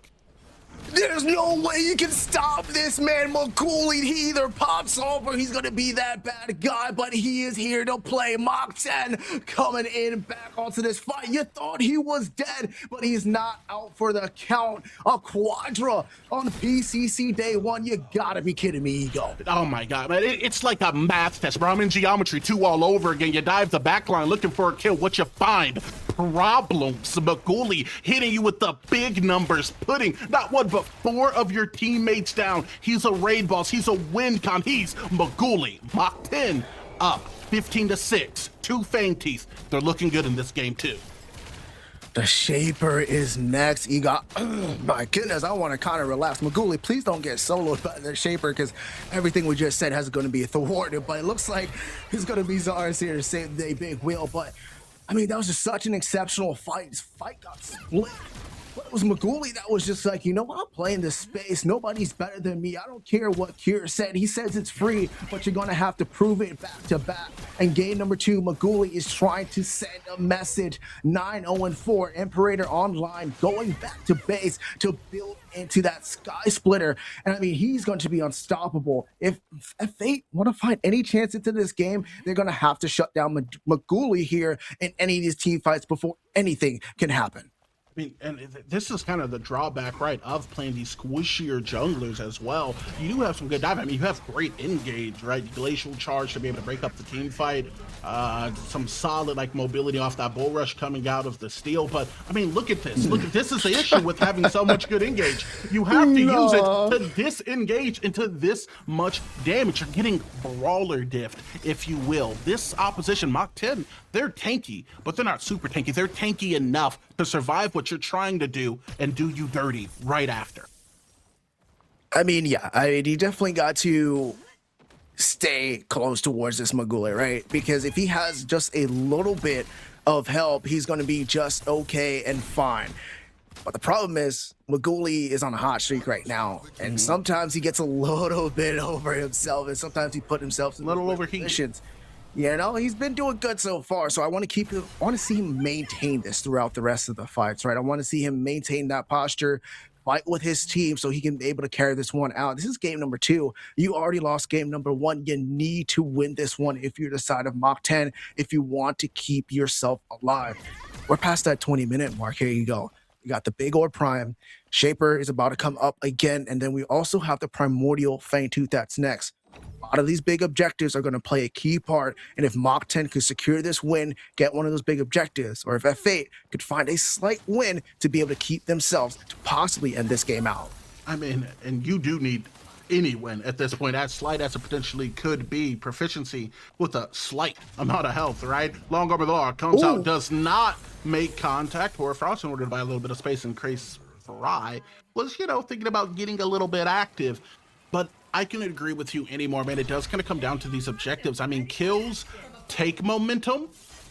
Objectives, they take away the prospect of losing, right? When you have that 3-Fang Monty, when you have that Primordial Blaze, or that plus even like power bonus that you do get from the Orb Prime, as well as that siege potential, you're able to just lock down these games. And Mach 10 doesn't have any other choice, man. It's lock down this game. It's win or go home. Win or go home. It's always the case, right? You always just gotta, at the end of the day, you just need to win, right? And right now, with you having everything going in your favor, you gotta keep that up. In the meantime, though, Mach 10, having that prio that we're talking about, they just freely roaming inside the red side of F8 with no care in the world. And it just seems like they're so comfortable, and they're waiting for that one opportunity to go ahead and pick up one of those big objectives. I mean, I know that technically it was a stutter, but you're also right. They've also been roaming with no cure because man has been killed a few times. I mean, let's be honest about it. This lead that was developed early has escalated quickly. With that in mind, I mean, this is a still very winnable game for Flow State. We can see the itemization has not just grown, but he's 3 items deep. Dust Devil, if I'm not recalling from memory correct, as well as a Terminus. Top and Lobber looking for Simba, not going to be able to find him. Neon has a fair bit of mobility here, and it looks like things are going to be kept calm here, especially coming out of Flow State side, man. If there's a fight coming, they're running from it because it hasn't been going well. Now they got to be careful, but I think Proficiency said otherwise. He does pop the ultimate here. Kyle says, not going to be able to just lock that down. That's a big resource out of the way. On the side of F8, though, like you said, they're backing off. That was a little bit of an aggressive play. They're lacking vision onto the dual lane side of the map where that Primordial Fangtooth is going to be spawning here shortly, if not up already. And they have to maintain that vision line. If you don't have the vision, we said it in game number 1, you lose out on a lot of information, and you just kind of need that.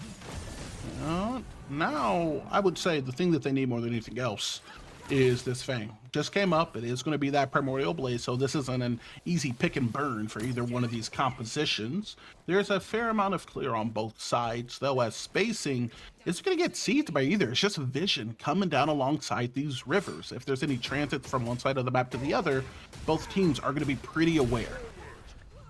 Oh, 100%.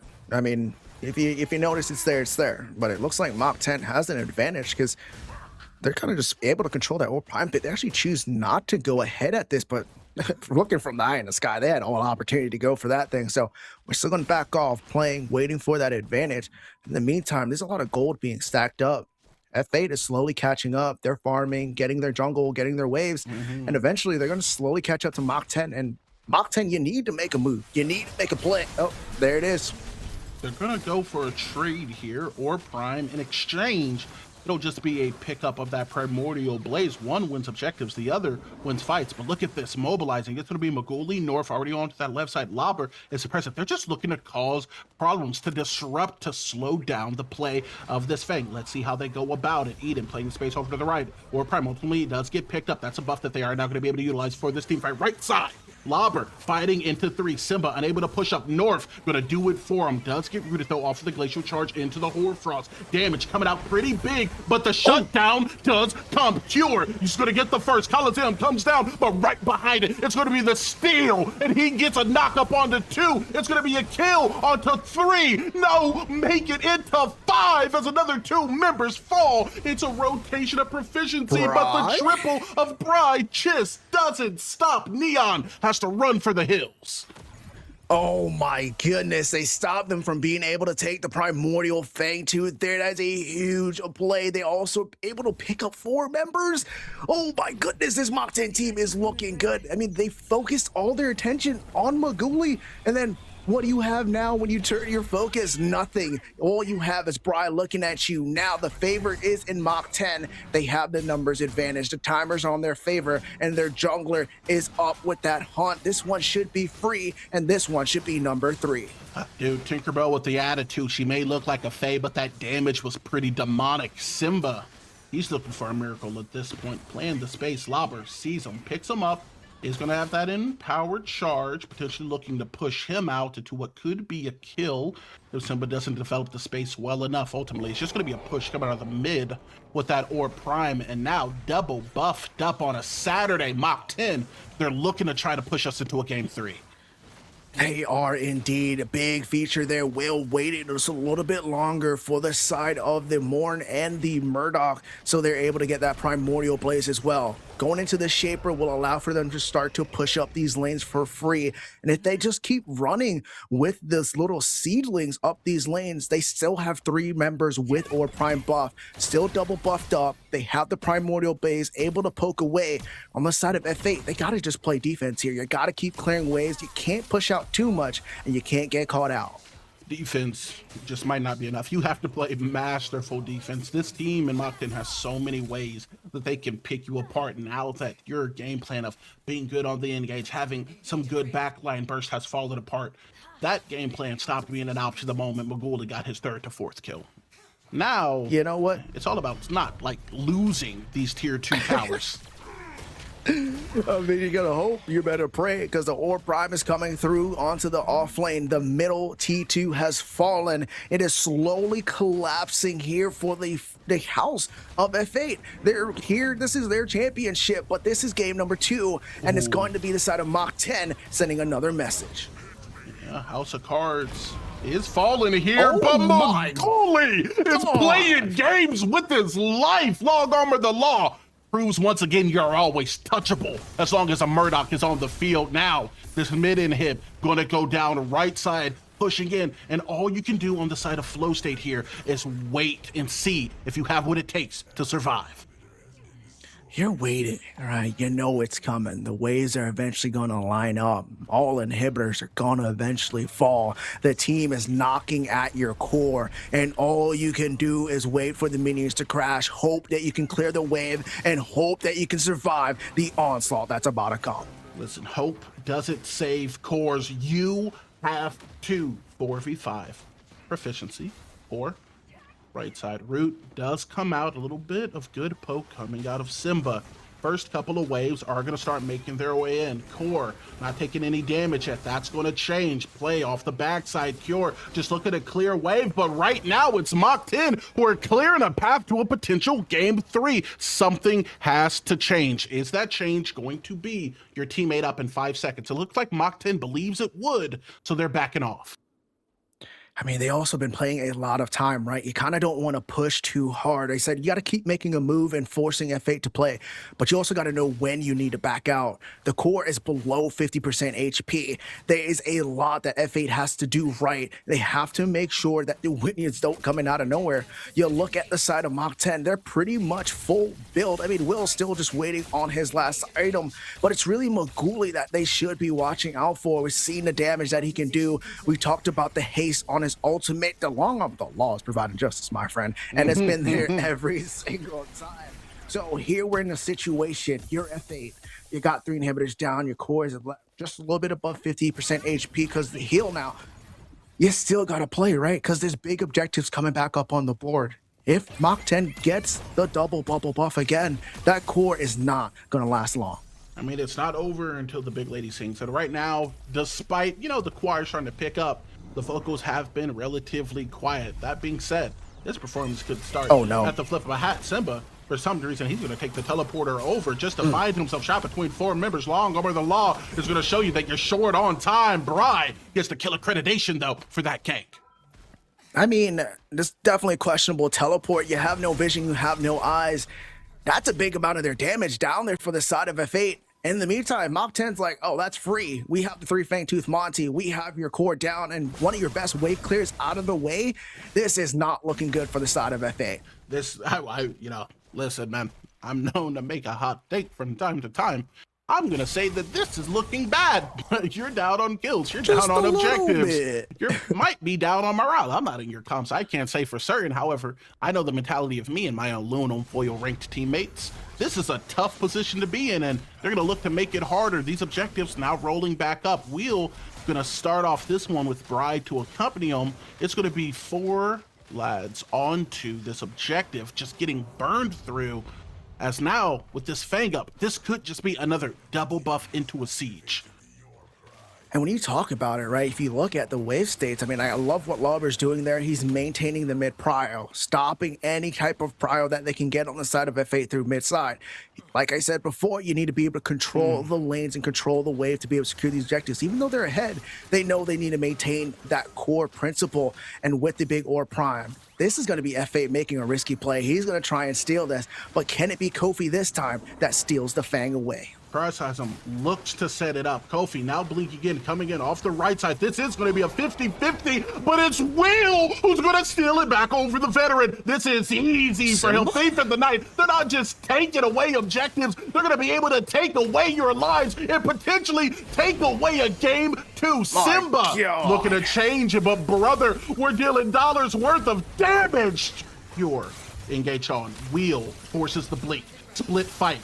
Harvest Nectar, harvesting the life. Will picks up the kill accreditation now as the double does go in favor of the Tinkerbell with the 2. Ladies and gentlemen, we got a game 3. Mach 10 are going to win this one. And walking and marching down the core, the RGS A's F8. Kofi cannot get the steal. Will, the fastest hunt inside of this NA bracket, making plays all game. Maguli with the damage, taking down the core. Mach 10, we're still here, baby. Dude, I'm going to quote a very bad TV show. It's called Gotham. Awful TV show. However, they say something in it that is spectacular. Grace is composure under pressure. Mach 10 back against the wall. Win or go home. They decided they want to stay a while. Phenomenal game coming out of them. Oh, I mean, just executed perfection, right? You look at Kofi, we said he had to get those stacks early. He has to make an impact early to maintain that lead. Nah, Will said none of that. We're going to make sure I'm the one that's going to maintain that early lead. He's able to execute. Maguli being able to pick up those kills. He was a menace inside the entire game. And even the one time they focused Maguli out of it, he's still just so far ahead that he's able to come back. And the rest of his team were able to make up for that. And Mach 10 just will not go down without a fight. F6, there's still a little bit of fight left here. Ladies and gentlemen, don't go anywhere. We got a game 3, but before we get to it, we're going to be sending you back to the desk. See you back soon. And we have a little visitor pop up. Welcome back to the desk. I'm sorry about that. That was a game. They came back. Mach 10 fighting to stay in this game, fighting to stay in this series. They do not want to go home because remember, this is the loser bracket. So if they lose here, they're done. 100%. That's what I like to see out of my boys. You know, they identified that Cure was definitely a problem in the last game, so they said, you know what, we're just going to put a ton of eggs into the early game basket, shut it down, and get Maguli ahead, and he just was able to get that early lead and snowball and just be strong throughout the entire game, really. I am going to level a criticism here, and I think this does apply to both teams, but Flow State does not perform well from behind. They tried to force a lot of issues they really did not need to, especially around some of these objectives. I want to call back to that Order Prime Primal split where Flow State was clearly torn on what they wanted to do, and they saw Lobber in front of them, and they didn't make a decision whether they wanted to just burn him down or start that up. And the way that it splits out leads to them just kind of inting a couple low health members into a bunch of damage they don't need to be taking, instead of just saying, you know what, we lost the objective, let's pull back, let's defend. And they're gonna have to figure out how to perform around these areas a little bit more strongly in this game 3, because there's no quarter given here in the PCC. You're exactly right, Spooky. So we're going to head into this analytical breakdown while watching these replays, especially this early one at minute 3:30. Yeah, absolutely here. So starting here, I think this is what the catalyst was to what gave Mach 10 their early momentum and just allowed them to have a continuous lead throughout the game. It's a pretty standard fight here, really good gank from Will, but it's what followed after that I would like to highlight. I'm going to go ahead and pause here in just a second. So I think what really set the lead for Mach 10 here is, if you look at the wave state here, Cure's screwed, right? He just died, and now not only has he died, but now his wave is pushing away from his tower. Maguli gets to recall, collect this wave, and Cure is flashless. You know, as some people would say, Will's got him for 5 minutes, and it just allowed Maguli to hold this really strong lead throughout the game. Yeah, we really didn't see a lot of attention paid from Kofi into that duo lane either. He was really struggling to find a lot of success after that. And so the fact that Cure was not able to really get things started in that duo lane, and Kofi wasn't able to get things started in the jungle either, it was this double-pronged issue that they just didn't have an answer for. Yeah, I feel if Eden doesn't get ahead early, she takes a long time to get online, and sometimes she doesn't get online at all, so it just takes a minute. But we got the next clip up. This is a 13-minute mark. It's a turn by F8 in mid. Yeah, the one thing about Mach 10, they played the game well, but it definitely did not have it. It wasn't perfect from them. So at this point, this is where F8 started to fight back a little bit. Proficiency starting a fight, but it doesn't end the way that you would expect it to. Will just completely overcommits here. Simba living with literally 42 HP. It's really unfortunate. Maguli would probably tell me Vanquisher diff here. But it gives Simba just a massive shutdown from Will, and kind of stalls the game out for a little bit. Simba performs phenomenally well on this Neon throughout the sets. Unfortunately, wasn't able to find as much success here in game 2, but that does set up for a very good fight for Flow State. You saw Kofi able to capitalize on that, get a couple kills his way, but dragging it out doesn't mean you're gonna win. Here we stand.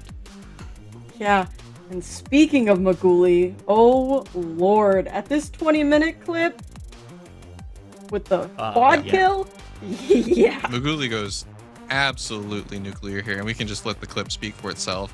The fight does start a little awkward. It's over a Fangtooth as typically goes. Will with a great engage, and he's just creating so much space, allowing Maguli pretty much just free cast throughout the entire fight. The Morn turning out the lights, the Eden ulting in, but everybody's just so full HP it doesn't matter, and Maguli's just able to clean everything up. Yeah, I really like how he handles Kofi here at the end. Kofi starts to get things going, looks for that execute, and just shotgun straight out of the sky. Not able to find anything. Quadra kill to Maguli. And from that point on, I mean, he was already ahead.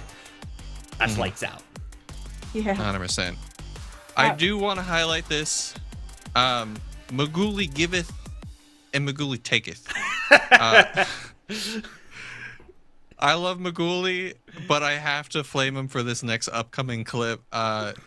This Mach 10 was had such a strong commanding lead, and in this next clip that you'll see, Maguli does a little bit of trolling.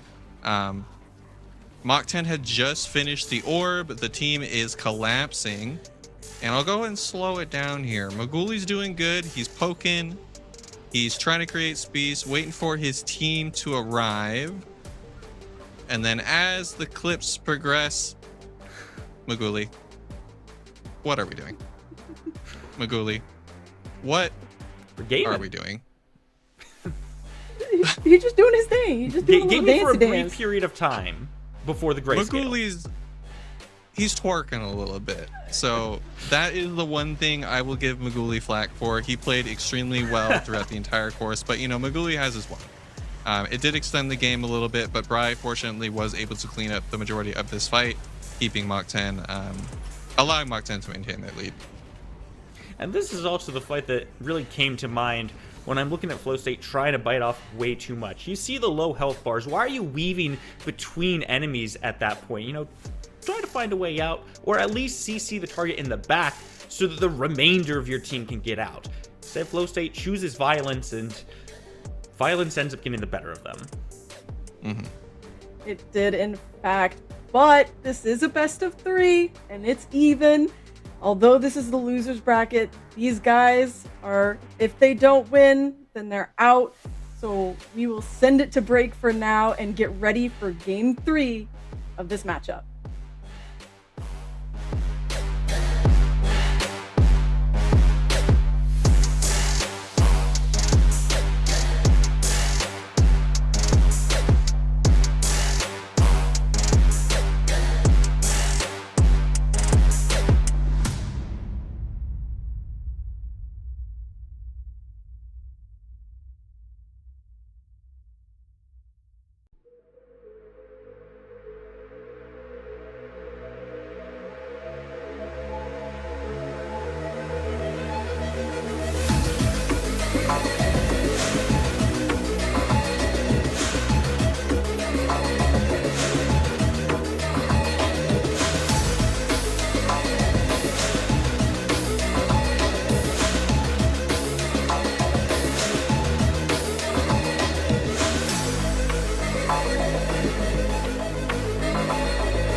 My name is Lauber. I play for M10 and I play off lane. I think I played for 2-ish years, 2.5 years, ever since I moved to Canada. I've mainly only played for one team, but we've gone with different names. D-Labs is the most known for. I think I played every PCC with Toasty. It's gonna be my first PCC without Toasty, so I've played for two teams. Thank you to my 3 fans that I have out there. You know who you are. But thank you all for watching and supporting the PCC. That means a lot. I love competing. I used to be a professional player in Heroes of the Storm. So yeah, thank you guys watching. Without you guys, this wouldn't be possible. Appreciate you. I'm calling out a couple of teams. I'm calling out the Professors. They picked up Appy. I don't think they know that he's gonna leave them in a few days, right after the tournament begins. So I'm calling out them. I'm excited to beat Appy. And I'm also excited to beat my old lover, Toasty. We used to be the Dream Duo. Now we are the Dream X's. I'm looking forward to win versus him. I'm calling out Butters. I like Butters. I think he's a lovely guy. Fellow Canadian right now, and he's been improving a lot, but he's no match for me. But I'm looking forward to getting a couple of solo bolos on him. I'm excited to play with a new team for the first time in my PCC history. Thanks M10 for picking me up, and I look forward to winning the tournament with them. And yeah, all that remains is to play like a champion. Welcome back to the desk, everybody. This is the 3rd matchup for F8 and M10. We're getting ready. I hope the chat is getting hyped for these boys because they need it to finish this day out. Absolutely. I'm super excited. I mean, you can look at Spooky. He's literally glistening with excitement over there. I radiate my joy and excitement through every single second of this day. I mean, honestly, with what we just heard from Lauber as well, he's expecting to go all the way. We can't imagine he's ready to drop out here in the loser's bracket at the end of the day. This has got to be a good one coming up. Oh yeah, they are going to absolutely give it their all, and we are going to see what they draft next for their final fight. Yeah, I mean, as a reminder, only one of these teams can continue. The other one does go home, so both teams are for sure going to be bringing their all. F8 has had enough of the wheel Zarus, so that is going to be banned out. Yeah, I'm not too surprised to see that Zarus go away. Will's been very proficient on it throughout the set. Even the game that they lost, he was still making some moves. Made a big dive in, sold an objective away, the Fangtooth. Take him off of it. Get him out of his comfort zone. He's had a couple games to warm up. Put him on something that he's cold on. That's going to be your first route in to find a way back into this set. Yeah, and we see that F8 bans that Murdoch, and they said, Mako? Maguli, you cooked a little too much last game, brother. We're going to take that away from you. The rat was up and it didn't get first picked? Oh my god. Oh my god, please. Well, please. The rat is going to be picked. I just don't know who's going to pick it. Sure, okay, so there's the rat. The rat is getting played for the last game. Balep, you have had your wish. Let's see how it does. Kofi whipping out the Rampage. The only dude who is consistently picking the mini Rampage. The dude was playing it before he was even considered good, so I'm really excited to see him on that. And Kofi's just an aggressive player. He wants something that's going to do damage. He wants to get in your face, and he wants to watch the health bar go down. The rat being picked up here, I'm genuinely shocked it got through to Mach 10 on this one. Terra alongside it, this is already a tough situation to deal with because this Terra getting sustained and set up from the Mako means her job is so much easier. On top of that, you kind of have a second initiator with this Mako as well. Greystone locked in alongside the Rampage. You've got some front line built up. Where are we going for the back line, though? Neon's off the board. Eden, gotta be run back. Eden again. I'm excited to see it. Hopefully, Cure will be able to get to play a little bit more this game. But I'm excited to see the Rampage finally back on the board because it's ban pick. Just depends on who they ban and who they don't. But that rat is coming to this game, and he's going to be all over the map, and I am ecstatic. Kabuki, put that thumbs down because this is a thumbs up game. I like how FA's been approaching the draft. They obviously want Kier on the Eden, and Murdoch is, I would say, probably her hardest matchup, just because the buckshot will just take off half of your HP in the late game, making it so that you can never jump on him. The Greystone is a common response to the Terra, which Lauber has been pretty routinely picking, so that doesn't surprise me. Mach 10 rounding out this round of the draft with the Drongo, which is another good counter into the Eden. So it does seem that Mach 10 just wants to deny Kira from playing the game. I'm curious to see what the bans are going to look like in this next phase. I really like this Drongo too, because it's not just the Eden it plays well into. If you throw that gag grenade out while Greystone's trying to dive you, suddenly he can't Stoneforge Soul, suddenly it's easier to burn him down as well. Argus can be taken off the board. There's still Gideon available as a selection here. Could be banned away by Flow State, but they need a mid laner themselves, so it becomes difficult to start banning all those mages out. Instead, they go for the Aurora, leave some options up for themselves. 100%. I do like that Aurora ban since they have been playing it a lot, and if they're not going to play it, might as well ban it. The Argus ban, I like as well. Once again, super strong character. Oh. And I do feel like Drongo right now, because one of his lines is, "What's happening?" And I constantly feel like that. So we're going to see how this game goes. With the Neon and the Argus being banned and then the Gideon being picked up, I don't really know what Simba is looking to pick here. He does end up picking the Bellica.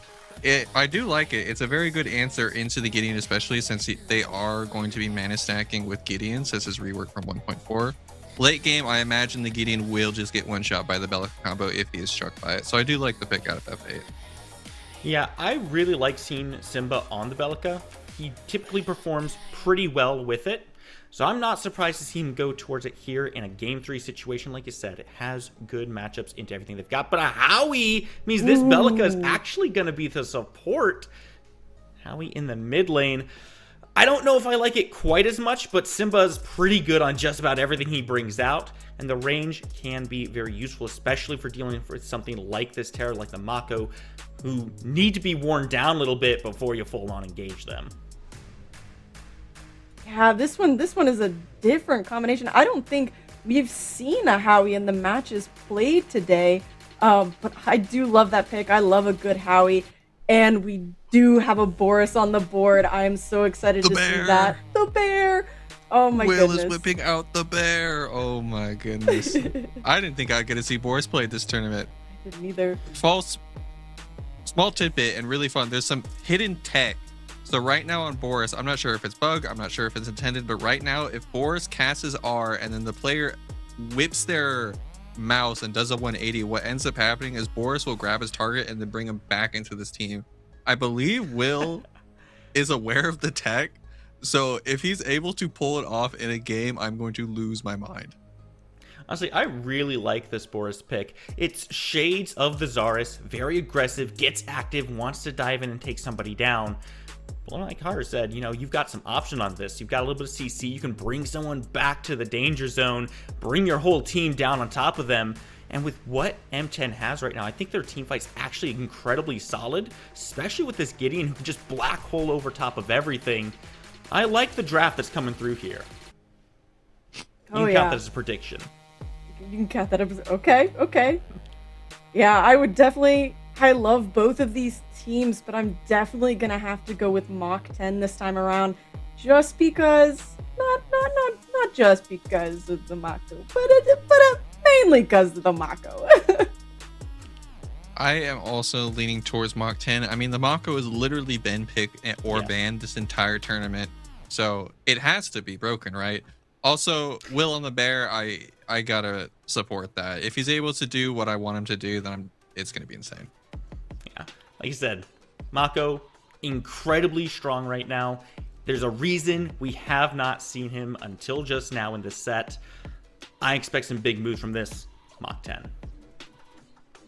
All right, now that we got our predictions in and the draft is ready, this is going to be a monumentous game. So everybody pay attention, get hype in the chat, and we're going to send it to the game.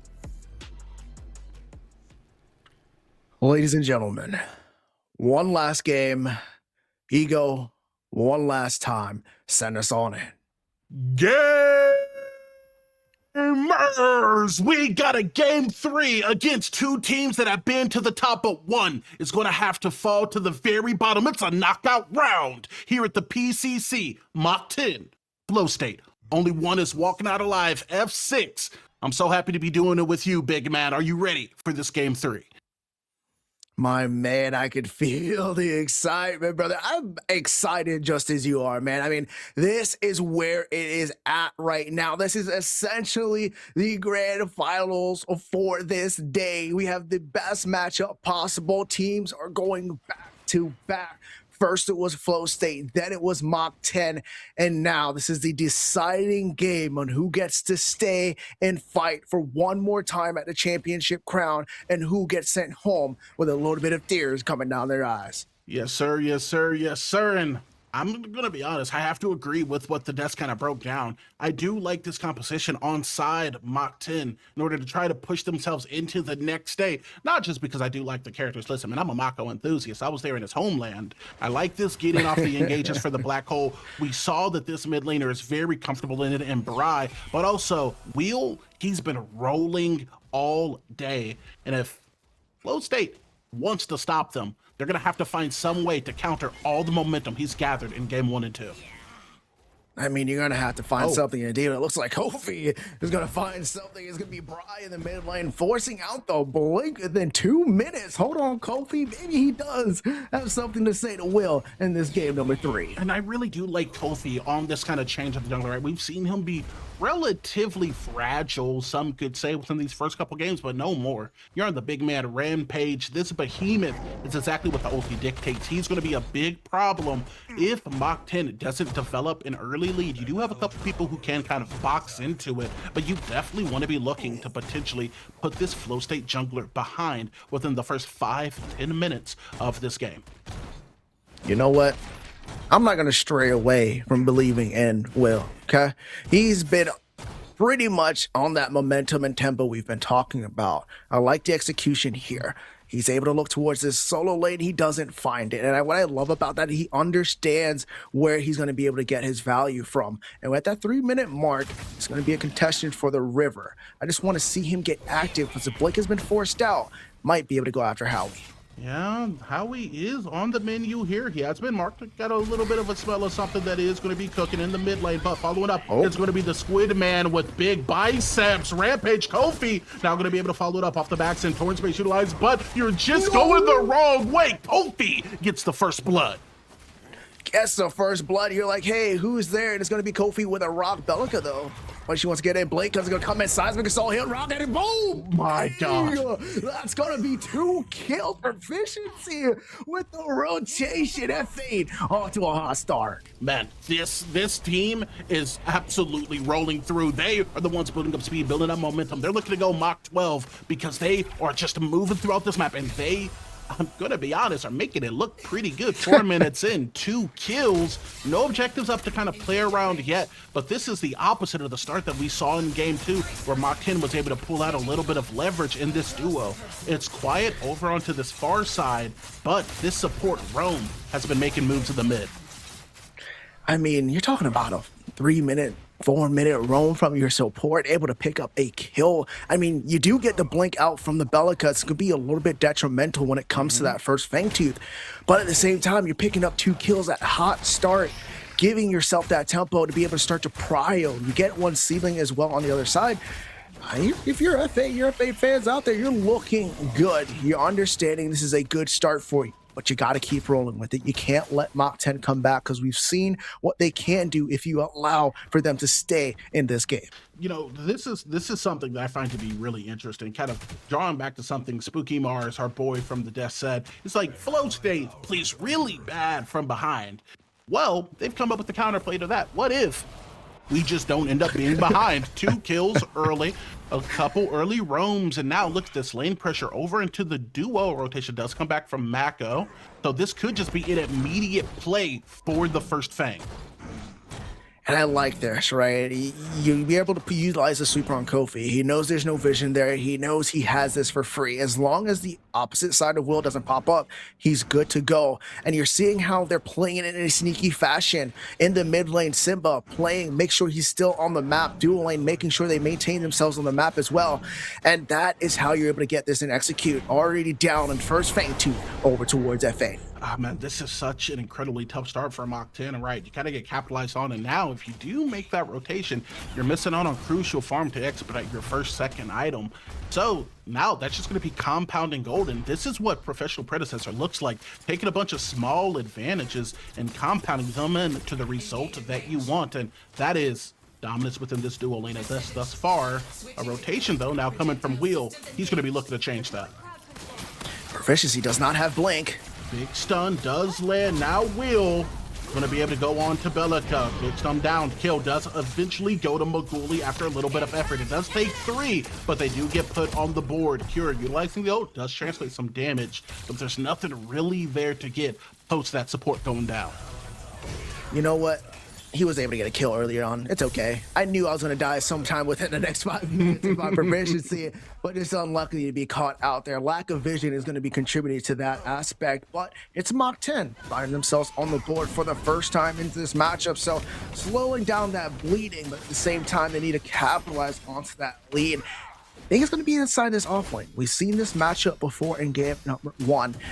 Snoop versus Lauber with these heroes, and I want to see how Lauber could play this one a little bit differently, but Snoop's saying otherwise. He's like, you know what, I'm gonna fight you. I'm gonna make sure you stay here and try and beat me on a one-on-one. 7 minutes into the game, both of them have access to the ult as well, so Snoop is feeling especially comfortable there, and now it's just another play for another objective. Why try to play for the gold that's on top of your head? Nah, we're looking to be able to pick up some of the gold that's laying around the map, and that is going to manifest as this mini prime.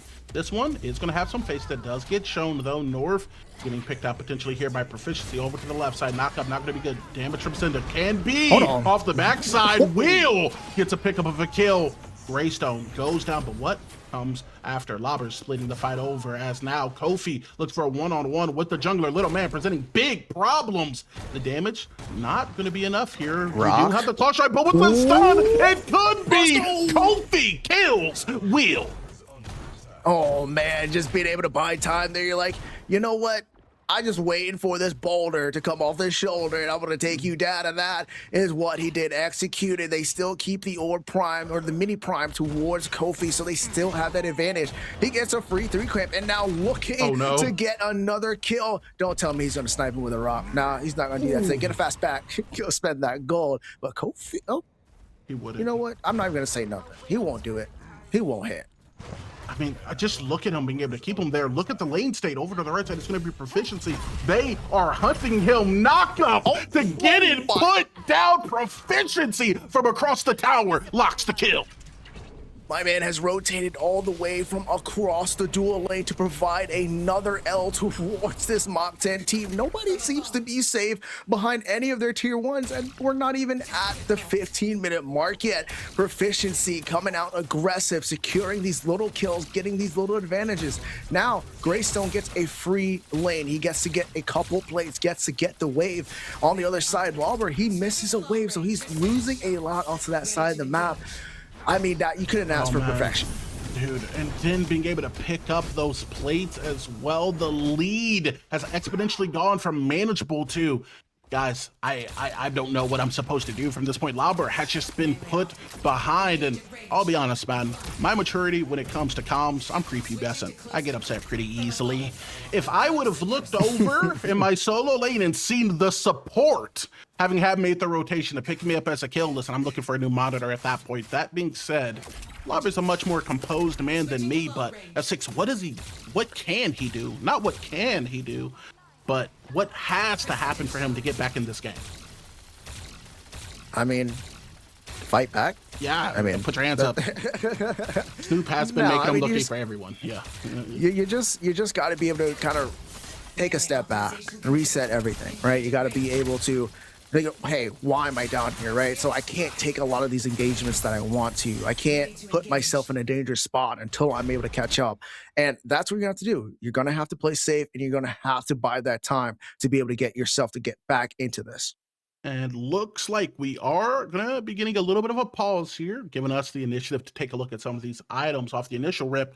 A couple Overlords, a Vanquisher makes sense, especially with the lead that's been developed. But as well as that, it looks like a Combustion early here for Simba. I mean, you're talking about Howie, right? You have that long-range poke. You want to help with your wave clear, right? To be able to utilize this for you to rotate early on, right? These, when you're talking about mid lane, you're looking to clear wave, rotate, and create prio somewhere else. And that Combustion allows that for him. Meanwhile, the Bri hitting into the alchemical rod first. And with the changes in 1.12, this is massive, right? Going towards how you want to play Gideon. Being able to get that extra mana to start to utilize between your autos, between your abilities, your ultimate, you're just able to do so much more damage, you go. So I'm kind of liking, it kind of fits the playstyle of both of these heroes and what they're trying to do.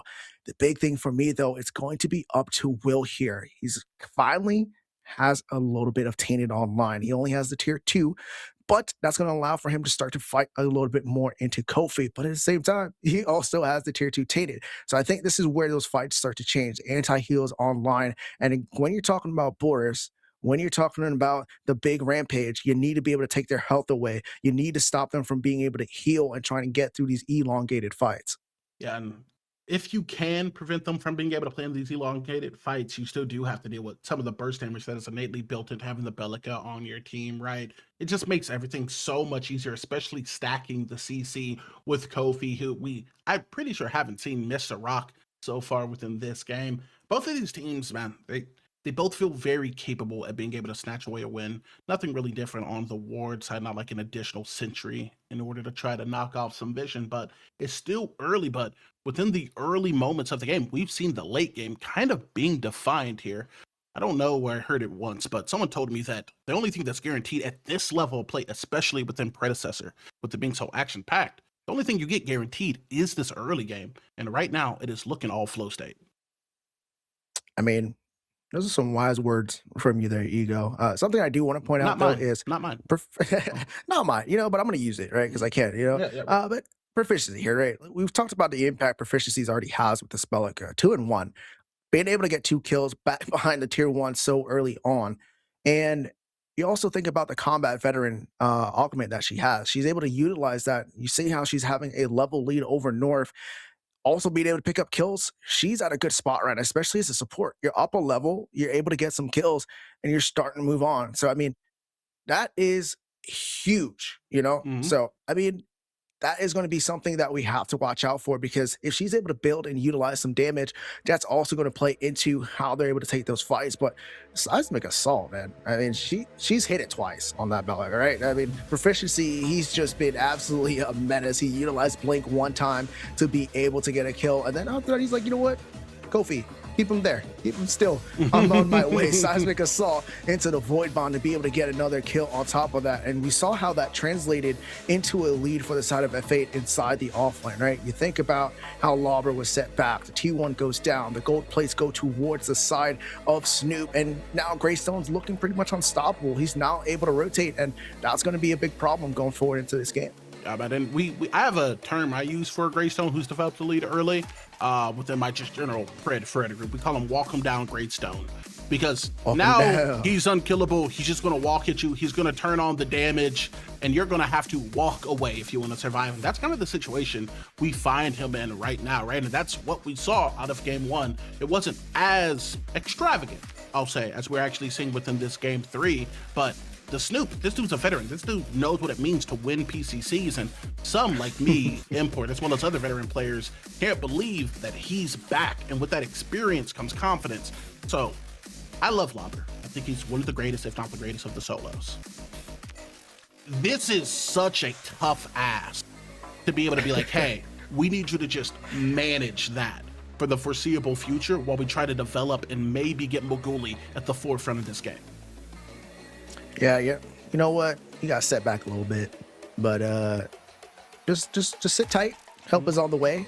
We just need you to survive just a little bit longer. But I mean, you're asking so much, right? Especially inside that off lane. When you win an off lane, it's kind of hard for you to catch up.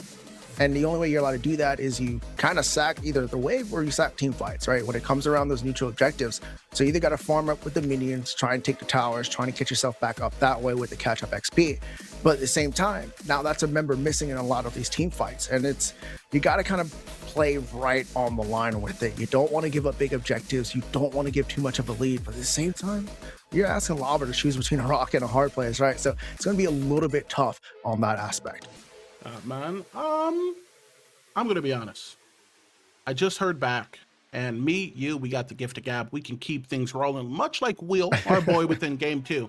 But I think it's more enjoyable to kind of put you on the spot, give you a little bit of that Dalmatian treatment, if you get what I mean, man. Standing where we are right now, I'm gonna have you kind of math teacher me, 8th grade, break it down into percentages.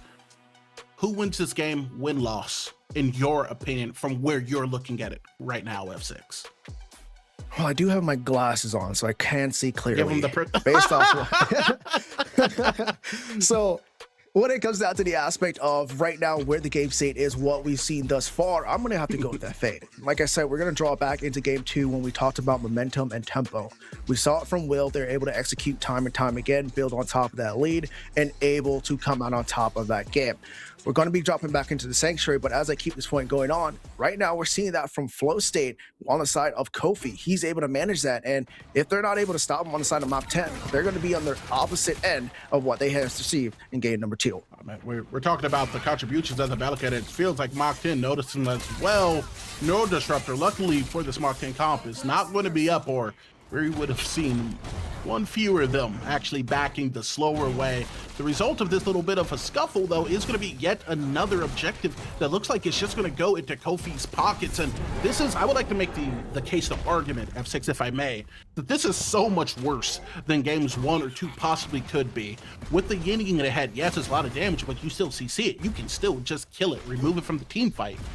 Rampage is so ahead. He's going to be so tanky and still be doing a reasonable amount of damage, especially with this mini Rampage augment. I mean, my man's going to be snapping at ankles, man. Like a little chihuahua there everywhere. You know, you've already seen him do it a couple of times, barking very loud because somebody knocked at the door. That's Kofi. He's there, and he's going to be the one to make sure he's going to continue on to this fight.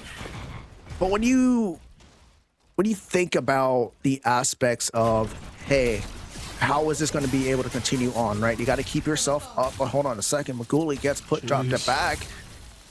Going to be able to utilize the blade there, but still going to be okay. But inside of Kofi, he's going to have to keep going here. He's going to have to keep farming. He's going to keep looking at these objectives.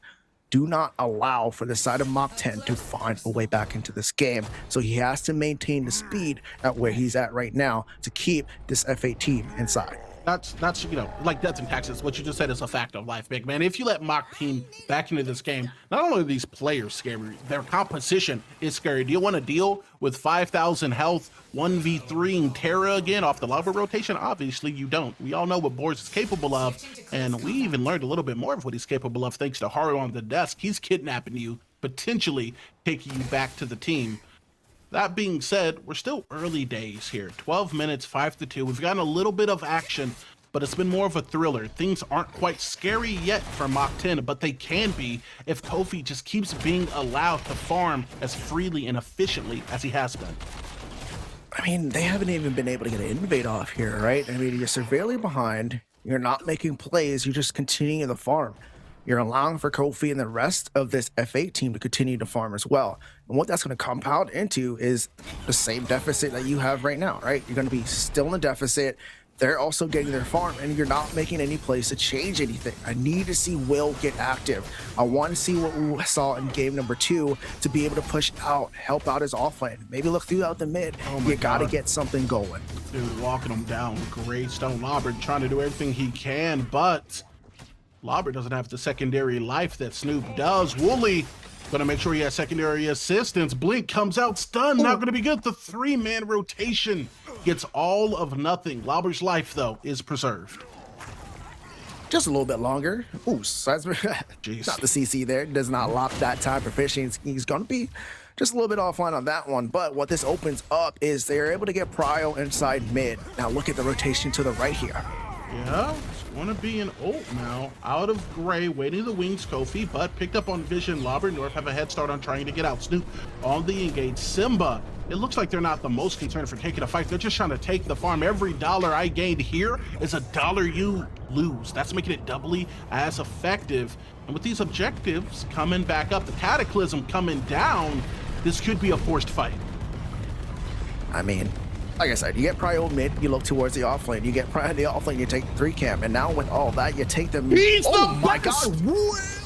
He's rolling into his grave. He's going to pay for it with his life. Kofi able to take that buff. It was temporary. Now, a fight coming out. Double kill. Rotation over towards the mid. Map opened up after the Cataclysm comes down. Pure looking for damage, able to find a Maguli, half HP Bry in that exact same boat. You guys got to take a voyage back to base, my boy. Snoop, he's looking for the tier 2 tower, but now he's looking at the gray screen. These teammates on Mach 10 are falling down left and right. Center will find a black hole, but you double back and you find them in the grave. Double goes to Cure. Oh my goodness. I mean, there is nothing worse than getting killed off repeat. They're in a fight, and then all of a sudden, North, his biggest enemy is not even on the sanctuary. It's going to be the side of his internet, because this is twice now, and it's going to be a little bit rough. But I mean, what did we just see there, right? We saw Will make a huge play, potential comeback. But at the same time, that Fate said, we do not care. We are here, and they're able to pick up a triple kill. Now they're going to be able to have Prio inside the off lane. Now they're going to be able to look towards the mid. Mid T1, probably one of the most important middle lane tower or T1 towers inside the game, being able to open the map up a lot, right? Start to get deeper vision. So right now, F8 is just keep on rolling. They're finding those wins even when there's a little bit of a setback, but they're still able to go. It feels like Wheel with that steal was like, hey, I would like to prove that we got a little bit of heart. Kofi then immediately proved he's played Mortal Kombat and knows how to take care of that. He has just been ripping the heart and soul out of this team since minute 2 within the game. Being able to get that kill onto the mid, develop it into a couple invades to then a couple seedlings because he got the lockdown onto both. And now the difference between him and the opposing jungler in Wheel, it's so vast.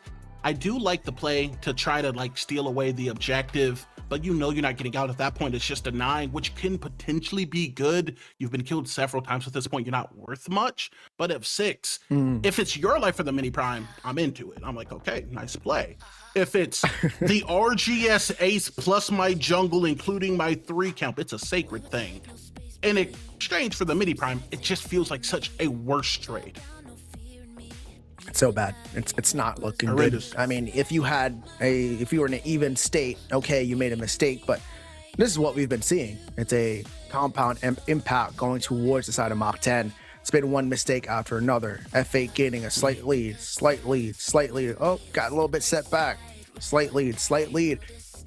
And as if you're Mach 10 right now, you're just looking at the map, you're looking at the game, you're like, guys, we gotta find a way to get back into this one. We gotta find a way to secure an objective. We gotta find a way to get our lanes healthy, because now that these T1s are going down, T2s are looking to potentially go down as well.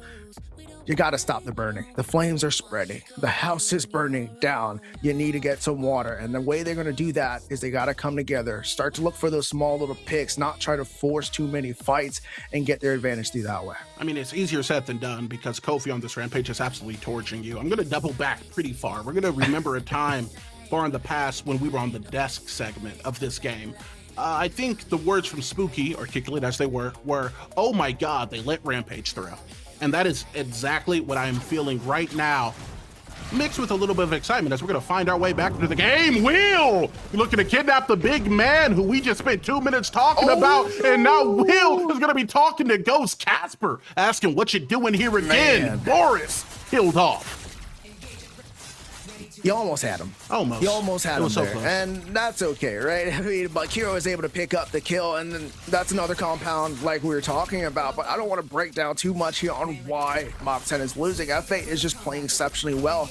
They're taking the risk. They know where their lead they have, and the Cure Blade seems to be just okay. Will has not been able to even come close to the impact of shutting down Cure like he did in game number 2. And now within this game looking 3, tell me if you see the similarity. It's going to be a 3-fang Monty that is on the precipice here. Boris is going to be back up, but far too slow to make the rotation back.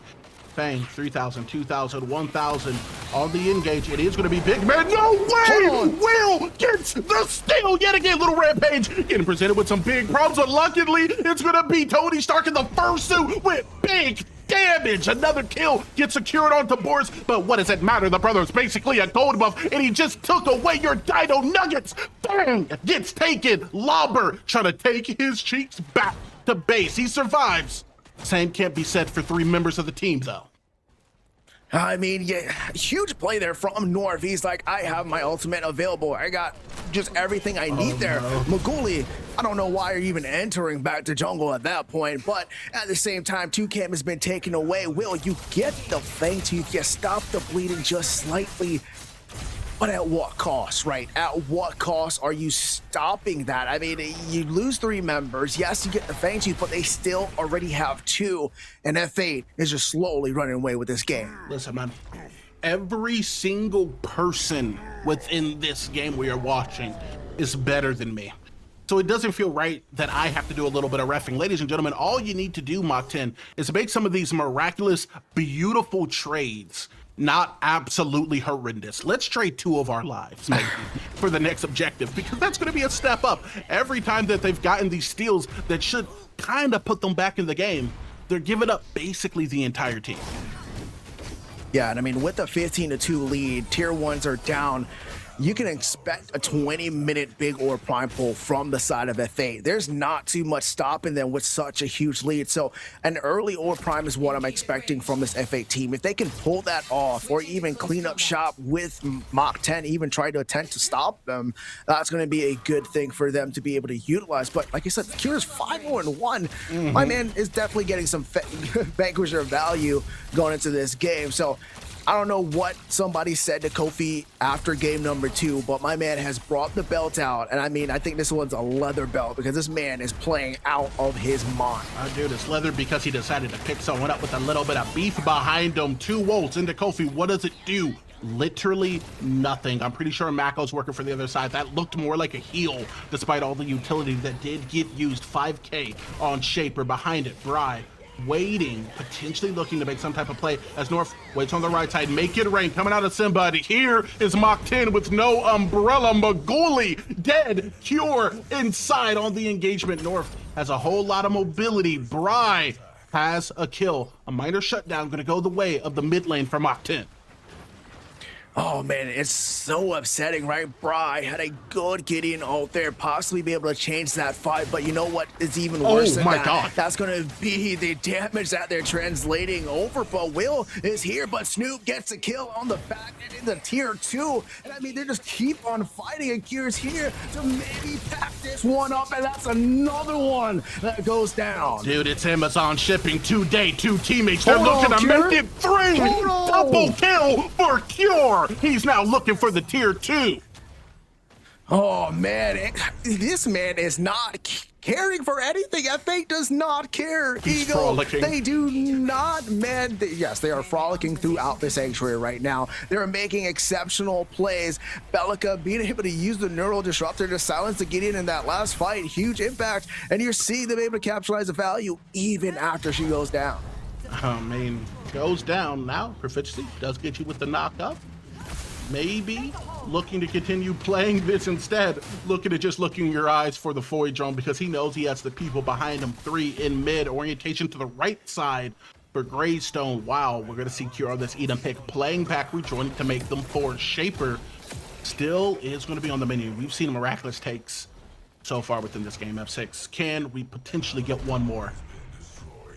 I mean, Will, yeah, I think he says he's done. He's able to be back over there, but I don't think it's going to be epic. That's not North. What? It's a big impact play. Oh my goodness, at least you get something. Will picks up proficiency, but the fight just not quite over yet. The side of F8 looking to pay over pounds. It is going to just be another trade. Cure does get the kill. Last person you want to see get a lead. Arguably the best carry within in a Predecessor. And he is, I mean, he's feeling joyous. As we said before, he's frolicking throughout Sanctuary. By definition of the word, he is feeling pretty safe. The same cannot be said for every single member here of Mach 10. They're just trying to get to 35 minutes, 40 minutes, get everything evened out on gold, because the objective differential, I don't know if you could continuously stop it by relying on Will to give his life again and again and again. I mean, you know what? You can't say he's not trying, right? He's going to give you everything, and you've seen it time and time again. He's sacrificing himself, like you said, to be able to kind of try and give a little bit of hope for this Mach 10 team, but it seems like it's just his backline is letting him down. You look at the wave state, they're finally going to be starting to push back. On the side of Mach 10, though, they're trying to make a play, but no, just going to be thwarted out, and maybe that was possibly a turn, but with him on the opposite end, this might be that primordial Fangtooth take that we're talking about that should be free on that end. I mean, and, you know, I don't want to, call the judge or anything, but Flow State with the miraculous 6-man of Casper able to scare them off the objective. Proficiency dies, but I mean, he's just confirming, hey, they're not on the objective. They're killing me, the support, while we take our third Fang. This is going to be 3 Fang Monty in accompaniment with that primordial blaze. Flow State, they're playing hot. 3 Fangtooth Monty. In the meantime, though, Snoop with the ultimate here, and this looks like they want to be able to kill here and knock down this Mach 10 team. Oh my God, R2000 doing 4K damage, Baguli overextending, but once again, Epoch value. Mach 10 Brian falls down. Snoop going to be able to cleave the next one in half, as the kill accreditation is going to be going the way of multiple members of this Flow State composition. Simba manages to survive the all-in from not 1 but 3 members. And this is open to the gates to Flow State being double buffed up. Oh my goodness, they one after the other. Why were we even taking that fight? You heard the cue go off. Fangtooth has been taken. You know it's primordial Fangtooth. You know it's the third Fangtooth for this FA team. That was just not the play. You need to get out of Dodge. You need to try and survive. This FA team woke up in game number 3, and it looks like they want to close this one out and move on. I'm going to read you a couple titles from the Book of Damnation. Rampage did not only get into the game, Rampage has Overlord Tainted and, oh my God, and Rapture built with a significant lead. He's not just tanky, he's able to kill your tanks at this point. Lobber, step behind early, who you're looking to maybe absorb some degree of this damage. He's just so far behind, man. Same can be said with Wheel. This entirety of this Mach 10 team, 5-24, the writing's on the wall. However, are we going to see Mach 10 potentially paint a new story for us here as inhibs are going to start falling? You can never count it out. You're looking at the wave state on the side of Flow State. They said, we're going to push through mid and push through right. We have the damage. We have Big Orb Prime. This is our time. This is our moment to make our play and execute and finish this one out. Dude, they're looking through all the timelines. Maybe this is the one where they set up a defense. Little man Kofi making his way behind North, able to dance around the damage, but that's a 5-level differential on the Mako. Lobber coming down off the top ropes. Ulti is going to be available. Good damage coming out of getting out play side off left. It's going to be an engage with the Make It Rain, able to get into cover. Will survives, but only for a moment before he's turned into a statistic, a memory. Someone just looking at the gray screen while Flow State is looking to make their way into day 2. A heroic black hole, but you just don't have the damage. And after it's all said and done, Flow State win game 3, and Flow State progress to day 2. Yo, 12-0-5. Nah, Cure is actually free on his screen. My goodness, it's gonna be Mach 10 falling. It's unbelievable that they are able to be out of here, right? I mean, it's Mach 10, but when you look at it, it's F8 here, baby, right? You're looking at the prior champions. They're going to tell you the belt was out. Kofi, I know he brought it out there in that last game. He played exquisite, man, and you just can't get better than that. I had to cover my eyes and look again to make sure I wasn't hallucinating. Ladies and gentlemen, Mach 10, the arguable favorites to win the spring qualifier, have been eliminated on day 1. Thanks to them for coming out a dominant performance in game 3, coming out of Flow State, who looked a little bit shaky within that game 2 F6. This team looks like they could make another push to win what would be their 3rd PCC. I mean, back to back to back. That's crazy. Nah, Nah, somebody's got to stop them. Somebody's got to be the hero to save the day. I mean, F8, if they play like that, there's not too much that you can do to stop them, right? I mean, exceptional game, like you said. Mach 10, I mean, we still got 3 more tournaments of the year. You come to fight back, looking to get your revenge at the Pinnacle. But I mean, F8, just taking that one and moving on to the next day. Ladies and gentlemen, that's going to be all from us on E Squared. Congrats to Flow State for progressing. We're going to be signing off and sending you guys back to the desk. Welcome back to the desk, everybody. Holy, that was a good third match. F8 came back. Cureblade, let it rip, dude. 12-0. Holy. Cure. Cameron. I want to say mean things to you, so I'm just going to keep it nice. You are not allowed to speak to me about balance in the future. You told me that this character was terrible, unplayable, and you go from that opinion to one tricking it.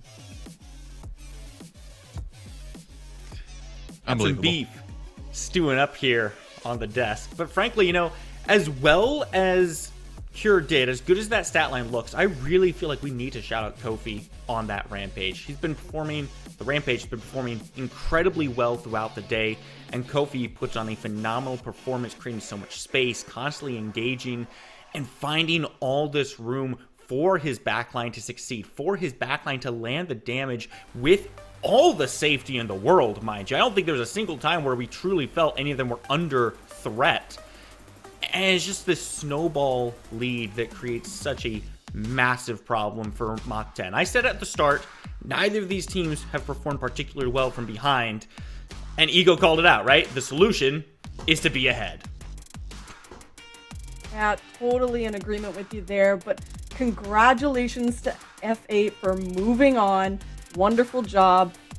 But going back to what your Rampage comment was, I mean, at least before this match, Ramp in the tournament has an 83% win rate, and he has a 100% pick or ban rate. So he is definitely a threat in these matches. But we're going to get you guys to these replays and look at some of these. Yeah, absolutely. I mean, FA, they earned this win, and every single player on the team played well. Somebody who hasn't been talked about a lot that I actually want to shout out is Proficiency. He has been doing insane stuff throughout this entire series, and it was definitely apparent on the Bellica pick. Like, this flash knock-up play out of my boy to secure the first blood on Bry and just set the pace of the game was insane. And I just wanted to shout him out. We saw a lot from Proficiency. A lot of combination plays like that, where Proficiency and Kofi specifically work together to catch these targets under their tower, set up, and really push the advantage for Flow State. Phenomenal player, phenomenal teamwork. Yeah, exactly. So let's take another look at this other clip. The 16-minute mark, Fang Tooth steal, and a triple kill. Yeah, I mean, I gotta give credit where credit's due. You know, Mach 10 might have been behind, but Wheel, our GOAT, he can do one thing, he can do one thing really well, and that is press his smite key. He didn't do this just once, he did it twice. So he gave his team hope, but unfortunately F8 was able to triple kill the team after the steal, and you know, it was a consolation prize, a steal. Yeah, I was actually talking to Blep about these steals that Will performs backstage, and they look very good, but I think they need to get the execution down a little bit better. Will does a great job at stealing these objectives, but the decision from his team to follow him into those pits when he's making a Hail Mary play kind of wastes a lot of what he does there. If they have a little bit more communication, I think they can capitalize on that, frankly, amazing talent a lot better in the future. Yeah, exactly. And we're going to take a look at another replay regarding another objective at the 22-minute mark with a fight in Orb Pit. Yeah, I understand. I mean, it's just good awareness out of F8, right? They know that Mach 10's really only play to get back into this game is to try and get an Orb Prime. But as you can see, Simba and Snoop, they're on top of it. They are just doing everything that they can to deny this orb from them, and it just results in a quadra kill, and this is essentially the fight that closed out this game. Yeah, at this point, Mach 10, they keep pushing for a little bit more. And in a more even game state, the decision to go for Simba there, who lives criminally, is usually a good one. But because of the deficit they're in, they can't get that last little bit of damage. They get blown up too fast. And Epoch ends up finding so much value. Oh yeah, we've seen a lot of good use of stasis from that mid laner, and I'm just blown away how much use it's gotten now, because normally most people just sit there and stasis right at the end of their health bar, but here it's just set up so many other plays for his team to get even more kills off of it, and he still somehow lives. Yeah, it's like stasis is a broken crest. You know, there's some streamers that would claim that the crest is useless. I'm not going to say any names, but it's a good crest. You just got to know how to use it. Exactly. I would say some names, personally. Oh. Like, I wouldn't be afraid. That's all you. Spooky one speak. I don't know the names. I don't know them. I was hoping you would just say them. Aw, you were hoping to get it out of him. Not today. Well, with that closing of the game, congratulations again to F8. We're going to head into a day summary. How did you guys feel about today? What were the games like? Just give it all. I mean, it's where to start. EU, I don't want to say it was... EU played exactly how I wanted it to, in the sense that they're very methodical, they have their conditions that they play around, and they execute, right? NA, you don't know what's going to happen. It's a literal clown fiesta, and it's just so much action. Anybody could win, and I was not disappointed in the games today. Honestly, today felt like it belonged on day 2. There was so much narrative driving around this. We saw Flow State and Mach 10 favorites to win going against each other in the losers bracket. Mach 10's not going to make it to day number 2. We saw the Professors against the Suns.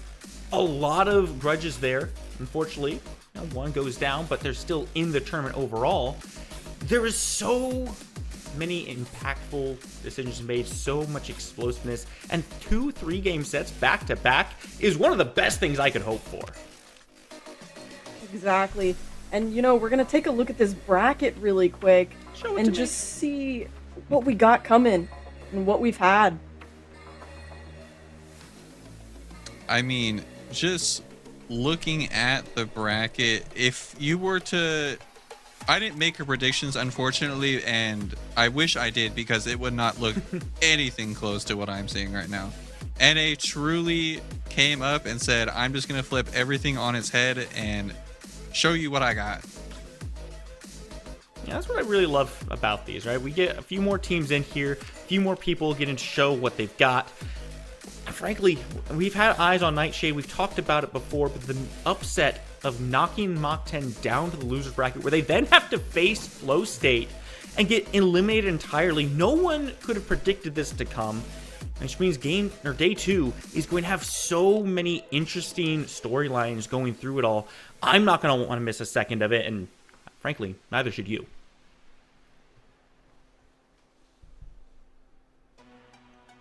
We're going to look at the B side of the bracket now and see what we got here. Ooh, one interesting thing about the bracket that I actually did not see was the knockout of Stay With Me, who is also in the losers bracket. I'm very excited to see the matchup of Stay With Me into the Professors as well. Yeah, we already got to see a little bit from Professors today, and frankly, great set coming out from them. They end up losing to the Suns, as you see up there. Now they get another chance at a victory run. Have to go through Stay With Me, which, as we all know, very potent team. Gonna be a game that you're gonna want to watch.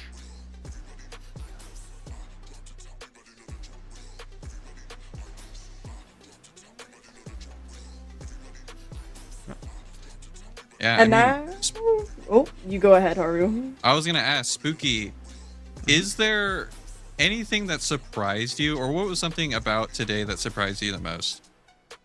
Oh man, you're really gonna make me say Nightshade taking out Mach 10 one more time.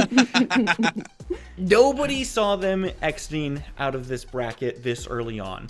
Obviously, Flow State, very good team, not a team to be ashamed to lose to, but the way that this top 8 bracket is now shaping out, it doesn't look anything like we were predicting on the back end. That just makes me more excited to see how things shake out, because if we didn't expect it, chances are the teams didn't expect it themselves. Like, was Professors expecting to face up against Nightshade? Probably not. Have they done their research? Well, I guess it's probably crunch time tonight, so you're ready for day number 2. Exactly. We're going to take one more look at this next bracket and see what we have. It's the EU double elimination. Oh boy. Something else came out of my mouth, and that did not mean. The EU bracket is going to be an interesting one. I'm looking forward to it. Rays, unfortunately, getting knocked down by Nightshade EU earlier today. Both teams powerhouses. Unfortunate that they had to meet so early, but I do expect Rays to not go down without a fight, so I expect to see them go far in the losers bracket. Nightshade EU is, I wouldn't say projected, but a very strong candidate in winning it all. So will EU have as many upsets as NA? I guess we'll have to see. I am definitely favoring Nightshade EU. Lots of big names on that one, but of course, Veni Vens have a stacked roster themselves. There's a reason that both those teams have progressed through their bracket 2-0. Rays had a lot of work cut out for them, but how well Nightshade performed against them, that signals some very strong things to me in their upcoming match. You're so right, but that, ladies and gentlemen, will end the games for today. However, we will be back to Sanctuary tomorrow, so please, please, please come and join us for these next games that are sure to be a show. And don't forget to show some love, not only to your favorite players and your favorite teams that competed today, but also to our PCC production cast and team that put on this wonderful show. Moreover, keep that love going by heading over to the Predecessor store and picking up those glorious victorious bundles. There's so many different bundles, repping the black and gold. All of the proceeds go to the PCC and help us keep the show going. So please do that. And we also have some special codes for you for your profile banner and picture that are free. So make sure you go put those in. Absolutely, especially with the victorious bundles. I don't know how you guys are feeling, but I'm feeling inspired. I might hop on some rank. So if you're feeling the same way, go ahead and pick up some skins. You might not play like the pros, but at least you can look like them. So go ahead and support Predecessor. All right, I'm gonna be very honest. You should not hop into ranked right now. I'm gonna be in there. I will drag your games down, but I will look phenomenal doing it, decked out in the black and gold. And if as long as I look good, you really can't be mad at me, right? Exactly, Spooky. All right, everybody, make sure to join us back at 8 a.m. Eastern Standard Time tomorrow. Be back here to see these matches.